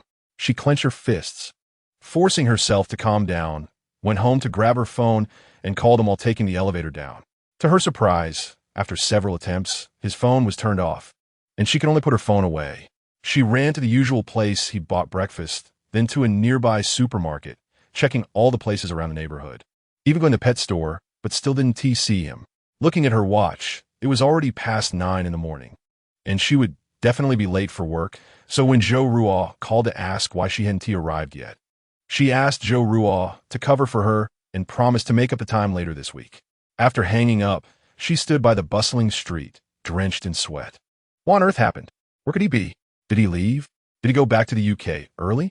Or did something happen after she fell asleep last night that required him to rush to Beijing urgently? There were too many possibilities. Her head began to throb from thinking, yet she couldn't understand why he hadn't left even a trace of information for her. That cold, strange feeling, different from the betrayal and deception she had experienced before, was something she had never felt in her life. Where could he be? Did he leave her behind? As she walked home step by step, when you felt her head getting heavier with each step and her vision becoming blurrier. When she reached the entrance of the neighborhood, she suddenly felt someone call her name. With teary eyes, she turned her head to see Uncle Chun, the security guard, looking at her in surprise. "Miss Wang?" Uncle Chun walked over and patted her shoulder. "I thought something was wrong when I saw you running out just now. Are you looking for your boyfriend, Mr. Fu?" Hearing him say this, Wang Yu froze for a moment, then quickly nodded, her voice rising a few pitches. "Yes, uncle. Have you seen him?" "Yes, he just came back and went upstairs. He looked quite anxious," Uncle Chin said kindly, smiling. "Did you two have a fight? Even if you fight, you shouldn't leave home like this. What if you lose each other?" She stood still, processing his words for 2 seconds before reacting. Without saying anything else, she shouted a quick thank you to Uncle Chun and immediately ran back into the building. After rushing out of the elevator, she turned and saw the person she had been searching for all morning, standing quietly at her door, frowning as if deep in thought. She stood still, rubbed her eyes, and was even afraid this was just a hallucination. "Baby?" He heard the noise, saw her, and immediately showed a gentle expression as he walked forward. "I was just about to look for you. I wondered why you didn't go to work and where you ran off to." When you looked up at him, and after a long time, a tear that had been welling up finally fell. At that moment, she seemed to finally understand what that cold, strange feeling was. That feeling was called detachment. This man before her had unknowingly become an indispensable part of her life, an existence that could not be erased. She might never be able to leave him in her lifetime. What's wrong? He noticed she was crying and quickly pulled her into his arms. What happened? She bit her lip, tears kept flowing, and ultimately, she couldn't control herself, clutching his shirt and crying breathlessly, "Don't leave."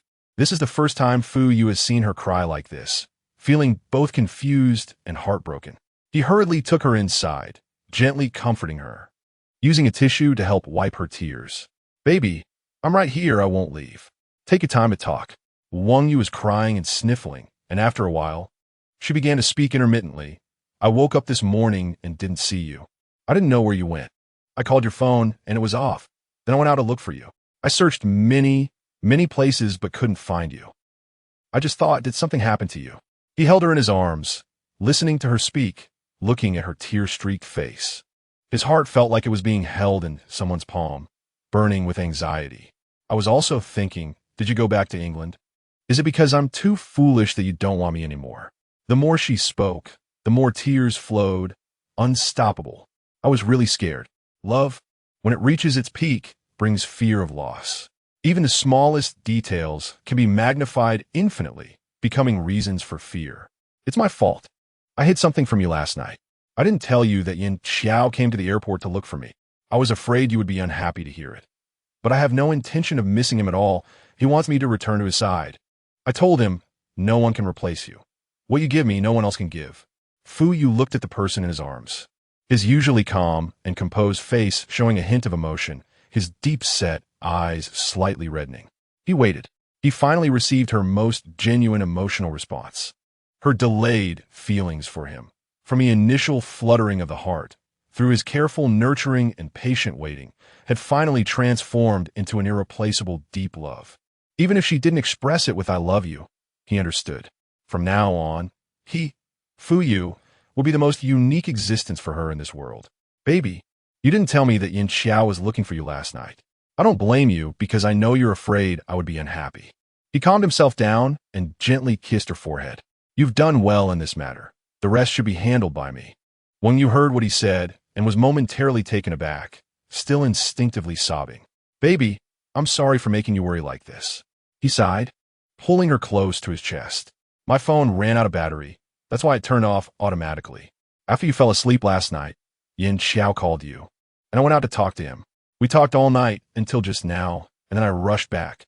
She wiped her face with the tissue in his hand, paused for a moment, then suddenly widened her eyes. "You went out to talk to Yin Xiao last night?" "Yes," he replied, recalling that night in the tea house. Yin Xiao's pained and twisted face, and every word he said, feeling a slight regret in his heart. Wang Yu was stunned, no longer crying, and hurriedly checked his face and arms. You weren't hurt, right?" Thinking of how Yin Xiao looked when he came to the airport to find her, she was very worried he might have harmed Fu Yu. Fu Yu saw her nervous expression and chuckled softly. "Although I'm glad you care about me, I don't like violence. Even if it comes to that, others can't hurt me. Moreover, when it comes to dealing with rivals in love, I prefer not to use force." Seeing him still in the mood to joke, she breathed a sigh of relief but still cautiously asked, "What did you two talk about?" He didn't answer her immediately, but took her to the bathroom, using a towel with warm water to help clean her tear-streaked face. "Basically, it was mostly me talking. I didn't say much." He tidied her damp hair and, under the warm light of the bathroom, slowly told her, "I think he was also at his wit's end, having no one to share his inner struggles with, which is why he told me everything." She looked into his dark eyes, feeling a deep sense of emotion. How many men in this world could calmly become a listener in front of their girlfriend's ex? "He talked about his time with you and also about his fiancée, and his family. I told him I wouldn't allow him to have any more chances to get close to you in the future, but I pointed him a way out. Whether he can comprehend it is up to him." According to Yin Xiao, Even if his fiancée divorced him, she still had feelings for him. The way she aggressively came to find you, forcing you to break up with Yin Xiao, must have taken effort, and now, with a child, it's even more impossible for her to simply forget him. Fu Yu leaned against the sink, enclosing her between his legs. So I told him, rather than wandering aimlessly or harassing someone who can never return to his life, it's better to choose the only clear path. Go to Canada to find his fiancée, take responsibility for his woman and child. Perhaps this would also align with his mother's wishes, allowing him to regain his voice in the family. In the circle he lived in, this was the only path that could be considered happiness for him. Wang Yu thought for a moment after hearing him and realized that the path he pointed out was indeed the only glimmer of hope for Yin Xiao at the moment. Sighing, she unconsciously exclaimed, "Yu, I think you really helped him. I help him for my own sake." His gaze was deep. "Baby, what I do may seem noble, but it's actually driven by selfishness." She didn't understand and looked at him in confusion. "For your own sake?" "Yes." He embraced her. "When you broke up with him, even if you had no lingering feelings for him, you still had a bit of sympathy for him. Seeing him not doing well would make you feel guilty and regretful. But if he takes this path, it means completely severing ties with you. From then on, he won't occupy any place in your heart, not even sympathy. Baby, I am selfish." His eyes held an unfathomable warmth. "I just want to be the only one in your heart, leaving no room for anyone else to intrude. That's why I would help him." Wang Yu listened to his words, word by word, and after a while, gently leaned her head against his neck, saying aimlessly, "I feel the same." "What?" I said, "I also just want to be the only one in your heart." Such a blatant confession of love was something she had never attempted. So it came out shaky. Seeing her blushing face, Fu Yu's eyebrows were tinged with satisfaction and affection. "Of course you are." The two embraced quietly for a moment. And when you spoke again, "Thank you, Yu." She felt so lucky to have met such a man who was willing to think for her and accept all of her. He stared at her without blinking, and after a few seconds, finally dropped a long-planned bombshell. "Baby, let's live together." Wang Yu froze for 2 seconds, her mind feeling like it had exploded. "I'll live together?" "Yes." Someone who had long since planned this finally began to slowly reveal his plan. "The other day, when I didn't come to pick you up, I was talking to your landlord and the property management about the house. The little bunny, already feeling confused, suddenly had dizzy circles appear in her eyes. "Xiaoyu, I plan to buy the apartment you're currently renting, then break down the wall separating my apartment from yours, merging the two into one, as our new home after we get married." He finished speaking smoothly, then squinted his eyes contentedly, asking, "What do you think? Is that good?" Chapter 7. My favorite you. 1. The information in this sentence was a bit too much for Wang Yu to comprehend. She didn't understand anything about walls or merging. She couldn't even catch the two most important keywords, marriage and new house. Seeing her confused expression, Fu Yu knew he needed to guide her slowly. He affectionately took her hand and led her to the wall in the living room. Then he pointed his finger and gently tapped on the snow-white wall, chuckling, "Xiaoyu, what is on the other side of this wall?" She stared at him blankly for a moment before saying, "It's your home." "Yes," he nodded encouragingly. "So, my dear, what if this wall were gone? What if I tore down this entire wall?" Wang Yu bit her lip and thought silently for a moment. "Then I will be able to see your home." "Wait a second."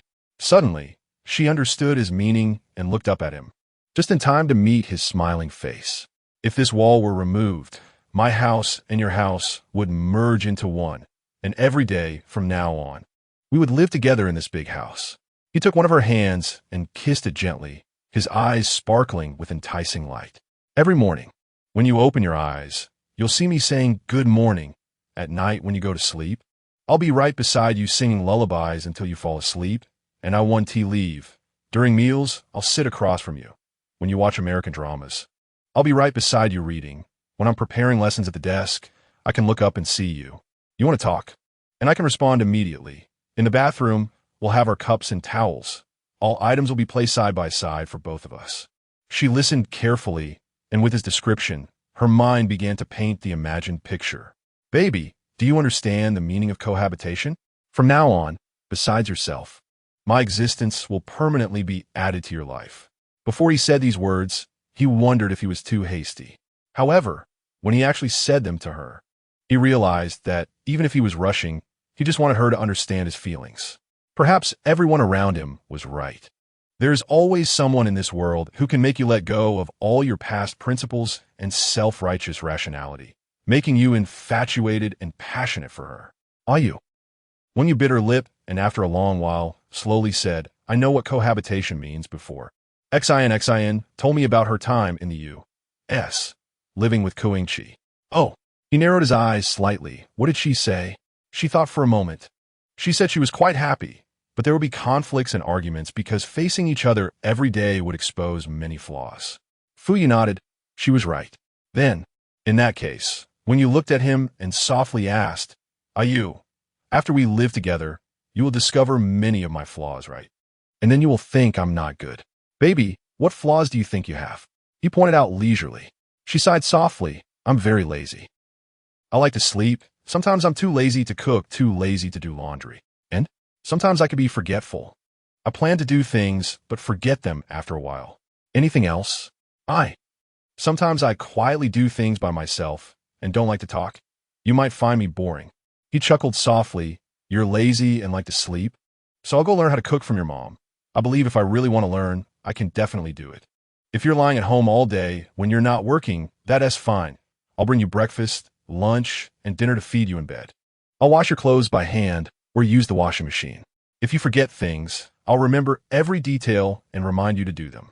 If you don't want to talk, I'll just sit beside you. I also enjoy quiet. Is there anything else? Do you think you have any other flaws? All her perceived flaws were effortlessly resolved in his mind. She bit her lip, desperately thinking. Can't think of any? He narrowed his eyes, leaned in, and gently licked her lips. Then let me tell you one, okay? My baby's biggest flaw is that she's too cute. After saying that, he mercilessly bit down on her lips, cuteness that could disturb one's mind, his fingers moving restlessly. So, baby, let's live together, okay? I won't be disturbed. Don't do this. Wonyu was pressed onto the sofa by him, silently shedding tears in her heart. Every time, he used beauty to tempt her along with his unscrupulous sweet talk. She wondered if she would ever be able to stand firm in her stance. Although Fu Yu proposed many tempting conditions hoping she would live with him, he ultimately gave her time to think it over. 2 days later, Chun Hanshin happened to call her to ask about their situation. Wonyu recalled the painful lesson from the last time and immediately laid out the cohabitation incident, curious to see what the goddess Chun would think. To her surprise, after listening to her, Chun Hanshin was silent for 2 seconds before saying, Are all men's thoughts the same? Chun Hanshin pondered how to explain to her friend, who was slower than a turtle in understanding. I think Fuyu's thoughts are basically similar to Koingchi's. Let me put it this way. When Koingchi and I lived together in the U.S., he was always good to me, and not long after, he proposed to me. Chun Hanshin reminisced about the past, her tone slightly emotional. So, what do you think about Fu Yu proposing cohabitation? When you thought silently for a moment and responded blankly, Actually, I'm very happy. I want to live with him every day and see him anytime. Peter Pan. Chun Hanshin's voice was filled with resentment. How do you listen to people? I understand what you mean. You and Ingchi are both good men. Ingchi was good to you when you lived together. And you will be just as good to me after we live together. She was a bit confused, is that right? Chun Hanshin sighed on the other end of the line. How does Fu Yu communicate with you with such high intelligence? Through brainwaves? Wonyu, do you have the ability to catch keywords? Your big devil might be preparing to propose to you soon. Wonyu was stunned. Her first reaction was, No way. How is that impossible? It's absolutely possible. She shook her head. This is too fast. What's too fast? Chun Hanshin scoffed. Come on. Listen to your own dating process. You've known each other for less than half a year, and he took you to the UK. In those short 10 days, he made you his girlfriend. The day after you came back, he settled your parents, ready to sell his daughter at any time. Now, more than half a year has passed, and he wants to live with you. At this speed, getting married is just a matter of moments. She was bombarded by Chun Hanshin's series of arguments until she felt like a beehive, opening her mouth. And marriage? Yes, marriage. Chun Hanshin deliberately slowed down her speech, speaking earnestly. Little flying hero, I just want to ask you one question. Do you want to marry him? This time, when you finally heard the key word marry, and her entire brain instantly froze, completely trapped in a dead loop. The question of marriage was something she had never really considered up until now. When her friends got married and she attended their weddings, she felt happy for them. But when it came to herself, she truly didn't know how it would feel. Marry him? Now? Wouldn't that be too fast? Is he going to propose to her? The more she thought about it, the more improbable it seemed. Hey, little flying hero. Chun Hanshin waited for her response for a long time, but didn't get one, feeling like she was kneeling before Wang Yu's slow brain. Anyway, I've reminded you. Think about it slowly. Don't be confused. This is a huge matter. Speaking of which, I should also go prepare to buy a dress for the wedding. Before hanging up, Chun Hanshin continued to murmur to herself. The cute little white rabbit classmate, due to Chun Hanshin's kind reminder, successfully tangled herself in thoughts for an entire day. And poor her, just getting off the plane and wanting to wash her face to refresh herself, she unexpectedly ran into the originator of her countless entanglements right outside the customs. Oh no! Is she overthinking it? Is this a symptom of fantasy? Wang Yu dragged her suitcase and rubbed her eyes vigorously, unable to believe that the handsome man walking closer to her was really him. Baby, Fu Yu approached her, helping her with her suitcase, smiling at her. She stared blankly at the handsome face in front of her, raising her hand to pinch her cheek hard. Illusion? It must be an illusion. Silly girl. He couldn't help but chuckle, removing her fingers. Please be scientific. I'm real, okay? After a moment of daze, Wang Yu quickly dragged him behind a nearby pillar where there were fewer people, looking around like a thief while blushing and lowering her voice. Ah, you, how did you get here? Weren't you waiting for me near the parking lot? He leisurely looked at her for a while. Baby, huh? You don't want to see me? She froze for a moment, her face immediately turning red. No. Then, is it that I'm not presentable? Of course not. She waved her hands repeatedly, flustered and unsure how to explain. I'm afraid my colleagues will see you. After saying that, she felt it was wrong. She wasn't really afraid of her colleagues seeing him, just worried they might think he was too good-looking and harbor resentment toward her. She had hidden him so well to keep him as a treasure. How could her language skills express her feelings? Fu Yu admired her pitiful little face and, in a good mood, leaned down to kiss her. Okay, baby, I'm not teasing you anymore. I wasn't waiting for you near the parking lot today because I came to pick someone up. Pick someone up? Yeah. He took her hand and led her out from behind the pillar back to the arrival area. My parents and my sister just arrived in Shanghai today. We're going to have dinner with them and your parents soon. Their landing time is about the same as yours. They should be out soon. Wang Yu, who had been stressed all day, suddenly stiffened as she looked at him, her whole body feeling as if it had been frozen by ice. She was actually going to meet his family. Baby, I didn't tell you about this in advance because I was afraid you'd get nervous and it would affect your rest. His gaze was deep. Do you want to escape? She almost reflexively nodded. She not only wanted to escape, but also hadn't changed her clothes. Her makeup was messed up, and she had no mental preparation. She was so scared she was almost trembling. But after nodding, she noticed a hint of loneliness in his expression, and his bright black eyes gradually dimmed. The innocent little white rabbit had no idea this was the big bad wolf's intentional act of being cute and pretending to be pitiful. Feeling his sudden silence, she immediately felt a pang of heartache and regret. Thinking it over, it wasn't such a frightening thing, right? He treated her parents so well. So why couldn't she muster the courage to face his family? Just treat them like ordinary elders with respect and interact normally. That would be fine. Besides, she also wanted his family to think he made the right choice in choosing her. Wang Yu, you're no longer the person you used to be. And the elders you're going to meet aren't those who held prejudices against you from the start. Are you? Silently imagining this, she gently stretched out her hand and tugged at his shirt. He turned to look at her, his eyes holding a smile she didn't notice.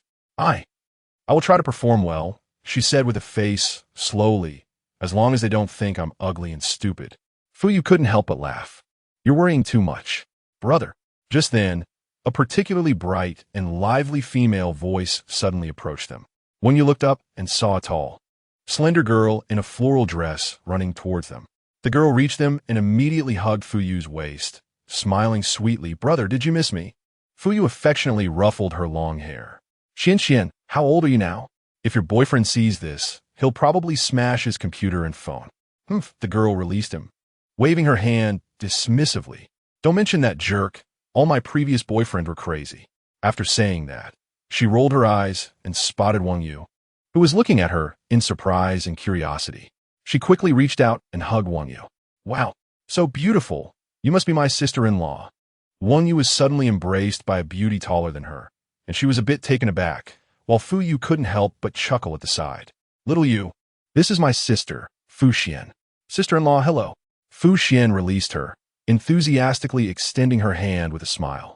I'm Fu Yu's younger sister, 19 years old, studying in Beijing. You could just call me Xian Xian.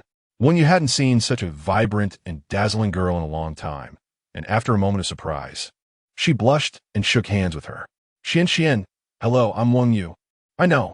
My brother told me in an email that you're a flight attendant. Good-looking and especially kind, a big soft girl. Fu Xian's eyes sparkled. As for me, I'm just a shameless girl, but we're all family. So it's okay to show our true selves. Oh, by the way, sister-in-law, thank you for being willing to take my boring and cold-blooded brother. Thank you for helping society get rid of his 27 years of being single. Fu Xian hadn't finished her last word when Fu Yu's expression turned serious, pulling her away from his little white rabbit. Watch your words. Don't lead your sister-in-law astray. Fu Xian made a face and winked at Wang Yu. We'll continue chatting during dinner later. At first, Wang Yu thought Fu Yu's younger sister would be the type who was hard to approach, but unexpectedly. Although she looked like a goddess, her essence was so cute and easy to get along with, which made Wang Yu feel a lot more relaxed. Dad, Mom. After teasing her future sister-in-law, Fu Xian turned around and called out to Fu's father and mother, who were dragging their suitcases over. Come over. Father Fu and Mother Fu quickly walked up to them. Wang Yu felt uncertain and instinctively shrank back, but when she looked up, she saw two faces that appeared particularly kind. You must be Xiao Yu, right? Mother Fu, dressed simply and wearing glasses, smiled warmly. Hello, I'm Fu Yu's mother. Hello, Auntie. She took a deep breath and greeted her politely. I'm very happy to meet you. I'm Fu Yu's father, Father Fu, also wearing glasses. Did not have the traditional stern and serious demeanor. Hello, Xiao Yu. Thank you for coming to pick us up today. No. She blushed and waved her hands repeatedly. I just got off work and didn't have time to change my clothes. I'm sorry to make you laugh. Xiao Yu, you're a flight attendant, right? Mother Fu asked at that moment. Yes, she nodded carefully. This profession is particularly tough. It's not easy for a girl like you. Mother Fu pushed her glasses up and exchanged a glance with Father Fu, showing a somewhat silly expression. On the way here, we were discussing how a beautiful and virtuous girl like you ended up with our IU. Yeah, it's such a waste. Fu Xian chimed in from the side. Wang Yu stared dumbfounded at the three people talking, realizing they didn't seem to be joking. IU is really great. He's so much better than me. What's so great about him? Father Fu looked at his son with obvious disdain. I told him long ago not to choose mathematics as a profession like us. But he wouldn't listen, always holding a pile of numbers. It's hard for us to even hope to have a grandson soon. After 27 years, he finally has a girlfriend, and she's so beautiful. I've shown your photo to everyone in our research institute. Mother Fu also spoke very seriously and gently held Wang Yu's hand, her eyes filled with genuine gratitude. Thank you, Xiao Yu. I hope you don't dislike him and are willing to walk with him for a long time. That way, our beautiful grandson will be within reach. Sister-in-law, with your great figure, it's such a pity you gave it to my brother. Fu Xian shook her head in disapproval. Wang Yu looked at the originally aloof and wise Fu family members with their down-to-earth and friendly expressions, turning to Fu Yu, who was smiling yet disdainful. Feeling like she wanted to cry. Were they all just teasing her? Why did no one think she should be the one to be disliked? Chapter 8. The One I Love the Most. Part 2. After the meeting at the airport, Wang Yu quickly found herself under unexpectedly lively and festive circumstances, heading with Fu Yu, Father Fu, Mother Fu, and Fu Xian to a well-known Chinese restaurant in Pudong that Fu Yu had booked in advance. Until she got into the car and sat in the passenger seat, Wang Yu was still immersed in a sense of disbelief, as if she had won a lottery. She truly hadn't expected that his family would be so warm and friendly towards her during their first meeting, even seeming a bit overly satisfied with her. Could it be that people with particularly high IQs have a different way of judging things compared to ordinary people? On the way to the restaurant, Father Fu, Mother Fu, and Fu Xian were all enthusiastically talking to her. Wen Yu felt a bit overwhelmed, but still responded smoothly, and her initial nervousness gradually faded away. Xiao Yu, Mother Fu, sitting in the back seat, kindly asked her, "What do you like to do at home?" She thought for a moment. "If I'm not sleeping, I like to watch dramas or read books, and also try cooking new dishes." "Cooking?" Father Fu asked with great interest. "Xiao Yu, I heard from Yu that you cook particularly well." She secretly glanced at the smiling person driving, thinking he must have reported everything about her. "Well, for home-cooked dishes, I guess they're not too bad. What about spicy food?" Fuxuan leaned forward. "Sister-in-law, I love spicy food. I used to like sweet food in Shanghai, but now that I'm in Beijing, I can't stop thinking about spicy food. You should have seen me. There was a time when my whole face was covered in acne. It was unbearable." "Your face is still bearable?" Fu Yu suddenly interjected. Fu Xian was stunned for 2 seconds, then immediately reached out to pinch his neck. "Hey, are you really my brother?" Wen Yu watched the sibling duo with such a good relationship and laughed. She didn't forget to answer Fu Xiaowan's question. Xian, I can cook spicy dishes because I like to eat spicy food too." "Uncle, Auntie, do you like it?" "We all like it." Father Fu and Mother Fu nodded happily. "Yu, can you let Xiao Yu cook for us tomorrow afternoon? We really want to taste her cooking." Yes. I want to eat sister-in-law's dishes." Fuxuan shook Fu Yu's shoulder excitedly. "Hey, did you hear that, brother?" Fu Yu calmly pushed Fu Xian's hand away, reached over to gently hold Wang Yu's fingertips, and asked softly, "Xiao Yu, after talking for so long, are you thirsty? I just bought a bottle of water." Wang Yu's heart skipped a beat. Her face flushed as she gently nodded. "A little." Just then, they came to a red light, and he stepped on the brakes, took the water from the side, gently opened the cap, and handed it to her. After she finished drinking, he casually took it back and drank a sip himself. "My parents and I are thirsty too." Fu Xian chimed in with a mischievous smile. "Tomorrow is Saturday. I'll go to the market in the morning to buy vegetables. If you can get up, you can cook. If not, we can eat out." He completely ignored his sister's comments, placing the water aside and gently looking at Wang Yu. "You must be very tired from work these days. It's okay. With Uncle, Annie, and Xian here, I will definitely get up early to cook," she said a bit shyly. "Don't worry about them too much." He cleared his throat softly. It's not like they haven't lived in Shanghai before. They can eat anywhere. Meanwhile, the trio in the back seat, who had insisted on eating, were watching him show affection without any regard for anyone else, feeling quite amused. "Oh my gosh, brother. Are you trying to force me to call my boyfriend to rush to Shanghai overnight?" Fu Xian held her head in frustration, unable to bear watching the lovey-dovey scene in the front seat. Father Fu and Mother Fu could clearly feel their son had forgotten his parents now that he had a girlfriend. Yet they gazed at each other with tears in their eyes, deeply moved. Their son cares for his wife like this. It seems their precious grandson is not far away. When they arrived at the restaurant, Wang Yu, who had been worried about the meeting of both families, found it had turned into a remarkably harmonious tea party. Although Fu Yu had told her before that Father Fu and Mother Fu were not very good at socializing. They were actually very down-to-earth people, and they clicked perfectly with Father Wang and Mother Wang. The four of them reminisced about their youth and later struggles, filled with emotions and resonance. Wang Yu quietly ate the dishes Fu Yu picked for her, while Fu Xian chatted with her about university life. Now, she could finally relax completely. This gathering had nothing to do with her at all. As dinner reached a heated stage, Fu Yu suddenly exchanged a glance with Fuxuan. Clever as she was, Fu Xian immediately understood and smilingly dragged Wang Yu's hand. "Sister-in-law, I want to go to the bathroom. Can you accompany me?" Wang Yu, unsuspecting, nodded and immediately stood up to leave with her. Fu Yu watched their figures leave the private room, his eyes flickering slightly as he gently smirked to the four parents. He had to keep everything hidden from his little white rabbit and quietly set everything up so that he could feel completely at ease in his heart. Outside the door, Fu Xian pretended to go to the restroom with Wang Yu. After they came out, she pulled Wang Yu aside to discuss private topics, hoping to prevent her from barging into the private room and discovering the surprise her brother had planned. "Sister-in-law," Fu Xian's beautiful eyes sparkled for a moment. "Have you and my brother?" Wang Yu was initially confused, but when she saw the mischievous glint in Fu Xian's eyes, she understood what she meant. and her face flushed. She slowly shook her head. No way. Fu Xian raised an eyebrow. Is it that my brother can't do it? Should I take him to Apollo Men's Hospital for a checkup? Wang Yu looked at Fu Xian, who was naturally teasing her brother, feeling both amused and embarrassed. No, it's me. I'm just really afraid of pain. Afraid of pain? Fu Xian pondered for a few seconds. Let me tell you, sister-in-law, it might hurt a bit the first time, but if you endure it, it'll be fine afterward.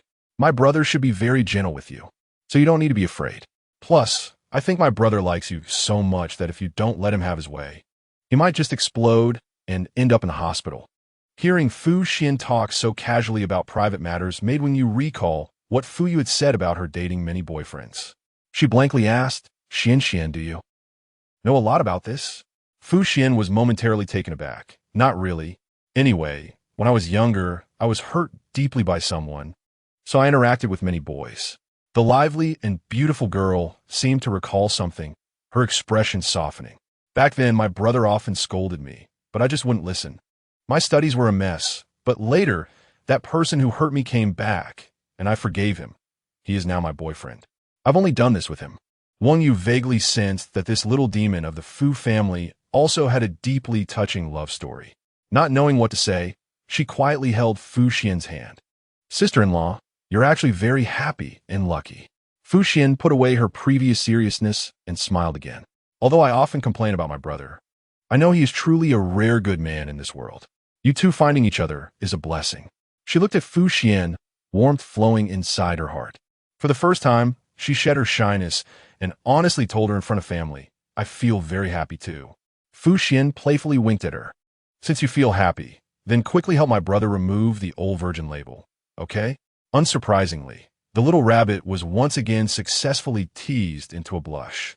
Wang Yu imagined that the meeting between their families would go smoothly and end satisfactorily, with both sets of parents expressing high satisfaction and affection for each other's children. The next day, Fu's parents and Fu Xian arrived at her house as promised, where she personally cooked spicy dishes and they enjoyed a lively lunch together. Since Fu's parents had work and Fu Xian had classes, they had to catch a flight back to Beijing that evening. Before leaving, Fu's parents kindly held her hands, reminding her to call them if Fu Yu treated her poorly, while Fu Xian, as always, gave her a warm hug and cheerfully said, Sister-in-law, we'll see each other again soon. The innocent girl naturally did not catch the deeper meaning of this sentence, nor did she notice the confident look in the eyes of the person standing beside her. After dropping them off at the airport and returning home, Fu Yu began packing his luggage for his trip back to the UK. Wang Yu had always known he was going back, but after spending these days with Fu Xian and their family, she had temporarily forgotten about it. However, now standing next to him as he methodically packed his clothes, a wave of sadness surged in her heart. Thinking carefully, another separation meant more than 2 months without seeing each other, relying only on video calls, texts, and phone calls every day. She could not touch him, could not cuddle into his arms when she missed him, could not lean on his shoulder for a nap when she was sleepy, could not wake up to see his gentle smile, nor could she hear him softly calling her baby when she turned her head. As she lowered her eyes, feeling increasingly downcast, she didn't notice that Fu Yu had finished packing and had embraced her from behind. Baby, do you like my parents and Xian? He whispered in her ear to divert her attention. I do. She nodded vigorously. They're all very nice, and they treat me well. I told you long ago. He chuckled. My baby is loved by everyone. Hearing his soft voice, Wang Yu suddenly felt an impulse to turn around and hug him tightly. I don't want you to go. Can you not go back? He gently patted her back. Are you turning into a clingy little one again? The person being called clingy truly was relentless, snuggling closer to him in his embrace, silently expressing her dissatisfaction and reluctance. If you keep acting like this, I really won't be able to leave. He lowered his head and rubbed her little face. You know how much I don't want to leave you. Wang Yu bit her lip, and after a while, her eyes turned slightly red.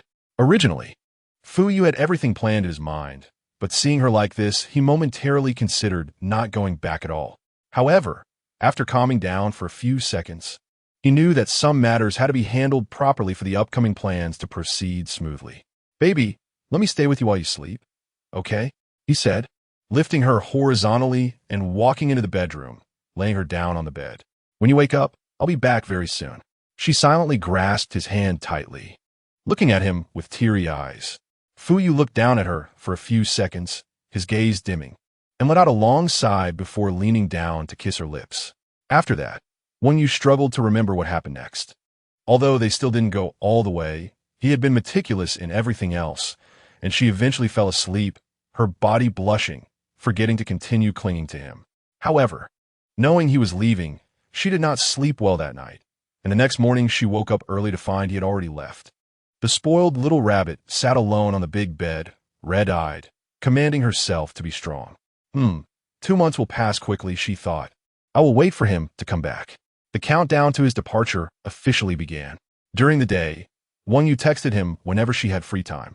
After work, she returned home, had dinner, and obediently waited for their video call.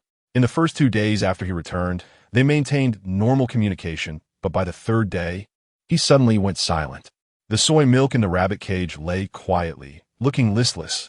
Yu sat alone in the empty, silent house, staring at his dark Skype avatar on the computer screen, her heart filled with unease. Was he delayed in class today? Or did he have an unexpected meeting? She glanced at her phone, and no messages popped up on the screen. The more she thought about it, the more worried she became. She picked up a book, trying to distract herself, but naturally, she couldn't focus on a single word. She had never realized before how disorienting it could be when someone suddenly goes silent, almost losing herself in the process. A night of sleeplessness left her with no energy for work the next day. Zhou Ruo teased her mercilessly, saying even a fool could see that she looked like a lovesick widow. She didn't argue, only sighed repeatedly while staring at her still quiet phone. A person sat alone in the car, returning to the community. Many couples and parents with children passed by her, and she silently watched the smiles on their faces. She took the elevator upstairs and finally crouched down gently outside her door. She really missed him. She felt that she couldn't do anything, and even walking on the road made her sad enough to want to cry. She had never known before that loving someone deeply would feel like this, wanting to be with him every minute of every day, and just one day without hearing his voice made it impossible to live her life properly. At that moment, she suddenly remembered what Chun Huanqin had asked her. Would you be willing to marry Fuyu? Do you want to live together with him?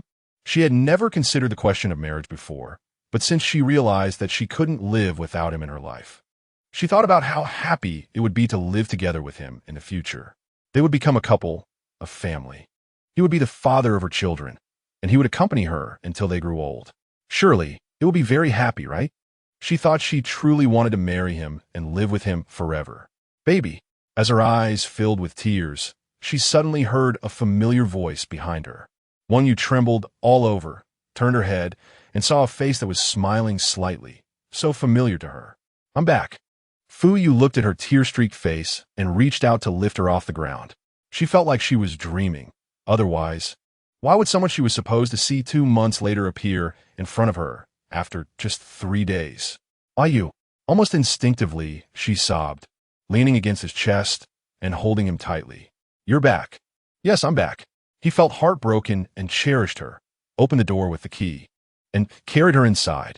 Baby, don't cry. From now on, I will never leave again. Never leave? She was still sobbing, feeling like she was in a dream, so she could be so unrestrained. Yu, I don't want you to leave. I want to live with you every day. She wanted to tell him that she really wanted to marry him, to become his bride, and never be apart from him. Fuyu flew back from England overnight just to surprise her. He didn't even close his eyes on the plane because he missed her so much. But he really didn't expect that his baby would miss him this much too. Nothing in the world is happier than having one's feelings reciprocated equally. Fuyu looked at her red, tear-streaked face, filled with all his swelling emotions, and kissed her lips. She thought she was still dreaming and, for the first time, forgot all her shyness and eagerly responded to him. Baby. The suitcase lay scattered on the floor. He pressed her onto the sofa, kissing her tenderly, gently placing her hands beside her ears. I want you madly. Chapter 9 August Bride, Part 1. Chapter 9 August Bride, Part 1. When you listen to his almost whispering, sexy voice, and in that moment, all her consciousness completely sank. Wanting the person she loved was natural. Deep down, she also craved his body. She raised her hand to gently touch his cheek, her heart full of softness. If this is a dream, because he is here, she never wants to wake up again. Fu Yu lingered and focused on kissing her delicate features, nibbling and teasing her lips, ambiguous and passionate. She entwined with him, subconsciously feeling that this intimacy was completely different from all their previous encounters. It was as if all their hearts and intentions had truly become one, without any hesitation, retreat, or fear. The night gradually enveloped the entire living room, with only the faint moonlight shining through the window, and on the soft sofa, she had become completely weak and boneless in his arms. "Baby." He looked at her flushed face, covered in sweat, and after a moment, gently placed her hands on his waist. "Don't be afraid, hold me tight." Wang Yu bit her lip, and after following his instructions, her vision became a bit blurry due to the sweat from nervousness and excitement. Finally, she was willing to take this step for him. He gazed at her intensely, engraving her deeply in his eyes. "Wang Yu, I love you." After saying this sentence clearly, ensuring she could hear, he finally wrapped her gently in his arms and took the final step. The imagined sense of tearing felt surprisingly not too hard to accept due to this world's most touching love confession. In his embrace, Wang Yu endured his firm yet gentle thrusts, like a spring, allowing him to take everything without reservation. In the warmth of his passionate and loyal love, she became truly brave and fearless. The wondrous feeling of having another person's body inside her was something she had never experienced before. She only felt soreness, numbness, and a strange sense of comfort. Fu Yu originally didn't dare to be too intense for fear of hurting her on their first time, but as it progressed, her tight affection and acceptance gradually brought a hint of heat to his usually calm eyes, going deeper. In the quiet and dark living room, only the lovers, lost in ecstasy, intertwined. After an unknown amount of time, when Wang Yu's throat had become hoarse from long sounds, she finally reached the peak with him. Afterward, she was so exhausted that she could barely open her eyelids. He had not completely satisfied himself, but for her, he brought it to an end, carrying her to the bathroom to wash up. When he helped her bathe, she was almost asleep, and it wasn't until he carried her to bed that she murmured his name, half awake. The person who willingly served his baby broke into a brilliant smile at her simple call of Ayu. He reached out and held her in the warm blanket, softly whispering in her ear, I'm here, and I will never leave again." Wang Yu didn't sleep particularly soundly that night. Certain changes in her body were hard to adapt to quickly, and the originally cool blanket seemed to become exceptionally warm. As the morning light illuminated, she quietly opened half an eye and saw a male arm possessively wrapped around her. Stunned for 2 seconds, she trembled all over and quickly turned to look at the owner of that arm. It was him. He really came back. She breathed a sigh of relief while feeling a bit incredulous. Those things from last night weren't a dream after all. How could he suddenly return? The sleepiness vanished as she stared at the sleeping face of the person beside her, her mind racing with thoughts about what was going on. "Good morning, baby." Just as she was lost in thought, those originally closed, beautiful eyes slowly opened, filled with meaningful smiles. "Did you sleep well?" Wang Yu and he locked eyes for 2 seconds, and her face immediately turned bright red. Last night it seemed she really completed that incredibly remarkable thing. As for the feeling, it wasn't particularly bad. However, with this, she finally was no longer the little kid in Chen Huanxin and Zheng Yun's mouths. Right? Just as she thought this, she felt something was a bit off under the blanket. She moved her legs and discovered she was wearing nothing at all, and he was the same. In the early morning, when the blood vessels are swelling, someone watched her for a while and finally couldn't help but reached out with his claws. "Baby." Fu Yu turned her to the side and gently spread her delicate white legs. "Does it hurt?" She blushed and shook her head slowly. Actually, it was really okay. Much better than she had imagined. It seemed that her initial psychological preparation had been very thorough. "That's good." He gently bit her little ear with his sexy lips.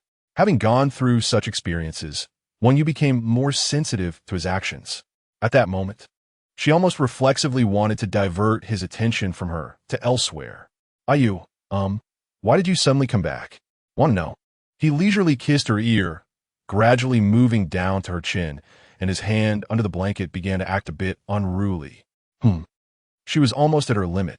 Baby, you were so passionate last night. I really, really liked it.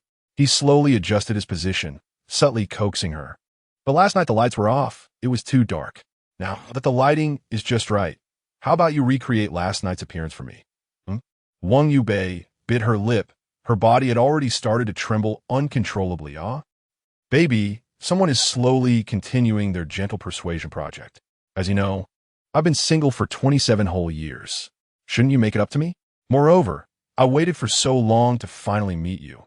And before that, I was constantly mocked by Meng Fanyin and the others. You see, isn't that particularly pathetic? Especially deserving of sympathy? As he spoke, his hands continued to move. Before Wang Yu could utter her second he instantly switched to a more ambiguous and exhilarating tone. The plan for the day begins in the morning. And the big demon king unrelentingly resumed the memories of last night with the little white rabbit, which were still fresh in his mind. Last night was their first time, and he had shown some restraint, but in broad daylight for the second time, someone was full of energy and naturally wouldn't let her off easily. Eventually, Wang Yu couldn't take it any longer, tears welling up in her eyes as she clutched his shoulders, leaving 2 red marks, and breathlessly said, "You, He was sweating profusely and feeling incredibly satisfied. Have you really never had this experience in 27 years? He leaned down and kissed her arm, smiling slightly as he told her before the next wave of more intense assault. No, the little white rabbit was drunk. Chapter 10, The Bride of August, Part 2. When Wang Yu's consciousness became clear again, she felt as if her whole body had been completely disassembled and reassembled. Wrapped in a quilt, she gently turned over and moved her legs, although she still felt a bit uncomfortable between her legs. It seemed that he had wiped her down with a warm towel, and there was no sticky sweat smell on her body. How long had she slept? What time was it now? Was it day or night? There are many blurred fragments and memories in her mind, all pointing to the same theme. She couldn't help but feel a surge of restlessness. Her face flushed as she clutched the blanket. When she looked up, she saw the other protagonist from the fragments leaning beside her, with beautiful eyes that were filled with her. Fuyu seemed to have just taken a shower, casually wearing a half-unbuttoned white shirt and cotton pants. Her dark hair was still damp, and she exuded an indescribable sense of comfort and satisfaction. There was an unprecedented laziness, yet particularly sexy. "Are you awake?" He reached out and gently touched her hair. She looked at him and couldn't help but recall certain vivid images, instinctively wanting to bury her face in the blanket. Fuyu had already anticipated her movement, chuckling softly as he pushed the blanket away from her face, then wrapped both her and the blanket in his arms. "Xiao Yu," he deliberately rubbed his chin against her cheek and lowered his voice. "Are you tired?" Wang Yu was soft all over, motionless in his arms, her eyes downcast, her face flushed and shy to speak. How could she not be tired? Feeling both pain and soreness. It was simply more exhausting than running 800 meters during school. He looked at her shy appearance, his mood incredibly good, smiling as he kissed the corner of her eye. "Baby, I'm really happy right now, very happy." The normally calm and composed man was smiling exceptionally brightly at this moment, with warmth and happiness even in the corners of his eyes. Wang Yu seemed to be able to keep up with his thoughts better than before, almost understanding him the next second, her face blushing for a while before she started to laugh too. After experiencing true physical and emotional unity, she felt that there seemed to be no so-called gaps between them anymore, and being able to be so closely embedded in each other's lives was truly a wonderful thing. This man was the one she loved the most. 2 adults who had tasted love for the first time in their 20s were like fools, constantly smiling at each other. "I just made some food. Can I bring it over for you to eat? You shouldn't take a bath on an empty stomach." Fuyu knew that she had been so hungry for so long that it had already exceeded her physical limits, so she hurriedly sought to take responsibility and apologize. After thinking for a moment, she weakly hummed in response, and when he was about to get up, she suddenly gently tugged at the corner of his clothes. "Ayu, what time is it now?" At 6 in the evening, he glanced at the clock on the wall, then smiled. "Don't worry. I've already called your colleague and asked her to help you take a day off and switch shifts today." Wang Yu watched him go to the living room to get food for her, completely frozen under the blanket. So, does that mean they just stayed in bed from the night before until the next evening? A night of revelry, and then daytime indulgence and skipping work. Wouldn't they get struck by lightning? After Fu Yu hand-fed her dinner and casually helped her take a bath, he began to explain the reasons behind his sudden return to the country.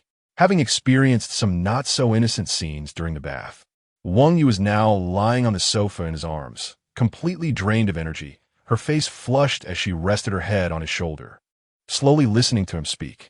Xiao Yu, do you remember the last time we went to the UK when Onis and the others held that barbecue party? He gently stroked her soft hair and asked tenderly. She was taken aback for a moment, nodded, and remembered. In fact, it wasn't just a picnic party. Before that, I had submitted my resignation to Onis, and the teachers all knew I was leaving Imperial College, which is why they suggested holding that farewell party for me. When you paused for a few seconds, catching the two words resignation, suddenly raised her head and widened her eyes. Why are you leaving Imperial College? She has been there and knows what a wonderful elite school it is. She has always felt that someone as outstanding as him should teach and nurture students in such a vibrant and talented place. He looked at her anxious expression, cleared his throat softly, picked up his cup, and took a sip of water, deliberately remaining silent. Seeing his calm demeanor made her even more anxious. Ayu, did you encounter something bad at school? No. Then why? Because I can't bear to be apart from you. He said it straightforwardly, with a look of calmness in his eyes. Xiao Yu, I can't live without you, and I don't think this is something to be ashamed of. People in love share the same feelings.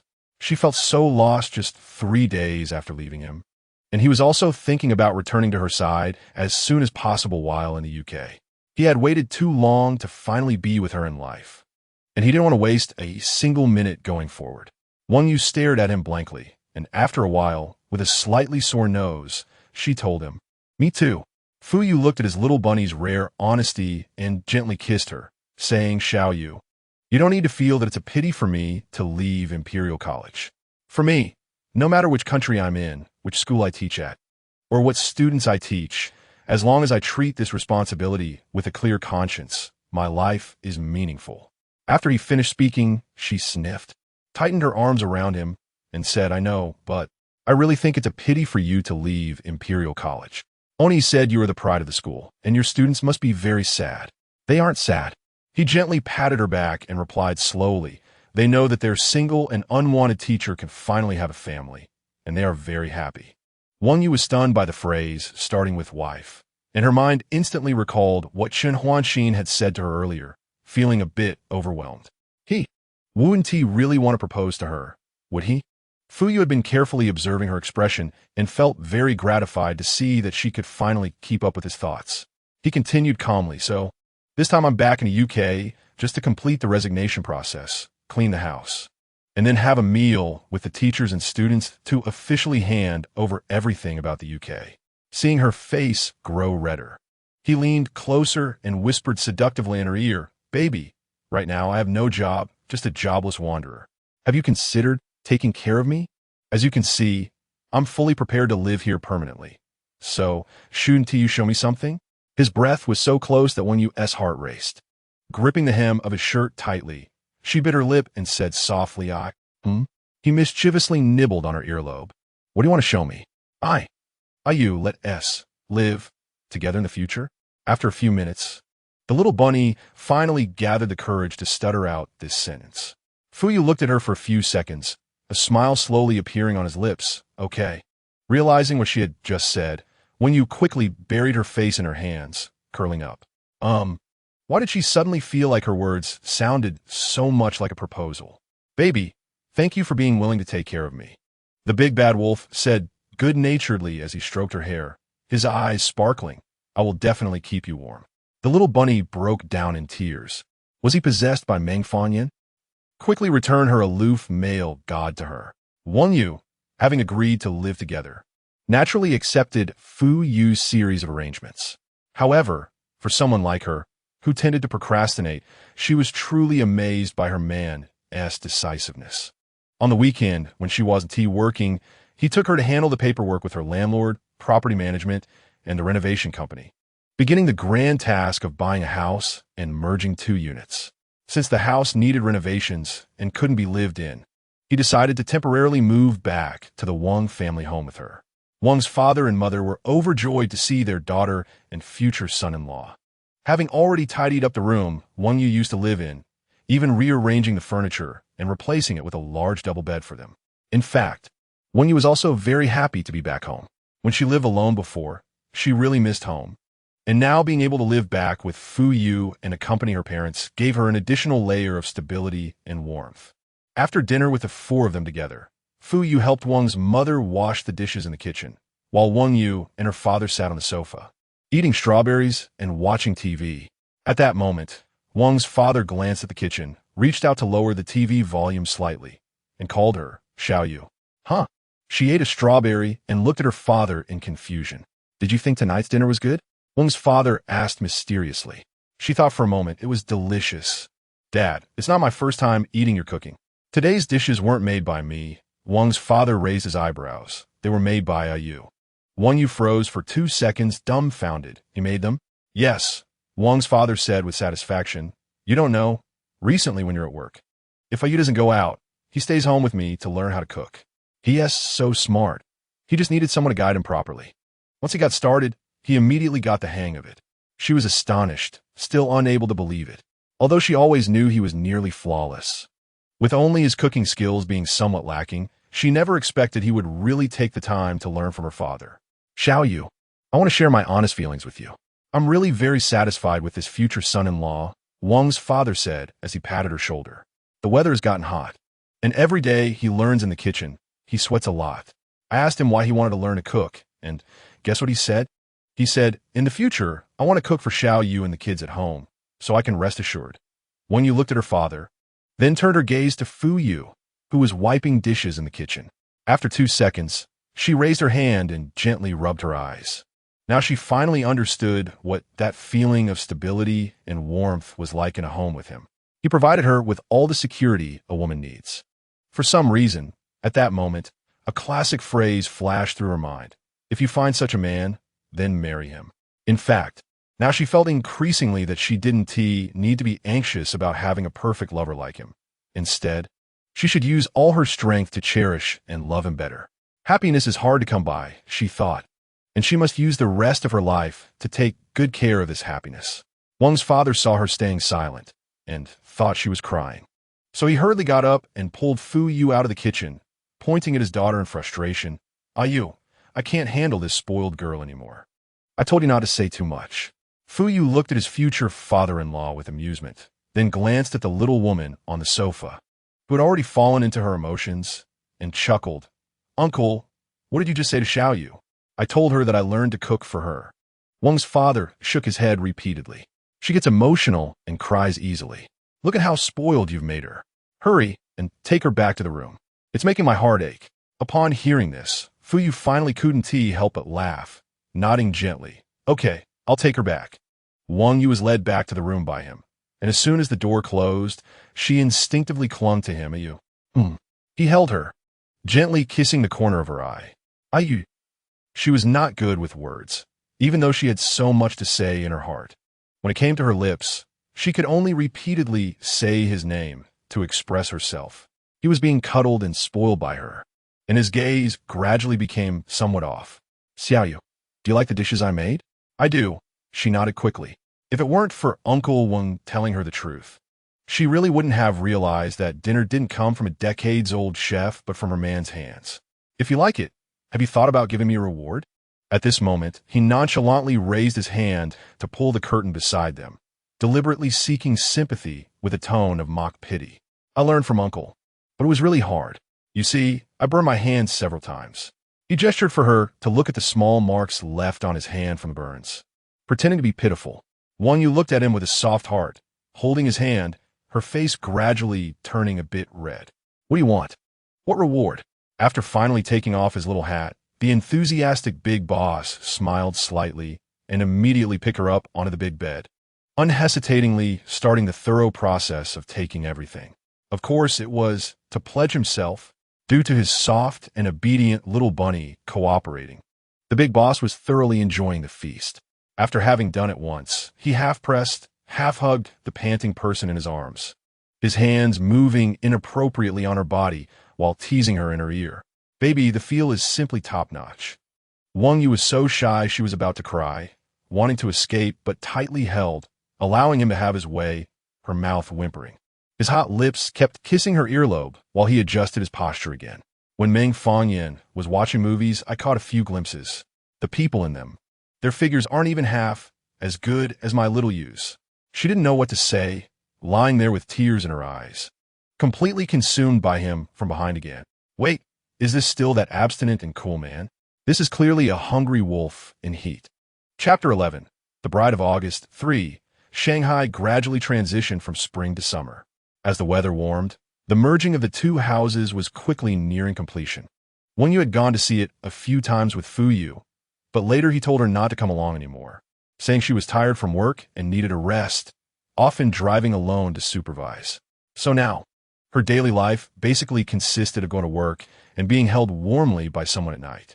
Although he tired her out in this aspect, he took care of everything else, not letting her lift a finger. Of course, he didn't really become a jobless recluse at home, as he previously claimed.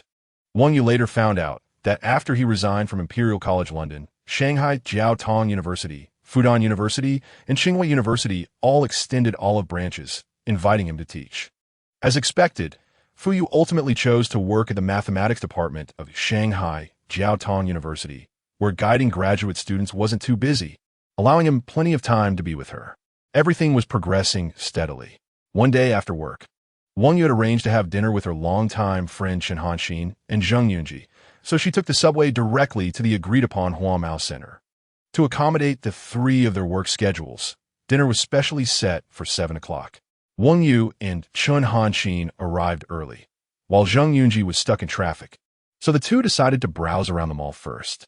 While taking the elevator to the second floor, Chen Hanxin rested her chin on her hand, looking Wang Yu up and down, and calmly said, "Little Peter Pan, is your ex-life harmonious now?" Wang Yu was drinking juice when she heard this, almost spitting it out, coughing continuously. "Why are you reacting so dramatically?" Chen Hanxin rolled her eyes. "I'm just stating facts. Just look at you, round and radiant. It's obvious your mathematician has been working hard day and night."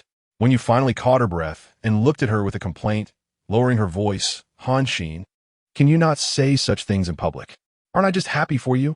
You're in your late 20s, almost 30, and you just entered a new dimension. That's not easy." Chen Hanxin waved her fingers, making a face like the snake spirit from Hulua. "A few times a night? 7 times?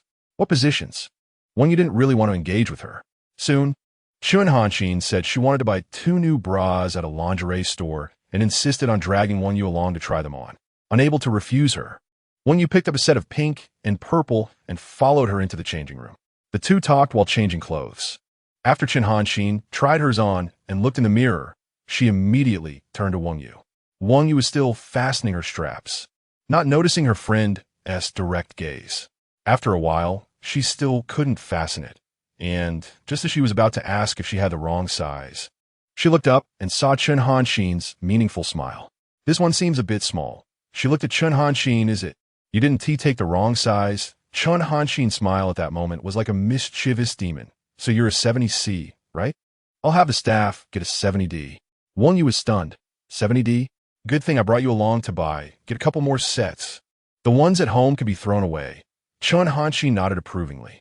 "And don't forget to thank your mathematician for helping you upgrade from a big C to a big D." When you stood there dazed for 2 seconds, watching Chen Hanxin go out to help her change the size. After a while, she suddenly realized what Chen Hanxin meant, and her face instantly turned red. The lingerie incident naturally became the best topic for that evening's ladies' night, with Zheng Yunji and Chen Hanxin animatedly discussing how Fu Yu accomplished the upgrade, completely treating the person involved as heir. Wang Yu was so embarrassed she didn't say a word, burying her face in her bowl and chewing rice, pretending she hadn't heard anything.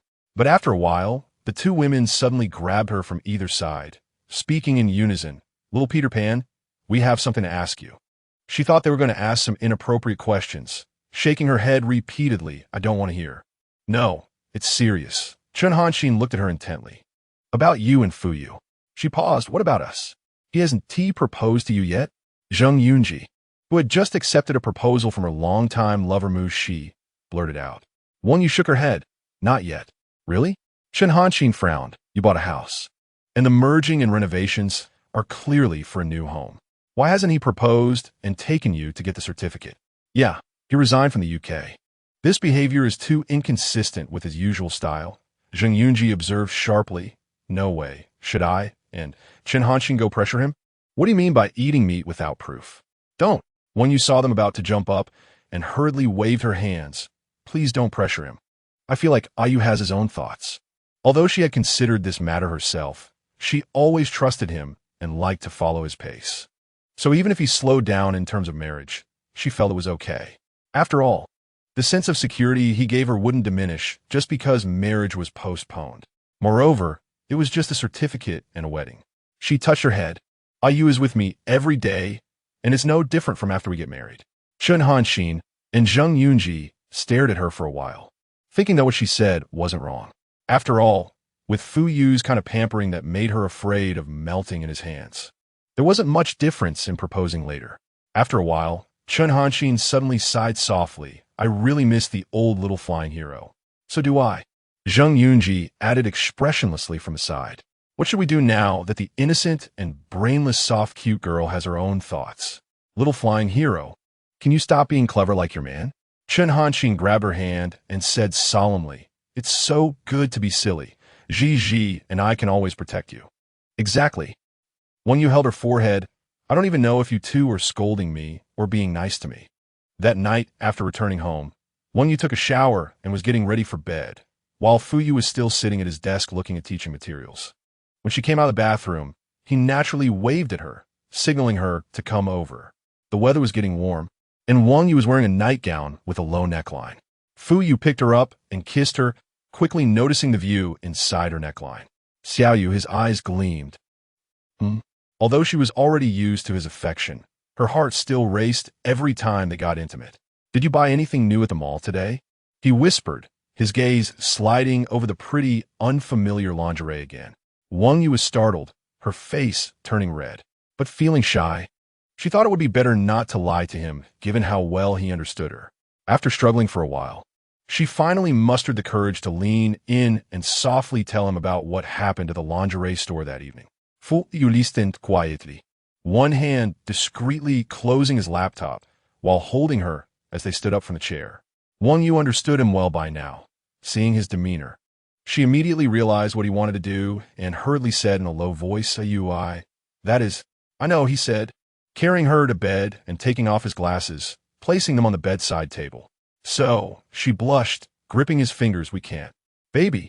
Before she could finish, he gently touched her lips with his fingers, his thin lips curling up. In academia, when long-term efforts yield a milestone, one naturally wants to strive for the next stage, right?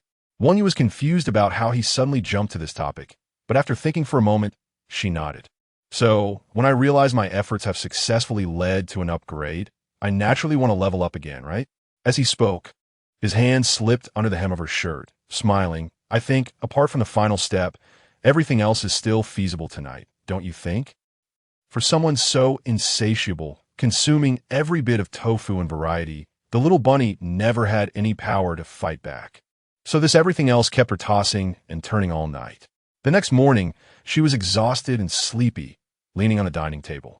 Under the reproachful gazes of Wang's parents, she still shamelessly let the instigator from last night feed her breakfast bite by bite. It's not that I'm too spoiled. He was in such good spirits, but she could barely lift her fingers. After breakfast, when they left for the airport, Fu Yu helped her unbuckle her seatbelt, kissed her on the forehead, and told her, I don't have class today. I'll pick you up tonight. She sleepily rubbed her eyes, nodded in agreement. And when she turned to get out of the car, she didn't see the slightly dazzling light flash in his eyes. After work, he was indeed waiting for her at the usual spot. When you got into the car and happily ate the snacks he brought for a while before suddenly noticing something was off. Ayu, she put down the egg tart, looked out the window, and then at him driving. This road doesn't seem like the way home. He calmly continued driving. I forgot something at school. You can come with me to get it, and then we'll go home. Wang Yu, trusting him, nodded obediently. The traffic was a bit congested after work, and it took them about an hour and a half to arrive at Shanghai Jiaotong University. After he started working there, Wang Yu had followed him a few times. Not only was the teaching quality high, but the campus environment was also great, and she liked it very much. At this moment, students were coming and going on the night road, and many recognized Fuyu, greeting him cheerfully under the streetlights. Some mischievous male students even chased after her, calling her Shirmu. This situation was reminiscent of what she encountered at Imperial College, making her feel a bit shy, but also indescribably happy. Looking up at the relaxed and comfortable smile on his face, she suddenly felt a sense of tranquility in time. It's so nice. The person walking beside him is me. Soon, Fuyu held her hand and led her to a quiet teaching building. She thought they would go to the teacher's office, but unexpectedly, he took her to the door of an empty classroom. Xiaoyu, standing at the classroom door, he turned on the light, looked back at her, and said, "You wait for me here. I'll go in and look for it, and I'll be right out." She agreed and stood at the door waiting for him. But after a long time, he still hadn't come out. Wang Yu leaned against the door frame and tentatively asked, "Do you want me to help you look?" Fuyu was half squatting at the last row of desks. Hearing her voice, he looked up and smiled at her. "Okay, what are you looking for?" She walked a few steps into the classroom and looked around. "It's a small box," he said, concealing the smile in his eyes, walking toward her calmly. "I left it in the classroom while answering students' questions and forgot which desk it was on." She thought for a moment. "So, is what's inside the box important?" He pretended to frown and said, "It's quite important." Hearing this, she felt a bit anxious and quickly squatted down, started to search each desk one by one. "It's okay. I don't think anyone would take it." He remained silent, his eyes sparkling. After searching carefully, she finally reached the last row of desks where he had been half squatting and leaned in to look inside. Suddenly, her eyes caught sight of a small box nestled in the innermost desk. "I found it." She was already sweating a bit on her forehead, and she reached in to take out the small box, excitedly looking up at him. "Is this it?" Fuyu stood at the podium, smiled gently, "Yes." She got up, walked to the podium with the box in her hand, and reached out to give it to him here. However, he did not take it, standing still and looking at her for a moment before suddenly speaking softly, "Xiaoyu, open this box." Wen was a bit puzzled, thinking he might want her to confirm if the contents of the box were his, so she gently opened the box. In that instant, her breath caught. Inside the box lay a meticulously handcrafted mini model of Windsor Castle, with all the details rendered vividly, perfectly replicating the charm of the castle she had seen with her own eyes. Most importantly, at the very center of the castle's top floor, which held significant meaning to her, was a sparkling diamond ring quietly nestled. "Wang Yu," he looked at her, speaking slowly, "Please marry me, okay?" Her mind was blank, and the box in her hand, along with the words spoken by the person in front of her, felt unreal. "In fact, I had wanted to do this long ago." In the quiet classroom, only his clear and pleasant voice echoed. "Even when I took you to Windsor Castle, I'd already thought about how to propose to you. This box, I started making it the first time I returned to the UK after meeting you, and I just finished it yesterday. I worked slowly because I was afraid it wouldn't look realistic. I know this is your favorite castle, and although I can't let you live in that castle, I can make a unique one for you. Wang Yu, I am an ordinary person, not a shining star like Si Kongjing, nor a powerful business genius like Ku Yinshi, and certainly not a noble member of the British royal family or any other charming or outstanding man. But as such an ordinary man, I also want to ask you for a chance to love you and our family for the rest of my life." Wang Yu looked at him, listening to his words. She didn't know what she felt inside, but tears had already started to fall from the corners of her eyes. Too many surprises and unexpected events had exceeded her expectations, leaving only instinct. "Apart from my family, I have never lived with anyone else, but now and in the future, I want to live with you. I want to see you, take care of you, and protect you at all times in a legal way." As he said this, he gently took her hand and brought it to his lips, kissing it softly, his eyes filled with all the love and sincerity. "Wang Yu, be my wife, and I will do my best to ensure that the woman I love for life will have no worries or troubles in her life." Chapter 12, Carved Time, Part 1. For Wang Yu, this was the most memorable night of her life, although she was just in an ordinary classroom on a university campus. With no cruise, candlelight dinner, or thousands of colorful roses, and without the attention of a crowd, in this place that was sacred to the person she loved most, she received the most sincere and serious proposal. This proposal was entrusted with the most significant meaning of his life and the weight of his entire life. This proposal, Just like their love, had no fancy packaging from beginning to end, only a sincere heart. He said he was just an ordinary man, hoping she would give him a chance to accompany her for life. But to her, he was already the most unique existence in the world. There is only one you in the world, worth my heartfelt devotion. Xiao Yu, Fu Yu saw her standing still, tears streaming down her face, both funny and moving. Unable to help himself, he reached out to wipe away the tears on her face and said, "Tell me your answer, okay? I am really very nervous right now." Wang Yu was surprised to hear him say he was nervous. Through her teary eyes, she could only see the exceptionally gentle smile on his face. "I've been thinking repeatedly about whether the timing for the proposal is right, whether you're willing to marry me, or if I should wait a bit longer. But I really can't wait anymore. I can't wait to see the day you become my wife." He intertwined his fingers with hers, bringing her hand to his cheek. But when he really spoke, he started to feel nervous and anxious again. This kind of nervousness was something he had never experienced before. "Even if you can't tell, I'm really restless right now, like an ant on a hot pan. This box and the diamond ring inside are already the limit for a science guy." He smiled, his tone a bit pitiful. "Xiao Yu, please don't dislike me as my parents and sister said." She was instantly amused by his tone and broke into laughter. Tears and snot everywhere, but without caring, she threw herself into his arms. How could she not be willing? This was her man. The man who confessed to her using a Cartesian heart-shaped curve. The man who taught her to see the sweetness and positivity in life. The man who made her heart flutter to the point of losing control. She had never been so determined to accomplish something, but now she wanted to be with him for the rest of her life, to watch the sunrise and sunset together, to grow old together, and to walk through this life. She would absolutely not regret marrying him, marrying such a man. Holding tightly onto his waist, she wanted to say she was willing, but while smiling broadly, she wiped her still-flowing tears all over him. "You." After laughing and crying for a long time, she finally let go of him and handed him the small box in her hand, her eyes, red from crying, shining brightly, signaling him to help her put on the ring. Fu Yu took the box, carefully took out the ring from the castle model, and gently slipped it onto her left ring finger. "Xiao Yu, thank you." He was filled with emotions, bringing her ringed finger to his lips, kissing it repeatedly, and softly murmuring, "Thank you for agreeing to marry me." Wang Yu looked at the sparkling diamond ring on her finger, smiling happily. "Let's not go home today, okay? I'll call Uncle and Aunt later to let them know." He pulled her into his arms. "This afternoon, I asked the teacher to help me open the rooftop door. Let's spend the night on the rooftop." She was taken aback, but immediately nodded, blushing. Soon, he led her out of the teaching building, went to the school supermarket to buy some food, and then headed to the rooftop.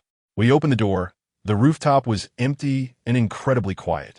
Fu Yu spread a tablecloth on the ground and then pulled her down to sit. Sitting there, they could see the entire sky, and tonight was especially lucky. They could see the stars, each one embedded in the sky like a painting.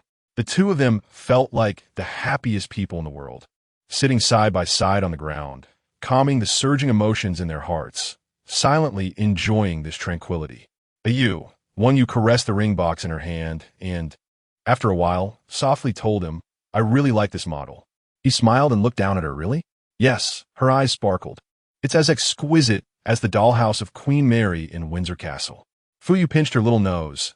"You are overestimating me." Wang Yu shook her head. Looking at him very seriously, I will treasure this model well. I really like it. And in the future, when you make models again, can I watch you?" Of course. He felt even happier with her words. "Thank you, baby, for praising me. I will consider changing careers to become a model maker after retirement." She laughed and suddenly thought of something. "Then, can we go to Windsor Castle again in the future?" Of course. He stroked her hair. "We were in a hurry last time, and I know you didn't get to explore properly. I also want to go to Blackpool." She gently held his fingers. "Okay, and to the ends of the earth." "Okay, I want to go to many places with you," she said word by word. "When I was very young, I dreamed of traveling to many places with my husband, to see different landscapes hand in hand with the one she loved, to walk through every cherished experience. This was perhaps the greatest dream of her ordinary life." Baby, you can go wherever you want," he said, his eyes sparkling with stars. "But tomorrow morning, You have to listen to me and accompany me to one place, okay? Huh? Wang Yu was stunned. Where to? The Civil Affairs Bureau. At that moment, he calmly took out the household registration book and ID card from his pocket and handed them to her, who was dumbfounded. I need to get the proof that I can officially be called Mr. Wang right away. It's already too late today. We'll go first thing tomorrow morning. As they talked slowly on the rooftop, Wang Yu leaned against Fu Yu's embrace and had a good night's sleep. The next morning, he indeed timed it perfectly as he had said the night before, driving her away from school, to smoothly complete the marriage registration process. He first took her to the hospital for a premarital checkup. After they both finished their checkups and received their reports, they drove to the nearest Civil Affairs Bureau. Wang Yu was not particularly fond of taking photos, let alone taking wedding photos for the first time. As they filled out the paperwork and prepared to take pictures, she sat stiffly in the chair for a long time, her expression still quite rigid. At that moment, the photographer poked his head out from behind the camera, looking at her helplessly. Little girl, you look like you're about to cry. Is your boyfriend forcing you to marry him? He looks so handsome. He doesn't seem like a bad guy. Wang Yu became even more nervous after hearing this. She didn't know where to put her hands and feet. Fu Yu, watching her from the side, couldn't help but chuckle. After a moment of thought, he suddenly leaned in at lightning speed and gently licked her earlobe. She never expected him to do that. In an instant, she even forgot to feel shy and burst into a giggle from the ticklish sensation. The photographer, who had been through this himself, quickly seized the opportunity and pressed the shutter. When they finally walked out of the Civil Affairs Bureau with the bright red marriage certificate, Wang Yu carefully looked at the photo of them together in the book, feeling both shy and happy. Fu Yu leaned down, glanced at the photo in her hand, kissed her cheek, and said with a spirited tone, "My wife is really beautiful." When she heard those two words, her heart fluttered, and in that moment, she realized she had truly become his wife. From now on, she would be called Mrs. Fu by others, and she felt as if she could almost burst with excitement. She was really married now, a wife, and in the future, she would also be a mother. This feeling was truly magical and made her look forward to what was to come. Wife, the once aloof and worldly wise male god, now began to playfully tease his little bunny. Now that we've got the marriage certificate, what should you call me?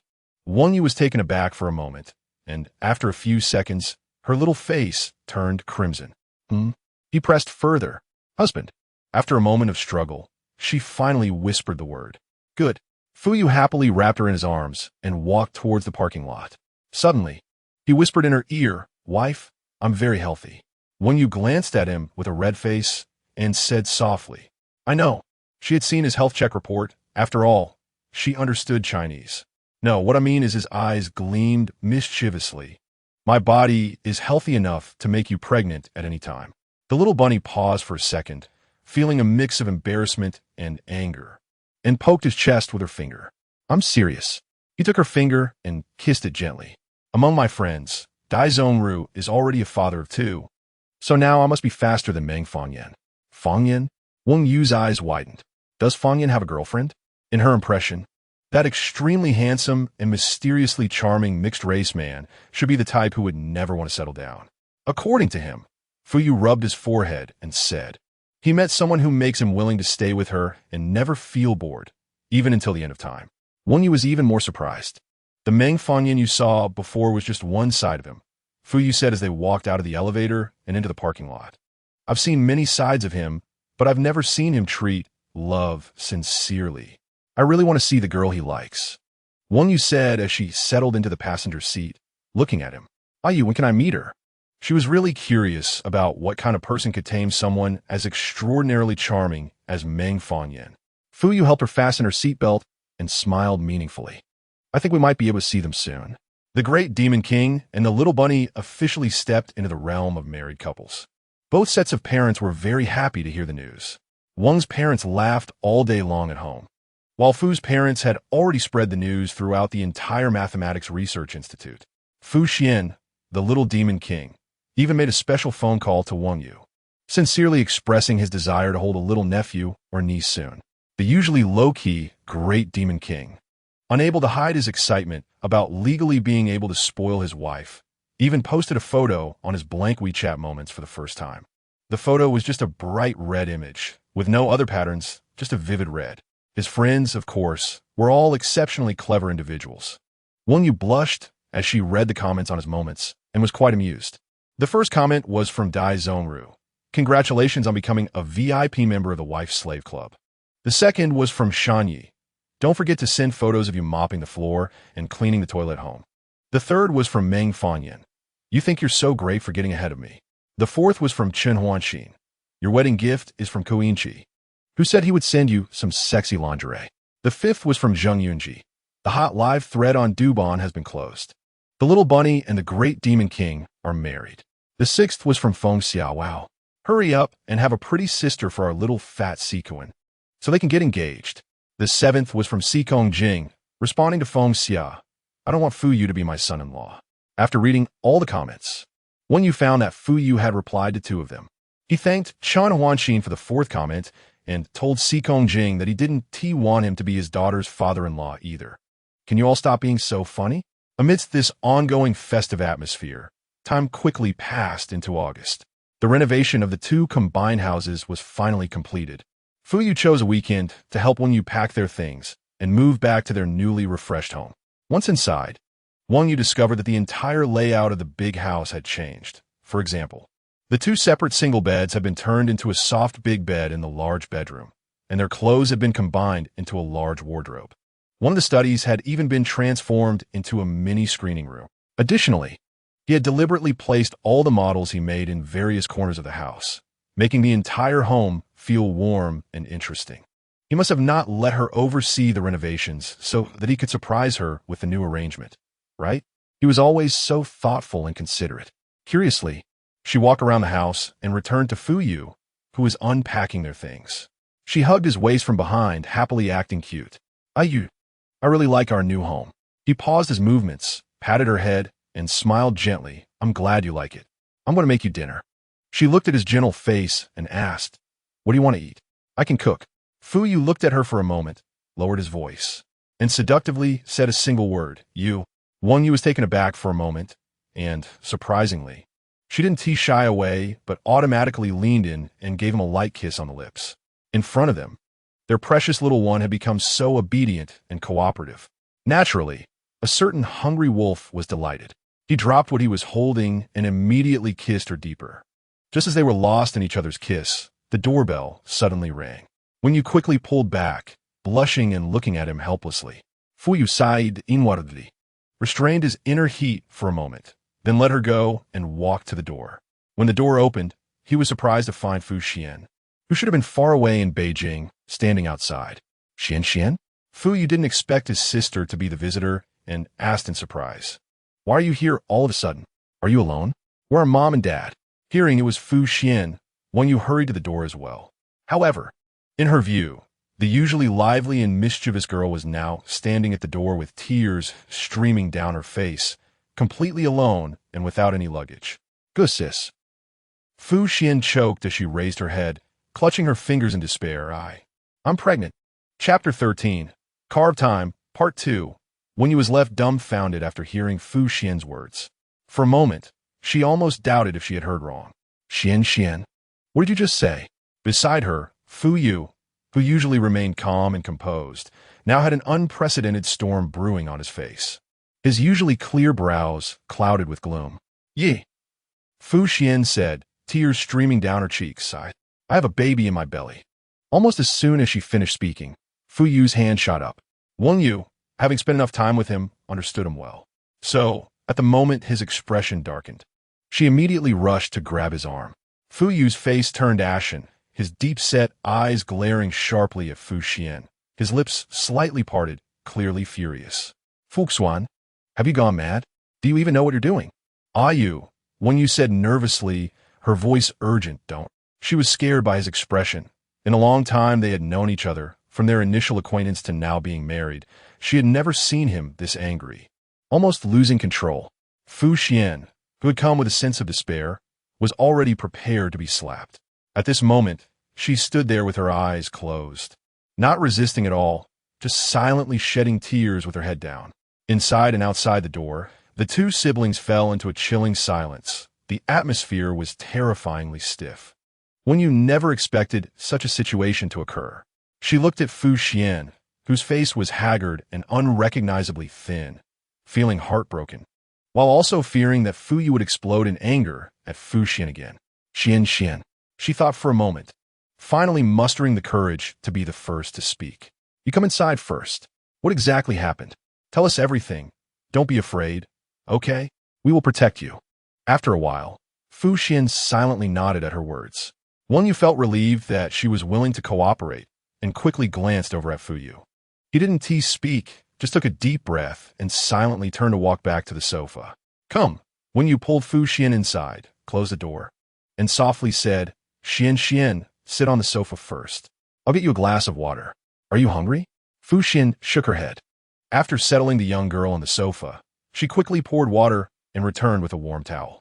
Fu Yu sat alone on a separate sofa, his face expressionless, while Fu Xian sat far away from him, curling up in the corner of the sofa. Here, wipe your face, she said as she sat beside Fu Xian, handing her the warm towel. Fu Xian was calmer than before. At this moment, she silently wiped her swollen red face with the towel, her hand subconsciously resting on her small belly. You came here, do Mom and Dad know? Fu Yu suddenly asked coldly. Mom and Dad think I'm at school. Fu Xian bit her lip. You. When you noticed Fu Yu's brows twitch and quickly turned to him gently. You should call Mom and Dad to let them know that Xian is here with us, so they won't worry.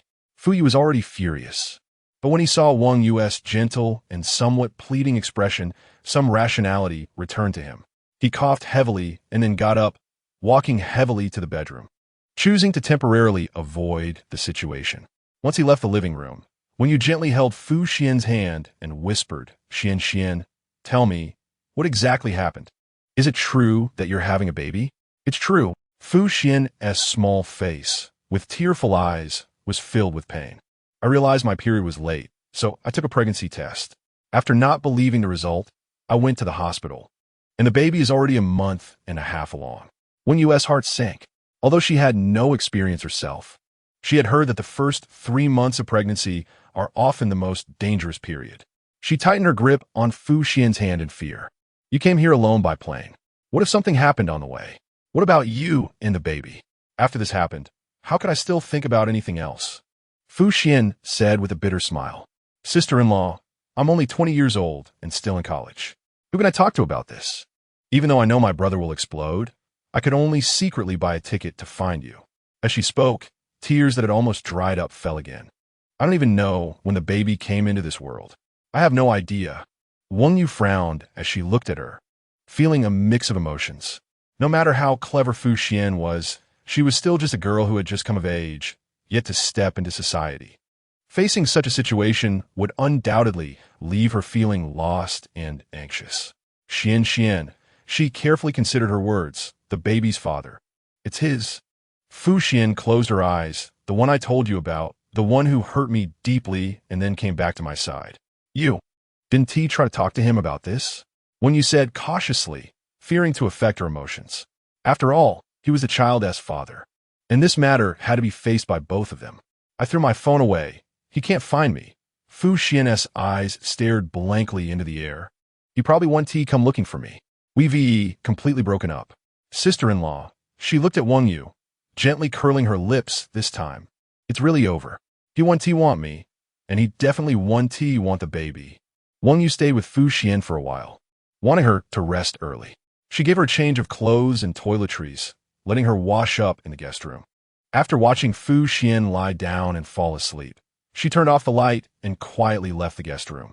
Back in the master bedroom, she found Fu Yu sitting quietly at the head of the bed, deep in thought, his expression dark, completely unlike his usual gentle demeanor. You. She approached him and sat down, softly saying, Xian is asleep. Upon hearing her voice, he looked at her face, and after a long time, he sighed, pulling her into his embrace. Xiaoyu, thank you. He sighed and kissed her hair, his voice somewhat desolate. I lost my composure earlier. Thank you for what you did for Xian. Relatives, on the contrary, may lose their rationality in certain matters and fail to view issues objectively. He had pampered Fu Xian since she was young, and although he knew she was mischievous, he still tried every means to ensure her life was safe and smooth. Unexpectedly, This incident occurred, driving him to the brink of anger and wanted to take action, but fortunately, Wang Yu stopped him in time. However, after calming down and reflecting, he realized that Fu Xian must have been left with no choice but to rely on her most trusted older brother. What she needed at this moment was definitely not scolding or lessons, but the broadest tolerance and protection. "We are family," Wang Yu said, a bit embarrassed as she shook her head. "Xian is also my sister. It's only right for me to do this." Furthermore, she knew that he was just too pained for her to be this angry. She tugged at his sleeve and looked at him seriously. I understand you. You shouldn't be too hard on yourself." Fu Yu looked at her gentle, trusting eyes, and a warm current surged through his heart. He then kissed her lips more heavily. His little wife was indeed gradually changing, from being emotionally blunt and dependent on him, hiding behind him to handle things. She had become someone who could stand on her own and understand him, becoming his support and empathizing with his feelings. She thought for a moment. Her cheeks slightly flushed. Xian can rely on me, and you can also rely on me. She had always received such good care and love from him, and now that they were married, she wanted to do the same. "Okay." He stared at her, his gaze slowly regaining warmth. "I will." Next, Wang Yu quickly relayed everything Fu Xian had said to him without any alterations. In the end, she looked at him with some concern, unsure of how he would feel about it. "I've already called Mom and Dad. Xian will be living in our home for this period." His gaze was calm, clearly having regained his usual composure. "Tomorrow we will take her to the hospital for a checkup." She nodded. About the baby in Xian's belly. What she wanted to express was the concern of whether this child could be kept. For the sake of the baby, as well as for Fu Xian's physical and mental health, she truly did not wish for this little life to disappear from this world. "This result does not depend on me, nor on Mom and Dad or her school leaders," Fu Yu said, his eyes flickering slightly. "It only depends on the baby's parents." The next morning, Fu Yu drove Fu Xian to the Shanghai First Maternal and Child Health Hospital. Upon arriving at the hospital, he went to the registration window, while Wang Yu accompanied Fu Xian to sit on a chair and wait. Although the siblings had not spoken to each other yet, she knew that they understood each other's feelings. When Fu Xian went in for the examination, Fu Yu and Wang Yu waited at the door. The hospital corridor was filled with pregnant women with bulging bellies or expectant mothers holding babies, and the sound of children's cries made Wang Yu's heart soften. The bond between a mother and her child is an unbreakable thread that lasts a lifetime. This love, intertwined with blood relations, is something that can never be erased. Therefore, Fu Xian would definitely not want to give up this baby, she thought. For a mother, no matter how difficult it may be, she would never be willing to part with her child. After a while, Fu Xian finally came out of the department holding the report. Wang Yu saw her walking unsteadily and hurriedly tried to get up to support her. But Fu Yu was even quicker and gently held Fu Xian's shoulder. Fu Xian held the report in her hand, her nails turning slightly white from gripping it tightly. She struggled for a moment, then looked up at Fu Yu and, with a layer of thin sand in her eyes, said softly yet firmly, "Brother, I want to keep the baby. I don't want to give up on him. Whether his dad wants him or not, I want him." As the young girl spoke, tears as big as beans rolled down her cheeks, making Wang Yu's heart ache, and her eyes turned a bit red. Fu Yu looked back at Fu Xian, paused in silence for a moment, then reached out to touch her hair and softly said, "Okay." When they returned home, Fu father and Fu mother had already rushed over from Beijing. Wang Yu admired their extraordinary calmness and tolerance at such a moment, as they had not scolded Fu Xian even once. As parents, they provided Fu Xian with the most tolerant love and the freedom to make her own decisions. "Xian." Fu mother held Fu Xian's hand and said slowly, "I know you are afraid of being scolded by us and didn't dare to tell us, but don't forget that since you were little, we have always taken a free-range educational approach, allowing you to develop freely. Your dad and I are not narrow-minded people. You're already grown up and have your own life. Can we really beat you or scold you to death? Xian, at this point, you just need to follow your own thoughts. Mom and Dad will support you." Fu father adjusted his glasses and said, "You don't have to worry about school. I will help you arrange a leave of absence." He continued, "Having a baby is not a bad thing. Even if it came early, it's still a joyful matter. Your parents are about to retire. Don't worry, we will support you in raising the baby at home." Fu mother waved her hand cheerfully. Fu Yu looked at his academically accomplished parents and rubbed his forehead, feeling a surge of anger rise within him. Her indulgent lifestyle and lack of thought are indeed the results of your unreliable education. What's wrong with that? It's better than you being 28 and still not giving us a grandson, right? Fu father and Fu mother said in unison. Fu Yu's face darkened, and Wang Yu, who was lying beside him, couldn't help but blush. Originally, Fu Xian had been engulfed in despair, but upon seeing this, she couldn't help but chuckle. Wang Yu felt relieved to see her smile and earnestly said, Xian, don't be afraid. We will definitely protect the baby and ensure a healthy birth. Just stay here peacefully. Seeing that her family was so protective of her, Fu Xian felt a sense of rebirth. After a long time, she sighed softly, realizing that her brother was right. She had indeed lacked thought throughout her life. Perhaps after this incident, she would finally grow up.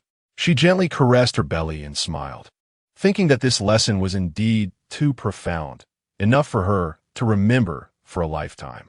Dad, Mom, she looked at Fu father and Fu mother. If he comes looking for you, please don't tell him my whereabouts.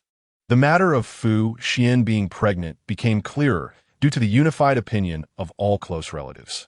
Her mindset gradually calmed down, and she cut off all contact with the outside world, focusing on her pregnancy at home.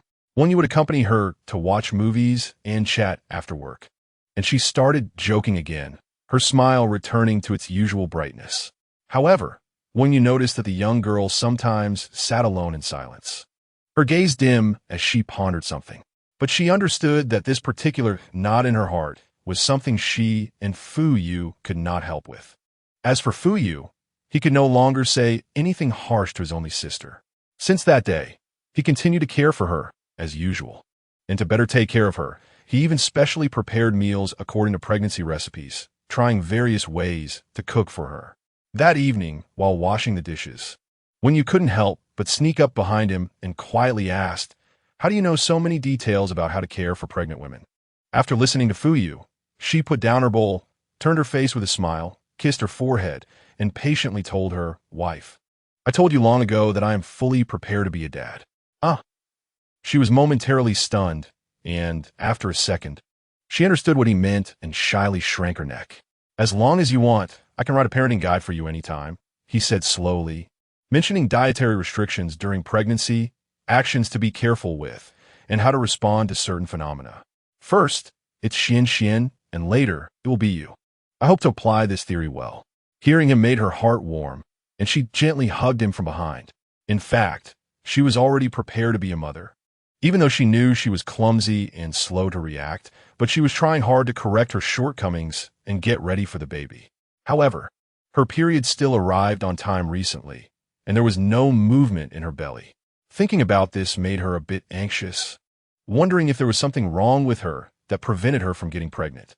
"Wife, don't overthink it," Fu Yu said, knowing exactly what was on her mind. He gently tapped her forehead with his finger. "Your body is perfectly fine. We will have a baby soon." Yes, at that moment, Fu Xian peeked her head in from the kitchen, grinning as she interjected, "Sister-in-law, if there really was a problem, it would be my brother's fault, okay? Pay attention to prenatal education." Fu Yu glared at his sister with a dark face. Relax. Fu Xian waved her hand nonchalantly. "My child will definitely inherit my lewd legacy. Prenatal education probably won't help." Wang Yu couldn't help but laugh, but then she heard Fu Xian say, "By the way, brother, what do you want for your birthday gift?" "I just wanted to focus on the pregnancy and not mess around," Fu Yu replied quickly. Wang Yu was reminded by Fu Xian that next weekend was Fu Yu's birthday. She had a poor memory, and with work and accompanying Fu Xian, she almost forgot about it. This would be his first birthday since they met and got married. "Honey, what gift you want?" She looked up at him, saying very seriously, "As long as I can do it, I will definitely give it to you."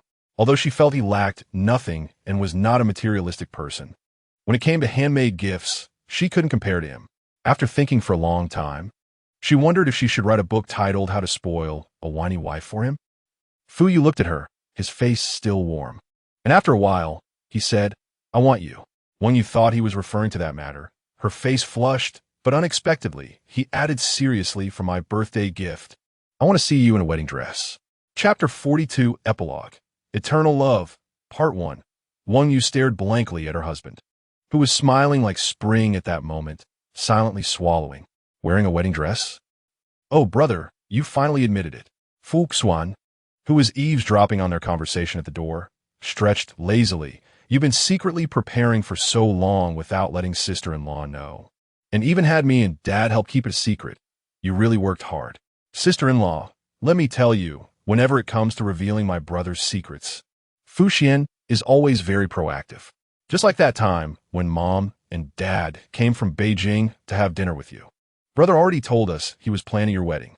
Wang Yu was even more surprised, unable to say anything, just staring blankly at Fu Yu.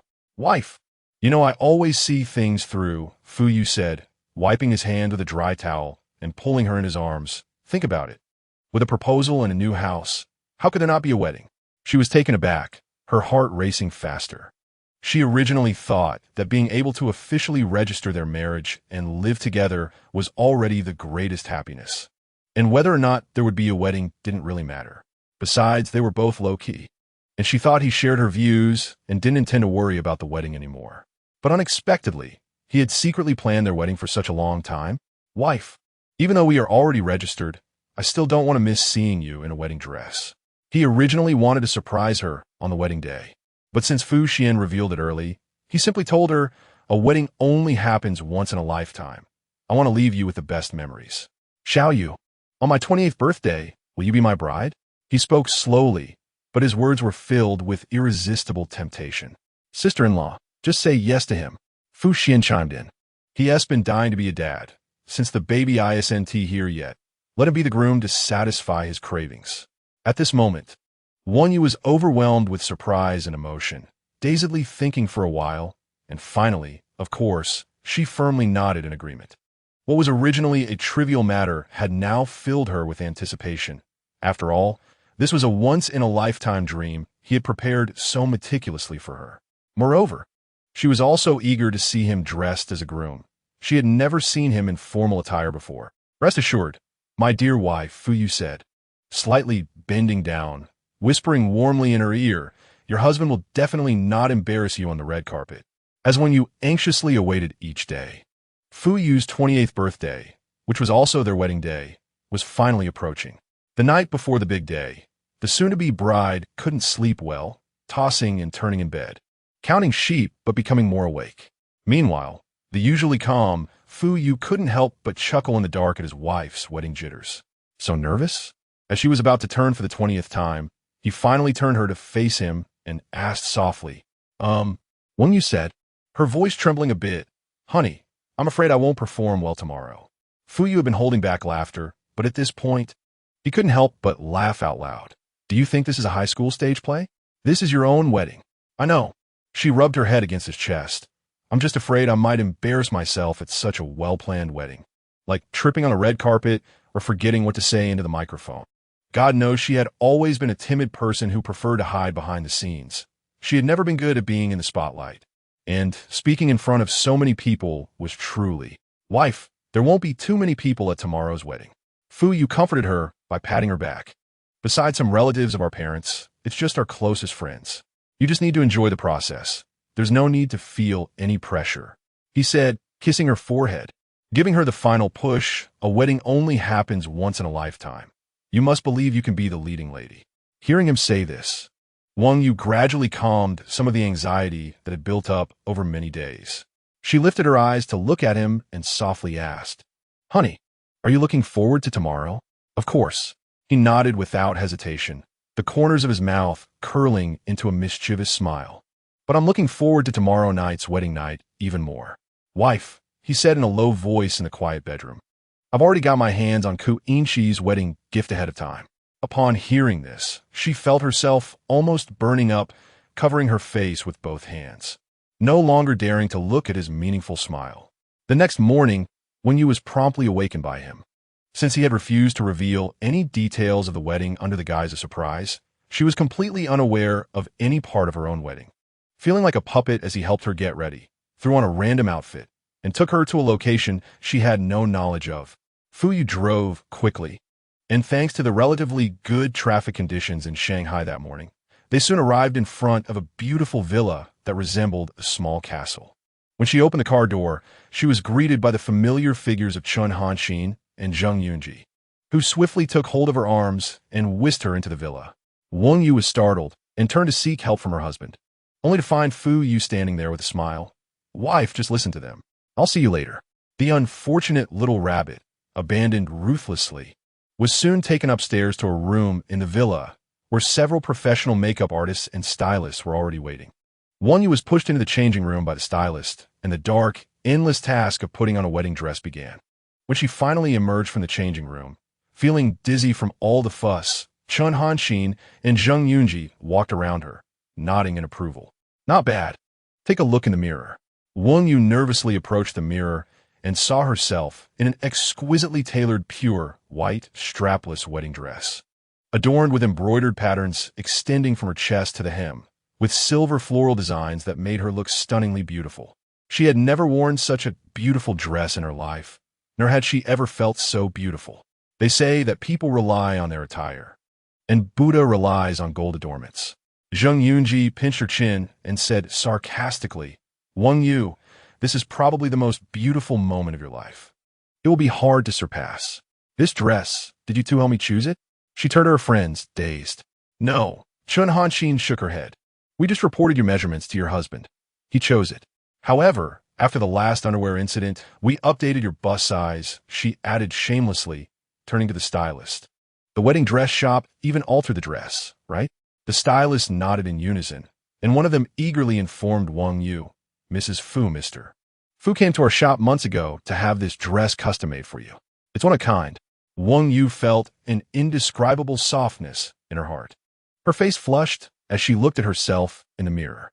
She lifted the hem of her dress and spun around, unable to stop herself from smiling. All right.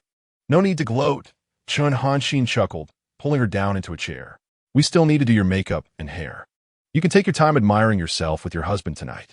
In this room, she was probably the only one without a say, and, although tired and sleepy, she could only obediently sit like a doll while the makeup artists and stylists worked on her. At that moment, Zheng Yunji appeared with a donut, waving it in front of her nose with a smile. Hungry? Wang Yu, her face being manipulated by the makeup artist, could only nod gently. She was starving. Having not eaten anything all morning, she felt lightheaded. She thought Zheng Yunji would share the donut with her, but to her surprise, the next second, Zheng Yunji bit into it without mercy, finishing it off in a few bites while savoring the taste. So delicious.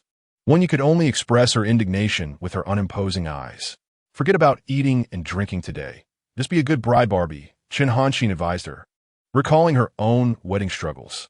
After today, you can eat as much as you want. Xin, Gigi, which will be my bridesmaid? She suddenly thought of something. Why aren't you two in long formal dresses? Although Chun Hanxin and Zheng Yunji were wearing cute little dresses, they were not the kind for bridesmaids. Are you silly? Chun Hanxin rolled her eyes. I'm already married. How can I be your bridesmaid? Zheng Yunji raised her hand. I just got my marriage certificate yesterday, so I can't either. When Yu was taken aback, she had assumed they would be her bridesmaids. But then she thought about others. Shan Yu was already a mother of two, and even her good colleague, Zhou, recently married a younger man. With everyone being married, who could possibly be her bridesmaid?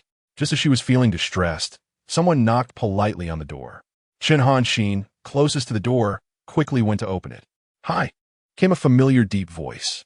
Wang Yu turned around and saw a man in a black suit, strikingly handsome, elegantly leaning against the doorframe.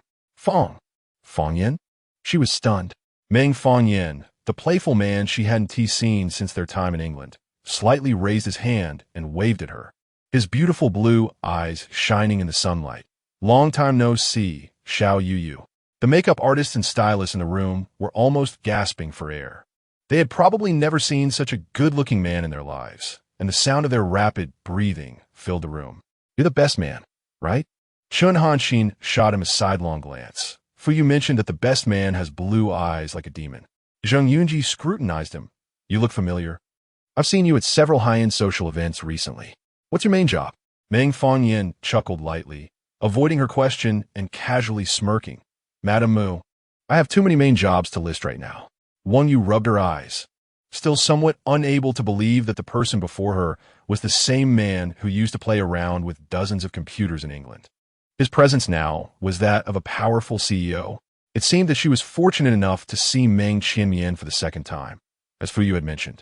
Don't worry about the bridesmaid situation, Meng Fangyan said, looking at the dazed Wang Yu and snapping his fingers in the direction of the door. At the command of your wise husband, I've brought someone for you. Then a woman in a long red dress walked in from outside. Hello, the woman said as she approached Wang Yu. I'm Zhu Jing. Wang Yu stared dumbfounded at this unfamiliar bridesmaid, her big eyes twitching involuntarily. The woman was tall and slim, standing nearly 6 feet in high heels, and didn't seem out of place next to the 6-foot-plus Meng Fangyan. With her long, flowing black hair and no makeup except for her striking red lips, Wang Yu had never thought the word stunning would fit someone so perfectly. It was as if it was her exclusive term. Meng's dialect brought the person over. The hero stepped back, and with a seemingly smiling expression, he patted Zhu Jing's beautiful back.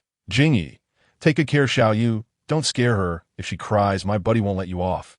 Zhu Jing didn't even turn her head, raising her hand to deliver a heavy elbow strike. Meng Fangyan was quick to react, retreating 2 steps as soon as he saw her move, and with a smirk, he disappeared outside the door. Zhu Jing's presence alone could overpower the entire room. And soon the atmosphere fell into a deep silence. Chen Huanxin and Zheng Yunji, 2 women who feared the strong and bullied the weak, had already found their chance to sneak out and run towards their husbands, while the makeup artist and stylist quickly finished their work and left as well. Only the poor, fully dressed little rabbit sat stiffly in the chair, nervously watching Zhu Jing, who was leaning against the wall playing with her phone. So beautiful. As she pondered how to avoid an awkward conversation with this seemingly aloof goddess, the other party lifted her head and said 3 words to her. Huh? She blinked timidly. I said you are very beautiful. Zhu Jing replied with a faint smile. Wang Yu felt much more relaxed by the goddess's smile and boldly said, Thank you for being my bridesmaid today. I appreciate it. Zhu Jing raised her hand to indicate that it was no trouble, just a favor she owed Meng Qipa. She couldn't help but chuckle and guessed that Zhu Jing must be Meng Fangyan's love interest, given their matching presence. They then chatted casually, and she learned that Zhu Jing had just graduated from the best medical school in the UK this year and would be returning for further studies after the holiday. The aloof goddess was actually a doctor.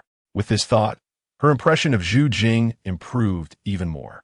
After a while, someone came upstairs to call him down, and Zhu Jing put away her phone, dutifully lifting her skirt to lead her downstairs. At that moment, Wang Yu's previously calmed nerves flared up again, her heart beating like thunder in her ears as she finally stepped out of the villa's door. Outside the door, what had once been an empty space was now filled with pots of white hydrangeas. As far as the eye could see, everything was white.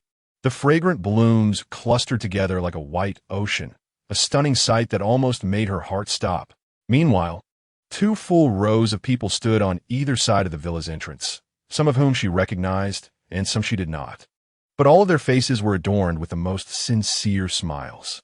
Don't be afraid, just walk forward, Zhu Jing said softly behind her. She felt her eyes getting warm, nodded vigorously, and stepped onto the red carpet, walking forward. The guests on either side held baskets of flowers, and as she walked by, they cheered and sprinkled flowers over her, making her feel both like laughing and crying. The path seemed long, almost endless, as she walked forward, seeing many people and receiving countless blessings. As she neared the end, she spotted her friends. Dai Zhongru and Dan Yi, who had 2 sons, smiled at her, urging her to make sure to take good care of Fu Yu for the rest of her life. The dazzling couple Feng Xia and Xikong Jing also arrived as promised, with Feng Xia repeatedly mentioning wanting to marry her children off early, while Xikong Jing, though displeased, couldn't oppose his wife's wishes. There were also Chen Huanxin and Zheng Yunji, along with Ku Yingqi and Mu Shi by their sides. She saw her strong woman friends who had accompanied her for many years, with tears in their eyes, holding her hands and repeatedly saying that the silly little flying hero must be happy. Wang Yu felt her tears about to spill, but she held back, fearing to ruin the makeup that the artist had worked so hard on all morning. However, Her resolve crumbled completely when she saw her parents and Fu Yu's parents standing at the end of the path.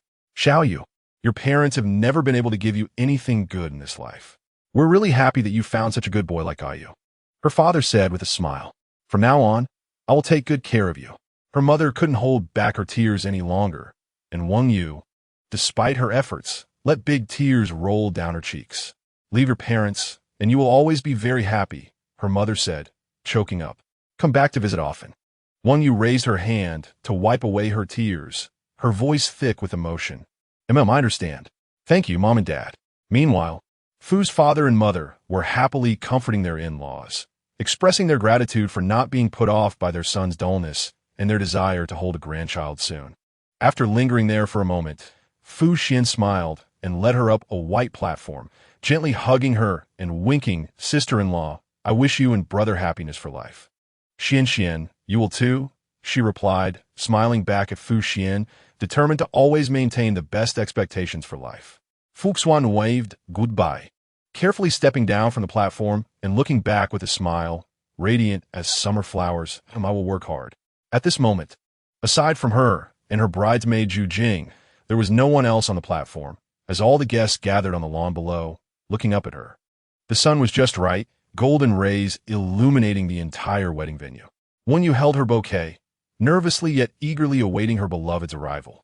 She didn't know how long it had been, but she seemed to vaguely hear the sound of hooves, and the guests below began to gasp in succession. Looking up, she saw someone riding a horse coming from the other end of the lawn. She couldn't believe it and waited a moment. And soon a white horse and a black horse appeared, the white horse in front and the black horse behind, with Meng Fangyan in a handsome black riding outfit. Looking spirited, on the white horse, a striking man dressed in a red and white outfit reminiscent of the British Royal Military, with an appearance that was handsome and charming, was smiling gently at her. Fu Yu. Wang Yu was stunned, unable to comprehend where these two horses came from, but the prince-like figure riding towards her was indeed her husband. The fool is riding a horse, Zhu Jing suddenly commented from behind her. She was taken aback, turned her head, and saw Zhu Jing raising an eyebrow. Meng Fangyan is a fool. Your husband is quite handsome. Wang Yu couldn't help but laugh, and at this moment, she locked eyes with Fu Yu again. As they got closer, the fluctuations in her heart were indescribable. Finally, Fu Yu arrived at the front of the platform, gently pulling the reins to stop the horse, and then gazing intently at her. This wedding had no host and no priest, only her and him, along with these witnesses. Xiao Yu, he cleared his throat. Wang Yu didn't know if it was her imagination, but she noticed a hint of nervousness in his voice. Now, please listen to me say a few words. His forehead, due to the summer heat, was already beaded with sweat, yet the softness in his eyes was so clear. She watched him, holding her bouquet, and nodded gently, okay. In this world, there are countless pairs of couples, and we are just the most ordinary pair among them. But I believe that in the years to come, we will definitely understand each other, tolerate each other, and face each other with the utmost sincerity. I think for my whole life, I may not be able to give you a passionate love in marriage. What I can offer is only a quiet and steady flow. As time passes, our appearances will age, but this will not affect my love for you each day, loving you more than the day before. The years are long, yet with every step, regardless of aging, sickness, or death, I want to walk with you. When you looked at him motionless, tears that had been accumulating for a long time finally flowed down recklessly. I actually have another part of the speech, but at this moment he suddenly coughed, and I was so nervous. I forgot my words. The guests were stunned for 2 seconds and then burst into laughter, probably because they had never seen him. Usually so calm and composed, in such an awkward situation, Wang Yu couldn't help but cover her mouth with her hand, watching him cry and laugh at the same time. I hope my bride will not reject me because of my occasional mistakes. His thin lips pressed together, and his gaze towards her reminded her of the moment they first met and all the moments that followed. A wall apart. I am not afraid that you will owe debts and not repay them. I have always respected every profession, whether the demands of that profession are high or low. Every industry needs people to keep society running. So, remember to never look down on your profession. Then let us go home, wherever you want to go. I will accompany you, but I will always be by your side, regardless of time difference or distance. You're my best gift in this world. Meeting you is like encountering a difficult math problem, tricky, yet so irresistible. Baby, from now on, I am also your family. Whether it is your youthful face or your aging face in the future, it will be my pursuit for the rest of my life.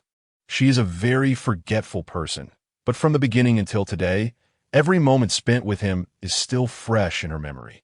She doesn't know what virtue she possesses to touch such warmth, like the realization of a fairy tale and a dream, illuminating her entire life.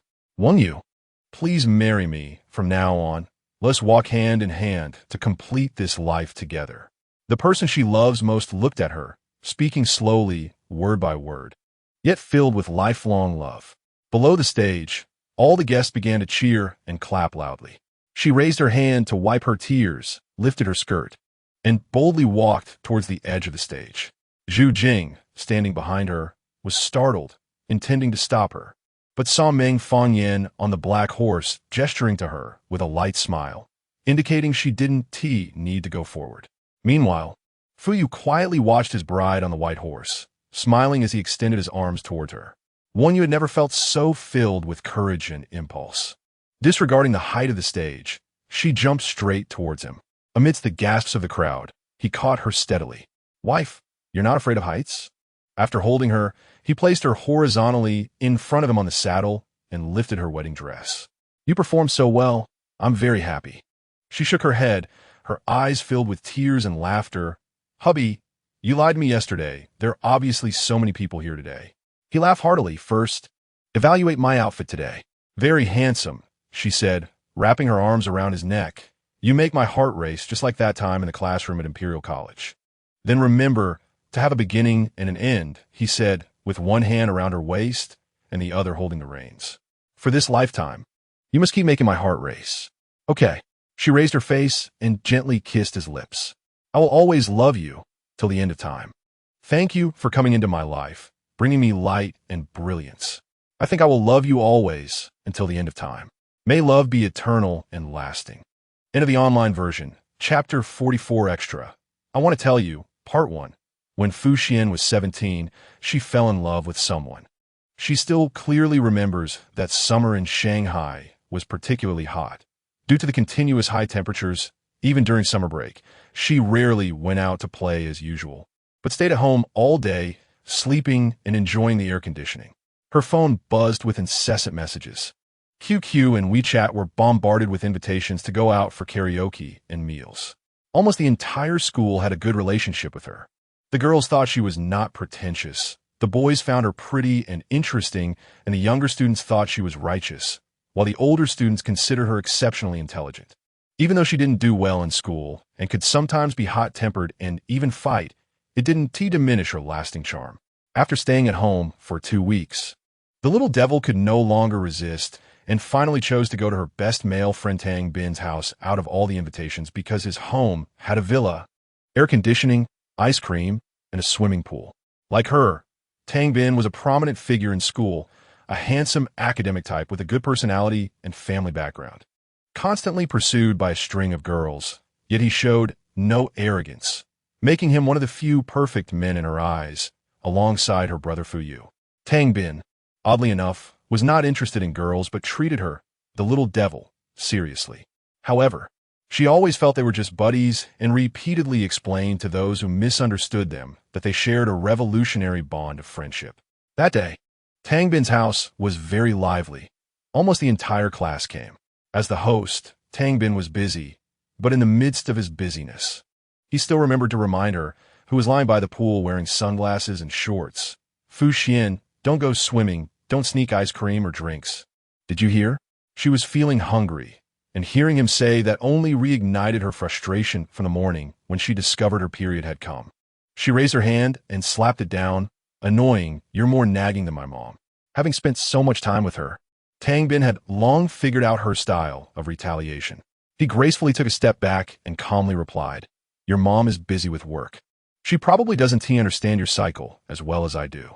Upon hearing this, Fu Xian scoffed and directly picked up a glass beside her.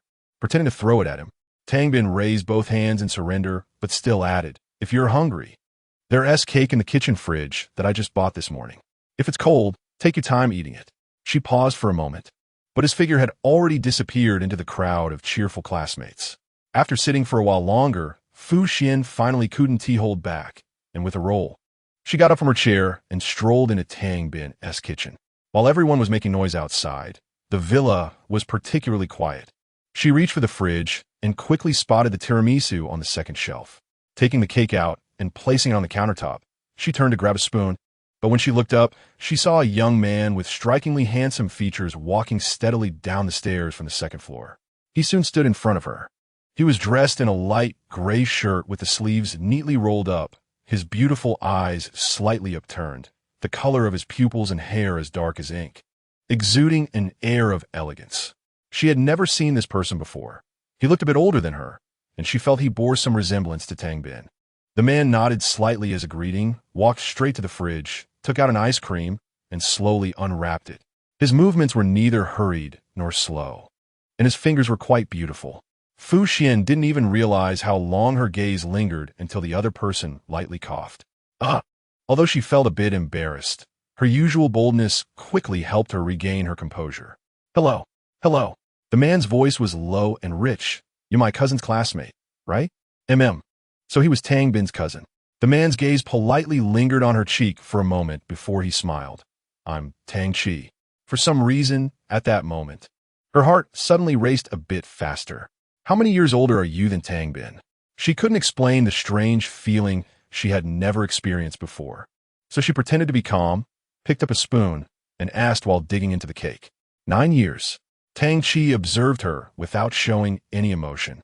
I usually do business abroad, so I don't come back often. Oh, she took a bite of the tiramisu, thinking he is actually 26 years old, but he looks like a college student at most. What about you? What's your name? Fu Xian. Are you close with my cousin? He adjusted his stance. I saw your photo with him in his room. She didn't know how to interpret the multiple meanings in his words, paused for a moment, and lifted her chin to look at him. We're close, but not in the way you might think. Tang Chi looked at the pride and cleverness in her eyes with slight surprise. His brows moved. Oh, I see. The two maintained a friendly distance and continued to chat aimlessly for a few sentences. After Tang Chi finished his ice cream, he walked past her to throw the wrapper in the trash can, but suddenly stopped beside her on his way back. Fu Xian felt his pause and looked up at him in confusion. His gaze was inscrutable, and at that moment, he actually reached out a finger, gently wiping away the cream at the corner of her mouth, then brought that bit of cream to his own lips and licked it. The little king of boldness, who was known for his audacity, was dumbfounded by his actions, and alarm bells went off in her mind. It tastes pretty good. Just as she wanted to raise her guard and prepare for battle, unexpectedly, he had already withdrawn his hand, gave her a gentle smile, and turned to walk back upstairs. After that day, Fu Xian began to visit Tang Bin's house 5 days a week. The desire to see that person seemed stronger than any motivation she had ever had in her life. She realized she was seemingly enchanted, but couldn't control it. She rushed into the villa without any hindrances, headed straight for the second floor, and opened Tang Chi's bedroom door as if she had been there countless times. Plopping down on his bed like an old man, Tang Chi, who was at his desk checking emails, turned around, somewhat amused, little ancestor. I want ice cream. She shrugged her shoulders at him. Tang Chi looked at her for a moment, shook his head, and got up to go downstairs to get her ice cream. When Fu Xian held a strawberry Häagen-Dazs in her hand, she grabbed the sleeve of his pajamas with 2 fingers and said, "Talk to me." He rubbed his temples. Looking down at her, little ancestor, because of you I lost a big business deal these past 2 days. I don't care. She raised an eyebrow, secretly feeling a wave of happiness in her heart. I'm just training your patience. Tang Chi's eyes flickered slightly as he sat down beside her side. I didn't even know when I got an extra cousin. The last 2 words slightly stung Fu Xian, and her expression changed instantly. She stared at him for a moment, suddenly angry, and rolled off the bed. You're 9 years older than me, almost my uncle, and still have the nerve to call me your sister? I'm going home. You can continue with your work. She ran a few steps to the door, just about to open it when her arm was gently grabbed from behind. Let go, uncle, she said sarcastically without turning her head, the sour feeling in her heart almost overflowing. Are you angry? His pleasant and low voice sounded behind her. She didn't respond, and his hand quietly slipped from her wrist to her palm, then mischievously extended his finger to lightly scratch her palm. Fu Xian was most afraid of being tickled. Even though she tried to hold it in, her face turned red, and in a fit of anger, she exclaimed, "What are you doing? I'm not working today." He smiled at her. "So, do you still want to go home?" The tenderness and laziness on his face made her heart soften. Since middle school, many boys had liked her, but she always found them noisy and immature, only willing to call them brothers and not wanting to take a step into romantic feelings. Until she met him, it was like encountering the first ray of light in her life. He was undoubtedly the most charming man she had ever seen. And although she knew she lacked experience and hadn't met enough adults, she believed that even if she did, no one could surpass him. It was entirely natural for a girl to like a man in the way she liked Tang Chi. At 17, she didn't want to consider the consequences. She just wanted to follow her feelings. Xian. At this moment, he gently tugged her back to the edge of the bed. "I want to talk to you too. So don't go home." "Am I obliged to accompany my cousin without pay?" she said stubbornly. Tang Chi laughed at her adorable appearance, pinching her cheek. "It's voluntary service, little demon king." The summer days passed quickly, and because she was by Tang Chi's side, the days went by even faster. When the weather was hot, she would talk to him in his room. If he had to work, she would lie down alone, playing on the computer or sleeping. When the weather was a bit cooler, he would drive her out. There weren't many particularly fun places in Shanghai, so he took her to try all sorts of delicacies or watch movies together. One day, after they finished watching a newly released movie and were coming out of the mall, Fu Xian was biting her ice cream and walking ahead. After a while, she suddenly turned her head to look at him. "Tang Chi, why are you so free? You seem to be slacking off all day." Tang Chi was taken aback, helplessly ruffling her hair. "Little white-eyed wolf, do you have conscience? You're the one who clings to me every day, throwing tantrums if I don't accompany you. I can only delegate a bunch of work to my complaining subordinates and spend all day eating and playing with you. And now you say I'm idle?" She was already overjoyed inside, and at this moment, she poked his chest with her finger, half acting cute. "I want popcorn too. Hurry up and buy it for me." Tang Chi naturally held her slender finger. "You eat as much as a pig every day, and I haven't seen you gain weight. I won't accept that." She shook her slender arm. "If you don't agree, let's argue." He held back a laugh and was just about to say something when suddenly a little girl holding a bunch of roses ran up to them, smiling. "Brother, do you want to buy flowers for your girlfriend? They're cheap, 5 yuan each." When Fu Xian heard the word girlfriend, she screamed internally several times, feeling both nervous and excited as she looked at Tang Chi, thinking he would take out his wallet to buy her flowers in the next moment. After all, she wasn't stupid. She didn't believe that he had no feelings for her beyond the ordinary, given how he selflessly accompanied her. But to her surprise, Tang Chi just smiled at the girl and explained lightly, "This sister is not my girlfriend. She's still young, not much older than you." "Really?" The little girl looked puzzled at Fu Xian, who was tall and thin beside him. "Sorry for bothering you." After the little girl left, Tang Chi prepared to buy her popcorn, but noticed that she had already walked expressionlessly towards the roadside. Xian? He quickly caught up. "Where are you going?" Fu Xian pressed her lips together and remained silent, just continuing to walk forward. "Are you going home? I'll see you off." He quickly understood the reason for her unusual behavior, and the smile on his face gradually faded, his gaze flickering. Xian, walk slowly, don't trip. No need to trouble yourself." At that moment, she stopped, raised her hand to hail a taxi, and said, "I'm really grateful for you accompanying me on my antics for so long this summer. I'm going back to school soon, and I probably won't bother you again from now on, Uncle Tang." She emphasized the last 3 words but didn't dare to look him in the eye, suddenly jumping into the taxi. After getting home, she hugged her pillow and cried for a long time, to the point where her eyelids were swollen. Fortunately, her parents were both math enthusiasts who spent all day in the research institute, so they didn't have much time to pay attention to her whereabouts. She hadn't eaten properly for 3 days, lost in thought or crying day and night, until the night of the 3rd day when Tangbin called her. "Fu Xian." Tangbin's voice was unusually dull. "Are you okay?" "I'm fine," she replied hoarsely, unwilling to show weakness in front of anyone. "I'm doing great, eating and drinking well." Tangbin was silent for a moment. "My cousin has left." Fu Xian's heart skipped a beat. Her hand holding the phone trembled. Seeing that she didn't speak, Tangbin continued, "He returned to America yesterday, and probably won't be back for a while.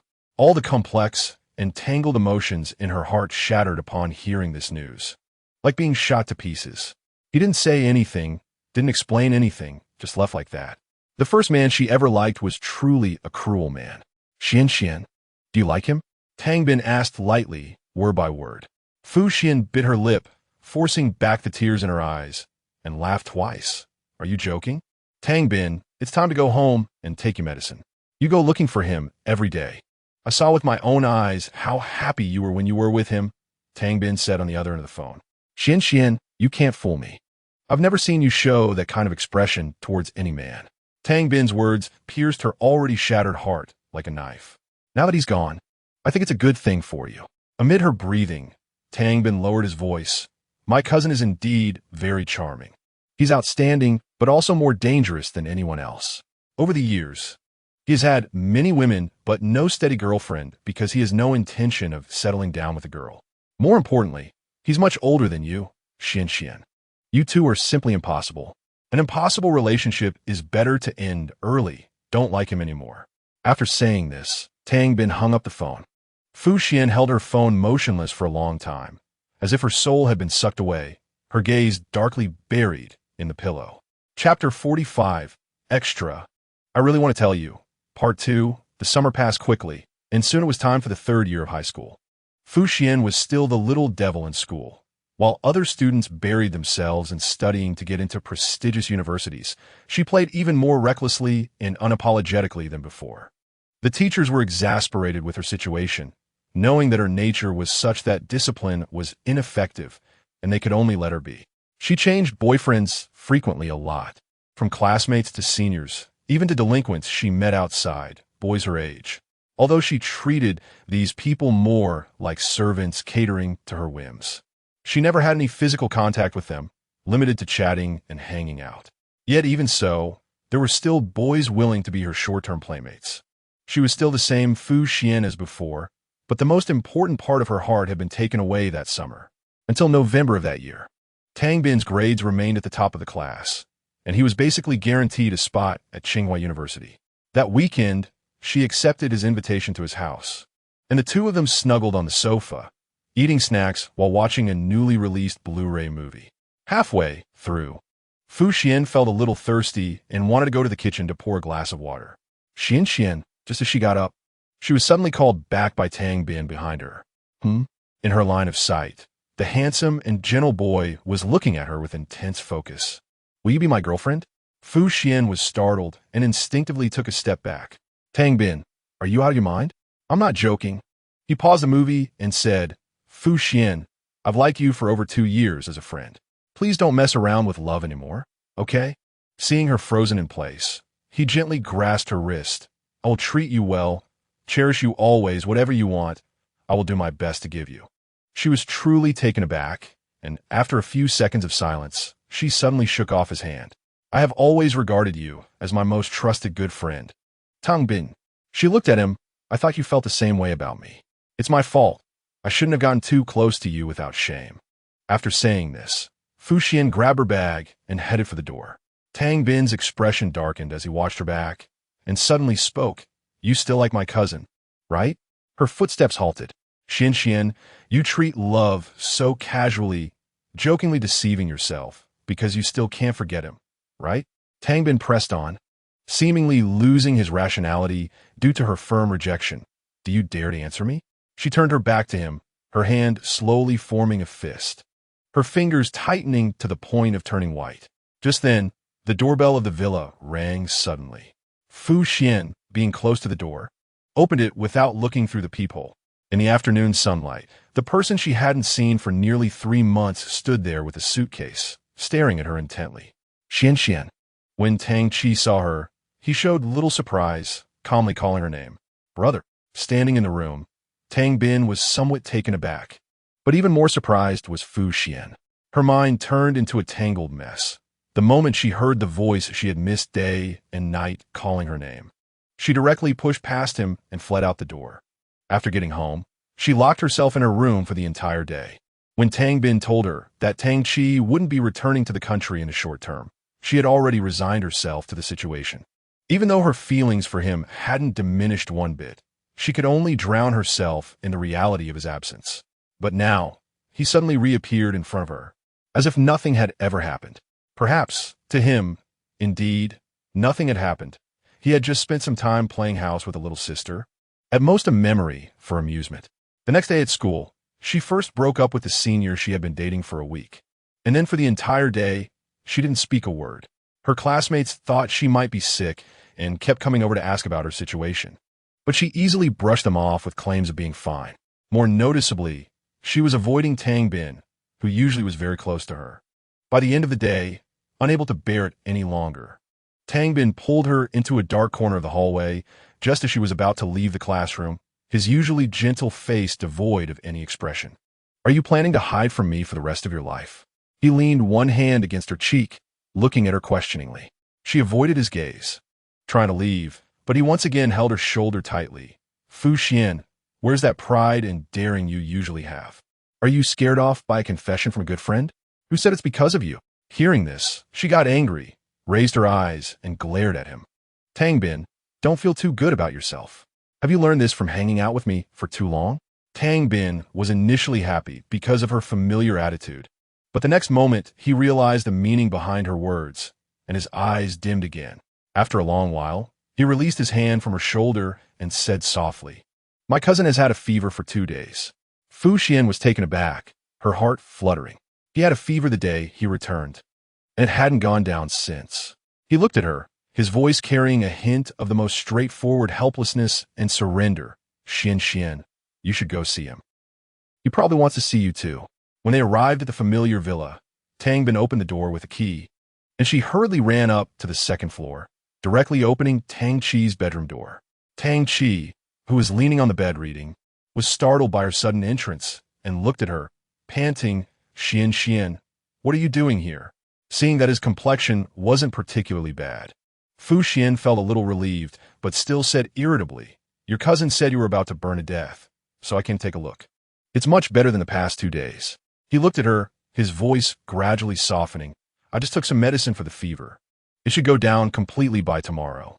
She was reluctant to meet his gaze, her eyes drifting to the side, and she lightly responded with an One lay on the bed, the other stood by the door, and neither spoke, creating a somewhat awkward atmosphere in the bedroom. Hearing about his illness at school, despite her heart screaming not to waver, her concern and longing for him ultimately surpassed the months of self-torture and pain. She really liked him so much so that she had even lost the pride she once held dear. After a while, she finally couldn't stand it any longer, turned to grasp the doorknob, and said softly, "I'm leaving." Not hearing his response, she rubbed her eyes and opened the door. She quickly walked a few steps forward, reaching the staircase. But her body suddenly fell into the embrace of the person behind her. Tang Chi, who had chased after her from the bedroom, wrapped his arms around her waist, resting his head gently against her face. Fu Xian's body trembled, the familiar warmth enveloping her, his cotton pajamas brushing against her arms and back, tickling yet warm. What was he doing? She bit her lip, feeling her nose start to sting. "Xian." Tang Chi sighed beside her ear in the dark hallway. "I miss you. I've always missed you." Fu Xian remained still, allowing him to hold her. After a while, tears that she had been holding back slowly slipped from the corners of her eyes. "Since the day I left you, I haven't stopped thinking about you," Tang Chi said softly, wanting to touch her face but finding his hand covered in tears. Helpless yet affectionate, he turned the usually arrogant little demon into his arms and coaxed gently. "All right, don't cry, okay? You don't look good when you cry. You're insane." She cried even harder at his words, punching him fiercely in the chest. "Tang Chi, you are definitely a psycho." Yes, he endured the pain in his chest, leading her back into the room and closed the door. "I actually fell for a girl the same age as my cousin. She's young enough to be my niece. I really am seriously sick. Moreover, I might not just be sick, but crazy." He lowered his head and kissed her forehead. "This time when I return, I've decided to move the headquarters from Los Angeles to Shanghai." Fu Xian was held in his arms, listening to his words. Her heart ached and felt sour, as if light had broken through the darkness, and yet it was like surviving a dire situation. On the day they watched the movie, she had heard him say he still saw her as a child. At that moment, her heart had gone cold. every day for the past 3 months. She had resolved to end her first heartbreak, determined to forget the man she had fallen for and could not extricate herself from. But he suddenly returned, came back to her side, so genuinely telling her that his feelings for her were the same, even moving his career to the place closest to her. It felt like a dream. Was she dreaming? Tang Chi, you're enticing a minor. She wiped her tears haphazardly, glaring at him. Be careful. The police will come to catch you. Hearing this, he chuckled softly, watching her without saying a word. She felt a little embarrassed under his intense gaze, pretending to be fierce as she whispered at him. What are you looking at? Haven't you seen a beauty before? Xian, have you lost weight again? His gaze was heavy, filled with emotions she couldn't understand. Haven't you been eating well or sleeping well these days? Who do you think is to blame? She retorted. I'm telling you, Tang Chi, compensate me for my youth and fat. It's my fault. He gently touched her cheek, his eyes seeming to finally sink to the bottom. Xian, starting tomorrow, we'll eat well and drink well every day. I'll take care of you. In the second week after his return, Fu Xian finally dared to believe that he was truly back by her side, and it was with the name of someone she liked and who liked her back. The clouds dispersed and the sky was clear. Every day after class, he would come to school on time to take her out for delicious food, and she truly gained 2 kilograms. The whole school spread the news that she had stopped playing games in love and was in a passionate relationship with an older handsome man. Likewise, she didn't shy away from showing her joy, smiling brightly every day, silently proclaiming her happiness to the world. That day, the two of them again went to her favorite Cantonese restaurant for dim sum. Just as she swallowed a lava bun, she heard his slightly sour voice from across the table. I heard from Xiaobin that you changed many boyfriends during the 3 months I was gone. Choking on the bun, her gaze flitted away, and she pretended to be fierce. What is it to you? That's not allowed. Youth and beauty are assets. I need to use them to charm in, you know. Tang Chi raised an eyebrow and looked at her for a while, then sneered. Fu Xian. Say that last sentence again. He was usually calm and composed. Fu Xian had rarely seen him so cold and slightly angry. She shrank back, suddenly feeling angry herself. What do you think? You think you're any better? Tangbin said you've had plenty of women, okay? And those boys I was with were just playmates. What about you and those girls? You probably did everything, right? Originally, she didn't want to bring this up because she rationally knew he was much older than her, and with his status and looks, having a past was normal. But for some reason, it all slipped out today. Women blinded by jealousy are truly terrifying. She silently criticized herself. She thought Tang Chi would be angry upon hearing this, but to her surprise, he said nothing and offered her more food, directly changing the subject. His unwillingness to be honest about the matter made her even more unhappy. After that day, she ignored him for several days. Even when he came to pick her up for dinner, she wore a long face and didn't speak. Tang Chi was 9 years older than her and was not an ordinary man. Even when she ignored him, he remained calm and composed. Soon, her 18th birthday arrived, just about a week after their Cold War had begun.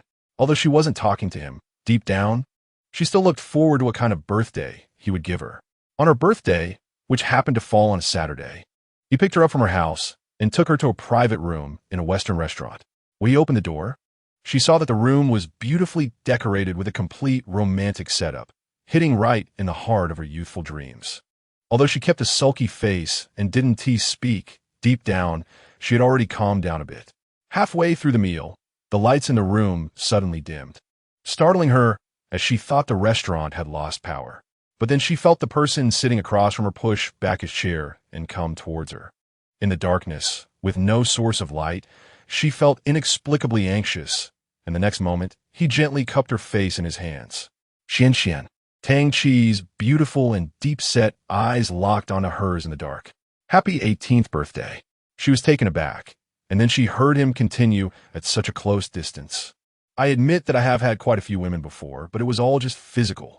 I never intended to have a serious relationship with any woman, let alone get married, because I think investing emotions is a waste of time. Life is short.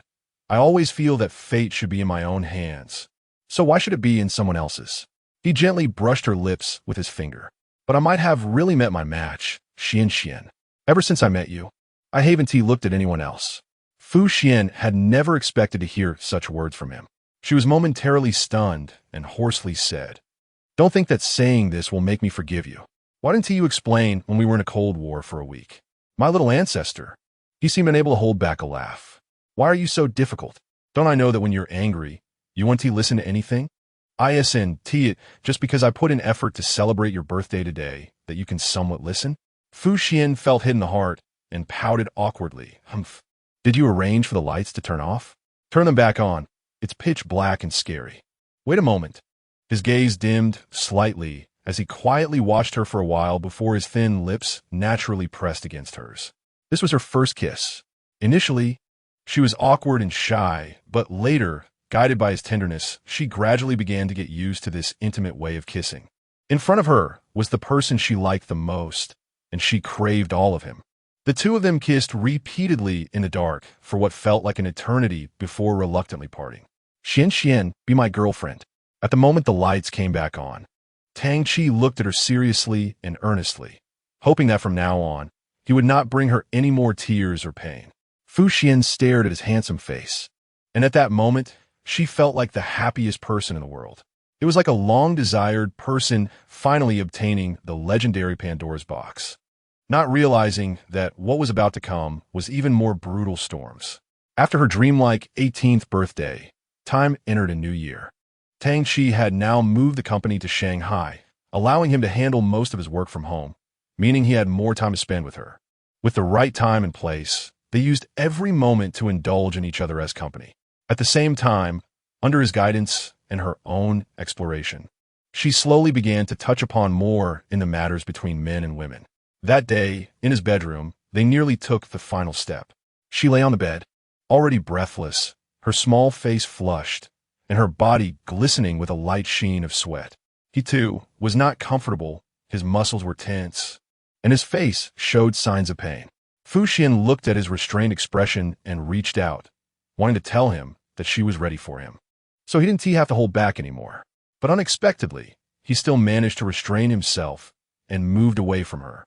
"Baby," he rubbed her damp hair, gently covered her with a blanket, and said softly, "I'm going to take a shower downstairs. Wait for me a moment."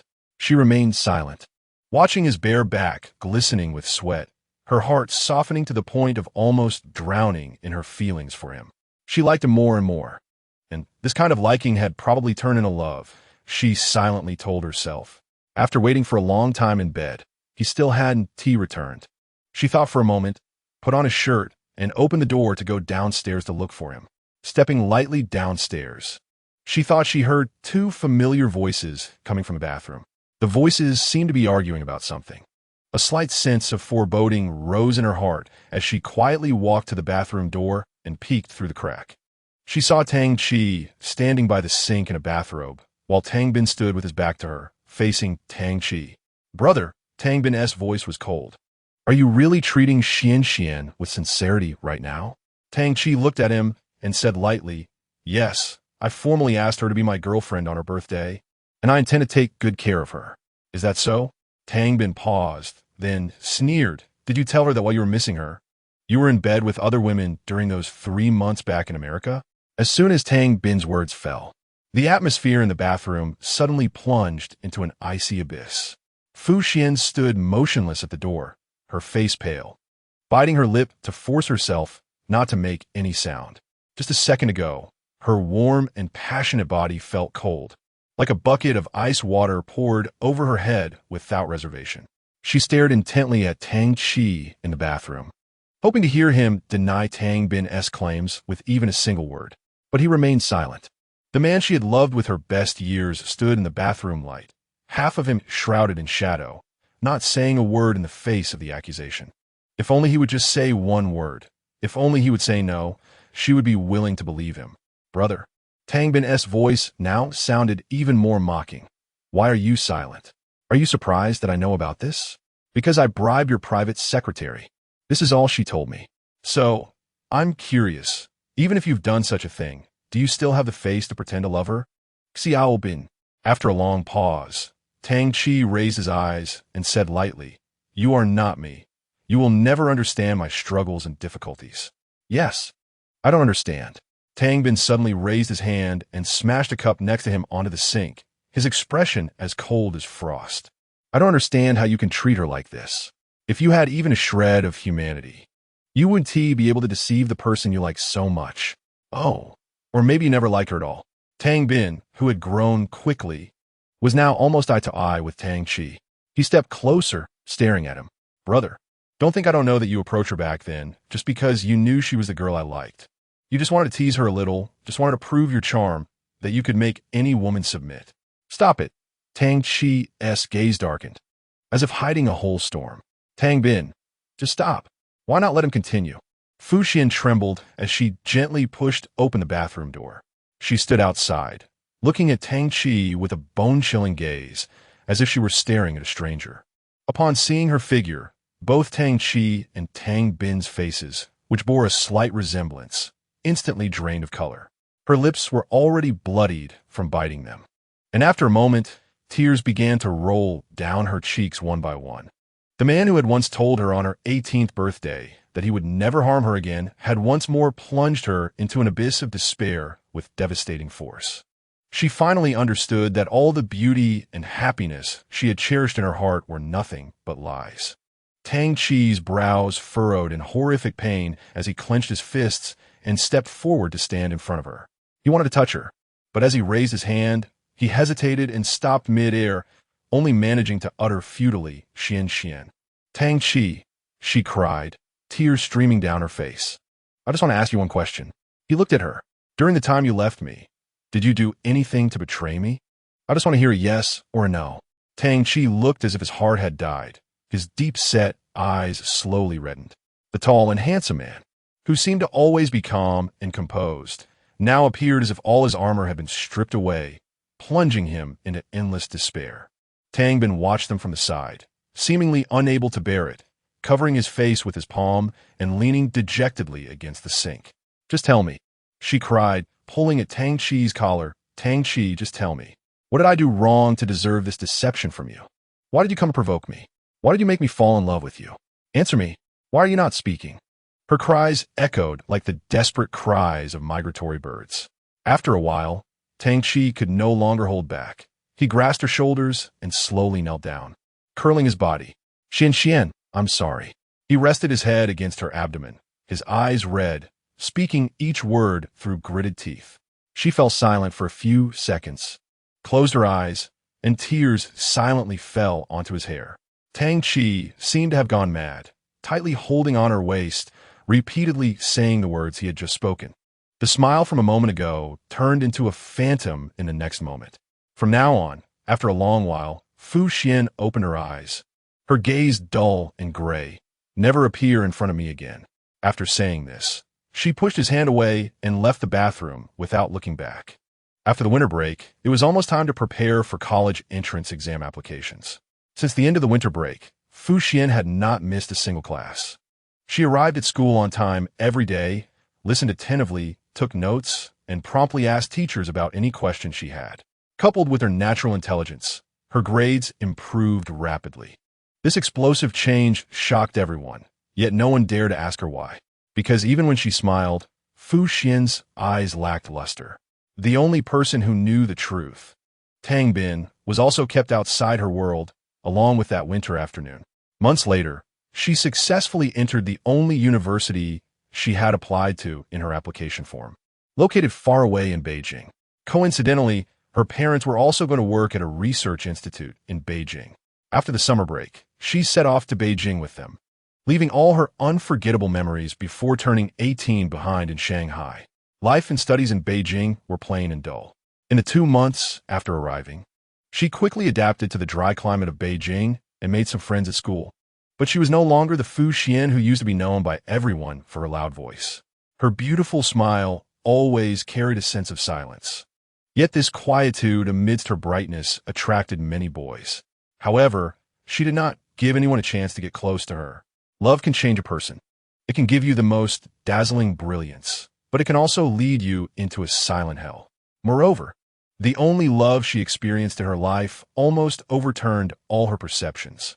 On the last Friday of October, she returned from a hot pot dinner with a roommate. On the way back to the dorm, Her roommate, Xiao Qing, mysteriously said, I recently noticed that someone seems to be lingering around the bottom of our dorm building. Another roommate, Meng Meng, was startled and asked worriedly, Who is it? A man or a woman? A man, Xiao Qing said, resting her chin on her hand. He looks like he's waiting for someone. Fu Xian was scrolling through Weibo, listening to their conversation, but not contributing. When they reached the bottom of the dorm building, Xiao Qing suddenly grabbed her arm. Xian, look, that's the man. She casually looked up in the direction Xiao Qing was pointing and stopped in her tracks. Isn't that him? He's so handsome. Meng Meng whispered. Yeah, he looks about our age. He might be someone's boyfriend in our building, Xiao Qing muttered, glancing at Fu Xian. What do you think, Xian? But Fu Xian remained silent, staring at the person standing in the shade of the tree. After a moment, she suddenly turned and ran toward the dorm building as if she had seen a ghost. Hey, Xian. Xiao Qing and Meng Meng called out in confusion. Where are you going? She didn't know how to respond, running faster and faster. Even so, it seemed someone was already following closely behind her. Not wanting to look back, she ran to the flower bed behind the dormitory and paused for a moment before being grabbed by the shoulder from behind. Xian. Tang Bin gasped, don't run. Fu Xian, caught by the shoulder, had a complex expression on her face. After a moment, she gently pushed his hand away, but did not run off again. I haven't seen you in a long time. Tang Bin's face was no longer that of the youthful boy from their school days. He now had distinct features, seeming more and more like Tang Chi. Thinking of that person made a part of her heart, which she had hidden well, suddenly ache. Are you doing well? He stood in front of her. I see you have a good relationship with your roommates. It's not bad, she replied somewhat awkwardly. It's really hard to see you now. Even though we're both in Beijing, he said with a slight smile. It's not like before when I could casually ask someone at school and get your coordinates. Fu Xuan Bao Zid. Can I take that as a compliment? After saying this, their eyes met, and they suddenly both laughed. After all, they had once been the closest of friends. Even though so much unpleasantness and conflict had occurred later, that genuine friendship still existed in reality. Time can always heal the deepest wounds, and so can growth. Yeah, this is more like the old little devil, Tang Bin said, clearing his throat softly, full of vigor and speaking freely, looking quite comforting. Dear scientist, you traveled all the way from Tsinghua to our school just to tell me this? She sighed lightly. You really have too much time on your hands, sitting at the bottom of our dormitory every day, waiting for a rabbit. Tang Bin gazed deeply at her. The person who sits at the bottom of your dormitory every day is not me. She stared at him, stunned for 2 seconds before reacting. Her heart was pounding, and the originally long heartbeat began to change its rhythm. He carefully observed the expression on her face. Xian, he has come to Beijing too. I know you may not have let go yet. You may hate him, and you might not want to see me either. Because if it weren't for me asking you to meet him, perhaps you wouldn't have confirmed your feelings for each other. And if it weren't for me questioning him, which you happened to overhear, you wouldn't have broken up. Tang Bin spoke slowly, reminiscing about the past. Xian, he is 9 years older than us. Many things he considered at that time, we really couldn't understand. As we grow older, there will be many helplessness and hesitations. You can understand that now, can't you? But human emotions are the only variable that cannot be controlled. Are you trying to whitewash him by saying all this to me now? She smirked. Tang Bin, I see you're really working hard to make me realize that the foolish person is you, and now you want me to continue being a fool. Her tone was calm, without real anger. Tang Bin shook his head and smiled helplessly. There is nothing wrong with being a fool. In this world, everyone is actually a fool. Xian, he didn't intend to disturb your life. He has kept his distance from you. As long as he knows you're doing well, he is content. I know the past cannot be changed. I'm not here to help him win you back. I just really want to see your genuine smile again. Because the you who smiles next to him is the most beautiful. Fu Xian quietly listened to him speak. After he finished, her eyes slightly changed, but her tone remained as before. Did you read some romance novel? What you said was too cheesy. Tang Bin covered his mouth and coughed. Maybe I was infected by my girlfriend. Oh, she raised her eyes and raised an eyebrow. Found the academic goddess? Not really a goddess. Tang Bin thought of his crush and smiled gently. She can only be considered a silly academic. Good for you. She genuinely felt happy for him and patted his shoulder hard. Congratulations on finally not being infatuated with the little demon king anymore. You must be happy. Yes, I will be. Tang Bin gently covered her hand and patted it, his gaze filled with the tenderness and relief accumulated over time. Xian, so are you. Chapter 47 Extra. I really want to tell you, for after Tang Bin came to find her, a shadow that had been following her became even more rampant. Exiting the school cafeteria, she would catch a fleeting glimpse of a face. Entering the teaching building, she would find someone quietly standing in the side corridor. Returning from dinner with classmates at night, she would see a tall figure standing persistently and lonely at the bottom of the dormitory building. He had figured out her daily routine, truly like a shadowy guardian. The funniest part was if any boy confessed to her. The next day, she would see that unfortunate boy with a bruised face. Since then, no one dared to approach her. Her roommates were still nervously asking her if she was being targeted by some suspicious person, feeling like she was being followed. Fu Xian would always respond with a calm smile, indicating they didn't need to worry about her.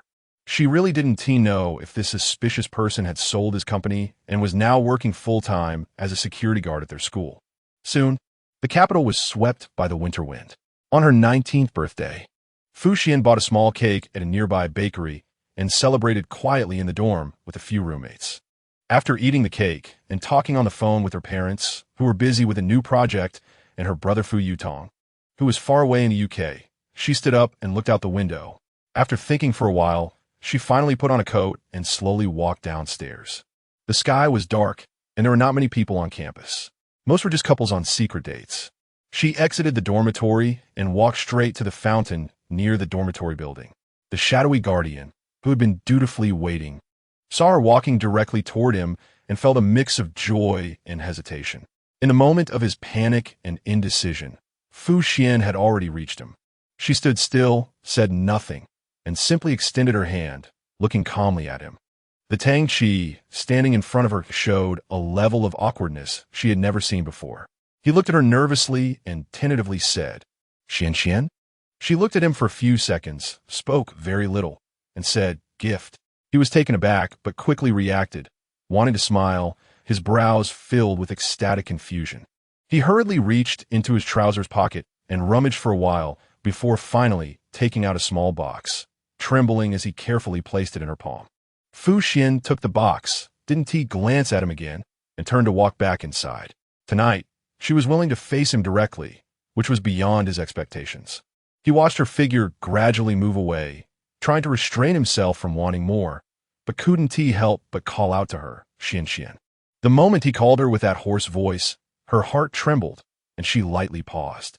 Happy birthday. Tang Chi looked at her back. 1,000 words caught in his throat, but in the end, he only gently said these 4 words. She stood motionless, but her nose felt a bit sour. Last year on this night, she thought there was no one in the world who could make her happier than she was, and that happiness was brought to her by the person behind her. He had once been her entire faith and star, to whom she devoted all her passion just to catch his eye. She had once looked up to him, adored him, loved him deeply, and even wondered if she was worthy of him because he was proud, perfect, and capable of anything. Before knowing the truth, she had thought he was the best man in the world. He had given her the most beautiful dreams, yet also destroyed them himself. And now he wanted her to touch that beautiful dream again. How ridiculous and ironic, right? Fu Xian stood with her back to him for a long time before softly saying, thank you. He coughed softly, his eyes containing the quiet moonlight. Xian, I'm already very content. Take good care of yourself. The weather is getting colder. Don't catch cold. She didn't reply. After a while, she took a deep breath and continued walking towards the dormitory building. After the final exams, it was winter break. The roommates, like everyone else, had already packed their luggage early and happily rushed home for the new year. Fu Xian, being a local student from Beijing, lived here, but after the exams, she specifically took time to talk to her parents, expressing her wish to move out of the dormitory and rent a place near the school to live alone. Fu's parents have always adhered to the principle of free-range parenting, with the aim of ensuring her happiness. However, they still reminded her several times that living alone as a girl is too dangerous. It would be better if she found a familiar friend to live with. At that time, Fu Xian was playing with the keys in her hand. Hearing their words, She replied with a half-smile, "Don't worry.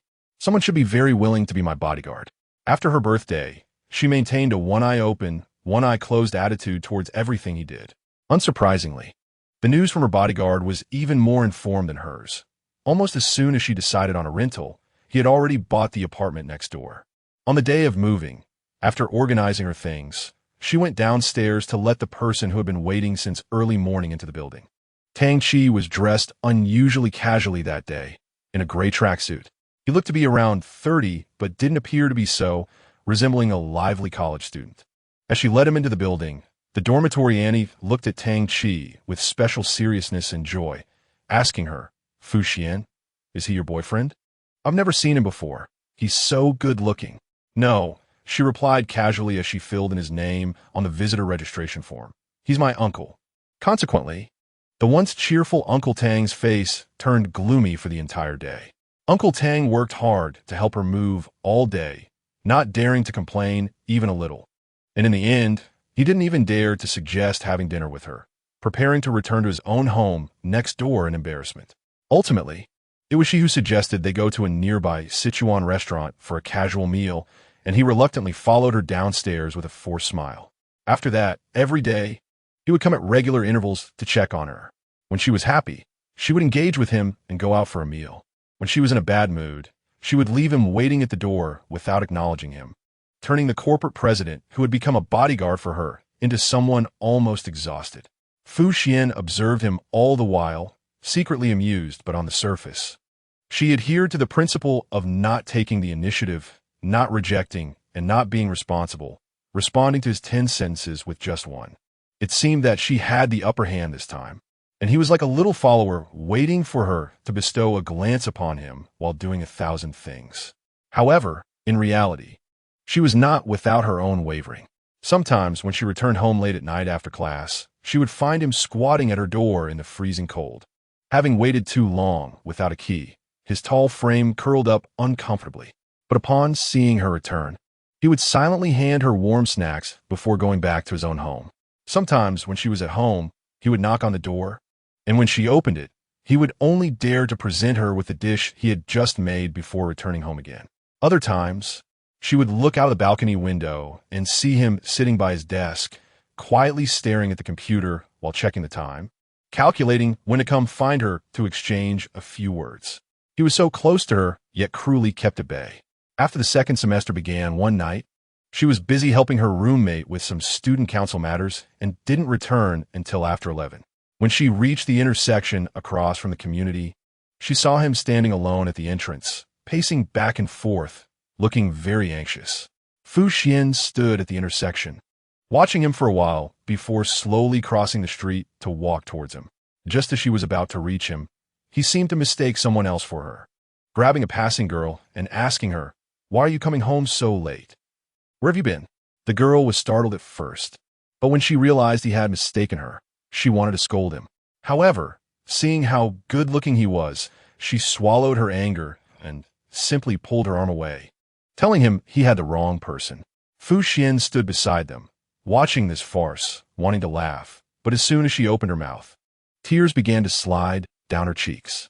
After the girl left, Tang Chi turned around in despair, wanting to continue waiting, but when he looked up, he saw the person he was looking for standing right in front of him, Xian Xian. He stepped forward eagerly, overjoyed, want to hug her, but hesitating to do so. He could only scratch his hair like an innocent boy, saying, "You're finally back. I was so worried about you, but I didn't dare to call you, fearing you might not answer. So I called your parents. They said they didn't know either. I didn't know where you were or what to do. If you didn't come back soon, I was planning to go to your school to find you. Were you busy studying? Did you eat? I'm making some porridge. If you're hungry, I can bring it to you. In short, the important thing is that you're back, safe and sound." These words sounded similar, and he rambled on, only to realize her tears were increasing. Fu Xian stared at him under the streetlight, taking in his messy stubble and slightly haggard face, finally realizing that time had left its marks on him as well. When she first fell in love with him, he was so young. "Xian Xian, please don't cry." He finally couldn't help but reach up to touch the tears on her face, gently yet anxiously asking, "What happened? Did someone bully you at school?" "I didn't go to your school today to keep an eye on you because I had to attend a TV conference. You tell me, did. Before he could finish, she suddenly raised her hand and tightly embraced his neck. Tang Chi was stunned. After coming to Beijing, he had been neglected for so long and remembered her saying she never wanted to see him again. He struggled for a while before daring to tentatively place his hand on her back. Fu Xian felt the warmth of his palm and, after a few seconds of silence, cried even harder, almost sobbing uncontrollably. In the still of the night, she held onto him on the street, venting all the emotions she had accumulated over the year, crying until she could barely speak. She still loved him so deeply. This love, even after being worn down by time, had not diminished in the slightest. As long as he lived, she would never be able to love anyone else in this lifetime. Fu Xian, Tang Chi held her, and after a while, his eyes gradually became wet as he hoarsely spoke. Whether you believe it or not, I have never stopped loving you for a moment. Chapter 48 Extra. I really want to tell you, V. She leaned on his shoulder, saying nothing, but her tears kept flowing. They streamed down his neck, soaking his clothes, burning into his heart. After saying this, Tang Chi held her tighter, repeatedly and persistently kissing her hair. Xian, can we go home first? After a while, seeing she was still crying non-stop, he softly coaxed her. We can talk slowly when we get home. It's cold outside, and I'm afraid you'll catch a cold.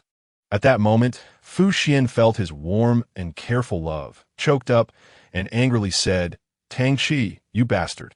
I hate you so much. Okay. He heard her familiar, spoiled tone and felt even warmer inside. Let's go home first. After we get home, you can hit me or scold me however you want. Do as you please, okay? From the entrance of the community all the way back home, her tears did not stop. It was as if she wanted to shed all the tears of her lifetime that night. When he finally unlocked the door to his house, he took her by the hand and led her into the bedroom, gently placing her on the bed and covering her with a blanket. Fuxuan sat quietly, sniffling softly. Watching him take off his coat, turn on the lights and the heating, then head to the kitchen to bring her a cup of hot water. He placed the cup in her palm, squatting down beside the bed, looking at her hands that were red from the cold. Frowning slightly as he wrapped his warm palm around her hands, gently blowing on the back of her hands with his lips. She stared at him without moving, her eyes blurring again. But even so, she fiercely tapped her foot lightly on his knee. You tell me honestly, have you ever done this for other women before? Tang Chi was treated this way by her, yet he showed no anger, looking up at her and gently answering no. Have you ever chased someone from Shanghai to Beijing, stalking her like a psychotic for a whole year?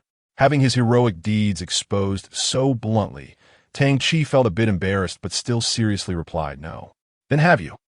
She wanted to continue questioning him, but he suddenly leaned down and gently kissed her cold fingertips. No. He looked up at her from below, his eyes filled with the gentlest affection. Xian, I've never loved anyone like I love you. After hearing this, the tears that blurred her vision turned into a single drop, falling with a plop onto the back of his hand. Or perhaps I should say, before you, I had never loved any woman. He gazed at her, beginning to recount the explanation he had delayed for a whole year. Before I met you, I only had physical relationships with women. I didn't have feelings for anyone. Back then, my heart was only for my career. Everything else was just a pastime or an aid. Later, when I returned to Shanghai on vacation, I found out that Xiaobin liked you because he had your photo on his bedside table. That day at the party, I came downstairs wanting to see what kind of girl he liked, but unexpectedly, I ended up getting caught up in it myself. Mentioning the past brought the deepest smile to his eyes. Think about it. At that time, I was already 26, and you were just a 17-year-old girl.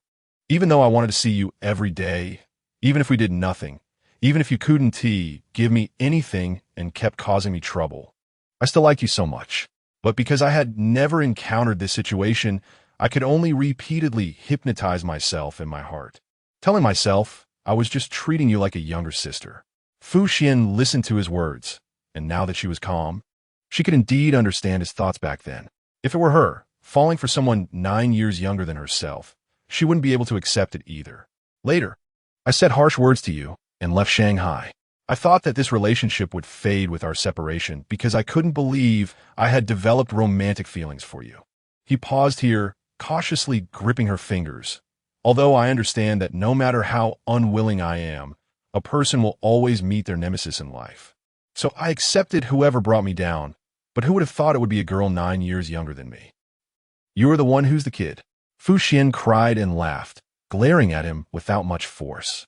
He looked at her, gently raised his hand to touch her hair, his face gradually revealing a mix of regret and fear. So, to prove that I'm not so insane as to have a pedophilic obsession, when I returned to the use, I went to find women I had relations with before, trying to soothe the restlessness in my heart. No need to say more. At this moment, she calmly extended a finger and gently placed it on his thin lips. Tang Chi looked into her eyes, tried to gauge her feelings at that moment. Even though he had prepared himself mentally over the past year, no matter whether she would be willing to return to him, he would tell her openly about his previous hesitations and struggles. However, at this moment, he was still extremely afraid. He was worried that the person he loved most, who had finally opened her heart to him again and might give him one last chance, would hear about his past absurdities and once again condemn him. This past year, I've actually thought a lot. Fu Xian retracted her hand, hugging her arms, speaking each word clearly. Strictly speaking, what you did in the U.S. happened before we officially established our relationship. Although I had already fallen in love with you by then, I have no reason to blame you for not having figured things out yet. Therefore, I understand your explanation, and I won't dwell on this matter any longer. Although Tang Chi didn't speak, the tension in his eyes remained. However, Tang Chi, listen to me. She raised an eyebrow, her tone commanding. Regardless of how many women you've been with in the past, or whether you've loved any other woman before, from this moment on, since you've chosen me, Fu Xian, you can never look at anyone else for the rest of your life. She had once imagined what her life would be like without him. Perhaps it wouldn't be too bad. She might meet an ordinary man, marry, have children, and live out her life without great joy or sorrow, without any grand romance. But after meeting him, all of that became mere hypotheticals. Fate is inescapable. Her life is destined to be intertwined with his. So, she no longer wished to escape. She willingly returned to the side of the person she loved most, wanting to face both joy and sorrow together, striving to walk towards old age with him. Tang Chi quietly processed her words in his mind, and after a long while, he suddenly sat up straight, joyfully hugging her. The commotion was so great that when he moved, he bumped into the nearby cabinet, knocking over the teacups and shattering them on the floor. Hey you! Amid the clattering sounds, a surprised Fu Xian was tightly held by him, nearly unable to breathe, only able to desperately thump his back. Tang Chi, let me go. Hey you madman, you're going to suffocate me. Xian, I'm really very happy. He was as ecstatic as a teenage boy, lifting her from the bed and spinning her around. Thank you for being willing to come back to me. Poor Fu Xian was so dizzy from his spinning, tossed around like a little sack. Though she felt touched inside, she still angrily grabbed his ear. Hey, if you keep acting crazy like this, I'll kick you out. This is my home. He laughed so hard his mouth couldn't close. After putting her down, he kissed her little nose heavily. What do you want to kick me to? Fu Xian paused for 2 seconds, then shook her hand. You jerk, I want to go back to my own home. Don't go back. He quickly grabbed her hand with a particularly pitiful expression. Xian, please, can you spare me just one night? I definitely want to be able to sleep tonight. I'm really too happy. Tang Chi. She shot him a glance. How old are you this year? He smirked. 28. Why? So, a man almost 30 years old. Why are you so good at acting spoiled? She was both angry and amused, feeling embarrassed for him for being so shameless in front of his girlfriend. While speaking, he had already picked her up again and placed her back on the bed, then took off his coat and lay down beside her under the blanket. The embarrassing things I did this past year probably exceed all the ones I've done in my life combined. He held her tightly in his arms, filled with all the gratitude of having her back, and sincerely kissed her lips, saying, "Thank you for accepting me again, this embarrassing and worthless man." That night, he truly kept her awake, talking to her endlessly about many things. He shared how, despite the complaints from the entire company, he moved the headquarters from Shanghai to Beijing. How he spent his time in Beijing not working, but lurking around her school. How he waited each day just for her to turn her head even once. And how happy he was on her birthday when she accepted his gift, making him unable to sleep all night. Fu Xian had known him for so long, yet she had never seen him talk so much. In the past, it was always her who was the chatterbox, talking nonstop from morning till night. But now the roles had reversed, and he was the one who couldn't stop talking. Eventually, she couldn't take it anymore and pushed his face away, telling him she needed to sleep. Although Tang Chi wasn't sleepy yet, he knew she had class the next day, so he put his oversized t-shirt on her and coaxed her to sleep. Just before Fu Xian fell asleep, she drowsily grabbed his shirt and whispered a warning. Tang Chi, you can't treat me any less just because we've reconciled. I tell you, if you're not good to me, I won't want you anymore. He paused for a moment, then gently kissed the corner of her eye and replied with a smile, I understand. That night, Fu Xian slept exceptionally well. The next morning, when she got out of bed, she found that he had already prepared an entire set of her toiletries in his bathroom. After washing up and heading to the living room, she saw Tang Chi, wearing an apron, busy in the kitchen, skillfully frying eggs. You're up? He asked, turning around with a radiant smile upon hearing her footsteps. She was momentarily stunned by his striking morning appearance, rolling her eyes and asking, Did you not sleep last night? He nodded frankly, calmly placing the fried eggs on a plate and replying, I was too excited. How long have you had that entire set of toiletries ready in your bathroom? She asked, glancing at him sideways. How did you know I would agree to reconcile with you?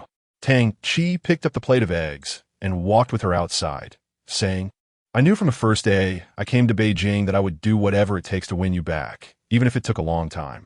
Even if you were getting married tomorrow, I would crash the wedding and take you away. You, Fu Xian, are mine in life and in death. She sat down in a chair, resting her chin on her hand, and murmured, You're really quite twisted, not only into young girls but also into the dead. Just seeing her sitting in front of him made Tang Chi's mood soar. He poured her a glass of milk, stroked her hair, and said, Eat up. After you finish, I'll take you to school. Tang Chi, Fu Xian said, looking down as she picked up her spoon, her cheeks flushing. You're also my little snail girl in life and my snail ghost in death. If you dare cheat on me in the future, I'll make you half paralyzed. Okay. Tang Chi, who was threatened with losing his little brother, smiled even brighter. Thank you for your grace, my lord. As winter gradually faded away, Uncle Tang, who had been a creepy stalker for a year and was finally back to being normal, wore a spring-like smile every day, making Fu Xian feel like she was going to rot her teeth out from sweetness. About a month after their reconciliation, he kept urging her to introduce him to her roommates, classmates, and parents. Fu Xian was so annoyed by him that she could only arrange it one by one. When her roommates and classmates met the legendary devoted stalker, they all instantly short-circuited, reporting in detail all the big and small things Fu Xian had done since entering university. Fu Xian looked at this bastard who sold her out completely during dinner with a pained expression, then looked at the handsome and kind man in their eyes, feeling utterly defeated. After that, she took him to meet her parents. Fu's father and mother still adhered to the principle that as long as their daughter liked someone, it was good, and they gave this extraordinary handsome guy a pass, even suggesting she cancel her rental and move into Tang Chi's house. What made Fu Xian even more furious was that her clueless parents, before leaving the restaurant, curiously asked her why such an excellent and handsome boy would be interested in a troublemaker like her. Thus, all the unfairness she had faced during the day was vented onto Tang Chi when she got home. Tang Chi, tell me, why is it that the people around me can never grasp the point? Why is no one accusing you of being a creepy uncle who forcibly takes a beautiful girl 9 years younger than you? Why? Tang Chi sat on the sofa, sipping tea, watching her jump around and rant about his predatory behavior disguised under a pure facade. When she finally got tired, he calmly reached out and pulled her back onto his lap. Fu Xian found herself tightly held by him, looking into his intense gaze. She felt a bit uncomfortable and averted her eyes, saying, I want to go home. I want to sleep. There's a bed here, and you can sleep, he said mischievously, leaning close to her ear and lowering his voice. The refreshing masculine scent enveloped her, and her face gradually turned red. She pushed against his chest, speaking in a rough voice, I don't like your bed. Oh, he replied slowly, then the sofa is fine too. I don't mind. Fu Xian, who was already clever, saw his expression and felt the changes in his body, realizing that he was currently in a wolfish state. Biting her lip, she shot him a fierce look. Tang Chi, I warn you, don't be a rogue. Being a rogue to my wife doesn't count as being a rogue, he said as his lips gradually moved to her collarbone. Did you hear what your parents said? They all agreed for you to move in with me. Let's go get the marriage certificate tomorrow. I already have plans for the wedding. His arms were like iron, and she couldn't push him away. Fu Xian felt both shy and anxious, avoiding his relentless kisses, gasping as she said, "You're crazy. I'm not even 20 yet." He replied hastily, his brain clouded by passion, quickly removing her little jacket and speaking in a low and seductive voice. "That's okay. We could do it now and settle the details later. I don't mind. So, beautiful girl, you should give in to the creepy uncle tonight." Fu Xian had originally thought that this stage was something they had to go through after reconciling. So in the end, she half pushed and half accepted. But she didn't expect that he would show no mercy or tenderness to her on their first time, unleashing a year's worth of pent-up passion, sweeping her away completely. The next morning, she woke up with a sore back and wanted to hit him, but every movement sent sharp pain through her. Yet the bastard took advantage of the situation and shamelessly pressed her down for another round. In the end, she was so angry she cried, kicking him with her weak legs and constantly cursing him as a bastard. He endured it while sweating profusely, kissing her and whispering warmly in her ear, "Yes, yes, I'm a bastard, but baby, this feeling is just too good. I can't control myself. You're not a virgin. Stop acting like you've never done this before," she shouted through teary eyes. "No." He shook his head, staring intently into her eyes. "Doing this with the person I love the most is the most unparalleled experience in the world. There's nothing better than this." Fu Xian felt a pang in her heart, her nose tinged with bitterness, yet she still retorted angrily, "Don't think that saying this will make me agree to let you come again.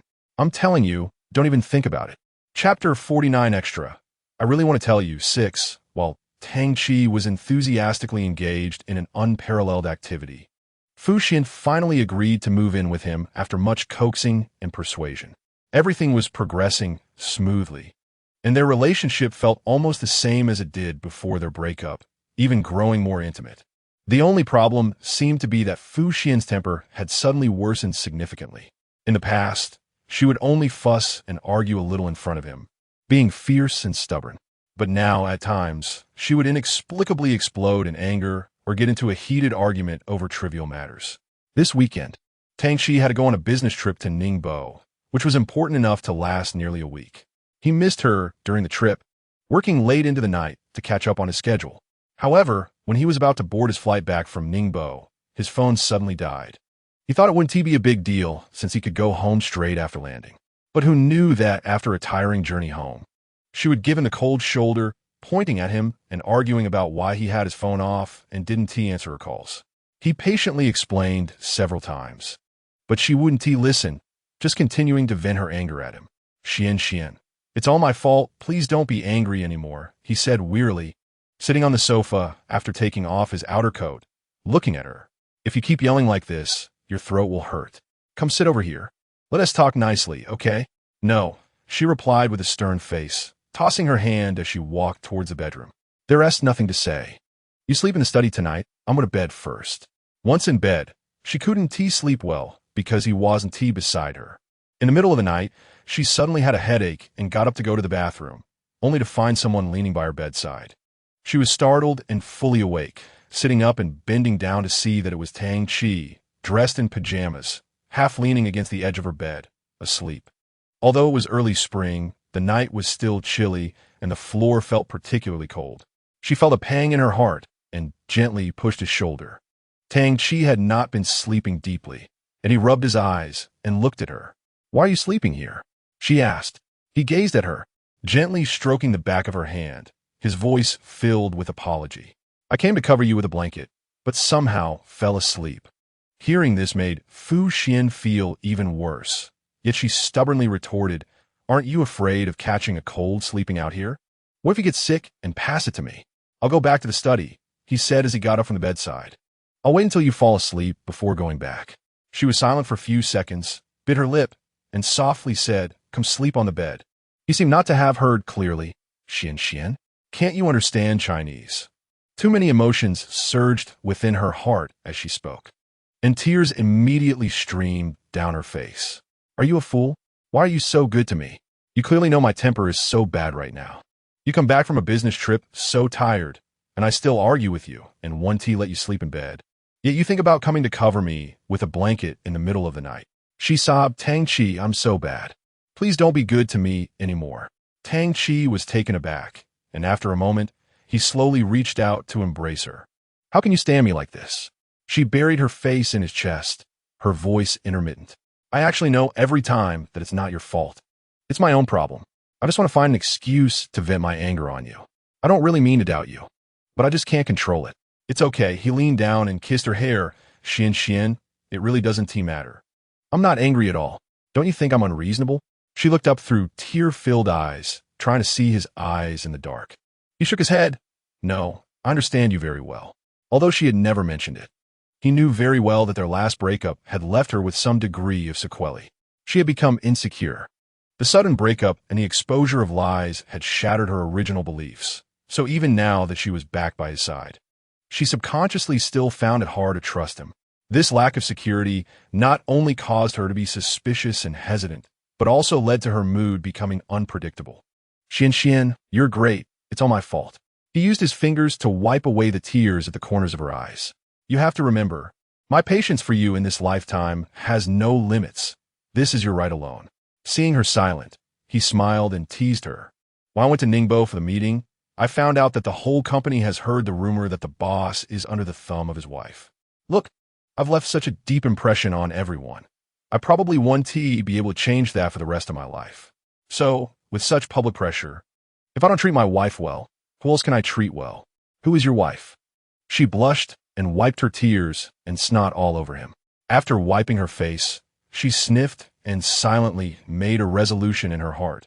From now on, she must not lose her temper at such a loving man anymore.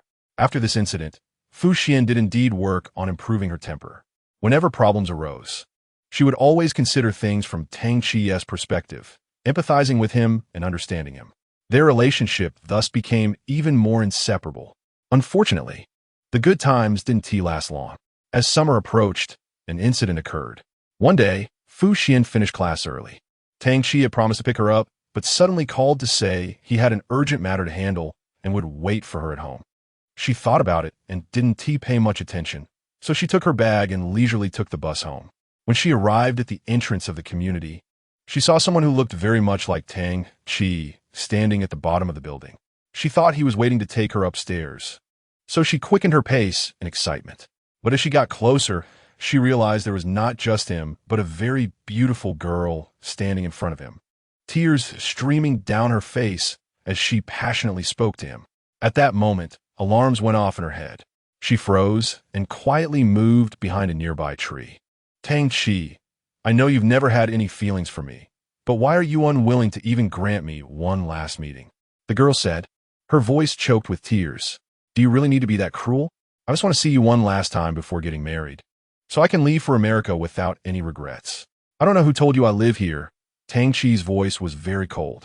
But I'm sorry, I don't want to meet you. I don't want to do anything that would upset my girlfriend. You're getting married now. I hope you can be happy in the future. Why does she get to have real happiness? The girl's voice rose, sobbing. I have to marry someone I don't love, but she can have you. I heard them say she's just a little girl who's not yet 20. What's so good about her? Is she beautiful or wealthy? Why are you willing to give up everything for her and revolve your life around her? Danki, I was once your woman. Even if you have no feelings for me, can the past intimacy mean nothing? No, he answered firmly. Perhaps to everyone except her. I really am such a cruel person. But no matter how good or bad she is, in this lifetime, I could never look at anyone but her. Fu Xian listened quietly to their conversation, her fingers tightly clenched in her palm. The sharp nails dug into her skin, causing pain, but she felt no hurt. His answers, every single one of them, were flawless and without blemish. Yet why did she still feel so sad listening to their conversation? Especially that line about having once been his woman, it felt like a sharp knife, stabbing deeply in her already scarred heart. She didn't know how long she had stood under the tree, long enough that when the girl left and Tang Chi went upstairs, her heart was still icy cold. Slowly stepping out from behind the tree, she entered the elevator in the building, her eyes red as she repeatedly told herself to pretend this had never happened, that she had seen nothing, heard nothing, and that he had never done anything to wrong her since they were together. She must not use the past to make things difficult for him. But once she entered her home, all rationality vanished in an instant. Tang Chi had been in the kitchen preparing her favorite snacks, but when he noticed something was off upon her return, he wiped his hands and hurried into the bedroom. As soon as he pushed open the door, he saw Fu Xian bent over, dragging out a huge suitcase, tossing clothes from the cabinet inside with a clatter. When she saw him enter, she acted as if she hadn't seen him, focusing on her own things. Xian. Tang Chi's expression changed instantly. What are you doing? Packing to go back to school, she replied expressionlessly. After finishing with the clothes, she wanted to go outside to get her cosmetics and coldly told him, move aside. What's wrong with you? His eyes were filled with fear, but he tried to stay calm as he looked at her. Xian, do you want to leave here? She pursed her lips, not looking at him or speaking. What on earth happened? Why do you want to go? He raised his hand to grip her shoulder. His voice changing slightly. Xian, what did I do wrong? Just tell me, okay? You can't just pack your things without saying anything. What is there to say? She was held by his shoulder, recalling the shocking scene she had witnessed earlier, and suddenly yelled at him. You owe so many unpayable debts of love. What do you want me to say? After hearing her words, Tang Chi's eyes darkened. She had definitely seen what happened downstairs. Seeing him suddenly fall silent, Fu Xian lifted her chin to look at him sharply. What's wrong? I know you didn't want me to see that play. That's why you said you wouldn't come to pick me up. But why didn't you want me to see it? How wonderful, how lingering. I'm glad I didn't miss it. It was simply unforgettable. Xian, his expression also turned grim, even if you saw it. I have nothing to feel guilty about. I just didn't want you to overthink it. I wanted to solve this matter by myself. Right. How could you feel guilty? She crossed her arms and shouted at him indiscriminately. You're so charming, so enchanting, always leaving women unable to forget you. One after another, they love you to death. What do you have to feel guilty about? You must be enjoying it. You stallion. Xian. Tang Chi suddenly shouted her name, his eyes finally filled with anger. Calm down. You want to calm down? She was already furious, her face flushed, and she picked up a backpack from the bed and threw it at his face. How can I calm down? Just thinking about your past debts makes me sick. Looking at your face makes me want to vomit. After shouting like that, she felt a bit dizzy, genuinely feeling nauseous, and bent over, covering her mouth, gagging a couple of times. Tang Chi, who was initially furious, saw her like this and immediately panicked, wanting to support her, but she violently shook off his hand. Xian, he restrained his anger. You're not a 3-year-old anymore. Can you be a bit calmer when faced with problems? Why let unrelated people affect our hard-earned relationship? What's the point of getting your body upset over such things? It's meaningless. She looked at him with red eyes.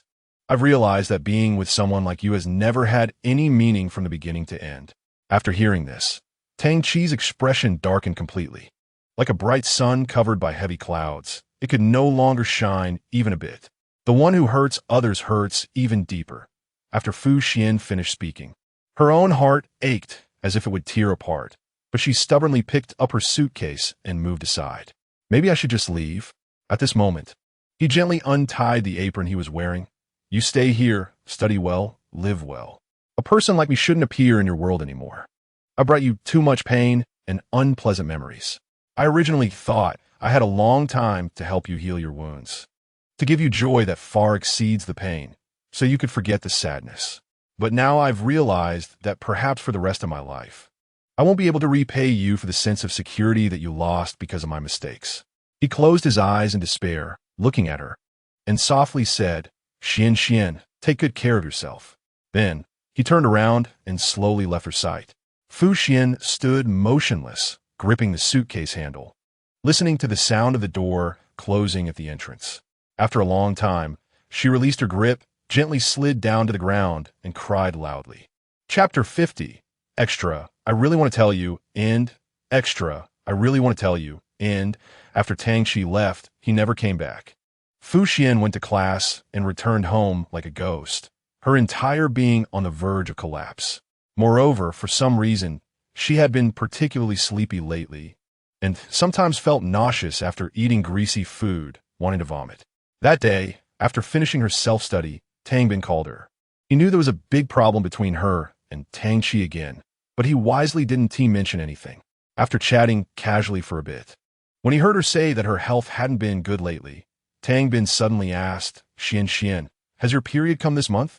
Fu Xian was stunned for a moment by his question, using her remaining brain cells to think for a while. It seems not. Upon hearing her say this, Tang Bin's voice suddenly deepened. Are you sure? She counted on her fingers, then got up to check the calendar, her heart leaping. The last time her period came was 2 months ago. It can't be. How could this happen?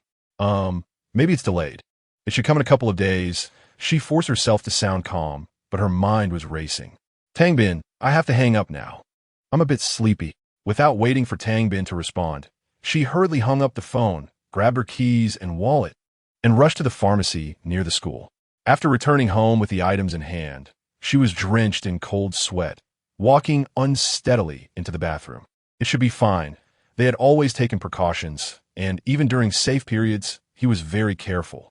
Continuously reassuring herself in her heart, she finally opened the package, trembling as she took out the item from the box. Time passed, though she didn't know how long. Her heart raced as she forced herself to look down at the pregnancy test in her hand. The test clearly showed 2 red lines. Staring blankly at those 2 bright red lines for a long time, Fu Xian's face turned pale and she collapsed on the bathroom floor. After that, she immediately rushed to the hospital for a checkup. Deep down, she couldn't believe this fact. But it wasn't until she received the confirmation of her pregnancy report that she finally accepted it. The impossible had become possible. Next came the purchase of a plane ticket to Shanghai, throwing her phone on the plane, and then relying on her memory to reach her brother Fu Yu's home, where he had settled down and married. That entire day, she experienced the most tumultuous emotions of her life. At not yet 20, facing such earth-shattering news, she truly felt like the sky had fallen. Yes, she had indeed thought that one day she would have his baby, and they would happily live as a family of 3, her baby inheriting the features of the man she loved most, growing up healthy and happy. However, this situation should have occurred after she graduated, settled down, and married him, not while she was still in college, below the legal marriage age. Moreover, the most important thing was that the baby's father had already left her after she said such hurtful words. He probably wouldn't want to see her again for the rest of his life. That night, after talking with her sister-in-law Wang Yu, she lay in the guest room bed, tossing and turning, unable to sleep. What would Tang Chi's reaction be if he found out? Would he be happy or angry? After all, this baby was not in their plans. It had come unexpectedly. If he knew, would he make her give up on this baby? After all, she was still a child herself. Fu Xian clutched the soft blanket, curling up her body, gazing at the faint moonlight outside, lost in thought. Tears flowed and dried repeatedly, and she finally understood that everything she was thinking was just hypothetical, because the only person who could make a decision now was herself. In her world, that person would no longer exist. Fortunately, her family was her strongest support in this world. After receiving her parents' approval, she completed her withdrawal from school and moved in with her brother and sister-in-law to focus on her pregnancy. They quickly took her to the hospital for prenatal checkups to confirm her health condition. While waiting in the hospital, she saw several expectant mothers nearby gently cooing at their babies. Those cherished little ones were so vibrant and adorable. When she caught a glimpse of one tiny cheek up close, she felt her heart start to race. Inside her, there was now such a lovely little life. In a few months, this little life would leave her body, grow independently, and eventually call her mom. That must be the most beautiful thing in the world. Brother, I want to have the baby. I don't want to give him up.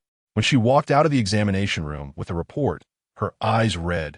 She said word by word to Fu Yu, who was waiting at the door, no matter whether his father wants him or not. I want him. Even if she would be shackled with the title of being an unwed mother and have to raise the baby alone from now on. She didn't want to give up this innocent little life. This was the baby of the man she loved most, and would also be the person she loved most in her life. Under the careful care of her brother and sister-in-law, she safely passed the first 3 months of her pregnancy. This summer in Shanghai was particularly hot. One night, while waiting for dinner at home, reading a book and feeling drowsy from the air conditioning, Fu Yu came home after picking up Wang Yu from work. Looking up, she saw Wang Yu happily eating a matcha ice cream cone, probably something her brother bought to please his sweet-toothed wife. Xian, Wang Yu said, biting into the ice cream as she walked in with a smile.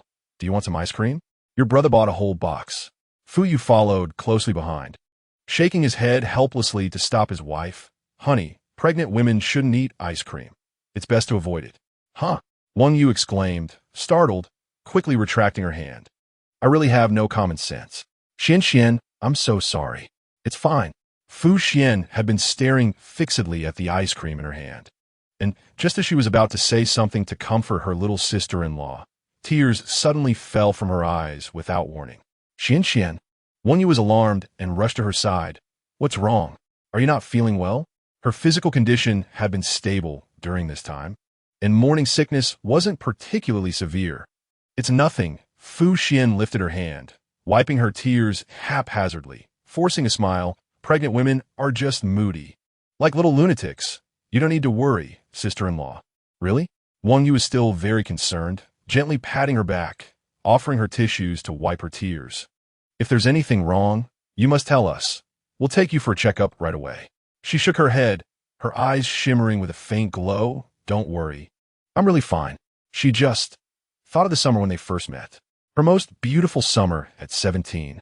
When that person walked down the stairs slowly and came to her, unwrapped an ice cream, smiled softly, and said the first words to her.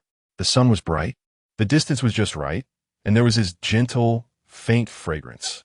She would never forget that moment. Looking into his beautiful eyes, she fell in love without hesitation. And from then on, she could never escape. That night, before she went to bed, Fuyu suddenly called her into the study. Brother, what's wrong? She slowly walked to the chair and sat down, looking at Fuyu, who was standing by the window with his back to her. You should go to bed early. Haven't you been busy with the wedding lately? Fuyu turned around, calmly looking at her. He has found out about this. She was taken aback for a moment, and after a while, she suddenly understood her brother's meaning. I know you didn't want Mom and Dad to tell him you were here, that you threw away your phone to cut off contact with him. You did this because you're afraid to admit that you can't leave him. Fu Xin gently closed her eyes. That's not the reason. Xian, it doesn't matter if you lie to me or your sister-in-law. It doesn't matter if you lie to anyone else, but you can't lie to yourself. Fuyu looked at her. I don't know what happened between you two in the past, but if you really can't leave him now, he can't lose you either. Why gamble with the precious time you have to play this game of hide and seek? Life is short. What big deal is worth sacrificing the time you need him and keeping him out? As he spoke, Fuyu walked over to her side and gently patted her shoulder. Xian, in the world of emotions, there is no right or wrong, only what you cannot live without. You're still young, and there's indeed much for you to learn. Even if he's older than you, he still has a lot to learn. You both need to learn together how to cherish this relationship so that you understand how to treasure each other. The baby's biological father is only one. If he lost these 10 months of experience, he would regret it for a lifetime. Fu Xian quietly listened to her brother's words, tears welling up in her eyes, but not falling. She really missed him so much. Every time she felt uncomfortable due to her pregnancy.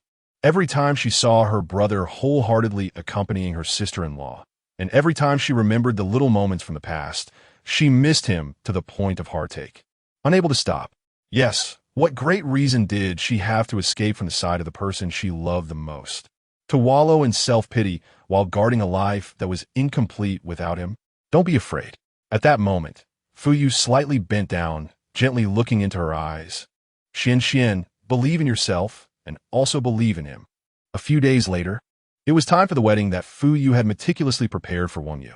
On her brother and sister-in-law's big day, Fu Xian was in particularly good spirits. After a busy morning, the ceremony finally officially began.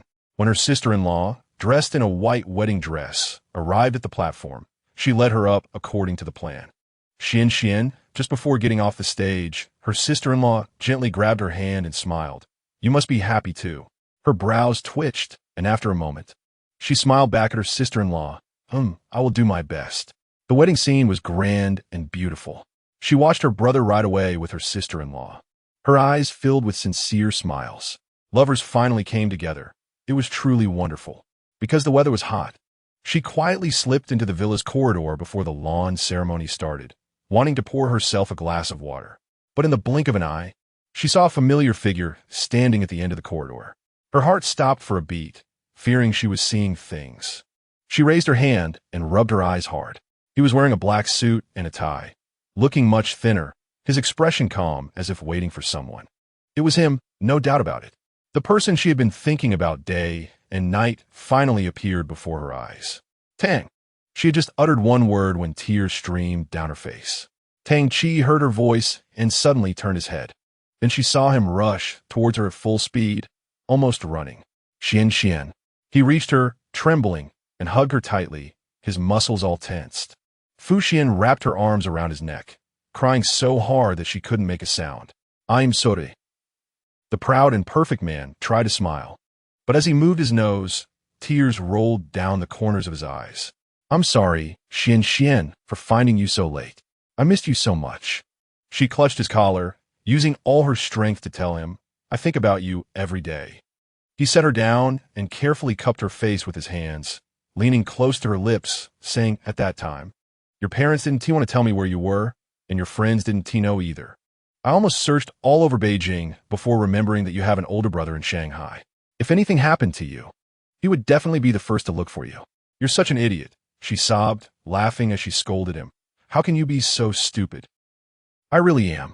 The older I get, the more my IQ seems to regress. His chin was covered in stubble, and his deep-set eyes looked sunken. But it couldn't hide the happiness radiating from his entire face. Fu Xian tenderly touched his face, then gently rubbed her cheek against his chin, blushing as she quietly said, I warn you, don't let the baby become stupid. Having already inferred good news from Tang Bin, Tang Chi smiled with his eyes narrowed, leaning closer to her ear and mischievously saying, Huh? What did you say? I didn't hear clearly. She glanced at him, seeing him smiling so widely that his mouth couldn't close, and guessed that he probably already knew she was pregnant. Xian, I'm really so happy. He gently kissed her cheek. Although the baby came early, he is the best gift from heaven for us. You have no idea how happy I was when I found out I was going to be a dad. I couldn't sleep well for several days. I felt like the happiest person in the world. Then why didn't you come find me sooner? She pouted, huffing. Being pregnant is really hard and tiring. I couldn't sleep well without you. It's all my fault. Tang Chi focused on her, softly saying at that time, I thought you probably never wanted to see me again, that you might be happier without me. But later I realized I was a fool. Even if you didn't want to see me, so what? I shouldn't have thought you didn't need me and left. I should have stubbornly clung to you. Even if you kicked me out, you made me fall for you in this lifetime. You have to be responsible for me. Shameless. As she listened to him, tears slowly fell down her cheeks. Tang Chi, you really are shameless. I plan to be shameless for a lifetime. He gently pressed his forehead against hers, solemnly and word by word telling her, Xian, no matter what happens in the future, I will never leave you again. Please marry me, okay? Tang Chi looked at her, slowly kneeling on one knee before her. Please give me a legal status. Let me take good care of you, love you, and take care of our baby, okay? Fu Xian looked at him and the ring in his hand, crying and laughing. I told you I'm not yet 20. Then just promise me first. Your 20th birthday is in 3 months. His eyes held the warmth and light of an entire world. Fu Xuan, please let me become a husband and a father in this year when I turn 29, okay? My life is complete with you. It was also midsummer, and the sun was shining brightly. 3 years ago today, she met him for the first time. He was young, charming, and effortlessly lit up her entire life. 3 years later, today, he proposed to her. He was gradually aging, and he wasn't as perfect as she imagined, but she still loved him deeply, embracing all his flaws. We often say that life is full of miracles, and love itself is the greatest miracle in the world. She thought she would definitely grow old with this person.